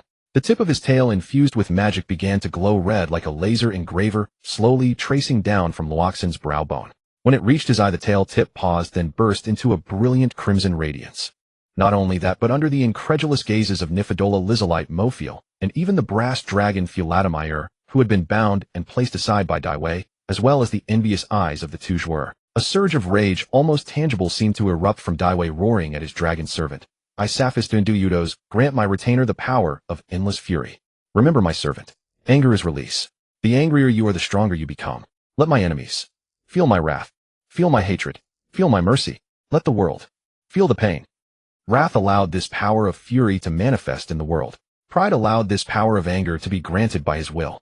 Slainish allowed this wrath to dwell permanently in the mortal realm, etched into the servant's eye. Yes, my lord. Luoxin, with flames spewing from his 7 orifices, answered with difficulty but firmness. As Daiwei withdrew his tail, the right eye, engraved with the power of anger, still blazed with an apparently unquenchable fury. The mark that ran vertically across the brow bone, eye, and eyelid was both a scar and a brand, as well as a symbol imbued with magical power. Seeing that he could indeed arrogantly bestow this power, Daiwei was in high spirits. He looked around at the dragons, still bearing incredulous expressions, and said, "Witness this retainer ceremony, my friends of Daiweudos." The green dragon Nifidola was the first to calm down. She gave a deep look at this red dragon who, despite being a wyrmling, could grant dragon blessings, then smiled, bit her tail to draw a blood mark, and gently placed the tip of her tail on the barbarian's head, who had just been quenched. I, Negularia Nifidola Wensela Alexandra, hereby witness paralysis resistance 2. The red dragon Lizalite belatedly followed. I Dianatala Lizalite Anastasia Sharania, hereby witness strength 0. 2. The white dragon, afraid of displeasing Daiwei, nearly bit off her tail tip, and with tears in her eyes placed it. I, Sabiahashish Mofiel Rashid Zulkifli, hereby witness frost resistance 1. Daiwei seemed to recall something, smashed another cage not far away with his tail, and freed the brass dragon who had been stealthily peeping. Aren't you bored just watching there? Care to join in? Philatomir immediately raised his head. I am a noble brass dragon, and a young one at that. Before he could say more, Daiwei's 5 sharp claws like Wolverines shot out from his paw pads, and he said with a kind look, say another word, and I'll beat you up. The bronze dragon, still wearing a corset on his belly, quickly and properly extended his tail to baptize the barbarian. I, Syphilis Philatomir Elmano Nasiruddin, hereby witness. This scene reminiscent of the ancient dragon age when retainers were enfeoffed stunned not only the dragons who were witnessing and blessing, but also the barbarian, who was simultaneously baptized and blessed by 5 dragons. He felt dizzy and dazed, utterly dumbfounded. Such a grand gesture. Such bestowal. Too magnificent. Too heavy.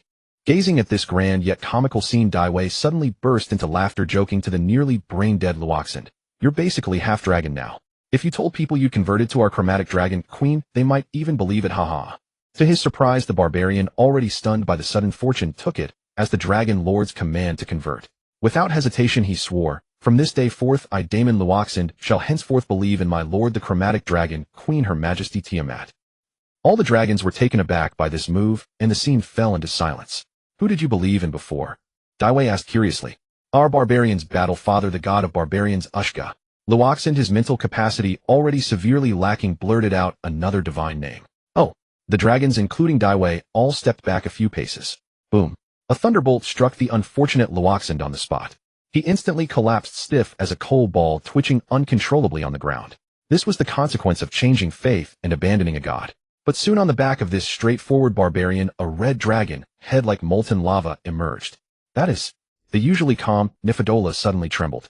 It was the proof of recognition and blessing from the chromatic dragon queen Tiamat. In front of so many chromatic dragons who had never received the divine favor of the dragon queen, Tiamat had actually bestowed divine grace upon an alien barbarian. This absurd and ironic scene was definitely worth each chromatic dragon's careful reflection.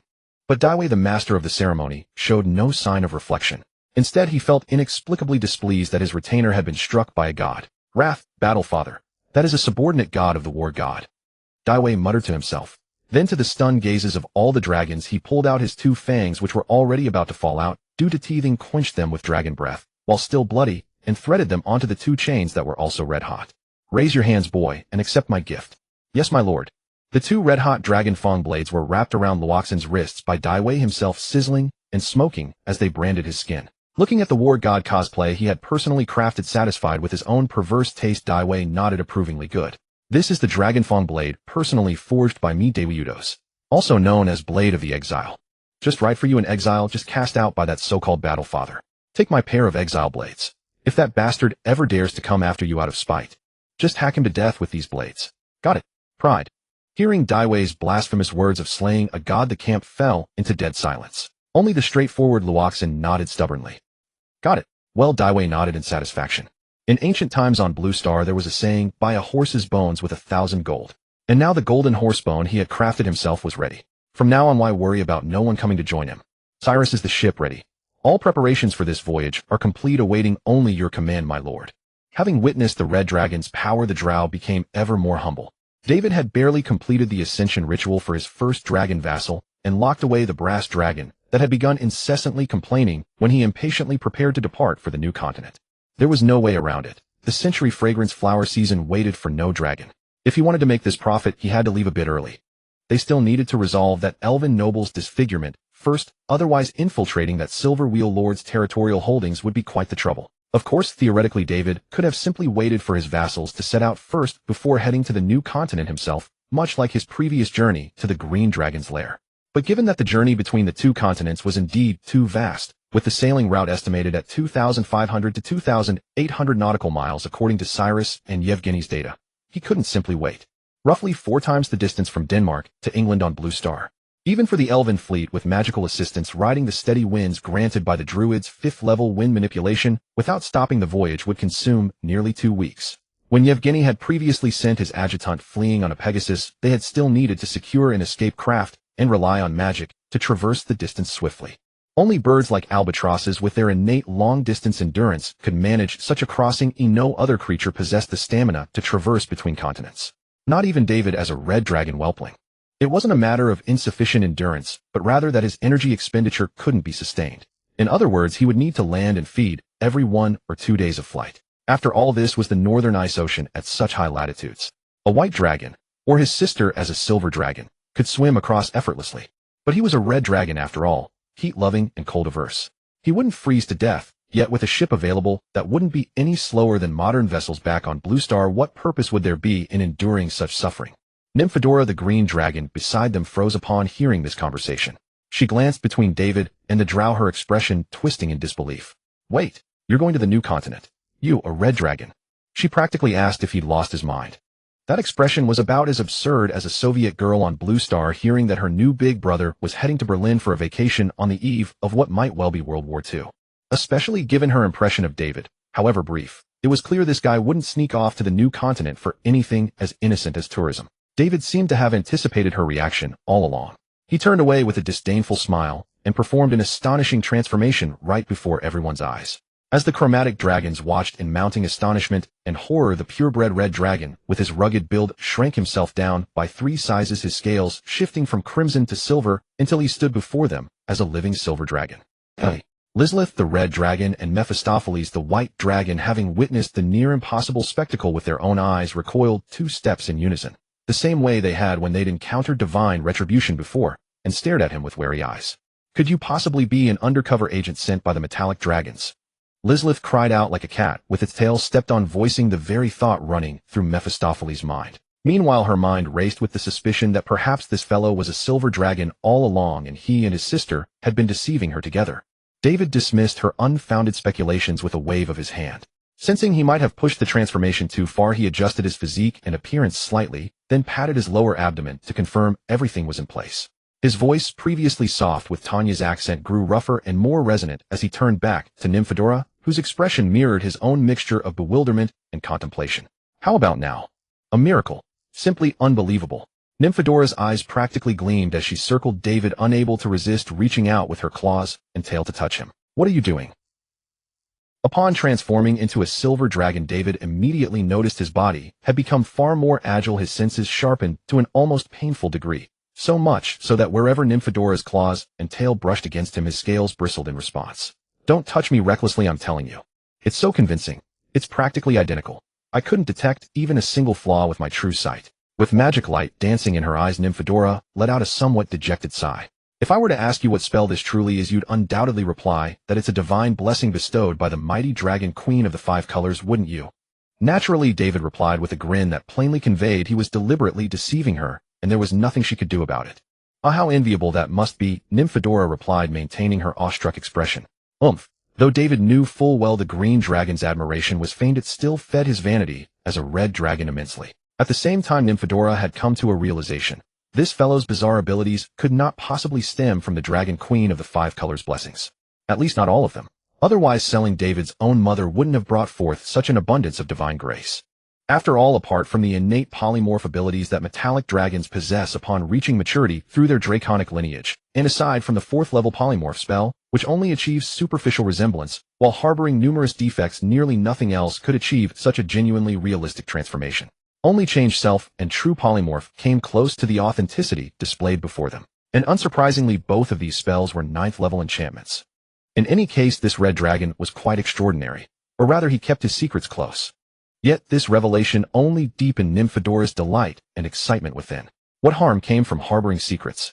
Every dragon kept something hidden. Take herself, for instance. She had already set her sights directly on David himself, yet she knew he would never harbor any resentment toward her. After all, the desire to worship strength was innate to all dragons.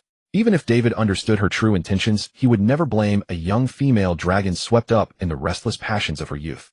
Then, Your Majesty David, whom we dragons envy, might I ask what you intend to accomplish on the new continent in this guise, eh? Nymphadora asked delicately. David pondered for half a second. Once he departed, Nymphadora as a green dragon might actually prove to be the most suitable candidate for managing his dragon nest camp. Theoretically, his sister Tanya would be the ideal choice. But his red dragon mother, who had discovered the pleasures of being served by dragons and subsequently developed an insatiable appetite alongside a tendency toward lethargy, would almost certainly never allow anyone to leave. He promptly shared his plans to travel to the new continent and conduct a small pharmaceutical business, as well as his intention to leave that barbarian Loaxin behind to handle the leaked vassal rituals from the old continent, explaining everything to Nymphadora. Smuggling military supplies and manufacturing them. On the new continent among those elves, that's a crime punishable by immediate execution. Your Majesty David Utas's audacity is truly admirable. Nymphadora seized every opportunity to whisper flattery in David's ear, making him somewhat ticklish, so he raised his claw to push her away. Cut it out. What do you think? I haven't dealt in fuming potions before and don't know much about it, but since you found usable century fragrance flower fields, and your Drow has sales channels, theoretically, there shouldn't be major issues.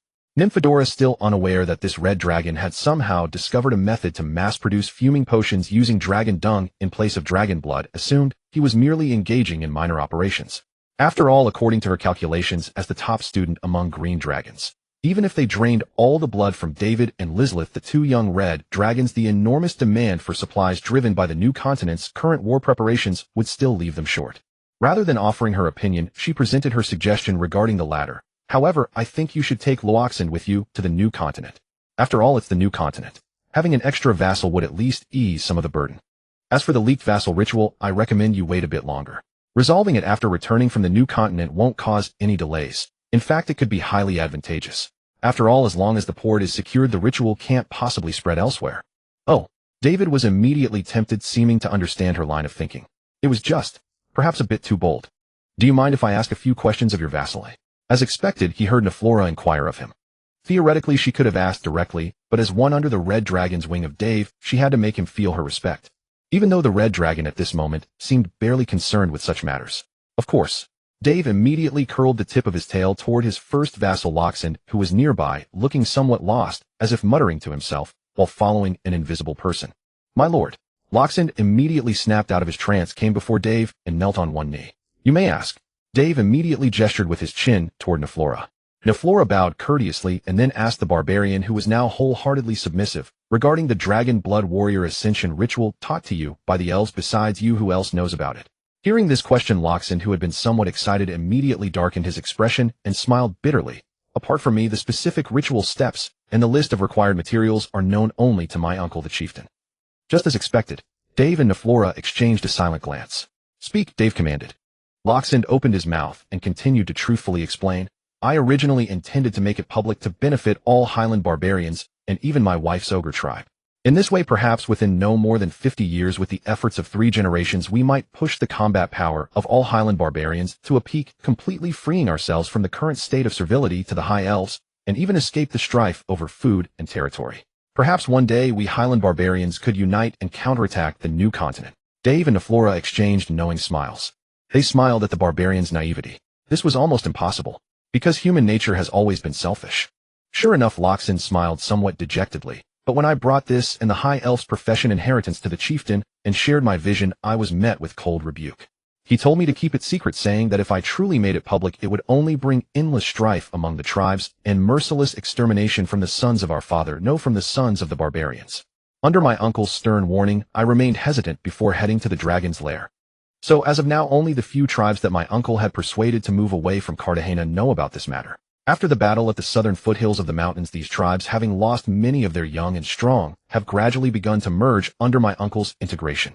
According to my uncle's intention, only barbarians who are willing to marry into our tribe or swear allegiance through their beast spirits can be granted the qualification of dragon blood warrior and the right to study elven professions and martial techniques. Hearing this, Dave had a rough idea.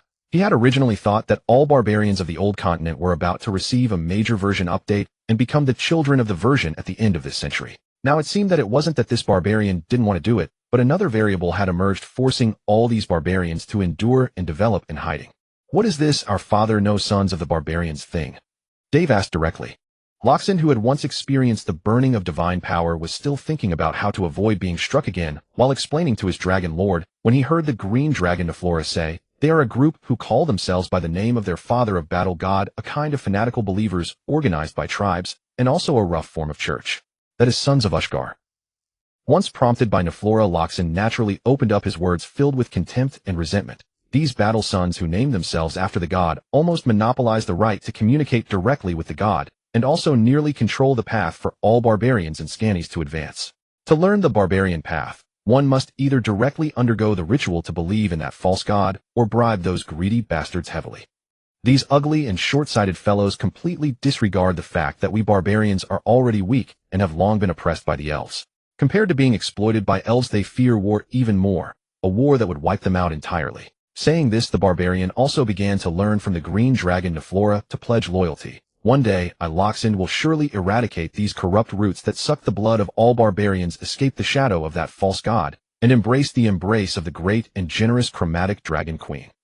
But the actual effect was more like a clumsy dragon fart slipping straight onto the dragon's root. It gave Dave a bit of a headache, made the green dragon uneasy, and caused the red dragon and white dragon to shift their eyes uncertainly. To be honest, none of the 4 chromatic dragons present could be considered firm believers in the dragon queen.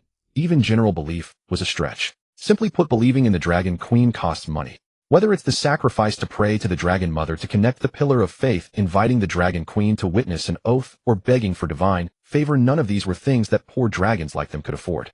To be honest, if one were to talk about the clarity of the dragon queen's feedback, the reliability of her oaths, or the effectiveness of her divine favors, they would probably rank among the top of all gods.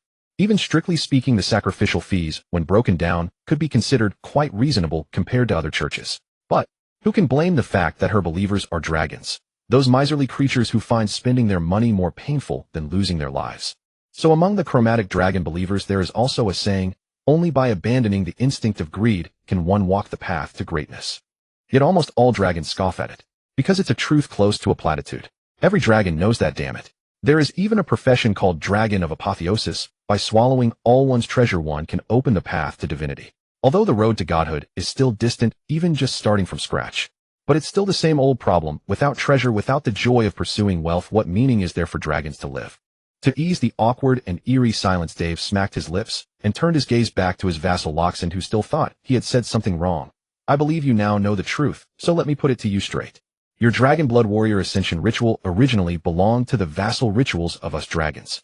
I will eventually reclaim and ban it on behalf of my ancestors. So my vassal Loxend, I now give you a choice. Shall I go and reclaim it now? Or will you follow me to the new continent first, and then come back to settle this matter?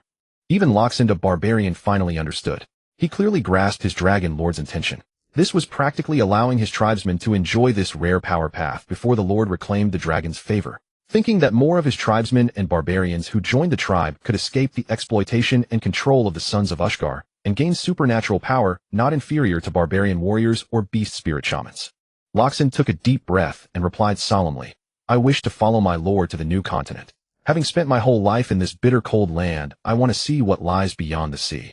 I hear the scenery over there is beautiful. Dave smiled obscurely, raised his dragon claw, and pointed at the azure sea to the west. Then you might be destined for disappointment.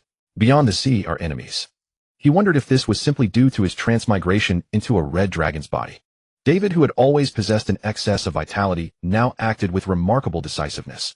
Enough to utterly humble the wimpy, listless version of himself from his past life, who worked a full day of brick hauling for but a single day's wages. Before the next dawn even broke, David promptly entrusted everything in the camp, along with the 3 dragons, to the highly respected green dragon instructor Nymphadora, whom he had known for merely a few days. He then set sail with the 2 Drow and the former elven commander Achmet. Yes, he had brought only 3 elves on this journey, plus 1 barbarian enforcer and a winter wolf pendant. Yes, even that cowardly yet scheming winter wolf could not escape green dragon Nymphadora's schemes and was packaged along with everything else and presented to David. As for the 4 dragons under his command, not a single one accompanied him. There was simply no way. The new world was elven territory, and as chromatic dragons they would stand out far too conspicuously. Of course, disguising them as metallic dragons was theoretically possible. He had 2 viable options. First, he could directly ask Mother Dragon to run a 9th circle true polymorph on them. But the problem with this approach was that already owing Mother Dragon a small gold dragon, daring to make such an excessively unreasonable request would likely earn him a single tail swipe straight out of the dragon's lair. After all, a 9th circle spell is not something as common as cabbage. Even if Mother Dragon in an unprecedented moment of good mood agreed to help, the price would surely be exorbitant, enough to leave him deeply in debt even after completing this smuggling voyage. After all, they were mother and child, and more importantly chromatic dragons, creatures who bargain over everything. Unlike metallic dragons, for whom honor and credit sometimes transcend mere profit. Of course, after such a favor of friendship, brothers still settle accounts clearly and divide the spoils accordingly. The second option was to attempt similar to granting Luo Xian to the power of endless fury, to combine the authorities of pride, envy, and slainish to transform the target completely into metallic dragons. The drawbacks of this method were equally obvious. First, the difficulty far exceeded that of granting the barbarian endless fury. Even he was uncertain whether it would succeed. Should it fail, who knew what Slainish's madness might transform them into? perhaps some indescribable mosaic-like horror. Such risk was simply unnecessary. And even if it truly succeeded, they would become metallic dragons permanently, merely in appearance. One day they might be slain by a passing chromatic dragon without ever understanding why. Furthermore, just as Mother Dragon's spellcasting consumed resources, his exercise of authority likewise carried its own cost. Though this could be replenished through daily 7 sins meditation, much like other things, even in his youth and vigor twice daily full sessions would prove unbearable. Yet there remained a core issue he could not sidestep, one that ultimately made David abandon the idea entirely. Even if he possessed the means to alter their appearance, he could not change their souls. Take Lisliot and Murphy for instance. Their combined intellect might not equal that of a silver dragon hatchling barely out of its shell, let alone his younger sister Tanya, who had already begun her arcane studies upon reaching her juvenile stage. Even if they truly appeared as silver dragons disguised as his siblings, those clear eyes untouched by the corruption of knowledge would betray them instantly. Suppose those elves did not immediately grow suspicious. What if they cast him glances of pity and sympathy, offering condolences that he must bear such visibly impaired dragonkin siblings at such a tender age? David estimated he could very well vomit blood from sheer frustration. After much deliberation, David simply gave up on the idea and opted for simplicity. What harm was there in producing more crimson embers? With his gluttony ability, one dragon eating more could easily triple his output. Precisely for this reason, he did not even bother to have the dragons stockpile extra raw materials in the lower hold beforehand. After all, if sharp-eyed high elf guards discovered them, it would certainly bring trouble. Nevertheless, based on his estimates, this voyage should not take long, departing in midsummer, completing the mission by autumn, and even with delays in sales procedures, he would surely return before the winter solstice. Therefore, he did not personally bid farewell to his sister Tanya or to Mother Dragon before setting sail. He intended to return with elven specialties from the New World as a surprise for them. With such thoughts occupying him, David, sleeping in the ship's hold, fell into slumber immediately after finishing a hearty meal.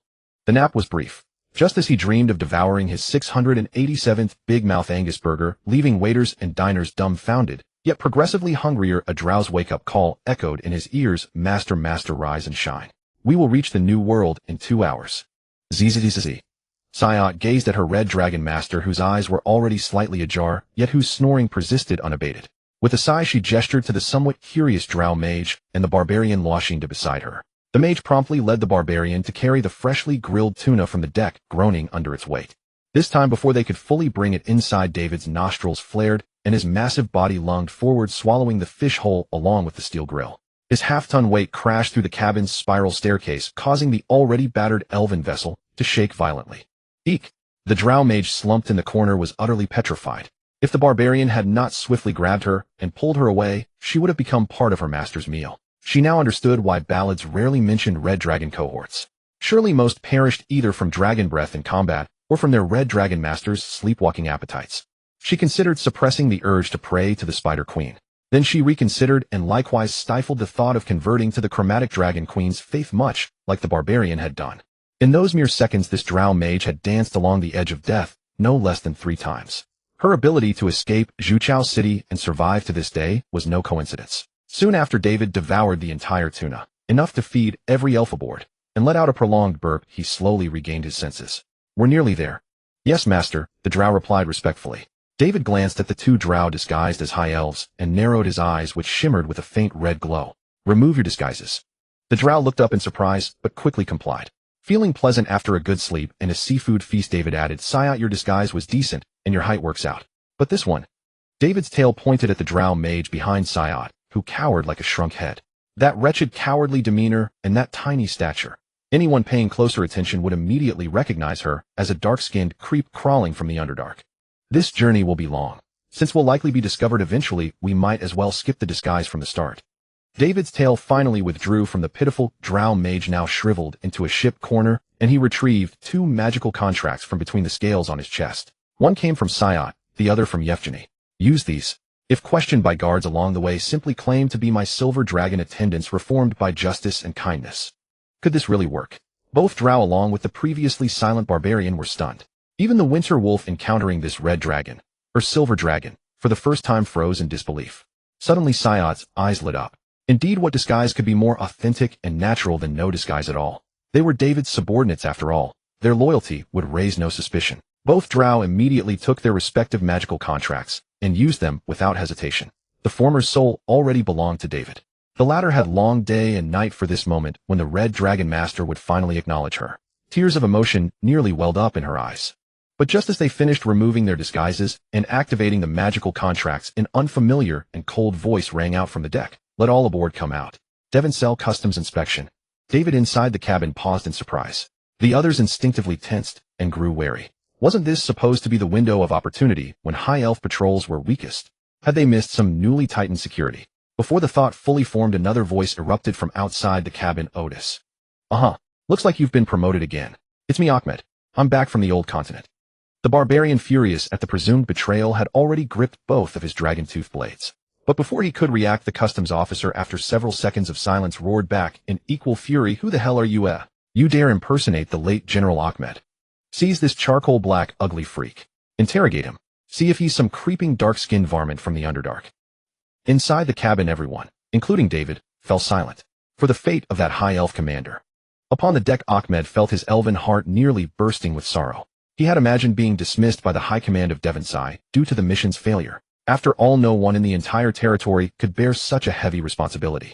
Yet he never imagined that he would actually have another chance to return home, only to discover that he had somehow become the general he had once dreamed of. But damn it was a posthumous title. All elves, including the Lord and the Elven King, had directly deemed him, Ahmed, dead.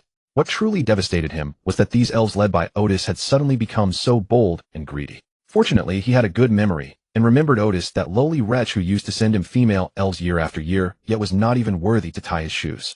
Yet now this fool intended to pass him off as a drow to claim patrol merit. He had only suffered slight scorching on his head from dragon breath. His body was still as fair-skinned as a high elf's. How could this greedy bunch collectively turn a blind eye? Who could possibly understand this suffocating frustration? Originally, he had still harbored hopes of returning after his timely defection. But now he threw up his neck and decided to simply follow that red dragon down a path of no return. He puffed out his chest and glared at the surrounding elves. "Get lost, all of you. You greedy fools. I am the nephew of the Lord of the Silver Wheel, personally ennobled as Viscount by His Majesty King Eliando of the Elves, Supreme Commander of Devincell's 7th Fleet, Rohel Ahmed Salidas. If you dare pass me off as a drow to claim combat merits, you will each wait for your deaths." The high elf crew members, their hidden intentions exposed, were immediately stunned by this rapid-fire recitation of titles delivered with the fluency of a court halfling chef listing dishes. So fluent, so naturally coherent, and so arrogantly disdainful. Without decades of daily practice, one could scarcely master such delivery. A drow disguising themselves as a high elf might manage an imitation, but to deceive all high elves would be beyond the capability of an ordinary drow. In an eerie silence, the patrol captain finally spoke cautiously. Fellow elf, might I ask for some proof of your identity?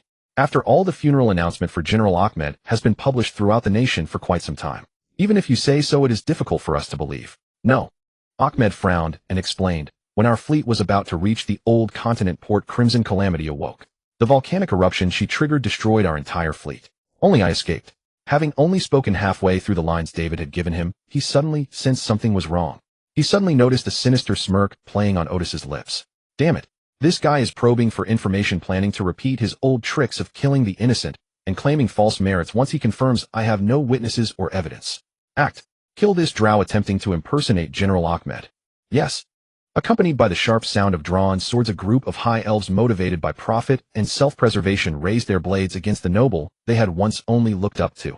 This demeanor suggested they would hack him into mince with their swords and destroy the body entirely to prevent retaliation after his return home. Ahmed, whose injuries had not fully healed after prolonged imprisonment, watched the sky, filled with gleaming sword edges, his heart filled with endless regret. He had been too careless. It was over. Just as Ahmed, depressed and frustrated, thought he would meet his end here, only a few sea miles from the new continent and his home. A gust of wind swept through. With a crisp cracking sound, more than 10 elves raised long swords, along with the bird's nest wig perched on Ahmed's head, shattered simultaneously, flew into the sky, and then leisurely fell back down. Oh no. Immediately, 2 unlucky souls were pierced by the falling sword blades. One of them was even more unfortunate, being directly impaled on his crown. He immediately slumped to the ground, tightly clutching the severed blade that might topple or extract itself at any moment, bleeding profusely and shouting in panic, "Druid! Druid, save me! GG, great dragon! Why is there a great dragon on the ship?"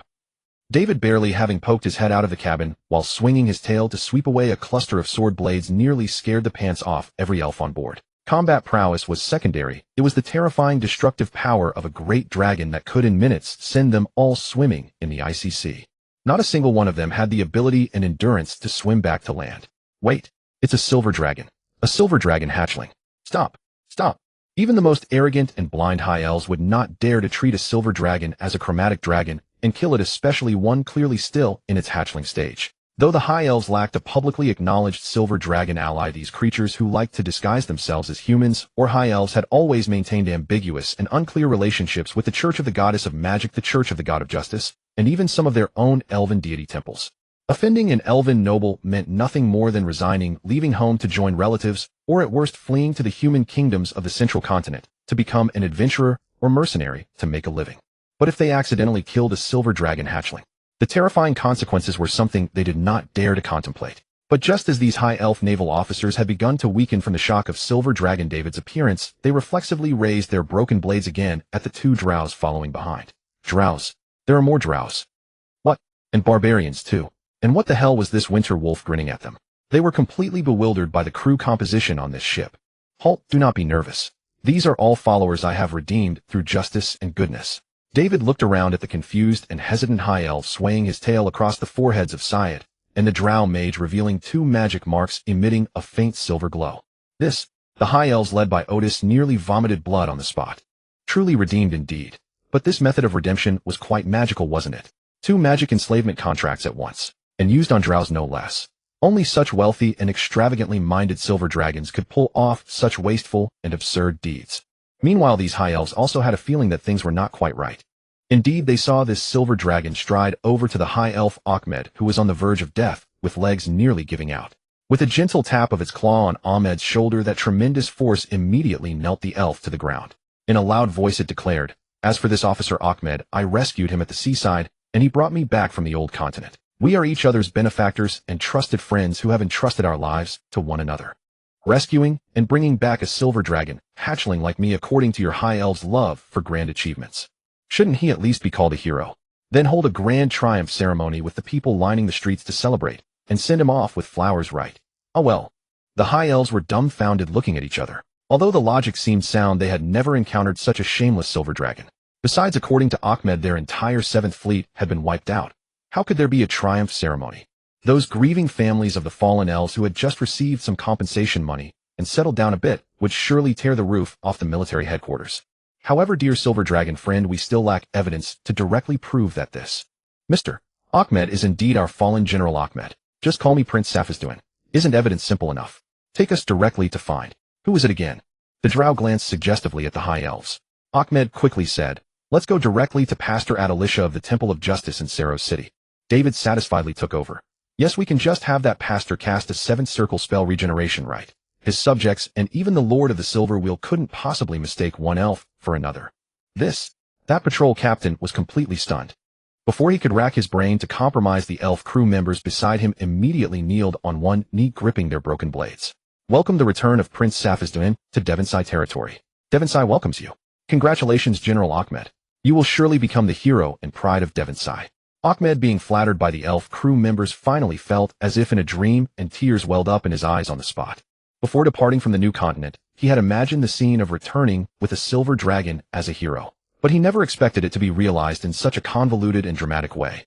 He, Ahmed, could ultimately only be an imposter hero operating in the shadows. Watching his subordinates already leaning toward surrender and enthusiastically flattering the customs patrol captain, also slumped to the ground despairingly. "It's over."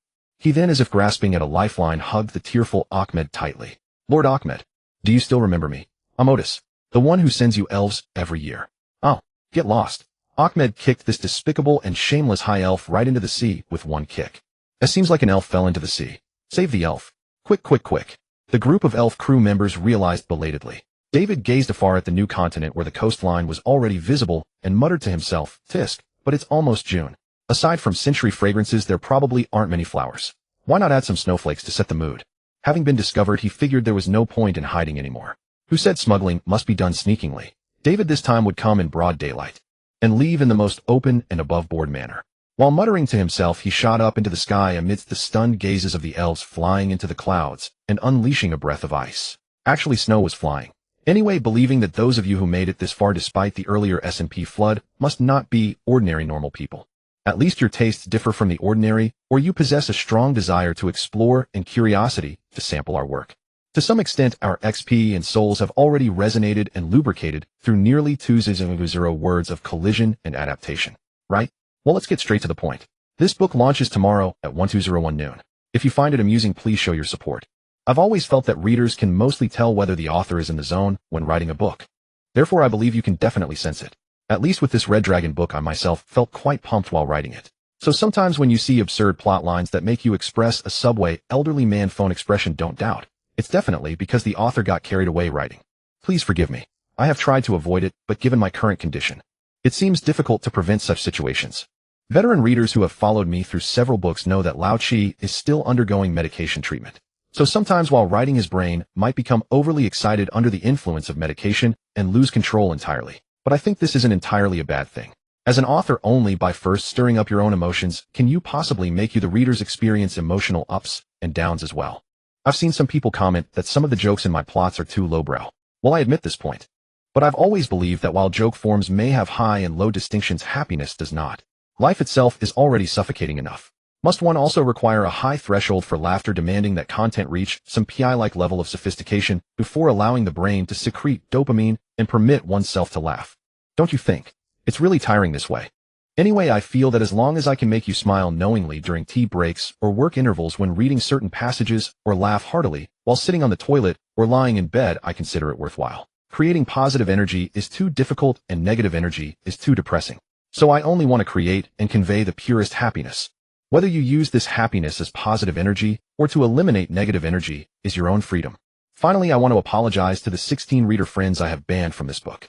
It's not that your words were too harsh, nor that I cannot handle stimulation. It's truly that I haven't fully recovered yet. My brain sometimes is really not under voluntary control. It's that kind of thing where upon seeing any information that catches my attention, my brain involuntarily bursts with various thoughts and impulses to respond, causing my mental capacity to drain rapidly through internal conflict. But this is truly too energy consuming. And this is exactly what I lack most right now. Just maintaining updates for this book is already nearly draining me dry. Truly not a drop left. So sorry if you're really angry, and wait until I finish this book. Afterwards, I will lift the blacklist restrictions entirely, open a special side chapter, set up a Zwan stage, and let you roast me however you want. How about that? This idea isn't bad, right? But for now, let me quietly finish writing this book first. I really want to write another book well. Previously, my condition didn't allow it. All day long, I was continuously groggy, intermittently hysterical, and what I wrote was also lifeless and dreary with no joy whatsoever. Xenasania motherfucker. It had barely been a few days since the last rain, yet now snow was falling. Those sunflowers on my balcony are surely doomed. It's all that Red Calamity's fault. She's practically a world-ending dragon. Why hasn't any elven group organized dragon slayers to kill that evil dragon? Quickly go summon the resident priest of the Justice Temple at Lysion to cast a spell and leave us poor elves a few more sunny days. David had barely docked with a few of his subordinates when he heard some high elves cursing someone's mother. He twitched his pair of silver-tinged red ear fins, listened carefully. Oh, they were cursing him. Well, that was fine. David was even a bit amused. Ever since the Katagana supervolcano erupted, his mother Pafura's infamy had probably spread across half the plane. What harm was a couple of harmless curses? If he ever had a chance to skyrocket his reputation across the plane, he figured he wouldn't mind being cursed behind his back. Of course, those who openly mocked and cursed him to his face, while killing them directly, wouldn't take much effort. What? He was now a silver dragon, a companion of justice and goodness. He couldn't be so bloody and violent. Fine then, when encountering such people, first beat them half to death, then have a priest pull them back from the Styx River and beat them again until they can't utter a curse.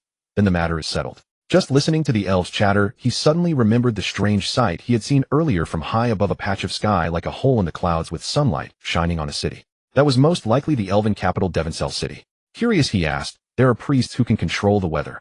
Is that how their capital maintains constant sunny weather? Ahmed, who after more than 2 months of imprisonment and half a month of deckhand life had been reduced to a beggar-like state, replied respectfully, of course. The resident priest of Elysian can cast the 7th circle spell, control weather. Whether it's asking for rain during a drought or sunshine during the rainy season, as long as you request the priest, and he happens to be free, he usually doesn't refuse. But this time the disaster caused by the Katagana volcano is too severe and widespread, one person alone is utterly powerless to solve it.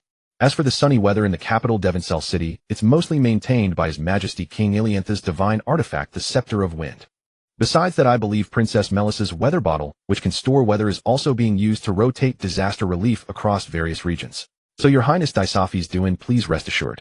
The century flower is a strategic resource. In the relief sequence, it will never lack sunlight. David chuckled wryly, thinking how ironic and realistic it was. Across the new continent, food prices were soaring, yet the century fragrance, a military material used for making potions, was still prioritized above food security. But it wasn't really surprising for a dragon. After all, wouldn't the humans of Blue Star make the same rational choice? When war seemed imminent, military needs naturally took absolute priority. With limited resources, not every leader had the ability to balance both. Meanwhile, the frequently mentioned priest of the Justice Temple finally caught David's attention and interest. There were actually people who specifically learned and occupied a precious 7th circle spell slot for such a useless spell that only changed the weather, and even specialized in praying for sunshine or rain for others. If this were an ancient Blue Star, he would probably be worshipped as the incarnation of the rain dragon by the common people. Even though David was now an evil red dragon, it didn't prevent him from holding a shred of respect in his heart for such a being radiating humanitarian light. Wait, I remember the priest we're going to find for your makeover. Isn't his name the same? Ahmed, however, was completely unconcerned. That's right, it's this same resident priest of Elysian. Although his fees for each spell are quite high, as long as you pay enough, the results are excellent beyond words. David's fleeting respect instantly vanished. He suddenly remembered the dark elf saying she knew a priest friend who could handle this matter. Now it seemed, most likely this guy. Damn it, being able to control the weather and so greedy for money. Could he really be some metallic dragon in disguise? A dragon. It's a dragon. It's a silver dragon. Why is it so small? Probably a silver wyrmling. But shouldn't silver dragons this size be staying on Dragon Island? Why is it out adventuring so early? Its parents are really carefree. Just as David was puzzled, his silver dragon form and the motley crew of strange followers finally caught the attention of the port elves, even drawing a crowd of onlookers. A red dragon's temper was so fickle. Earlier he had wished for the elven people to line the streets in welcome with flowers raining down. Now that he was being surrounded, he found the crowd blocking his path and became irritated. The century fragrance's flowering season was approaching. He had no time to waste here. He immediately ordered Ahmed to find a 2-horse carriage with sufficient capacity. Under the elves gazed the 2 white horses, which had been so terrified they were almost foaming at the mouth after David retracted his draconic aura and threatened them in horse language, bolted off at full speed toward the city of Sciolis, where the priest was located. Almost as soon as they left, the port governor, who had received customs intelligence, personally rushed over without a moment's delay. But he was too late. The seemingly refined and elegant port governor immediately cursed the hero, Ahmed the culprit, with a torrent of abuse. All because of Ahmed, the revived general, who had somehow brought back a silver wyrmling from the old continent. Now the entire High Elf High Command's communication spells were nearly overloaded. Over the issue of how to deal with Ahmed and the silver wyrmling, the entire upper echelon of Devoncel was in a chaotic uproar. So far they hadn't reached any conclusion. After all, acknowledging that Ahmed was alive and the subsequent events would be slapping the faces of all elves, including King Alianth, who had personally posthumously honored him, and the military department that had approved the pre-reviews. After all, the obituaries for Ahmed and the crews of those ships had been distributed nationwide, and their families had been comforted and compensated. This was like finally wiping the bottom of the Silver Will Lord clean, only to have the shit leak out anyway. Now there was no way to explain, even with pants down. But if they pretended to play dead because of the stupidity and delayed handling of the customs patrol captain, who had already packed his bags and fled overnight, the news that Commander Ahmed of the 7th Fleet of the Navy had returned alive from the old continent with a silver wyrmling had already spread through most of the Navy and port elves. This was also slapping the port governor and all Elven Navy personnel in the face with resounding blows. Xenasania, motherfucker. It's all that damned silver wyrmling's fault. Coming back is fine. Couldn't it avoid being so ostentatious? And why the hell did it stir up a sizable blizzard? Showing off? Doesn't it know the entire new continent is in disaster relief? What a nuisance. And who knows which silver dragon clan lost this offspring? Aren't they afraid its parents will whip it to death with their tail? Forget it, I'll play dead too. Anyway, it was already out of his jurisdiction. If the punishments that should have fallen had already fallen. As for the rest, whoever wants to deal with it can deal with it. While the entire upper echelon of High Elves was thrown into disarray by the uproar over the return of Silver Dragonet Saphiston, and the scandalous general posthumously honored rising from the dead, David and his companions, who should have been overtaken long ago by the elven couriers, encountered not a single disturbance along the way, enveloped in an eerie calm. For the moment, intelligence regarding a silver dragonet recovered by shipwrecked elven crew members reached the highest authorities. His Majesty King Aliando personally endorsed it, and the Elven Royal House urgently dispatched the critical diplomatic message to every recognized Silver Dragon clan across the realm. To everyone's astonishment, the Silver Dragons, who should have been the most attentive to their offspring, unanimously replied with the same message: no such dragonet existed, and none had run away or gone missing in recent times.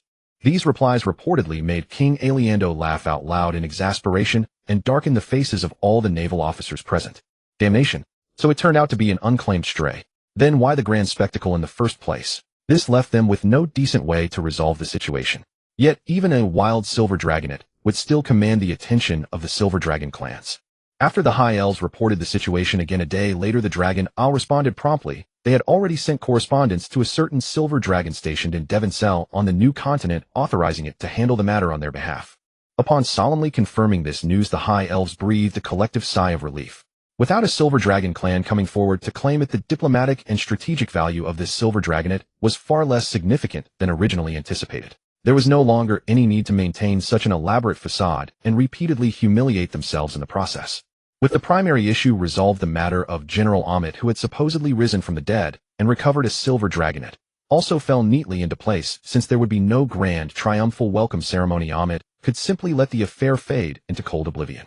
According to the reluctant public statement delivered by the harbor governor, who had been thrust forward, they could simply return full jurisdiction over this matter to the Lord of the Silver Wheel. After all, this whole mess had originally stemmed from the Lord of the Silver Wheel creating trouble under the guise of private forces without any military orders being issued. And Amit was the nephew of that very Lord. With an opportunity to hand the cleanup directly to the Lord himself, he surely would not refuse. And so this uproarious farce gradually subsided into silence, swallowed by the collective composure of the High Elves, eventually becoming merely another amusing anecdote for these long-lived beings to recount over tea and wine. Only a letter from the Dragon Isle remained, carried in the beak of a magical albatross. It arrived at the Temple of Justice in Cielo City a week and a half later. On that very same day, outside Cielo City in the territory of the Silver Wheel, the carriage bearing David, this imposter Silver Dragonet, and his companions, after continuous horse changes at successive relay stations, finally reached this city-state, as ancient as the capital city of Devoncel itself. Since young David showed absolutely no intention of concealing himself, perching on the rear carriage railing like a curious big cat, and gazing at the scenery entirely unlike that of the old world, with two rear curtains hanging over his head like a silver-parted wig, his enormous dragon head jutting out the entire way, truly frightened many elven passers-by, and caused no little commotion. Seeing David completely indifferent to the exposure of his identity, the barbarian and his winter wolf, who were already extremely curious about the old world, promptly joined the sightseeing party. By the time they realized no High Elf was actually giving pursuit, the two Drow also popped their heads out to join in the fun. They were immediately halted by vigilant city guards, as if facing a dire threat. Poor Ahmed, his head throbbing like a bursting cauldron, had to alight and explain himself. His darkened face nearly got him mistaken for a third Drow. It was only when David, the imposter Silver Dragonet, repeated his old trick, claiming they were all retinue he had won over, that they were finally allowed to enter the ancient city of Cielos. After that false alarm, David, unwilling to waste any more time, shrank back into the carriage and remained concealed until they neared the Temple of Justice in the desolate corner of the old city, where he was the first to hop out of the cramped carriage. Somewhat unexpectedly, there were no believers or clergy guarding the exterior of the Temple of Justice, allowing crowds to come and go freely. Among them were wealthy individuals in expensive spider silk robes and lower-class elven commoners who possessed hardly a handful of copper coins. Yet no incident of the rich openly despising the poor occurring together took place. Elves of all classes coexisted harmoniously within this modest Temple of Justice, but the moment they stepped beyond its doors, they diverged once again, as disparate as their fates. And within the grand temple, a tall High Elf priestess clad in exquisite white clerical robes stood quietly at the center, her palm gently resting upon a believer's head. As she whispered her prayers, a beam of light happened to pierce through a gap in the volcanic ash clouds, filtering through the translucent stained glass above the temple and bathing her in what appeared to be a sacred healing radiance. Her pale elven skin carried a faint lavender hue, her long emerald green hair cascading down her eyes, deep as the ocean, her features carved with a noble yet tender beauty. Around her fair neck hung a necklace of moonstones, its centerpiece a sapphire cut in the shape of a dragon's eye. This High Elf priestess was so strikingly beautiful that David was utterly captivated at first sight. Upon crossing the threshold, David was thoroughly bewildered. He told himself he wasn't one of those red dragons who couldn't walk past a female without stopping. He was still far too young for such things, especially since the subject was a High Elf. David even deliberately scanned his own mind for any signs of a charm spell. But then he remembered, this was the Temple of Justice, not the homeland of succubi Thindrelvale. To fall under a charm spell upon entering would be nothing short of publicly slapping the face of Tyr, the god of justice. So David, being a red dragon, instantly changed his tune. So she was a High Elf, so what? All dragons appreciate beauty, and since his nature had already taken a shine to this particular type, there was no point in denying it. He then freely and boldly admired the delightful priestess from head to toe. Meanwhile, he thought, If someday he grew powerful enough as an evil dragon, why couldn't he indulge in the old pastime of kidnapping beauties? He didn't need a princess. He could simply abduct this remarkably formidable-looking high elf priestess back to his lair and have her listen to his prayers every day. What a delightful companion that would be. But after observing for some time, he failed to spot any other priests within the temple, and an unpleasant premonition immediately arose within him. Because whether it was the Drow or Ahmed the elf from beginning to end, whenever they mentioned this priest named Atilisha, they invariably used the pronoun he. Daiwei scrutinized the secondary sexual characteristics of the high elf priest, and indeed, he discovered something suspicious. The chest was not entirely flat, there was a slight rise, but with suspicion now aroused, he could immediately discern that it resembled pectoral muscles rather than fatty tissue. Damn! Daiwei nearly cursed aloud. He had almost set his sights on a man. Yet perhaps due to the burgeoning influence of the Slaanesh power, a dangerous thought suddenly emerged in his mind. This high elf priest's face is so exquisite that even if it were a man, it might still be. No. Daiwei immediately expelled the perilous notion that made his scales bristle. With his thoughts and gaze now clear, Daiwei promptly noticed more details. The priest's robe was embroidered with delicate golden patterns resembling mist and dragons. An ordinary person might not see anything unusual, but he suddenly recalled what his sister Tanya had once told him: silver dragons were different from all other dragons. Upon reaching adulthood, or even as young dragons if exceptionally gifted, they could use the innate magic of control shape to transform into humans, elves, or other beings. With parental permission and support, they would then travel the world gaining experience and honing themselves. But because their control shape was nearly as potent as the ninth circle, true polymorph and transform spells, unless they revealed themselves, even other dragons would find it hard to see through the disguise. To prevent even fellow silver dragons from mistaking one another, they would deliberately leave some conspicuous marks when assuming human form, so their kin could tell them apart. This was akin to how some masters on Earth intentionally left obvious traces when forging antique replicas, allowing their peers to distinguish them at a glance. With this thought, Daiwei immediately noticed the patterns on the high elf priest's robe and the sapphire pendant around his neck, which gleamed like a dragon's eye. Damn! Not only is it a man, but it's also a silver dragon, he realized. He had almost fallen for a male silver dragon. What a bloody goblin's day. Then an evil thought burst forth again in his mind. Hey, it's a silver dragon. Why not just force it to transform into a female humanoid? No. Daiwei once again expelled the hazardous idea that made his scales stand on end. Perhaps Daiwei's gaze was excessively bold and unrestrained. The elf priest, who had just finished casting a healing spell on the last injured civilian and collected a Dewinshire copper coin, seemed somewhat displeased. He furrowed his elegant brows and looked up toward Daiwei. But when he saw that the owner of the sinister gaze was a silver dragon, and especially a young silver dragon, Adalixia was momentarily stunned, thinking he was hallucinating. And when he saw the bizarre combination of 3 Drow, a barbarian, and a winter wolf beside Daiwei, he couldn't help but have a brainstorm. No doubt about it. This was probably a young dragon who hadn't yet reached adolescence to master control shape, but had sneaked out of Dragon Island to start his adventures early, just like the protagonists in Bardic Tales. Upon noticing the conspicuous magical enslavement runes on the heads of 2 Drow and the dragon fang blade at the barbarian's waist, his suspicion was further confirmed. Thus, all his dissatisfaction dissipated. The other party was just a baby silver dragon, who what sinister intentions could it have? At the same time, for some unknown reason, at the first sight of the other dragon, an indescribable attraction surged from the depths of his heart, compelling him to show kindness and goodwill. I wonder which clan this mischievous runaway belongs to. Fortunately, he fell into my claws. With that thought, he immediately stood up, waved away the few elven nobles who seemed to have business with him, closed the gates of the Temple of Justice, and announced that the day's services were over. He did not rush like other silver dragon parents to immediately check the youngling's background and order him sent back to Dragon Island. Instead, he looked warmly at Daiwei and asked with interest, "May I ask, this kind and righteous young silver dragon, what brings you to the Temple of Justice? Is there something I can help you with?" Daiwei, who had been twice disgusted by this effeminate creature, wore a sour expression. Pointing his tail tip at the high elf Ahmed, whose face was as black as coal, he said, "I'd like you to cast a regeneration spell on this poor wretch disfigured by dragon breath, so that his parents might recognize him when he returns home." Priest Adalixia looked at the ugly soot-faced Drow in surprise. Upon seeing the horrific injury, instead of pitying the poor high elf, he looked at Daiwei with worry and fear grabbing his clawed wrist. "Did you encounter a red dragon during your adventure? Where did you meet it? Are you hurt? What are you doing?" Daiwei tried to shake off the priest's soft, unwelcome hand with disgust, but failed. The other's strength was frighteningly great for a dragon. He promptly shifted the blame onto his sister Tanya. "Of course I'm not hurt. Yes, we encountered a young female red dragon. If I had been a step later, this fellow's face would have been worse than just scorched. By the way, priest, shouldn't we prioritize saving the patient?" Adalixia chuckled awkwardly and released his grip on the dragon's claw, thinking to himself that the high elf's injury had clearly scabbed over months ago. What urgent danger could a few more moments pose? But he had no intention of letting Dai Wei have his way immediately, or else who knew where this young silver dragon wandering outside would dash off to next. As the Dragon Island diplomatic envoy stationed in New Continent's glare, such an incident fell directly under his jurisdiction. He therefore resorted to a delaying tactic, feigning exhaustion.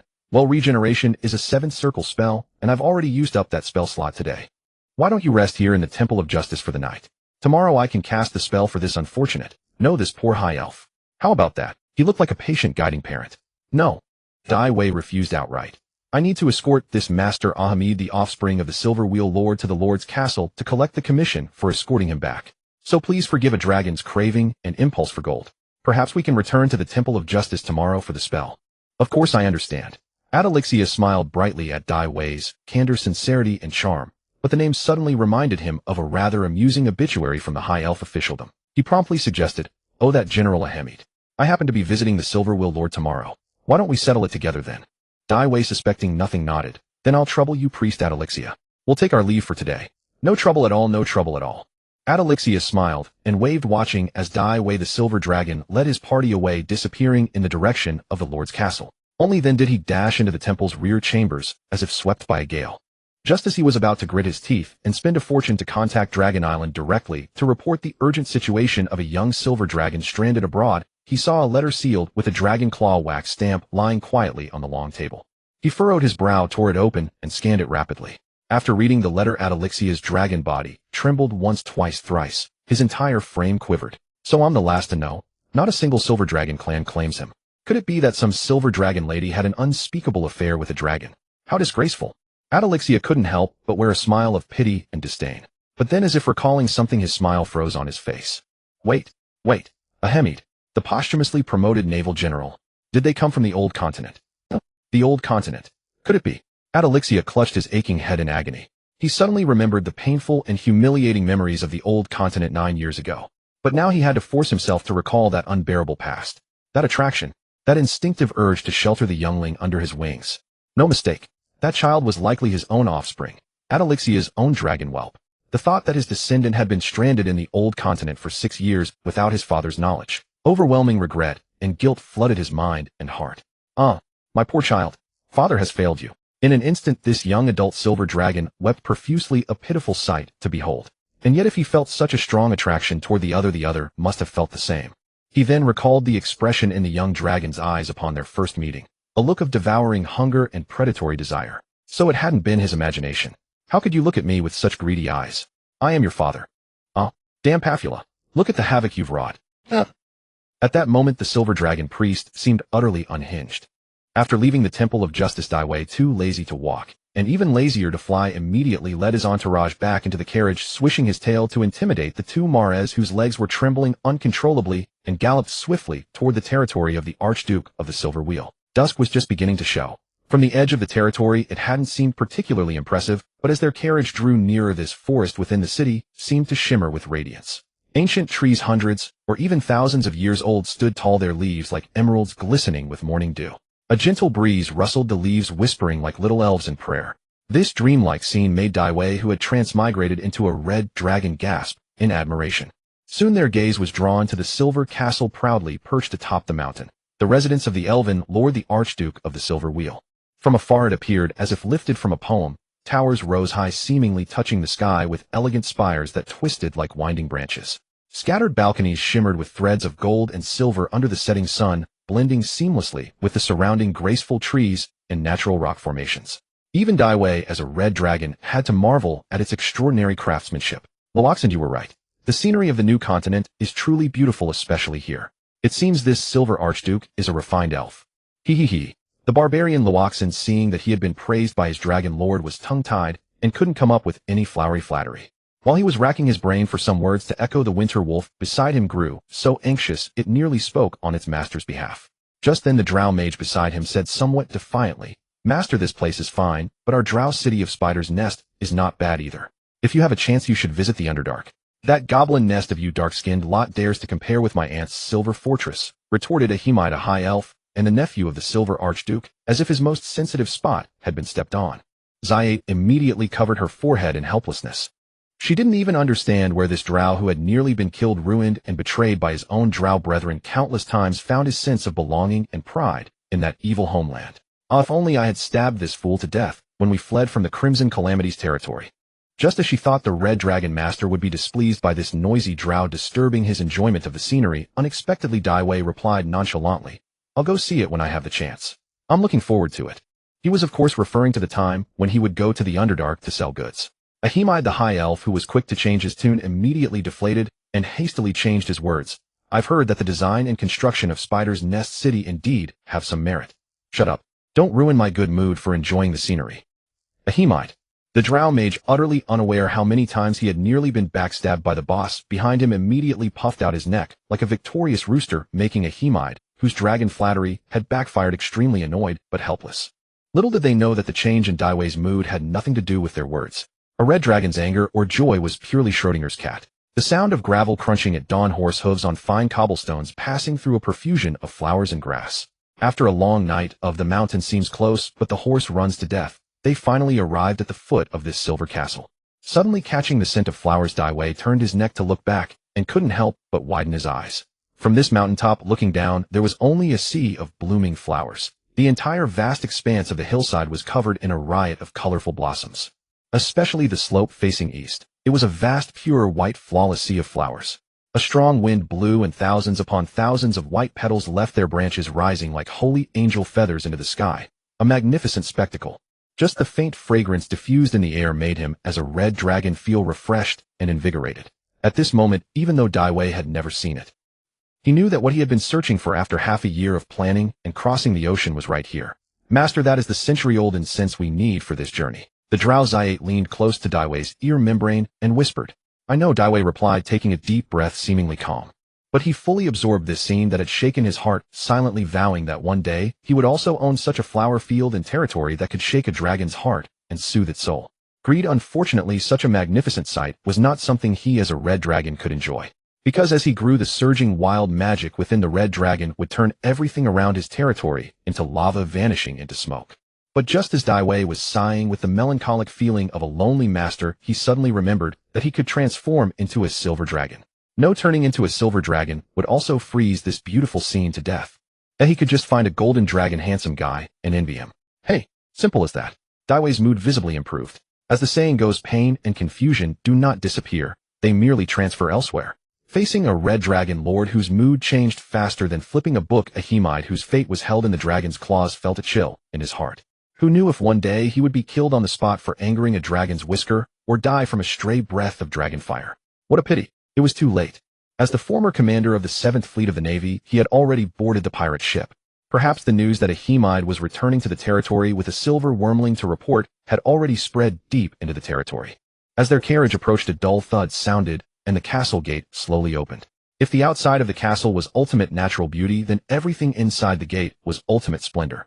The silver-white stone walls were covered with exquisite carvings left by elven masters. Stepping inside, even the air became noticeably fresher and more vibrant, as if every breath carried the sweetness of nature. In the hall, whose vaulted ceiling could house an ancient red dragon, sunlight streamed through the latticed windows, matching the shimmering elven crystals, perfectly casting a soft, elegant glow. In an era when volcanic ash drifted across the entire plain, being able to bask in such brilliant sunlight was itself a luxury and the ultimate embodiment of wealth and power. This silver archduke was likely a figure that even the elven king Alianduo had to take seriously. And all the recent events in Devonshire surrounding this fake silver dragon had already proven this from the side. Just as Daiwei expected a servant to appear like in a TV drama to lead them to a side hall to rest and await an audience with the Archduke of the Silver Wheel, he suddenly felt a sensation of being watched. From all directions. Experts.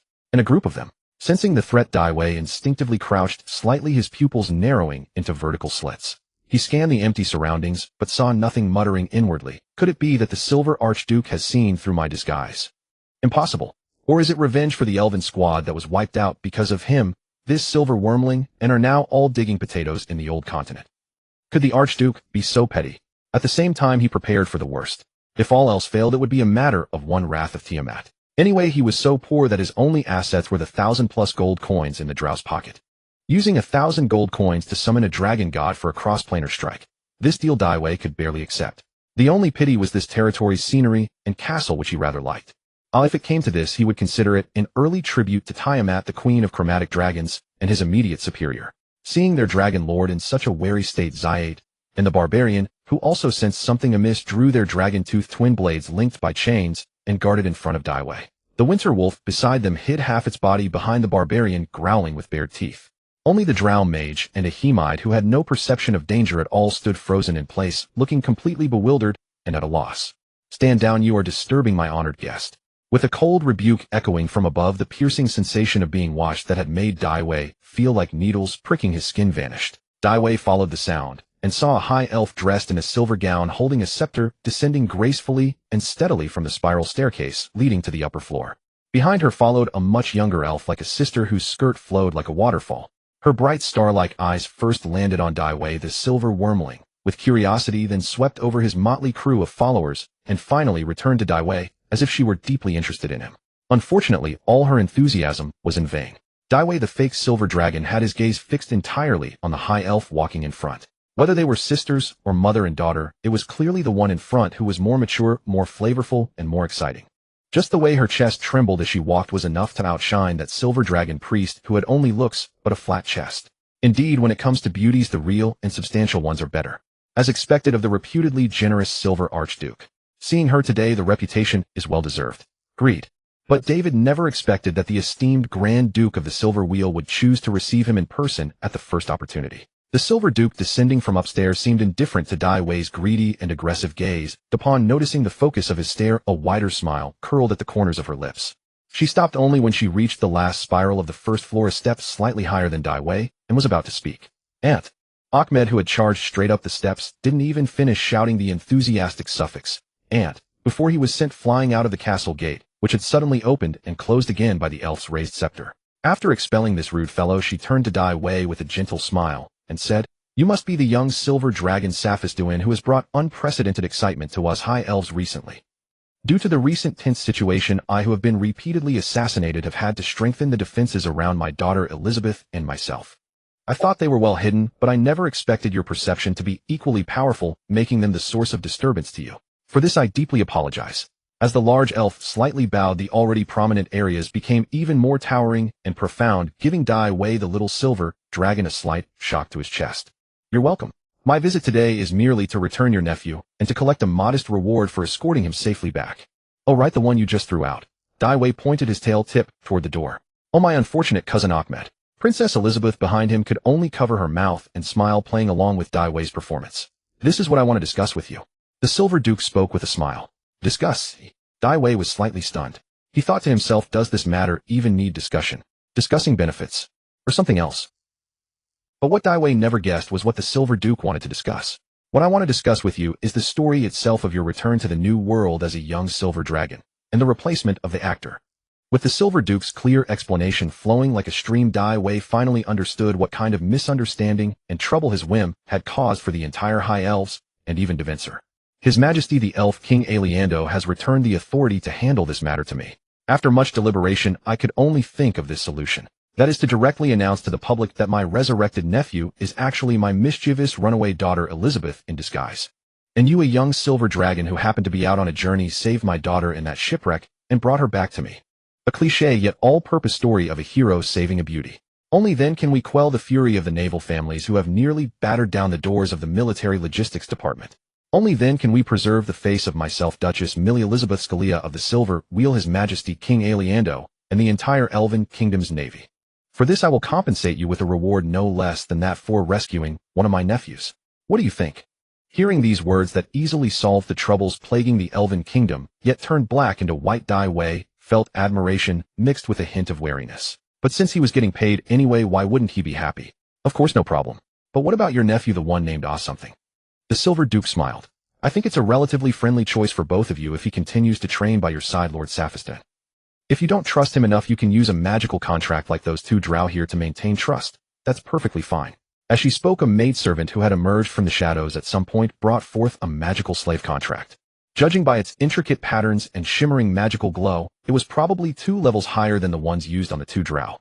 Daiwei, the entire dragon, was completely dumbfounded and said bluntly, But the problem is to make sure you wouldn't recognize your nephew. I even arranged for a priest to come and reshape his face today. The Silver Duke immediately laughed shakily and said, "Oh, you mean the resident priest Adeligia? That's fine. He's a regular visitor to Silver Fortress and a friend of mine. I was already planning a welcome luncheon for you today. Anyway, his coming is just a matter of adding an extra set of utensils. And it saves you a considerable travel expense, doesn't it?" So the meaning was that the unlucky Ahmed would have to live out the rest of his life with that disfigured drow face that his aunt wouldn't recognize.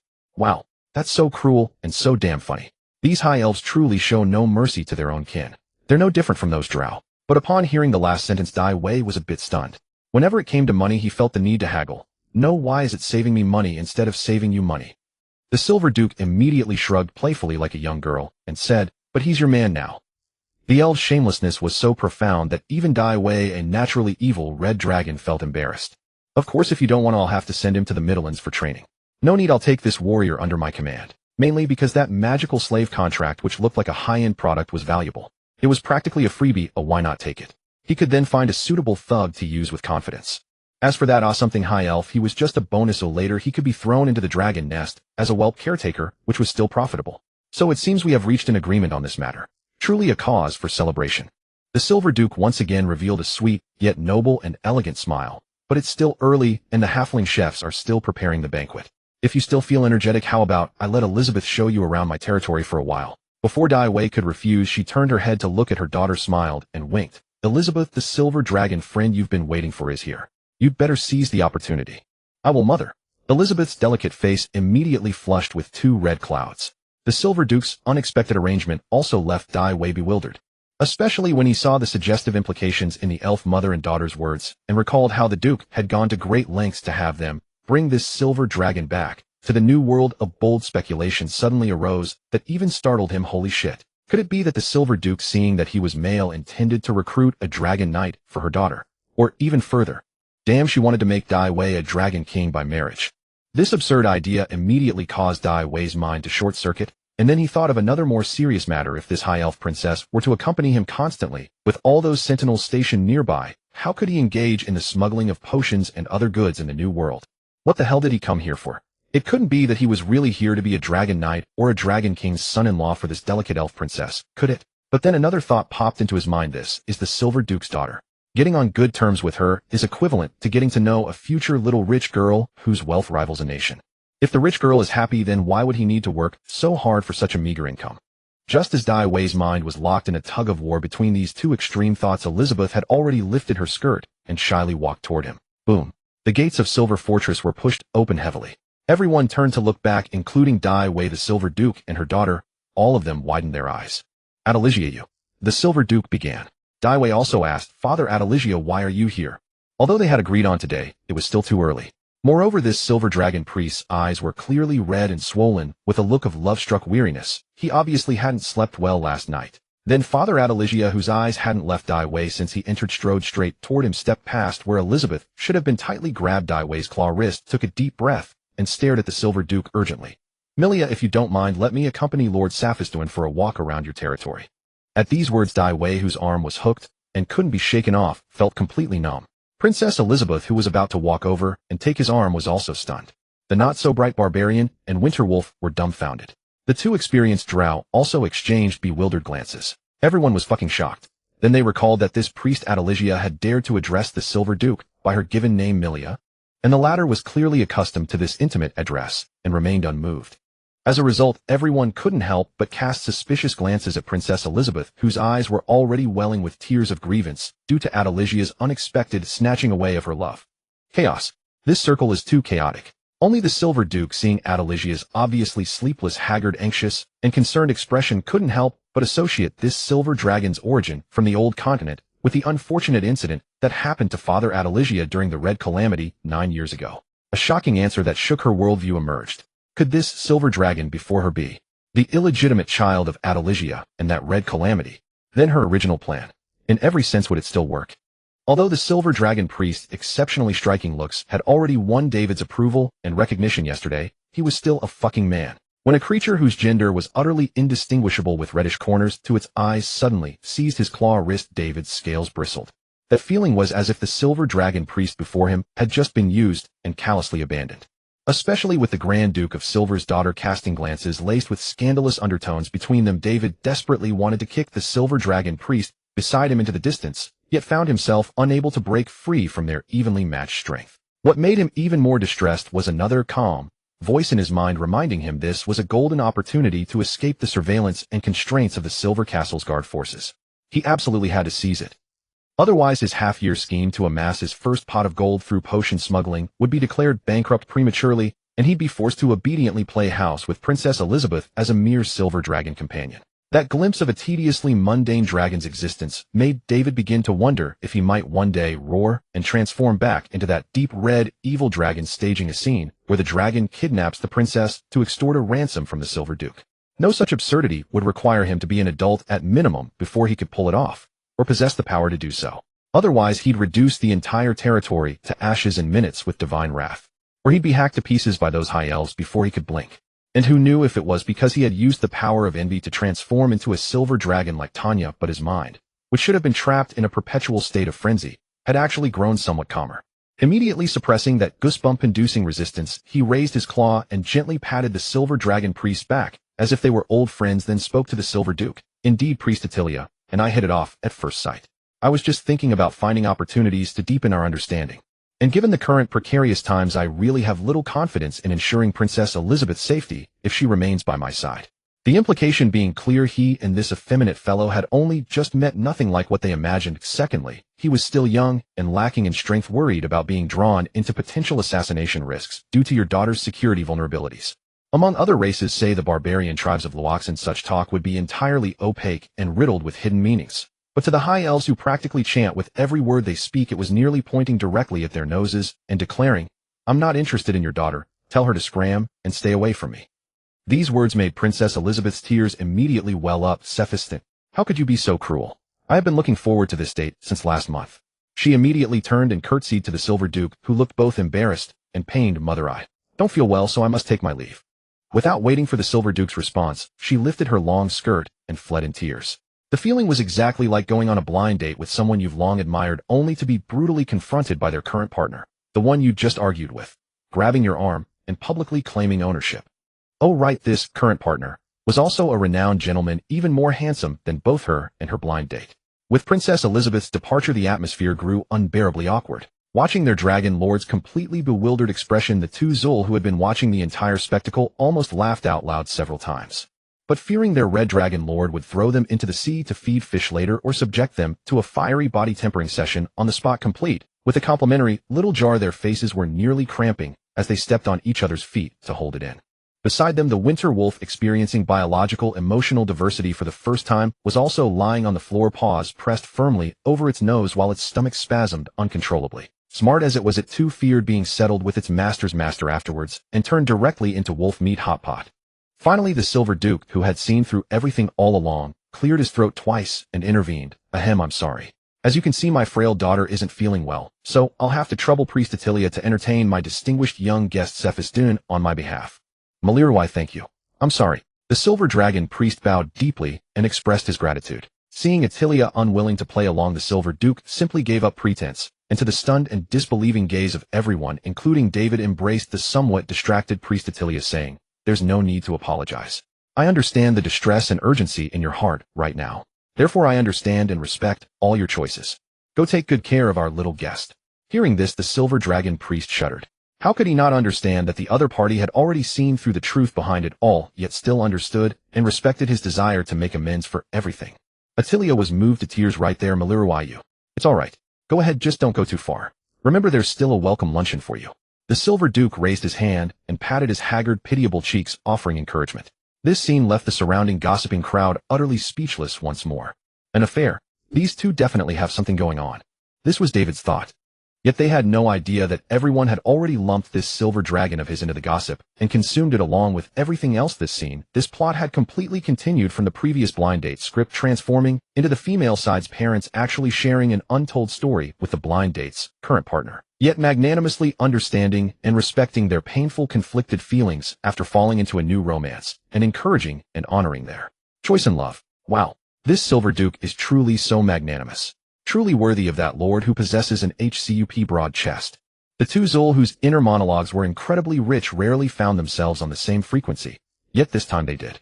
Looking back at Father Attilia, their eyes were filled with the disdain one would reserve for a homewrecker. Poscum. Wait, that's not right. And except for the Silver Duke who knew about Attilia's silver dragon identity and that secret past, even David himself at this moment probably couldn't fathom that they are actually father and son, and the other party desperately wants to make up for this emotional debt, no matter how hard he racked his brains. With the Silver Duke's consent and support, the Silver Dragon priest immediately turned around without hesitation and elegantly bowed to David, inviting him. The Silver Duke's territory is a scenic spot renowned across the entire Jelanair continent. To fully savor its sights would probably require even 1 or 2 months. David, who could barely endure this enthusiasm, directly interrupted. Let's just go to the century-fragrant flower fields. Seeing everyone's astonished expressions, he added, I love watching. All right. Attilia smiled radiantly. Outside the Silver Fortress lay the centennial fragrant flower field. After bidding farewell to the Silver Grand Duke, the master of this land, David followed, or rather was pulled along eagerly by the Silver Dragon priest, to the field beyond the castle walls. Though the other was also a silver dragon, fearing some unspeakable ulterior motive or that his disguise had been seen through, David signaled for Lozinda, the barbarian, the two Drow, the winter wolf, and Ahmet's undead-like familiar, to trail far behind. This distance would neither disturb the warm exchange between David and the high elf priestess, nor delay their rescue, should any mishap occur. Among them, only the naive barbarian Lozinda remained in the dark. He believed his red dragon master had fallen for the stunning priestess at first sight in the Temple of Justice, just as he and Monadu had once done. He also felt a pang of regret and worry, fearing that if the priestess discovered his master was a red dragon, she might be heartbroken and resent the deception. Yet the two Drow behind him who knew the truth seemed even more excited. To Drow, what was so interesting about normal heterosexual interactions? It was merely for mating and reproduction. This twisted aesthetic of the Drow was why so many male Drow in the Spider City were forced into scripted romantic performances of molten steel love, living in misery. They had to endure the sexual exploitation of the matron mothers and female Drow, and even pretend to be homosexual while suppressing their disgust. Otherwise they would be deemed worthless and sent to the front lines as slave laborers or minors. Truly pitiful. Little did they know that their master was also suffering both psychological and physical discomfort, having failed several times to free his wrist. He took a deep breath and said this. Priestess Adeligia, since there are no others here, could you please release my paw? Sorry. Adeligia quickly let go, stammering and hesitating. She thought he had grown up in the old continent, especially under the tyrannical, domineering, and greedy Mother Red Dragon, completely lacking such intimate experiences. After all, in the remote Dragon Isle, such physical contact was normal for young gold and silver dragons. When parents briefly left the nest, insecure silver dragon siblings would often huddle together, walking shoulder to shoulder, looking both endearing and comical, often amusing their hidden silver dragon parents into rolling on the ground with laughter. But her poor child, even if he had other siblings, they were likely as cruel and merciless as Pavra the Red Dragon. Imagining the child being bullied, beaten, and robbed of food by other red dragons in the lair, and then being ruthlessly expelled by the Mother Red Dragon, just as he entered his juvenile years, forced to swim alone from the ice ocean to the continent of Grainier to survive. Adeligia was overcome with sorrow, and suddenly burst into tears, hugging David's body. Her hands kept stroking his back, which was no longer thin but rather sturdy, and to her surprise quite solid. And she smeared tears and snot all over his neck. No, let go of me. Startled like a cat with its tail stepped on, David broke free and was about to unleash a red dragon's instinctive fury, then saw the silver dragon priest looking fragile, as if he had wronged her. He suppressed his anger and asked, "Are you okay?" "I'm terribly sorry. I lost control of my emotions. It's just..." Adeligia calmed down and thought, fearing that revealing the truth would cause the child a second trauma, and worrying that he would resent her for being absent for 6 years and never speak to her again. She set aside the truth and fabricated a flawed but beautiful lie. "It's just that the moment I saw you, I felt as if I had seen a dear departed friend. Yes, a friend. I couldn't contain my longing." David looked at her as if she were an idiot, thinking, why didn't you act like this when we first met yesterday? Now you're putting on a show. Should he play along? Or should he play along? Considering that she was a powerful silver dragon, a priest of the Temple of Justice, and a close friend of the Silver Wheel Grand Duke. As long as she didn't discover his true identity as a red dragon, there seemed to be no malice or conspiracy. Most importantly, forging a bond with her would be like acquiring an umbrella to shield his smuggling operations in broad daylight. Greed. At that thought, David suppressed his discomfort, swallowed the absurd excuse, and played along. "I see. I completely understand your heavy and complex feelings. If you don't mind, from today on, Isafisduin shall be your new friend, Priestess Adeligia." This sudden shift from disdain to warmth left Adeligia, already uneasy about lying to her son, bewildered. Yet her longing and guilt for her son overwhelmed all reason and suspicion. As long as he didn't reject her company and accepted her belated compensation, what more could she ask for? Besides, this child was a silver dragon like herself. A young silver dragon just entering juvenile years. What wicked schemes could he have? Overjoyed, she hooked her arm around David's neck again, laughing through tears. Excellent. Wonderful. From today on, I, Bridget Adeligia Antoella Sweatland, am your sworn friend. David was about to exchange pleasantries and steer the conversation toward visiting the alchemical workshop of the Silver Grand Duke's Centennial Fragrant Flower Field. He wanted to see which step he could use to obtain freshly harvested Centennial Fragrant Flower pollen, then synthesize an alchemical compound within the precious 3 hours. Suddenly, he heard angry shouts and pleas for mercy from the workshop near the windmill in the distance. What's happening over there? Priestess Adeligia hesitated, fearing the dark side of the world might taint the child's pure heart. For instance, greed. But out of a father's responsibility, she felt obligated to teach him his first lesson: stay true to your heart. Stay away from evil. Restrain greed. She said, it must be the traitor being exposed. A greedy one who colluded with the Drow, smuggling alchemical potions made from precious Centennial Fragrant Flower pollen into the Underdark. Come, let's go see. Beat him. Beat this ingrate who betrays his own kind. How dare you collude with the Jour? Has your conscience been devoured by dogs? Aren't you afraid that every bottle of alchemical potion you sell to them might one day become a weapon they use to harm us high elves, eh? Still a distance away, Daiwei and his companions heading toward the windmill workshop heard the high elf, who appeared to be the workshop manager, berating an elf who had been subdued, bound, and was being beaten by other alchemy apprentices. Should we stop it? Daiwei asked, hoping to perhaps intervene and take the opportunity to tour the workshop built amidst the century-old fragrant flower fields. The silver dragon old father thought that Daiwei felt pity for the beaten elf and was moved by compassion, musing that the child was like him, too kind-hearted. But mere kindness could never make one a true ally of justice. He immediately shook his head to dissuade. This is a private matter of the Silver Duke's domain. Without any other factors, even I am not convenient to intervene. Having said that, he looked at his son, who seemed to want to speak, but hesitated and asked, besides, you've heard it too. This alchemy apprentice dared to collude with the Jour of the Underdark, trafficking military-grade alchemical potions of the High Elves, likely the most strictly controlled fury potion. This has crossed the bottom line of the High Elves of Devonshire Kingdom. It is an unforgivable crime. By the way, have you heard of this fury potion? Daiwei nodded. Of course. I've heard it's a good thing that can temporarily and greatly enhance perception, strength, endurance, magical burst, and mental magic resistance. In short, it significantly boosts combat power. The price is also quite attractive, and it's in short supply on the market. Moreover, according to the Jour, it's quite helpful for explosive power in certain aspects, and it's favored by some nobles with erectile dysfunction. Daiwei thought to himself that not only had he seen this stuff before, but he had also tried the dragon blood version of it along with the clarity potion. However, it seemed to have little effect on him as a red dragon. It wasn't even as strong as the reaction from his own rage. Adelicia immediately exclaimed, realizing she had to interrupt the boy's obsession with money. No. This is not a good thing, boy. If you knew its raw material source and its side effects, you wouldn't think so. Huh. Isn't it just red dragon? Red dragon blood. Daiwei nearly blurted it out. Yes, red dragon's blood. Adelicia, the priestess, hesitated visibly, then continued with a tone of loathing. The red dragon is the embodiment of pride, wrath, sloth, greed, and gluttony, and also a synonym for envy and lust. The raw material uses such a monster's blood, which is inherently a source of evil.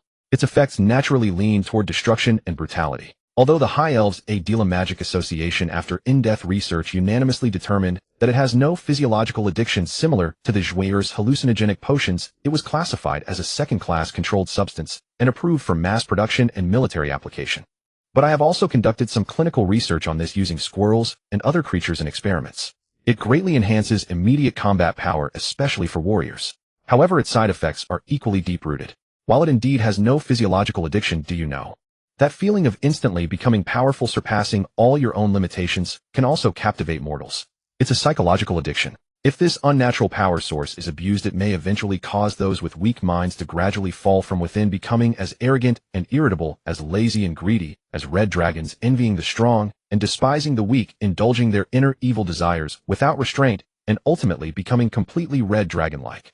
Do you still think that apprentice who colluded with the Jour to smuggle this stuff is pitiable? Daiwei almost rolled his eyes at Adelicia's lengthy speech. This was not just stereotyping, but outright prejudice. He could feel that this Adelicia, the Silver Dragon Priestess, harbored significant prejudice against red dragons. He has touched the core interests of the high-level monopoly. Now that he's been discovered and cannot resist, he naturally deserves death. Daiwei thought this, but in front of the Priestess of the Temple of Justice, he had to phrase it differently. I simply think, Priestess Adelicia, that you seem to have gone to another extreme. Since this thing was developed and manufactured and has achieved recognized results, and unlike the joueur's hallucinogenic potions, it does not directly ravage the user's body and mind, but can be recovered and curbed. For example, with the clarity potion created using our silver dragon blood, which can provide timely relief. Then it is relatively controllable and safe. Moreover, the High Elves Adela Magic Association has already conducted research and issued a safety rating approving mass production and application. That itself proves this point. Priestess Adalixia, don't you think that your idea of ignoring all potential uses and values based on some potential risks wanting to nip it in the bud is a bit pride and prejudice? Priestess Adalixia seemed never to have expected that his young son would have such profound insights on this matter, yet these insights were diametrically opposed to his own and aligned with those profit-driven high elves. This caught him off guard and caused him unspeakable pain. Especially the final comment about pride and prejudice struck him like a tail tip from Porphyra piercing into his soul, making him tremble all over. This child has been influenced and led astray by that bastard Porphyra. No, I must correct and save him in time. Kindness and justice are the paths that we silver dragons should follow. But before he could speak, perhaps because of their rapid approach, the manager at the workshop entrance noticed them and commanded, "Come, according to the laws of the Silver Wheel domain, execute this traitor who colludes with the joueur on the spot." The group of apprentices who had been beating the elf were also stunned. Execute him directly. According to usual practice, shouldn't it be reported layer by layer and finally decided by the Silver Duke, or at least by Princess Elizabeth herself? MMPH. The apprentice who had been accepting his punishment began to struggle violently. In the end, one of the older apprentices, after seeing the manager's gesture, immediately drew the portable magic wand from his waist and aimed it at the offender's head. At this moment, Priestess Adalixia, who should have noticed the problem and intervened immediately, was entirely preoccupied with how to correct his child's seemingly already twisted thoughts, completely oblivious to the tragedy unfolding before him. Stop! Daiwei's mouth exhaled a puff of cold air. A fierce wind blew ahead, and a cone-shaped area visibly covered in frost. The manager, the apprentice about to execute the sentence, and the unfortunate struggling elf were all frozen solid. What happened?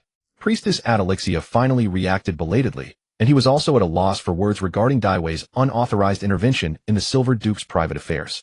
The old father's heart was in turmoil. Daiwei, too lazy to explain further, used his tail tip to strike each of the 3 ice statues in succession, and the 3 high elves shivered back to life. The prisoner apprentice, finally freed from his bonds, immediately knelt before Priestess Adalixia and cried out his grievance. "Priestess Adalixia, I was wrong. I did collude with the joueur to sell potions. But all of this was secretly ordered by the manager. And him. They all participated." Every alchemy apprentice identified by this apprentice turned pale with despair. As for the exposed workshop manager, he collapsed to the ground unconscious from extreme fear. Priestess Adalixia could no longer deny that without Daiwei's decisive intervention, an unjust and unrighteous bloody tragedy would have occurred before his eyes, a priest of the Temple of Justice. Even more terrifying, they would have nearly missed an entire criminal syndicate hidden within the Silver Duke's domain. You noticed it long ago? Priestess Adalixia, for the second time in a single day, looked at his somewhat unfamiliar child with newfound respect. I certainly lack the discernment and idle curiosity for that. I simply find it absurd that this alchemy apprentice is nothing more than an ordinary magic apprentice.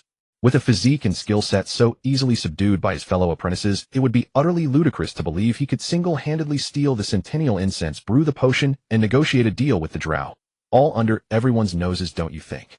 Having said that, David smiled and glanced sideways at his 2 Drow slaves.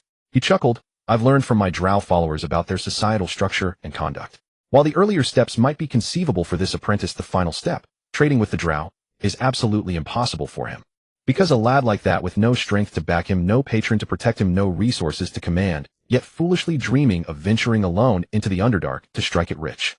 He'll either meet an untimely death, or if by sheer luck he does reach a Drow outpost, he'll be stripped bare and used for breeding stock until he's utterly broken. So fundamentally, it's a near impossible scenario." Regaining his composure, Adalixia, though somewhat uncomfortable with the crude term breeding stock that David had used, felt it his duty as a father to encourage his son's achievements. He immediately clapped his hands and laughed. "Excellent. A remarkably sharp and composed logical deduction." Meanwhile, he added in his mind, "And it fits perfectly with the Silver Dragon style. Beyond mere rational thought, almost an instinctive, extraordinary perception." Yet he was utterly unprepared for his son's unintentional sarcasm and mental blow. Isn't that an obvious discrepancy apparent at first glance? "I thought you were testing me." "Oh, I see. You seemed distracted from the very beginning. Could it be that something has truly gone awry between you and the Silver Grand Duchess? If you don't mind, do tell. Perhaps I can offer you some insight or advice." Adalixia was nearly choked by this barrage of heart-piercing words. Cough, cough. Don't be ridiculous. The bond between Malia and me is pure, not the sordid mess you imagine. He knew well enough that he was out of sorts, but since when did a son need to teach his father how to court a lady? The very notion grated on him. Pure bond. David immediately wore a look of utter disbelief, like a man reading a ridiculous meme. He thought to himself, if I didn't know your genders, the way you two acted back at Silver Fortress would be straight out of a Mary Sue Webb novel titled, The Domineering Duke Falls in Love with a Sheep Like Me. How dare you question the private relationship between Malia and me? Adalixia the priest flushed with anger. Yet due to his exquisite beauty, his indignation only radiated an even more alluring charm. A universal enchantment affecting dragons, elves, and humans alike. Everyone, including David, wore dazed expressions of adoration. Having ample experience with such situations, Adalixia, the priest calmly cast a well-practiced exorcism light. Everyone present snapped out of it, momentarily forgetting what had just occurred. It was as if a men in black neuralizer had erased their memories in unison. David's mind immediately detected greed and a half-formed lust, instinctively trying to trace back the memory, but Adalixia, the priest, cut him off in time. This is not the time for that. You're right. A single apprentice and a few lackeys couldn't possibly complete the trade chain with the Drow. There must be more corruption yet uncovered. I must report this to the Silver Grand Duchess at once. As he spoke, he plucked a petal of centennial incense, wrote with magic, and summoned a magic animal messenger, an owl that grasped the petal letter and flew hooting towards Silver Fortress. Witnessing this, the other apprentices who had harbored hopes of evading punishment collapsed in despair, their legs trembling. The first apprentice, who had been beaten but now seemed to have earned some redemption, looked at David with gratitude, but David, preoccupied, ignored him completely. Come, follow me into the workshop to see if there are any more clues. With such a severe case of widespread corruption and collusion with the Drow exposed, Adalixia, the priest no longer bothered with procedural rules and strode into the alchemy workshop. He failed to notice the sly smile of satisfaction on his son David's face behind him as David squinted his eyes and swished his tail, stepping into the seemingly humble yet intricate alchemy workshop. As Adalixia, the priest, pushed open the heavy oak door, a peculiar fragrance mingling herbs, minerals, and alchemical formulas wafted out. It was a scent that was calming, refreshing, and tinged with a hint of mystery. Even through the high elven mythal enchantments, an elven apprentice with only rudimentary magic could clearly sense the magical elements and their trajectories. Inside the workshop, the lighting was ideal. Under weather manipulation, ample sunlight streamed gently through the skylights, enveloping the entire workspace in a warm aura. Behind the overseer's workstation, now under arrest, was a crude yet imposing mural depicting the elven deity Corellon Larethian. Beneath his visage, the mural portrayed the world tree, also the creator deity of the elven race, Elondis Nyartrath, who protects and nurtures the ecological balance of the elven world, as if watching over and blessing every elf working in the workshop. David followed Adalixia, the priest, past rows of ceramic crucibles, some tall, some short, some oddly shaped, along with filtering droppers and a myriad of alchemical apparatus. Over 100 alchemy apprentices worked alongside alchemists huddled around sources of heat, focused and intent. They wore velvet robes with precision observation lenses fixed to their heads, allowing them to accurately gauge the degree of fusion between the pollen and magic freshly harvested from the centennial incense fields, as well as the changes in every drop of the potion. Their movements were deft and precise, accompanied by mystical alchemical incantations and practiced, almost mechanical gestures. Every action flowed like a dance. Even during the precise intervals of potion brewing, they could gracefully bow to the approaching Adalixia, the priest, and greet him, "Teacher Adalixia, Master Adalixia." David, who had initially harbored a bias against what he thought was a small workshop, was momentarily taken aback by this fusion of art and assembly line. Everything here exceeded his expectations. The pure greed in his eyes for the money from smuggling gradually gave way to a deep curiosity and fascination for the profound magic and alchemical knowledge before him. Greed. Wait, what did those alchemists call him just now? Teacher. David seemed to have made an even more shocking discovery than before. Just as David was looking at Adalixia's retreating figure with newfound respect, Adalixia, the priest, heading straight for the overseer's position, soon found the clues he sought in the alchemy manuals that the overseer took home weekly, aided by various detection and restoration magics. He then adeptly summoned several key alchemists and apprentices for questioning one by one. Seeming somewhat relieved that the scale of corruption was not as severe as he had feared, he dispatched another letter to the Silver Grand Duchess before turning his attention back to David, who was curiously observing everything around him. He could easily see the almost greedy curiosity his son had for alchemy. Excellent. A thirst for knowledge. Only avarice is the most praiseworthy quality. What? Want to learn? I can teach you. Adalixia, the priest, felt he finally had something suitable to teach his son. Fortuitously, the overseer of this alchemy workshop had just been removed. Entrusted by the elf king, Alienduo, Adalixia had to travel frequently to cast weather manipulation, and his duties at the Temple of Justice also demanded his presence. In the short term, he could think of no one more trustworthy than his own son to take charge here. As for the fact that his son was a complete novice, he is my son, a silver dragon of the Sweetlanden bloodline. Under the tutelage of a master alchemist like himself, progress would be swift. Surpassing these foolish elves would be a breeze. If Adalixia the priest also possessed the pride authority like David, he would have maxed it out instantly. If Adalixia the priest also possessed the pride authority like David, he would have maxed it out instantly. Adalixia the priest stood tall before his son, for once smiling proudly. I am entrusted by the silver-wheeled Duchess Malia Elizabeth to serve as the alchemy master and chief supervisor of this workshop. Her Highness Malia's private magical advisor, and the inventor of the sobriety potion. David was indeed stunned. Once, twice, thrice, his dragon body quivering. Finally he showed the admiring gaze that pleased Adalixia the priest, and bowed respectfully. Teacher Adalixia, please teach me the truth of the alchemical path. This happiness came so suddenly. It was no longer a matter of a pillow arriving when sleepy, or a pie falling from the sky. It was like wanting a taste of meat, and finding a whole rat fallen into the granary. At the same time he wildly ranted in his mind. Why the hell were you pretending to be so aloof earlier? If not for this incident, I'd never have seen through your disguise of playing the fool. If the first two titles could be considered minor accomplishments for a young silver dragon, then the last one was absolutely worthy of the title of master. In the eyes of many laymen, inventing more advanced potions must be the mark of greater skill, just like those grand mages who develop high-level ninth circle or even legendary magic.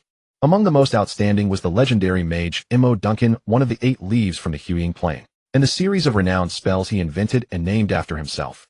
Imo Duncan's magnificent mansion, Imo Duncan's faithful hound, Imo Duncan's force missiles, Imo Duncan's great disjunction, Imo Duncan's recall, Imo Duncan's private sanctum, Imo Duncan's phantom guard, spread across all planes. That required extremely profound knowledge and deep exploration into the essence of magic to even begin. But alchemy was slightly different. Being able to invent and refine high-level, or even legendary potions certainly commanded respect. However, once potions reached high levels, the rarity and difficulty of obtaining their materials increased exponentially. Unlike some arrogant mages with magic specialization who could cast certain spells without material components, alchemists couldn't create something from nothing.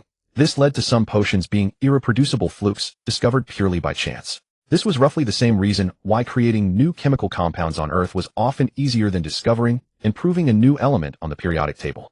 Sometimes a new method for coupling complex organic molecules could lead to an explosive emergence of dozens of new compounds. But to formulate a new low-grade potion with cheaper materials on the foundation of the High Elves' millennia-old magical civilization, in areas countless predecessors had already explored, required not only equally profound knowledge, but also a touch of luck. Yet in any case, those who possessed such luck were also lucky enough to claim the title and qualification of a master. According to the Drow mage, even their Drow's Fury elixir was accidentally created while reverse engineering the Clarity potion. They mistakenly substituted the main ingredient with crimson embers and somehow produced an elixir more suited to Drow constitution. And because of this property of substitutable coupling, it was very likely that more potions like the poison elixir, the Alaradia version of dissolving powder, and the hand-thrown thunder potion were being developed by Drow in a suicidal trial-and-error frenzy. Daiwei presumed that this was exactly why the inventor of the Clarity potion, a fame-loving dragon, had never publicly claimed it. Quite strange. So that was the root of it. Daiwei could see that Priestess Adaligia, whatever she had experienced in the past, harbored an extreme repulsion and resistance toward anything related to red dragons, almost to the point of being paranoid and obsessive. He would rather forego this honor than have any association with the Fury elixir, which was made with the filthy and evil blood of red dragons. But Daiwei was never a dragon driven by curiosity to pry too deeply. After all, curiosity could kill a dragon. He couldn't care less why this silver dragon priest was so extremely hostile to red dragons. What did that have to do with him, the silver dragon Saphistuin? And with such a master of potion research as his direct teacher, what about the Drow mage originally planned as the potion maker? Or Yefugin, who was supposed to act as a stand user for High 8 from afar? All of them step aside from Master Adaligia.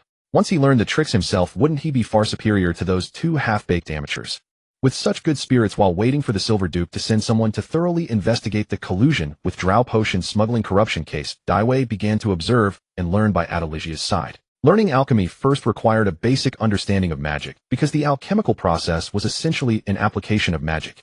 In addition, knowledge of natural sciences, such as botany, mineralogy, and biology, was also crucial, as many alchemical recipes required them. Next came the use of tools, including the alchemy kit, and other basic tools like mortars, pestles, test tubes, beakers, couplers, and filter paper. Proficiency in using tools often had a decisive impact on the success of alchemy. And the most important quality for learning alchemy was patience, as well as attention to precision and detail. Alchemy usually involved monitoring and adjusting various details during the process, which required keen observation and intense concentration. But in Adelysia's view, these fundamentals could be set aside for now. As a silver dragon, especially an alchemy genius master, he believed that none of these were problems. They were all trivial details that could be easily made up for later. Superior intelligence, extraordinary memory, and comprehension were the truly vital traits for an alchemist. Because many alchemical formulas and crafting spells required deep understanding of complex recipes and mysterious materials, as well as a mindset and innovative ideas beyond ordinary logic. And this was what determined the upper limit of an alchemist's future achievements. But in Adelysia's eyes, especially after Daiwei had seen through everything with a single glance, the silver dragon priest naively believed that his son possessed all these precious qualities. What a joke! He, Adelysia, was an alchemy genius and master recognized by the entire Silver Dragon Sweetland clan and the High Elves. How could his own flesh and blood be any worse? Daiwei also thought he could learn the process of making the clarity potion in 10 days to half a month. After all, how hard could a basic alchemy potion be? Even that idiot Drow mage could learn it. How could he fail? Then two silver dragons, equally proud and arrogant, spectacularly crashed. In the empty alchemy workshop, after another polymerization beaker exploded under Adelysia's wooden gaze, all the alchemy apprentices and adepts stopped their work. And for the first time in over a decade of knowing him, they had the honor of witnessing the alchemy master, who had always been calm and wise, scream in near collapse. Why can you get such a simple operation wrong? You must wait for the other base liquids to fully mix and change color before adding the century-old fragrant pollen as a medium. Otherwise, what you make will forever be an alchemical explosive ready to detonate. If I hadn't cast a spell to stop the polymerization process, were you trying to blow this workshop sky high? Huh. This is the basics of basics. Didn't your teacher ever teach you? But Master Adelysia suddenly stopped, and under everyone's incredulous gaze, he pulled the silver dragon Daiwei, who had been silently bowing his head and listening to the scolding, into his embrace. Sorry. I was too arrogant.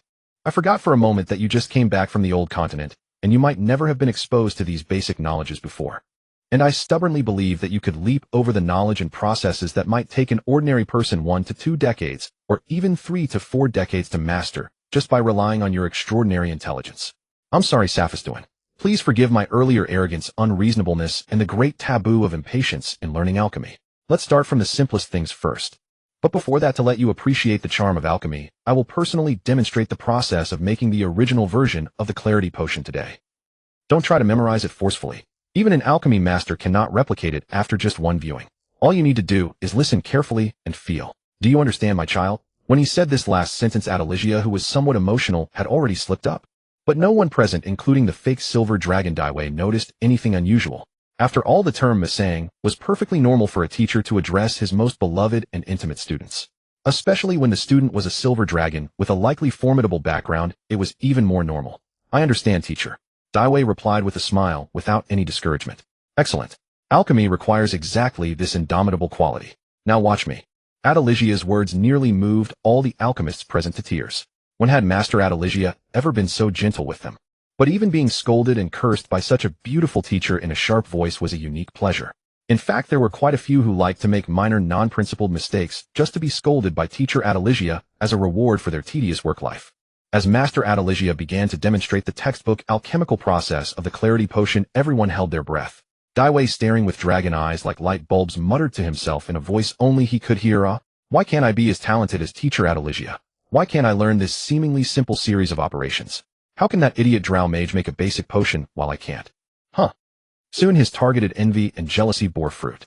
Authority, envy, authority, greed, authority, pride. Under the collaboration of these three authorities, the entire alchemy workshop, and even Adelysia's every movement, seemed to slow down, and he could even predict the next action and operation. At the same time, Daiwei directly bypassed the limitations of an alchemist's necessary intelligence, memory, comprehension, patience, attention to precision and detail, and even natural sciences like botany and biology. At this moment, it was as if he was possessed by a Bido Uchiha, activating the Kimui Mangekyo. With the spirit of a craftsman dragon, he directly imprinted and etched the entire process of Adelysia, making the clarity potion into his deep memory. Just as all the alchemists marveled at Master Adelysia's direct creation of a crystal-grade, perfect clarity potion base liquid. Daiwei reached his limit and blood spurted from all 7 orifices. Crack! Adelysia, whose robe was soaked in blood, seemed to realize something and turned around hastily. The crystal-grade artwork in his tweezers fell to the ground and shattered amidst the mournful cries of everyone. It seemed as if the hearts of all the alchemists shattered along with it. Only Adelicia, who was utterly indifferent to this, hurried to Daiwei's side, who seemed dazed and repeatedly cast healing, crying like a pear blossom in the rain. Saphiston, what's wrong with you? Don't scare me. How can I live without you? With the presence of a top-tier silver dragon alchemy master like Adelicia, accompanied by over 100 alchemy apprentices and 5 alchemists, there was certainly no way Daiwei could be in any danger. Moreover, this was not the first time he had ended up in this state due to overexerting his authority. But if that scene were to be transplanted to the neighboring Blue Star, it would be akin to a patient with a mild brain disorder suddenly being surrounded by a group of department heads from Beijing Xia Hospital, with his father being a top-tier expert in neurology and pharmacology who had been nominated for the Nobel Prize in Medicine. Even if Daiwei had truly half-stepped into the sticks, those fellows would likely have dragged him back first, shaken him awake, and asked him what exactly was bothering him. After the elves confirmed that Daiwei had merely fainted from a cerebral hemorrhage caused by excessive focus on learning, Priest Adelicia heaved a great sigh of relief, yet also felt an indescribable mix of emotion and bitterness. What a foolish child. Was there any need to be so earnest? If he wanted to learn alchemy, or even to master the sobriety potion outright, could he not have simply said so directly? Even if this child was not as intellectually gifted as he had imagined, even if he was rather dull-witted, as long as he wished to learn, his father would surely impart all his knowledge without reservation, not to mention demonstrating it once. If his son possessed such devotion to knowledge, even if it meant demonstrating it dozens, hundreds, or thousands of times, he would ensure his son learned it. This was a duty and responsibility he as a father should have fulfilled, but had not. Soon another thought struck him. The reason this child was so ravenous for knowledge was simply because there was nothing to learn in the old continent. Could he possibly expect that Red Dragon Mother to teach the child anything good? Damn it, Papula. Look what you've driven the child to. How starved he is. You are unworthy of being a dragon mother.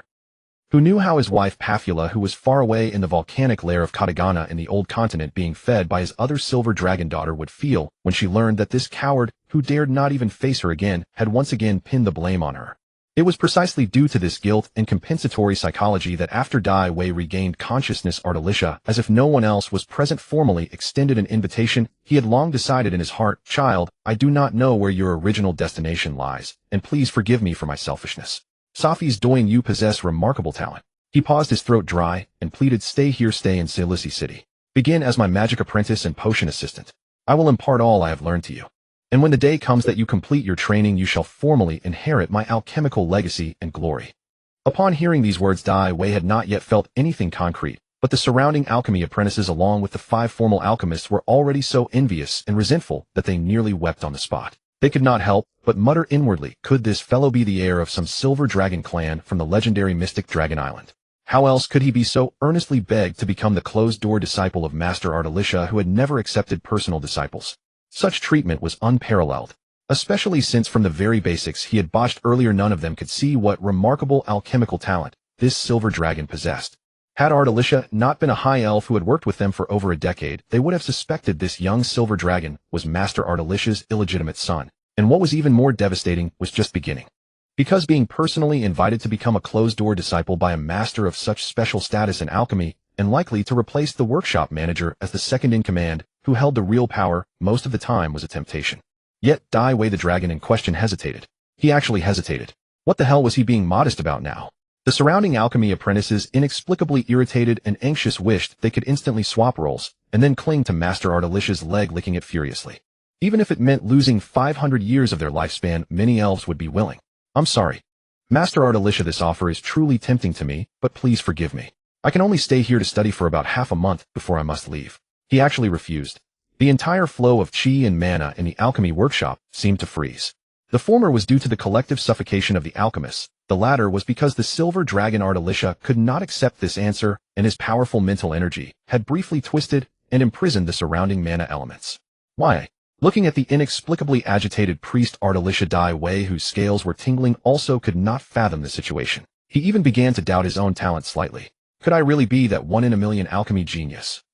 Seeing that pride had not even shown its face, Daiwei became even more uncertain. Damn, was he really a genius? But after thinking it over, considering Adelicia's sincerity, Daiwei decided to tell the truth for once. "I have to return to the old continent." Adelicia immediately reacted as if he had been stepped on the cloaca by Papula's claw. "Back at the seaside. You have returned to this civilized world, and you still want to go back to that wretched place.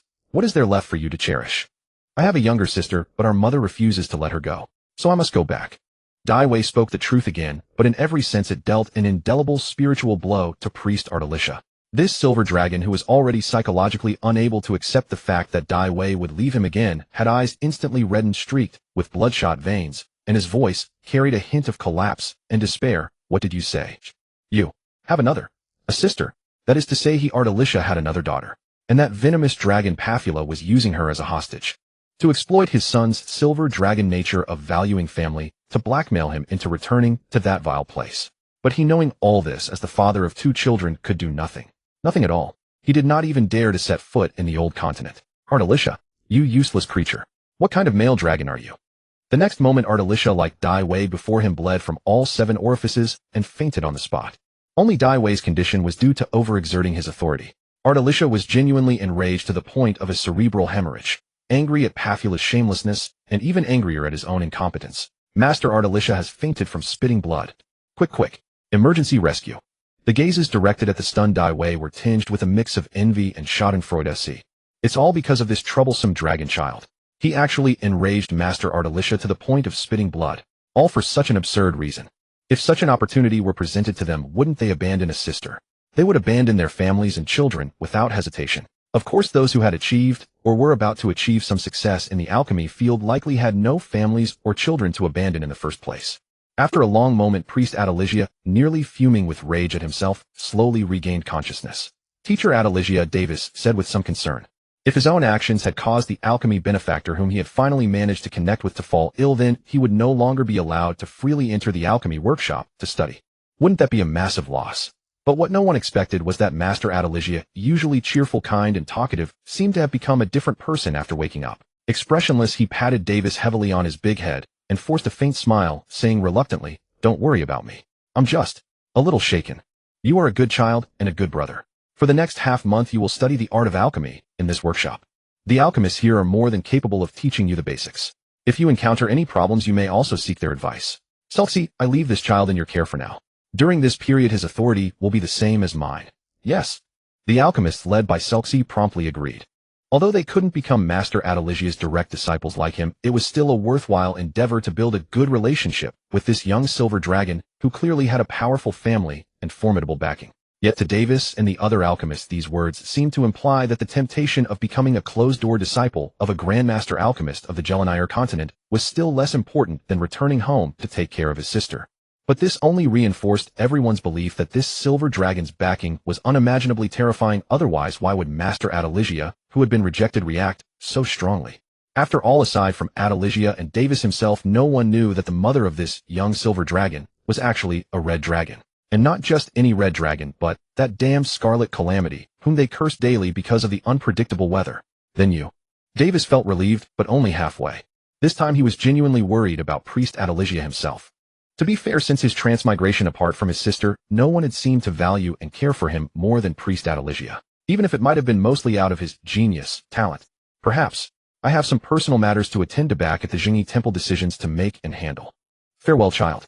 Perhaps we shall meet again.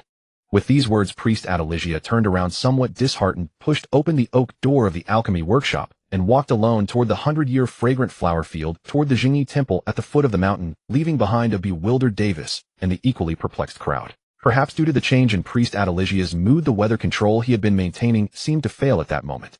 The once bright and sunny sky was suddenly swallowed by gathering black clouds, and in an instant thunder and lightning flashed, and a torrential downpour began. Priest Artelicia, who had not yet walked far, was instantly drenched like a drowned rat. In theory, he had several spells to avoid such a predicament, but he used none of them, letting the rain soak him to the bone. Like a teacher rejected by his favorite student. Like a father pushed away by his long-lost son. Like that young silver dragon back, then crushed by the lingering red shadow in his heart. But soon, whether it was Davis's illusion or not, Priest Artelicia's slightly hunched back seemed to gradually straighten at a visible pace. What Davis also didn't know was that walking in the rain, Artelicia made a decision in his heart much faster than he had imagined, even before returning to the Jingyi Temple, that no matter the cost, he would rescue his 2 children from the claws of that arrogant and greedy Pathura. This was the responsibility a male must face. It was also the duty a father of 2 must shoulder. Once this thought cleared his mind, Artelicia, who had been evading for nearly 10 years, finally showed the most charming smile of his dragon life, yet no one was fortunate enough to witness it. The smile grew wider in the rain, then turned into a wild and unbridled laugh. He laughed so hard his whole body trembled, leaving Davis behind him puzzled, and everyone else exchanging bewildered glances. But just as the silver dragon priest's first truly handsome silhouette was about to disappear over the horizon at the edge of the flower field, as if the heavens themselves were alarmed by this silver dragon's almost audacious resolve. Crack! A bolt of lightning streaked across the sky and struck the priest squarely on the forehead. Steaming with smoke, Priest Adeligia stumbled, nearly falling flat on his face. Teacher Adeligia, Master Adeligia. Davis and the alchemists, both masters and disciples, were stunned. Could you believe that their Grandmaster alchemist had been struck by lightning in broad daylight? How unlucky was that? They were about to rush into the rain to help and provide first aid, but they saw Priest Adeligia straighten up abruptly and raise his hand to stop them. They had already noticed that although Adeligia seemed not seriously injured, his once brilliant golden hair had turned a striking silver from the lightning strike. Then, with disheveled hair staggering step by step, he stubbornly and determinedly made his way toward the Jinni temple. And this stumbling yet resolute silhouette was silently etched into Davis's heart at that moment. He felt an inexplicable urge to follow him. But out of respect for an elder he admired, he held back. Bang! The door of the Jinni temple was kicked open. Yet the one entering was Adeligia, a believer and priest of the god of justice. This disheveled, silver-haired priest strode to the nearly empty shrine of the god of justice, stared at the statue of Tyr, and roared, "My god Tyr, I need your help. Grant me the power to overcome Porphyra." But for a long moment, as with his thousands of prayers and sacrifices before, there was still no response. As still the same as ever. He suddenly laughed, and then came an extremely rare fit of rage from a silver dragon. This believer of justice, usually kind and upholding righteousness, actually kicked over the long table laden with candles, incense, books, and codes. "Tyr, where the hell have you gone? Huh?" The enraged Adeligia directly overturned the shrine adorned with daggers and long swords, then stomped it to pieces. "No wonder no one believes in you. Go to hell. Damn Tyr, you're dead." Having completely lost his composure, Adeligia, who seemed to have turned into a different dragon, staggered after cursing to his bedroom, which was also his private alchemy lab. Throughout that stormy night, the alchemy lab flickered with light and darkness. The next day, when the storm passed, the sun itself pierced through the thick ash clouds with its morning rays. Having worked all night, Priest Adeligia once again kicked open the door of the Jinni temple from inside. With his waist lined with alchemy potion bottles, and his body laden with enchanted weapons like the holy flame silver crossbow, and two glorious light long swords he had crafted just last night, looking like a humanoid arsenal, Priest Adeligia looked up at the rising sun, twisted his stiff, cracking neck, and muttered to himself, "Indeed, in the end, justice and righteousness must be upheld by oneself." Now, aside from himself, after having already experienced the hellish mission of rescuing this unfortunate silver dragon from the old continent, and from the claws of that scarlet calamity, few friends or kin dared to join him again in that dragon's den and tiger's lair. But even if he were alone, some things must be done. Safe Siduan, my child, and my daughter, I have never met. Please wait a little longer. Let me first go to the Underdark of Yuan to borrow a ghostly cloak from Matron Zwigekson. Then I will go to the Katagiana volcano in the old continent to rescue you from your damned mother. I will. Half a month later, in the lowest level of the Spider Nest City in the Underdark of Yuan, creaking, the rusty cell door was opened and then slammed shut. With a dull thud, a silver-haired drow bound with both cold iron handcuffs and mana-dampening bracelets was thrown inside and collapsed to the ground.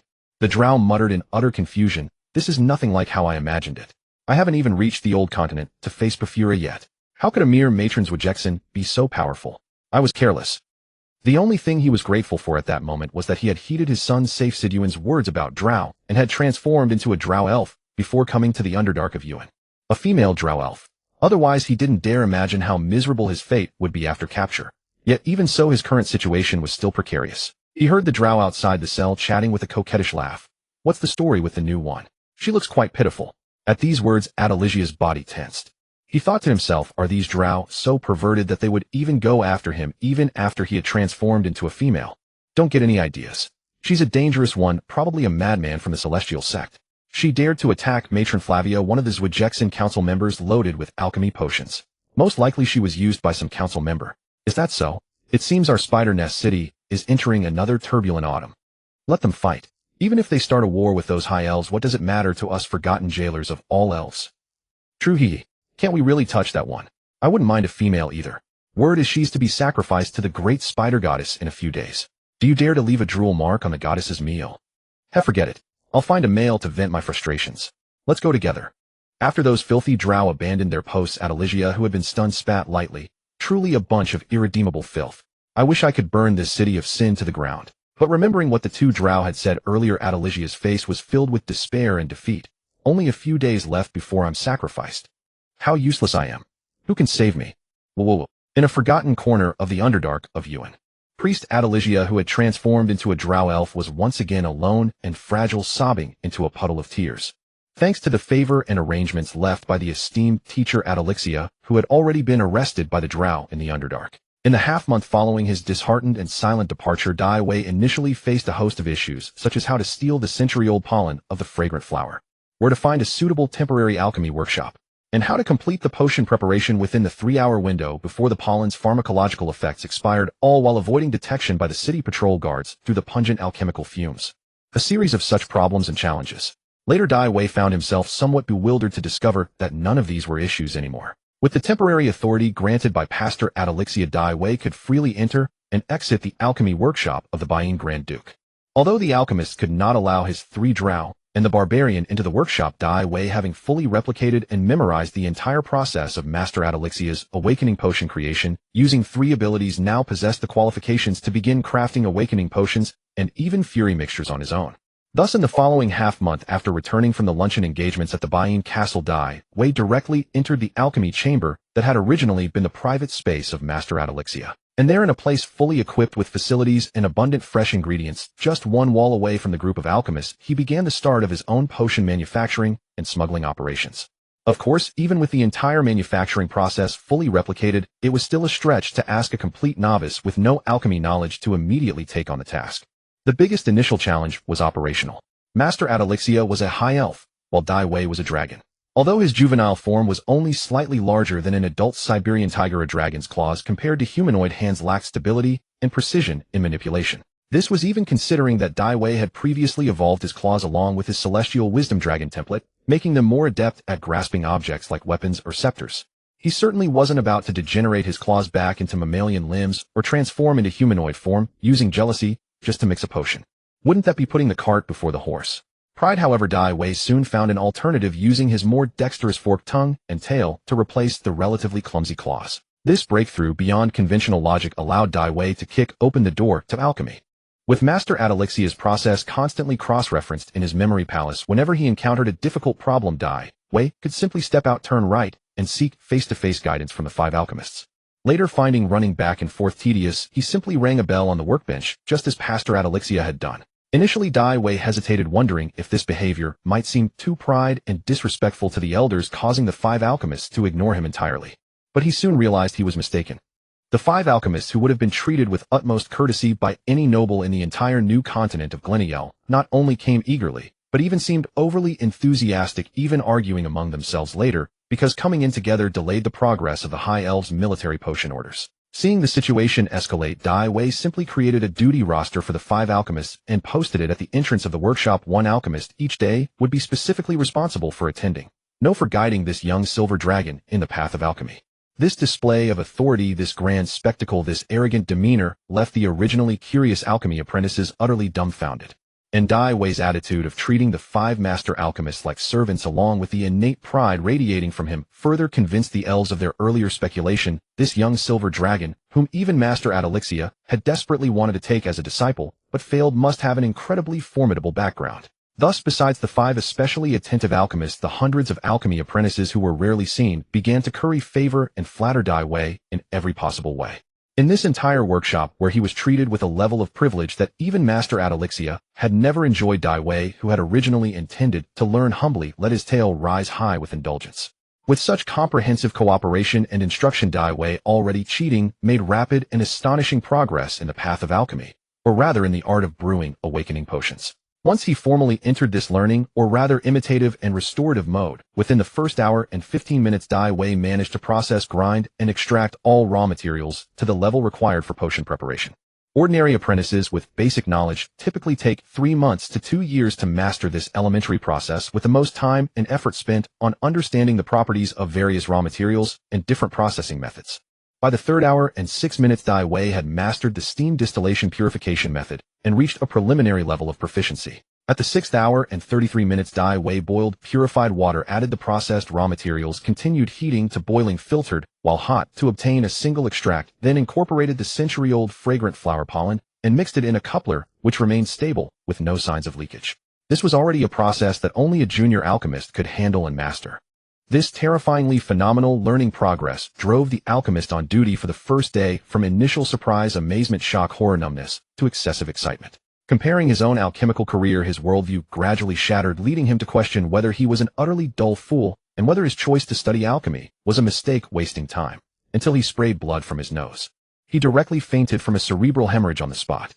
After some difficulty, Dai Wei with a headache rang the bell to replace this alarmist alchemist.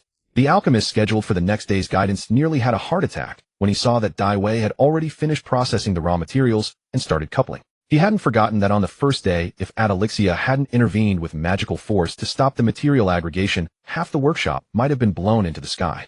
But after waiting for a while, finding that Dai Wei not only operated skillfully, but also showed no signs of excessive reaction or pressure loss, this belated alchemist pointed at Dai Wei's back, stammering, without forming a complete sentence, veins bulging on his forehead. After hastily taking a quick-acting blood pressure potion he carried with him, he calmed his shocked mind and dejectedly accepted that the silver dragon before him had in just half a day traversed the learning and repeated experimental process that had taken him 8 full years after graduating from the alchemy school of the Magic Academy. It was only at this moment that he understood why his colleague and superior Cyrexy had directly fainted from blood spray. He also finally understood why someone like Adalixia, a master who had achieved dazzling success in alchemy, had begged to take him as a disciple, and after being rejected left alone disheartened to heal his wounded spirit. He finally witnessed what true alchemical genius really meant, and realized that compared to a true genius, he as a mortal was so insignificant and powerless. Fortunately, he was older and had already witnessed the genius of Master Adalixia, so he had no rivalry left, only wanting to muddle through at the workshop to support his family. Thus he did not suffer a broken down heart, like Cyrexy. This was a small comfort to him. Another relief was that until the workshop bell rang for the end of the day, this genius from an unknown Silver Dragon clan had not done the unthinkable, directly brewing an awakening potion within a single day, something he couldn't even dream of. And because when leaving the workshop, the Silver Dragon Lord Sap his doing did not ask him to keep it a secret. Thus the story of Master Cyrexy's bloody fainting, and of Dai Wei, the unparalleled alchemical genius unseen in a millennium, covering in one day the learning progress that had taken 8 years for this former genius of the academy, spread by word of mouth through the workshop apprentices, and even reached the well-informed upper echelons of half of Devoncel. One direct result was that the next morning Master Cyrexy and at least a quarter of the alchemy apprentices submitted their resignations to the Bayin Grand Duke. The reason was simple: when a genius beyond comprehension suddenly appears beside you, surpassing your own learning progress and achievements of 1 to 2 decades, or even decades, at a speed that defies your worldview, it deals a devastating, crushing blow to the ordinary being's desire to learn and self-confidence. Especially for those apprentices who had once been called geniuses and possessed a strong competitive spirit. As for Master Cyrexy, although he indeed found it hard to accept his head injury was serious and he needed to leave for a while to rest quietly at home. Another equally realistic result was that the next morning the Bayin Grand Duke's desk was flooded with various visiting cards and letters like snowflakes. The road in front of the fountain garden outside the Bayin fortress was also clogged with carriages that had raced overnight from various places, along with the stewards and trusted aides representing various nobles. Their purpose was singular: to request an audience with Lord Sap his doing, who was studying alchemy there, and to extend invitations for him to further his studies in their own territories with conditions that a dragon would find hard to refuse. The Bayin Grand Duke, who had already received the news the previous night, knew exactly what these people were after. Annoyed by Adalixia's silent departure, and in a bad mood, he ordered the steward to escort all of them out of the territory, restoring peace to the whole land and to Dai Wei. But no one knew that while everyone else was resting at night, Dai Wei as a dragon did not return to the dragon guest room arranged by the Bayin fortress. Instead, he stayed up all night, just like his father Adalixia, who had locked himself in the private alchemy chamber of the Temple of Justice.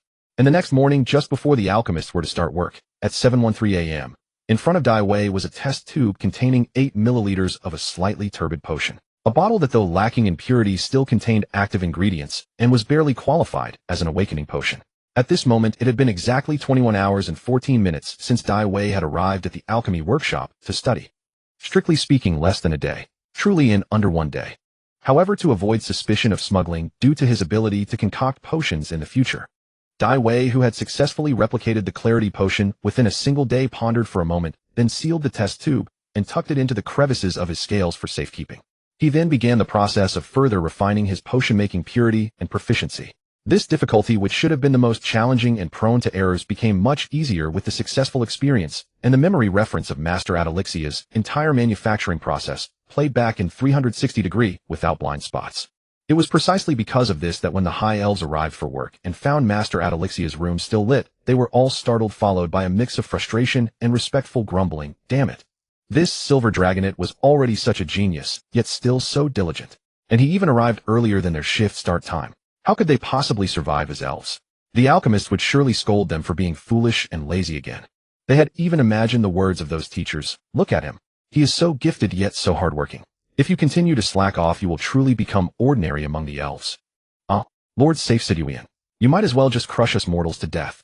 When the alchemist on duty today, who was also the substitute for yesterday's assistant teaching, knocked on the door and was granted entry, seeing Dai Wei still repeating the step of purifying materials from yesterday, he secretly breathed a sigh of relief. Even though he was old and had lost the ambition to advance further, he still instinctively feared witnessing the scene that would be destined to be recorded in alchemy history, a day's learning to brew a basic potion.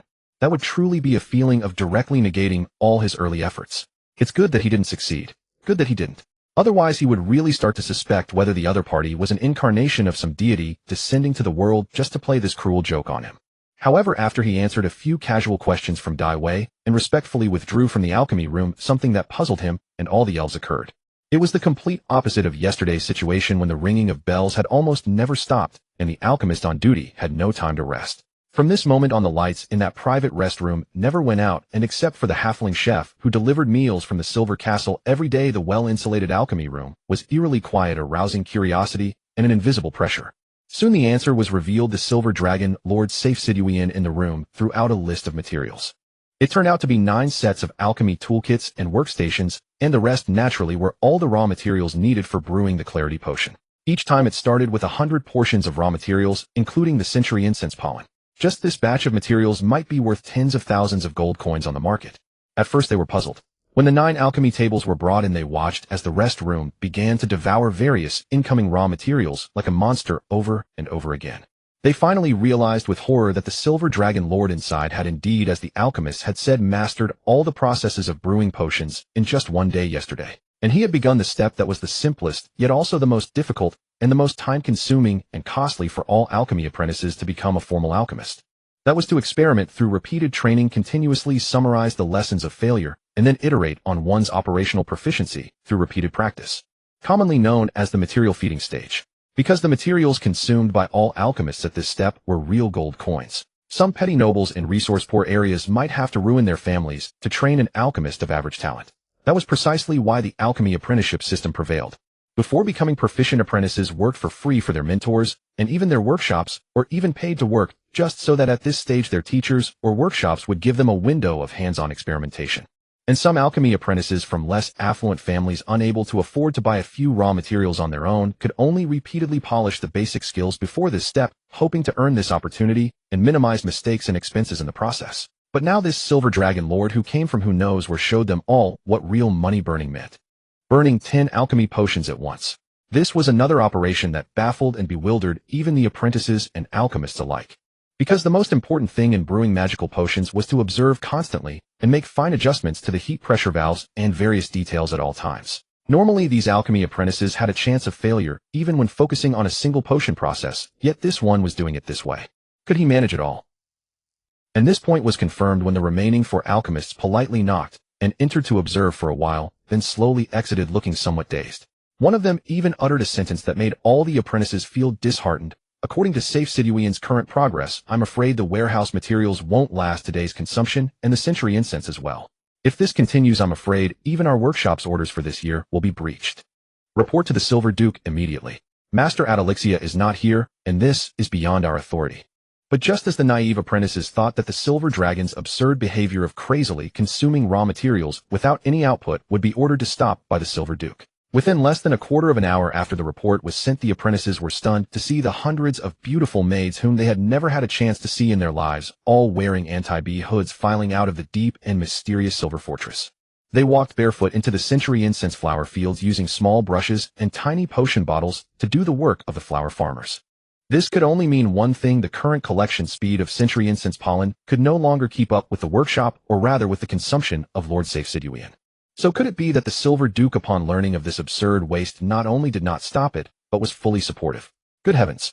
What kind of background did this Silver Dragon Lord Safe-Siduian have that he could be spoiled and supported to such an extent by the Silver Duke? And soon cartload after cartload of various magical potions and materials temporarily purchased at high prices from potion merchants, and even the black market throughout Solosi City, were delivered to the workshop. What they didn't know was that even the washroom of the residence originally belonging to Master Adalixia in the Silver Castle had been excavated by the Silver Duke's orders. These poor apprentices had lost the will to work and even the ability to speak normally. Meanwhile, the alchemist who was temporarily replacing Selhai received a personal letter from the Silver Duke and couldn't help but laugh, postpone all potion orders except those from the military, and push commercial orders to next year. Should I say worthy of the Silver Duke's magnanimity and boldness? This method of winning a dragon's heart is something we ordinary people really can't learn. Even if one could learn, there was no such wealth rivaling a nation to squander. The apprentices were dumbfounded. They didn't even have the energy to envy, jealous, or hate. This was a level of talent and support completely different from their own uselessness. One dared to burn, and the other provided. But burning like this, can that lord really concoct a qualified clarity potion? A relatively trusted apprentice couldn't help asking the biggest question in all the apprentices' minds. The old alchemist's words hit them like a hammer. We went in and saw the Lord's progress. He is improving the purity of the raw material stock at a visible rate. If his standards weren't so high and he went directly to the next step, maybe within half a year, maybe a few months, he could produce a finished product. Who knows? Half a year. A few months. Burning at this rate for half a year, even the Silver Duke would feel the pain. However, what gave them a slight relief was that the century incense bloomed for only half a month, which was just enough for the silver dragon to burn through. Thus the next half-month passed quietly in a daze. As the end of the month approached, the originally brilliant and holy scent of the century incense gradually faded, and the petals began to wither in the wind. After 15 whole days without sleep or rest, Dai Wei finally pushed open the door of that alchemy room.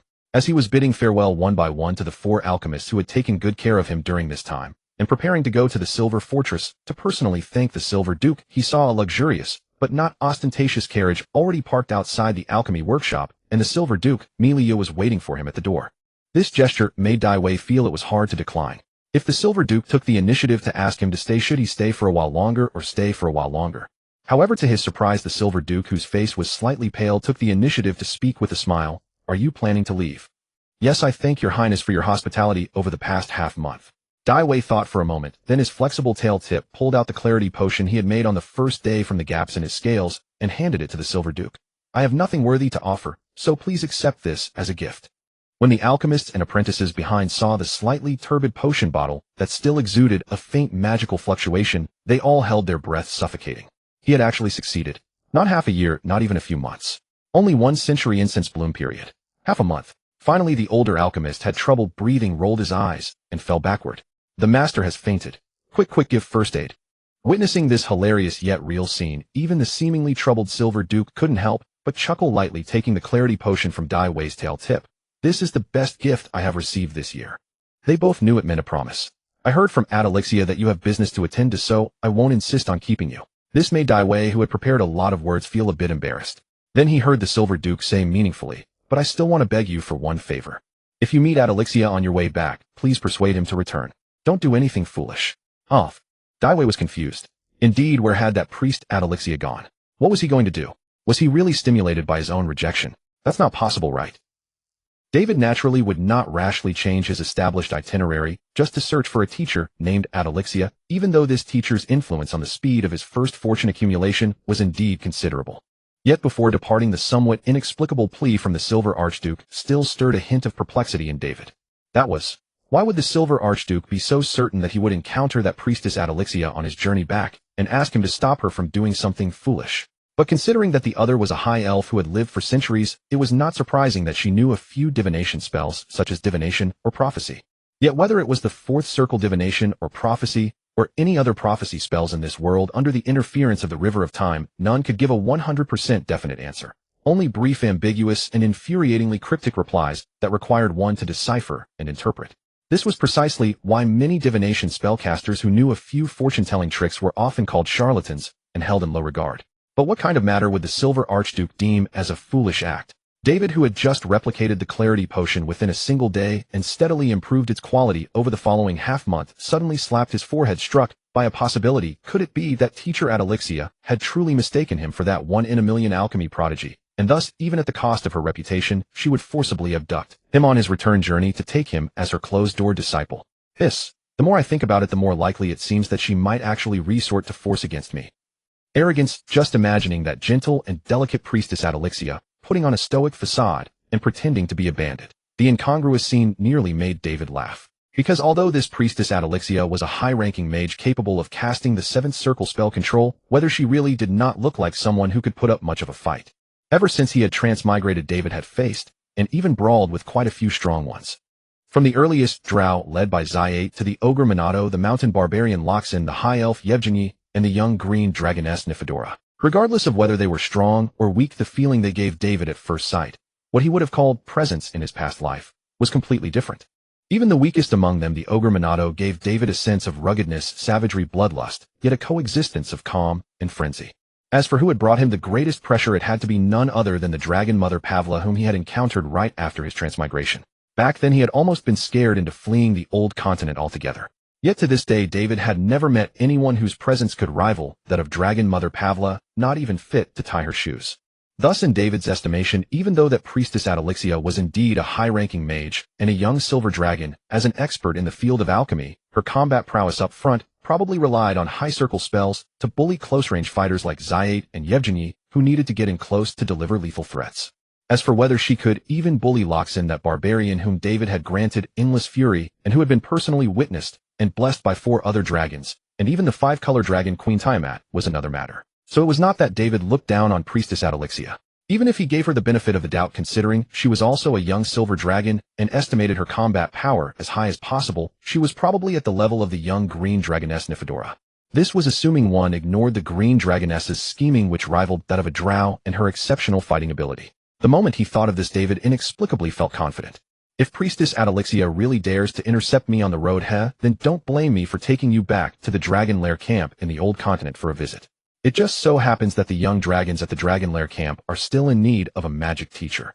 He thought that priestess Adalixia might not be adept at many things, but she was probably quite good at teaching and nurturing dragons. When the time came, he could also spare some time to teach her alchemy, thus fulfilling priestess Adalixia's wish to take him as her disciple right. As for the Silver Archduke, although he had agreed to persuade priestess Adalixia to return to her territory, he had not specified when she would return. He would not go too far, just help teach in the old continent for 2, 3, or maybe 5 years. After all, one was a silver dragon, and the other a high elf, who both were long-lived species. 5 years probably felt like just an autumn to them. Perhaps the distance might even help foster feelings between the two, who had likely been entangled in some emotional affair for who knows how long. And so it was happily decided. However, until David led his group into the passage leading to the Underdark, he did not catch a glimpse of priestess Adalixia. David, who had already calculated his scheme all the way to the face of Dragon Mother Pavla in the old continent, felt a deep regret. To make this transaction go more smoothly, he once again used the jealousy authority to transform back into his original form, a red dragon with special triangular dragon wings. After all, this was the Underdark, and they were heading to a satellite city of the infamous Spider Nest City. This was a location that allowed both sides of the transaction to let down their guard a little. But if he approached in the form of a righteous and good silver dragon, let alone whether the other party would flee at the mere sight of him. Rather, most of the dark creatures in the Underdark would catch wind of it and swarm to attack. As for those lonely daughters of Spider Nest City, they would likely go into a collective fever. No matter the cost, they would have to capture this silver dragon of his, force him to grow, and then use him for breeding. High Elves might still fear the threat from Dragon Island, as they were at least a representative power on the surface, and they had to weigh their reputation, business, and connections. But what were Drow? Even rats crossing the street could not fully describe them. For instance, when Zyate and her kind were on the surface, or in the old continent, they might not dare to provoke a young silver dragon, as they could be wiped out before even leaving the old continent after such a provocation. But where was this? This was the Underdark, the domain of the Drow Elves, deep beneath the new continent of Glany. It was like a mirror image of the bustling and prosperous High Elf civilization. David and his group had just followed Zyate through a tunnel and traveled deep underground for a long time when the pitch-black darkness ahead suddenly opened up. It was not the feeling of a path winding through a dark valley and then suddenly a village in sight. First they felt an extreme gloom and silence. The scent of mushrooms and decaying soil permeated the air, occasionally mixed with a stench of rot and spicy sourness. Before them lay a vast underground world. Winding caves, narrow passages, and steep cliffs formed a deadly underground labyrinth. In some places, luminous truffles and fluorescent stones emitted faint light, illuminating the path ahead, while in others the darkness swallowed everything pitch black and invisible. This was a completely alien world teeming with bizarre creatures. From eyes peering out slantwise from stone crevices, to flickering shadows in lost passages, to strange beings covered in scales, or fur appearing and disappearing like ghostly apparitions. But thanks to the innate dark vision of a dragon, David felt only a sense of novelty, and his vision was even clearer and more detailed than on the surface in daylight. As for Zyate and the other Drow, it was like returning home after a long absence, even if that home was not exactly a fond memory for Drow.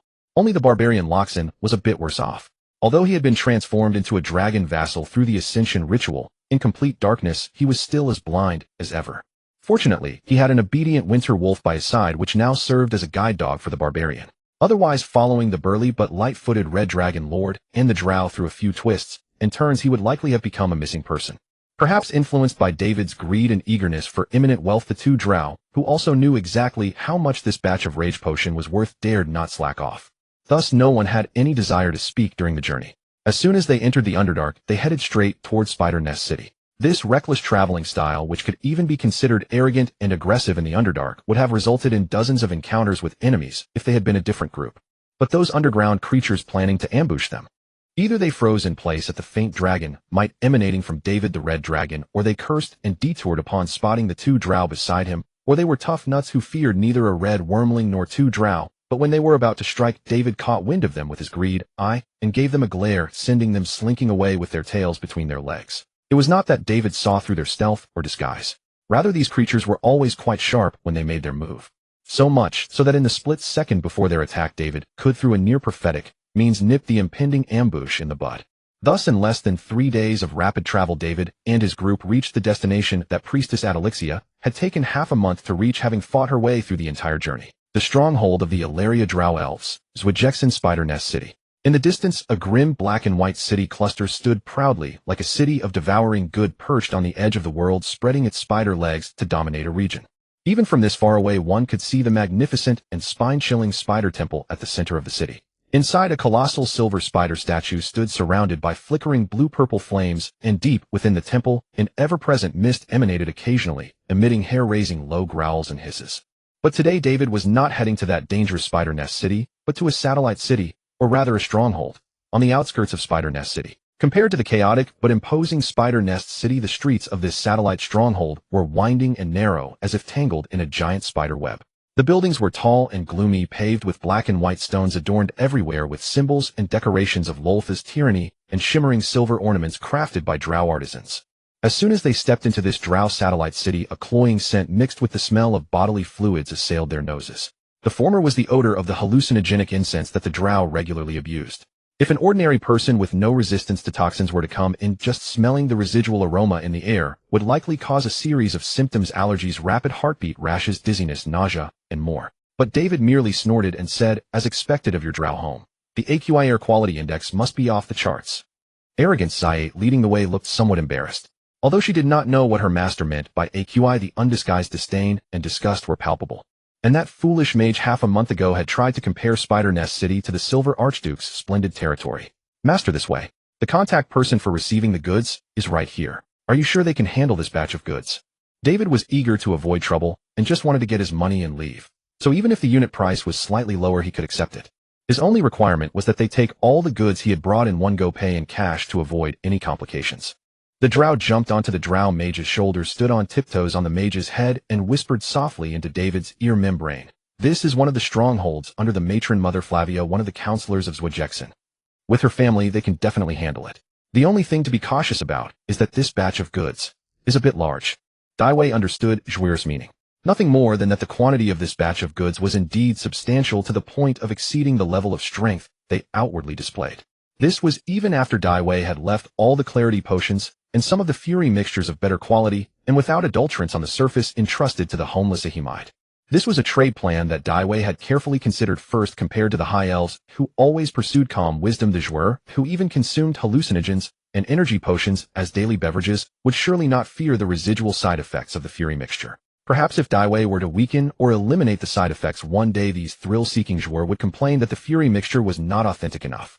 Therefore, except for a few high-ranking members of the Spider Nest City, the demand for clarity potions was actually not great, and with such a large quantity, it would be hard to sell at a high price.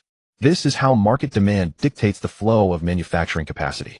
Consequently, what the Zhuir needed was fury mixture, a large quantity of cheap fury mixture. Thanks to the early Old Continent dragon dung mining movement, and the few red dragons supported by the Zyate family of Spider Nest City, the Jouer were not in short supply of crimson embers. The only thing restricting their potion-making ability was the damned 100-year pollen of fragrant flowers.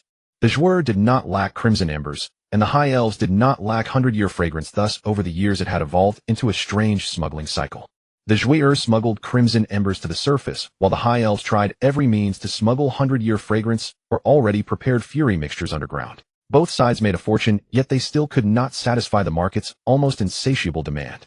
Against this backdrop and environment, at this moment the batch of fury mixtures in Daiwei and his companion's hands was also a windfall. This also increased the odds that the other party would turn against the Jouer and swallow them dragon and goods together. After all, this was the Underdark, the territory of the Jouer, so the probability of such unpleasant incidents occurring was naturally much higher than elsewhere. Beforehand, Daiwei had considered whether to disperse and supply several families at once, but after inquiring with the Jouer Zyate, he received an answer that was expected yet still made the dragon dumbfounded. I'm afraid that would only increase the chance of unexpected disputes and even gunfights.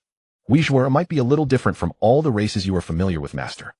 When we trade with only one Jouer, or even the mistress behind him, the transaction might be relatively secret and safe. As long as the news does not leak within their clan, we only need to guard against this one Jouer family. But once a second Jouer family joins the trade, we could be implicated in the disputes and intrigues behind the two Jouer family powers. And when this number continues to increase, we will definitely become entangled in the internal strife that has lasted for thousands or tens of thousands of years within the entire Spider Nest City. This answer shocked Daiwei greatly, and he thought to himself, you Jouer are really damn chaotic in every sense of the word. With this piece of cold knowledge as a precedent, Daiwei thought it might be better to just focus on one family. It's just a matter of arm wrestling. He really didn't want to use his brain on problems that could be solved with force. With this in mind, Daiwei directly rejected Zyate's proposal to go in alone with samples to negotiate, and instead, with the courage of a skilled dragon, entered this seemingly crude stone loft with all the goods and all his people.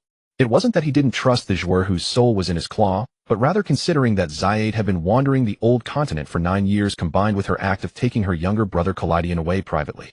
Daiwei could guarantee that if he let her go alone to negotiate, there would definitely be problems, and then he would have to come and clean up the mess himself. It would waste both time and energy. He didn't have the leisure to play the pig to eat the tiger. Sure enough, almost as soon as Daiwei with two Jouer, a barbarian, and a winter wolf stepped into the stronghold of the Fulawaya family, the Jouer, who had been bustling inside, all fell silent, looking towards Daiwei's group of uninvited guests. Especially when they saw that the leader was actually a red wyrmling. Most of the Jouer, who had originally wanted to speak, but knew they were no match for a breath of dragon fire, wisely shut their mouths. But there were still Jouer who recognized Zyate. Yo, isn't this the runaway shadow dancer of the dragon-taming family, Krista Zyate? I heard you hid your cute little brother away as your own private toy. That's too selfish, isn't it? How about this? You hand over your brother, let us all have a play together right here in this tavern, and we won't call your family members and your creditors over. What do you think of this proposal? Ha ha ha ha, that's a good idea. I heard that Kaleidian is quite hot and good in bed. The entire tavern immediately erupted into a sea of laughter and joy, and even Daiwei laughed along. He laughed at these legendary Jouer. They were indeed interesting purely for entertainment. Then he heard the suicidal guy turn his gaze and land on him. The master. I heard you ran to the old continent to steal dragon eggs with a bunch of soldiers to escape your debts. Could this red wyrmling be your red dragon son and lover hatched from your own hot ass? But this time, before the guy could finish, the group, drinking and listening to the jokes, hadn't had time to laugh again. With a blinding flash of light, with a loud bang, the door of the tavern stronghold that had just been closed, all the opaque windows were all blown out. The stone wall even burst open, a large hole emitting wisps of blue smoke. After a moment, all the Jouer who had instinctively ducked under the tables poked their heads out in embarrassment, only to see the terrifying red dragon stride, with a gait both rough and elegant, to the bar, its swaying tail tip, taking a glass of strong liquor mixed with hallucinogenics from the trembling Jouer bartender and downing it in one gulp. A mouthful of saliva mixed with gastric juice sprayed directly onto the Jouer monk outside the hole in the wall, who was still enduring the tribulation of fiery refinement. The fire was extinguished, but the flesh was corroded, revealing bone. Damn, what a piece of junk, it's fucking awful. Rage, to prevent such unpleasantness from happening again. Zyate, introduce yourself. Yes, master. The Jouer immediately raised her head and proudly introduced herself. I, Krista Zyate, am now the Jouer slave of the Red Dragon Lord Master Daiwei Yudos. Also the master's most loyal bitch. Facing the red dragon, whose nostrils were still spewing flames from residual anger, and the Jouer shadow dancer, who called herself a slave and a dog. The entire tavern fell into absolute silence. No one dared to be presumptuous. Lord Daiwei Yudos, please calm your anger. We have been too indulgent with these fellows. Our mistress Lady Ariana invites you to the second floor for a discussion. Having sufficiently intimidated the witless Drow and secured an audience with the designated recipient, Davius abandoned his prior intentions to cause further trouble. With a measured and deliberate motion, he inverted the brass goblet onto the oak bar, using the tip of his tail.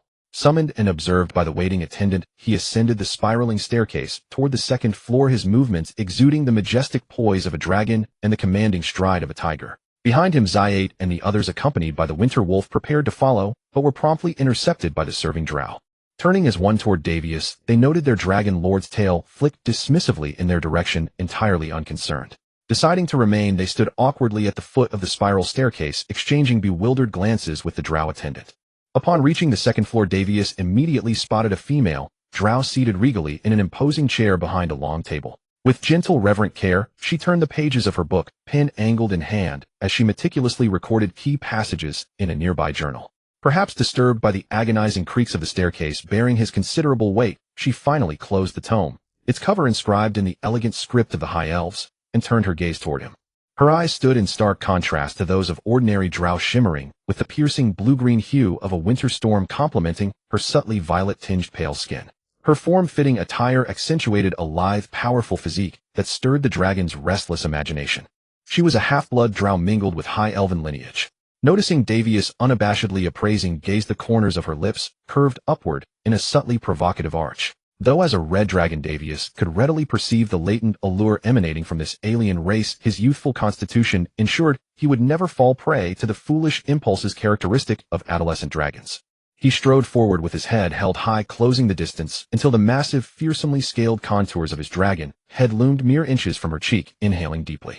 This brazen and perilous gesture sent ripples of sheer terror through the surrounding Drow. At such intimate proximity, any sudden malevolent impulse from the young red dragon could have cleaved his host's head clean from her shoulders with a single bite. They instinctively drew their curved blades in a panicked flurry, only for her to stay their hands with a raised palm. Tilting her chin, she regarded Davius with a knowing smile, intoning, "Well, how does the essence strike you, Lord Davius Euthus?" Retracting his neck, Davius loomed imperiously above the Drow, feigning mild astonishment. "It appears Zyate possesses excellent discernment. You are the first Drow I have encountered within the Spiderweave city's boundaries who bears no trace of that cloying hallucinogenic stench. Splendid. On this point alone, I am thoroughly satisfied. Only Drow untouched by narcotics warrant my consideration."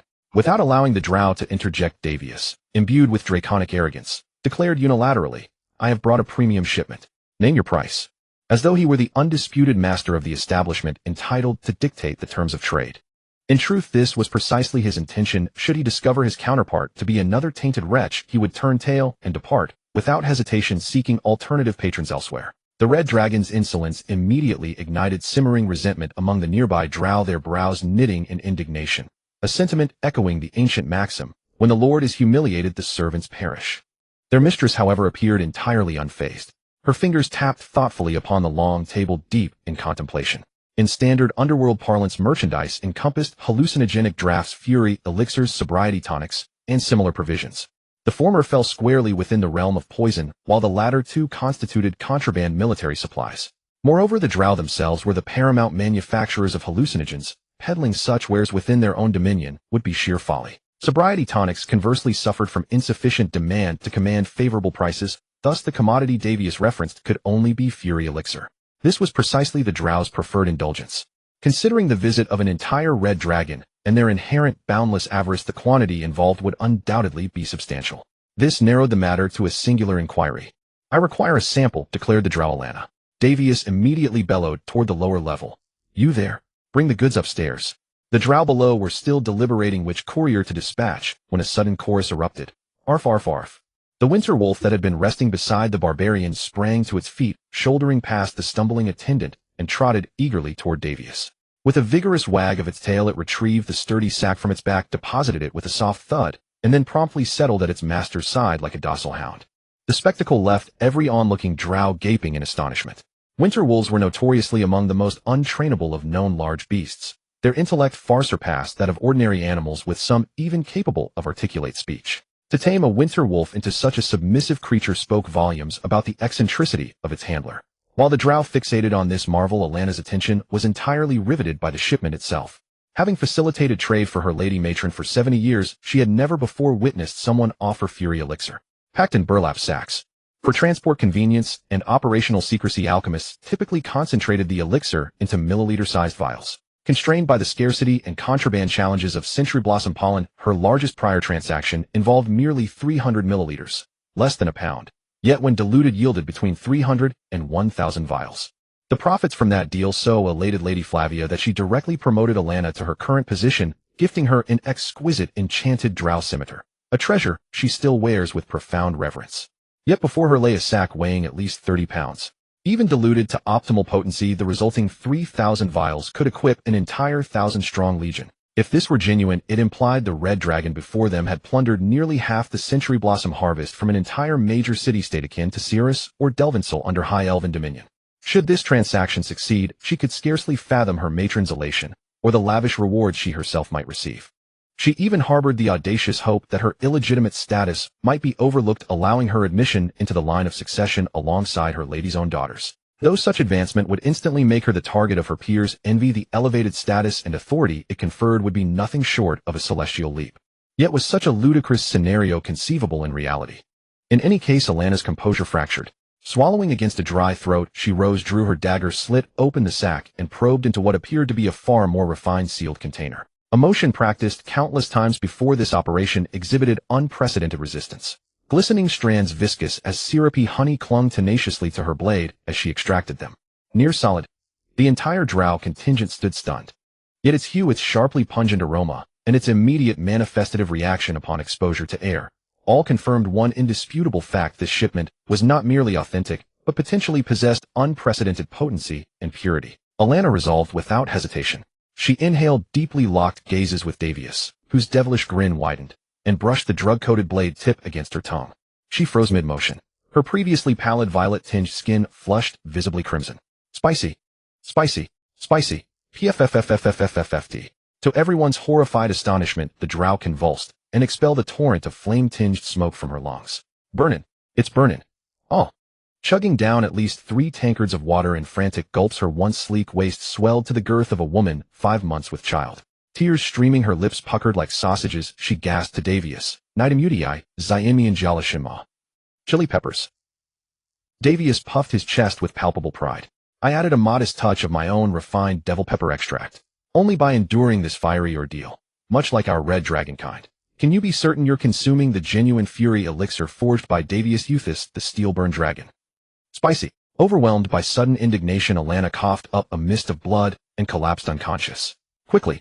Fetch sobriety tonic. The Drow scrambled in panic. Hurry, my lady Alana. Her rear's bleeding already. After an indeterminate amount of time, the Drow elf Ariana, who had passed out after directly tasting the undiluted extra spicy version of the Fury tincture and subsequently vomited blood from both ends, finally slowly regained consciousness. But at this moment her originally fairer mixed blood skin, so much paler than that of a typical Drow, had turned completely crimson, with veins bulging across her body, her features grotesquely swollen and distorted.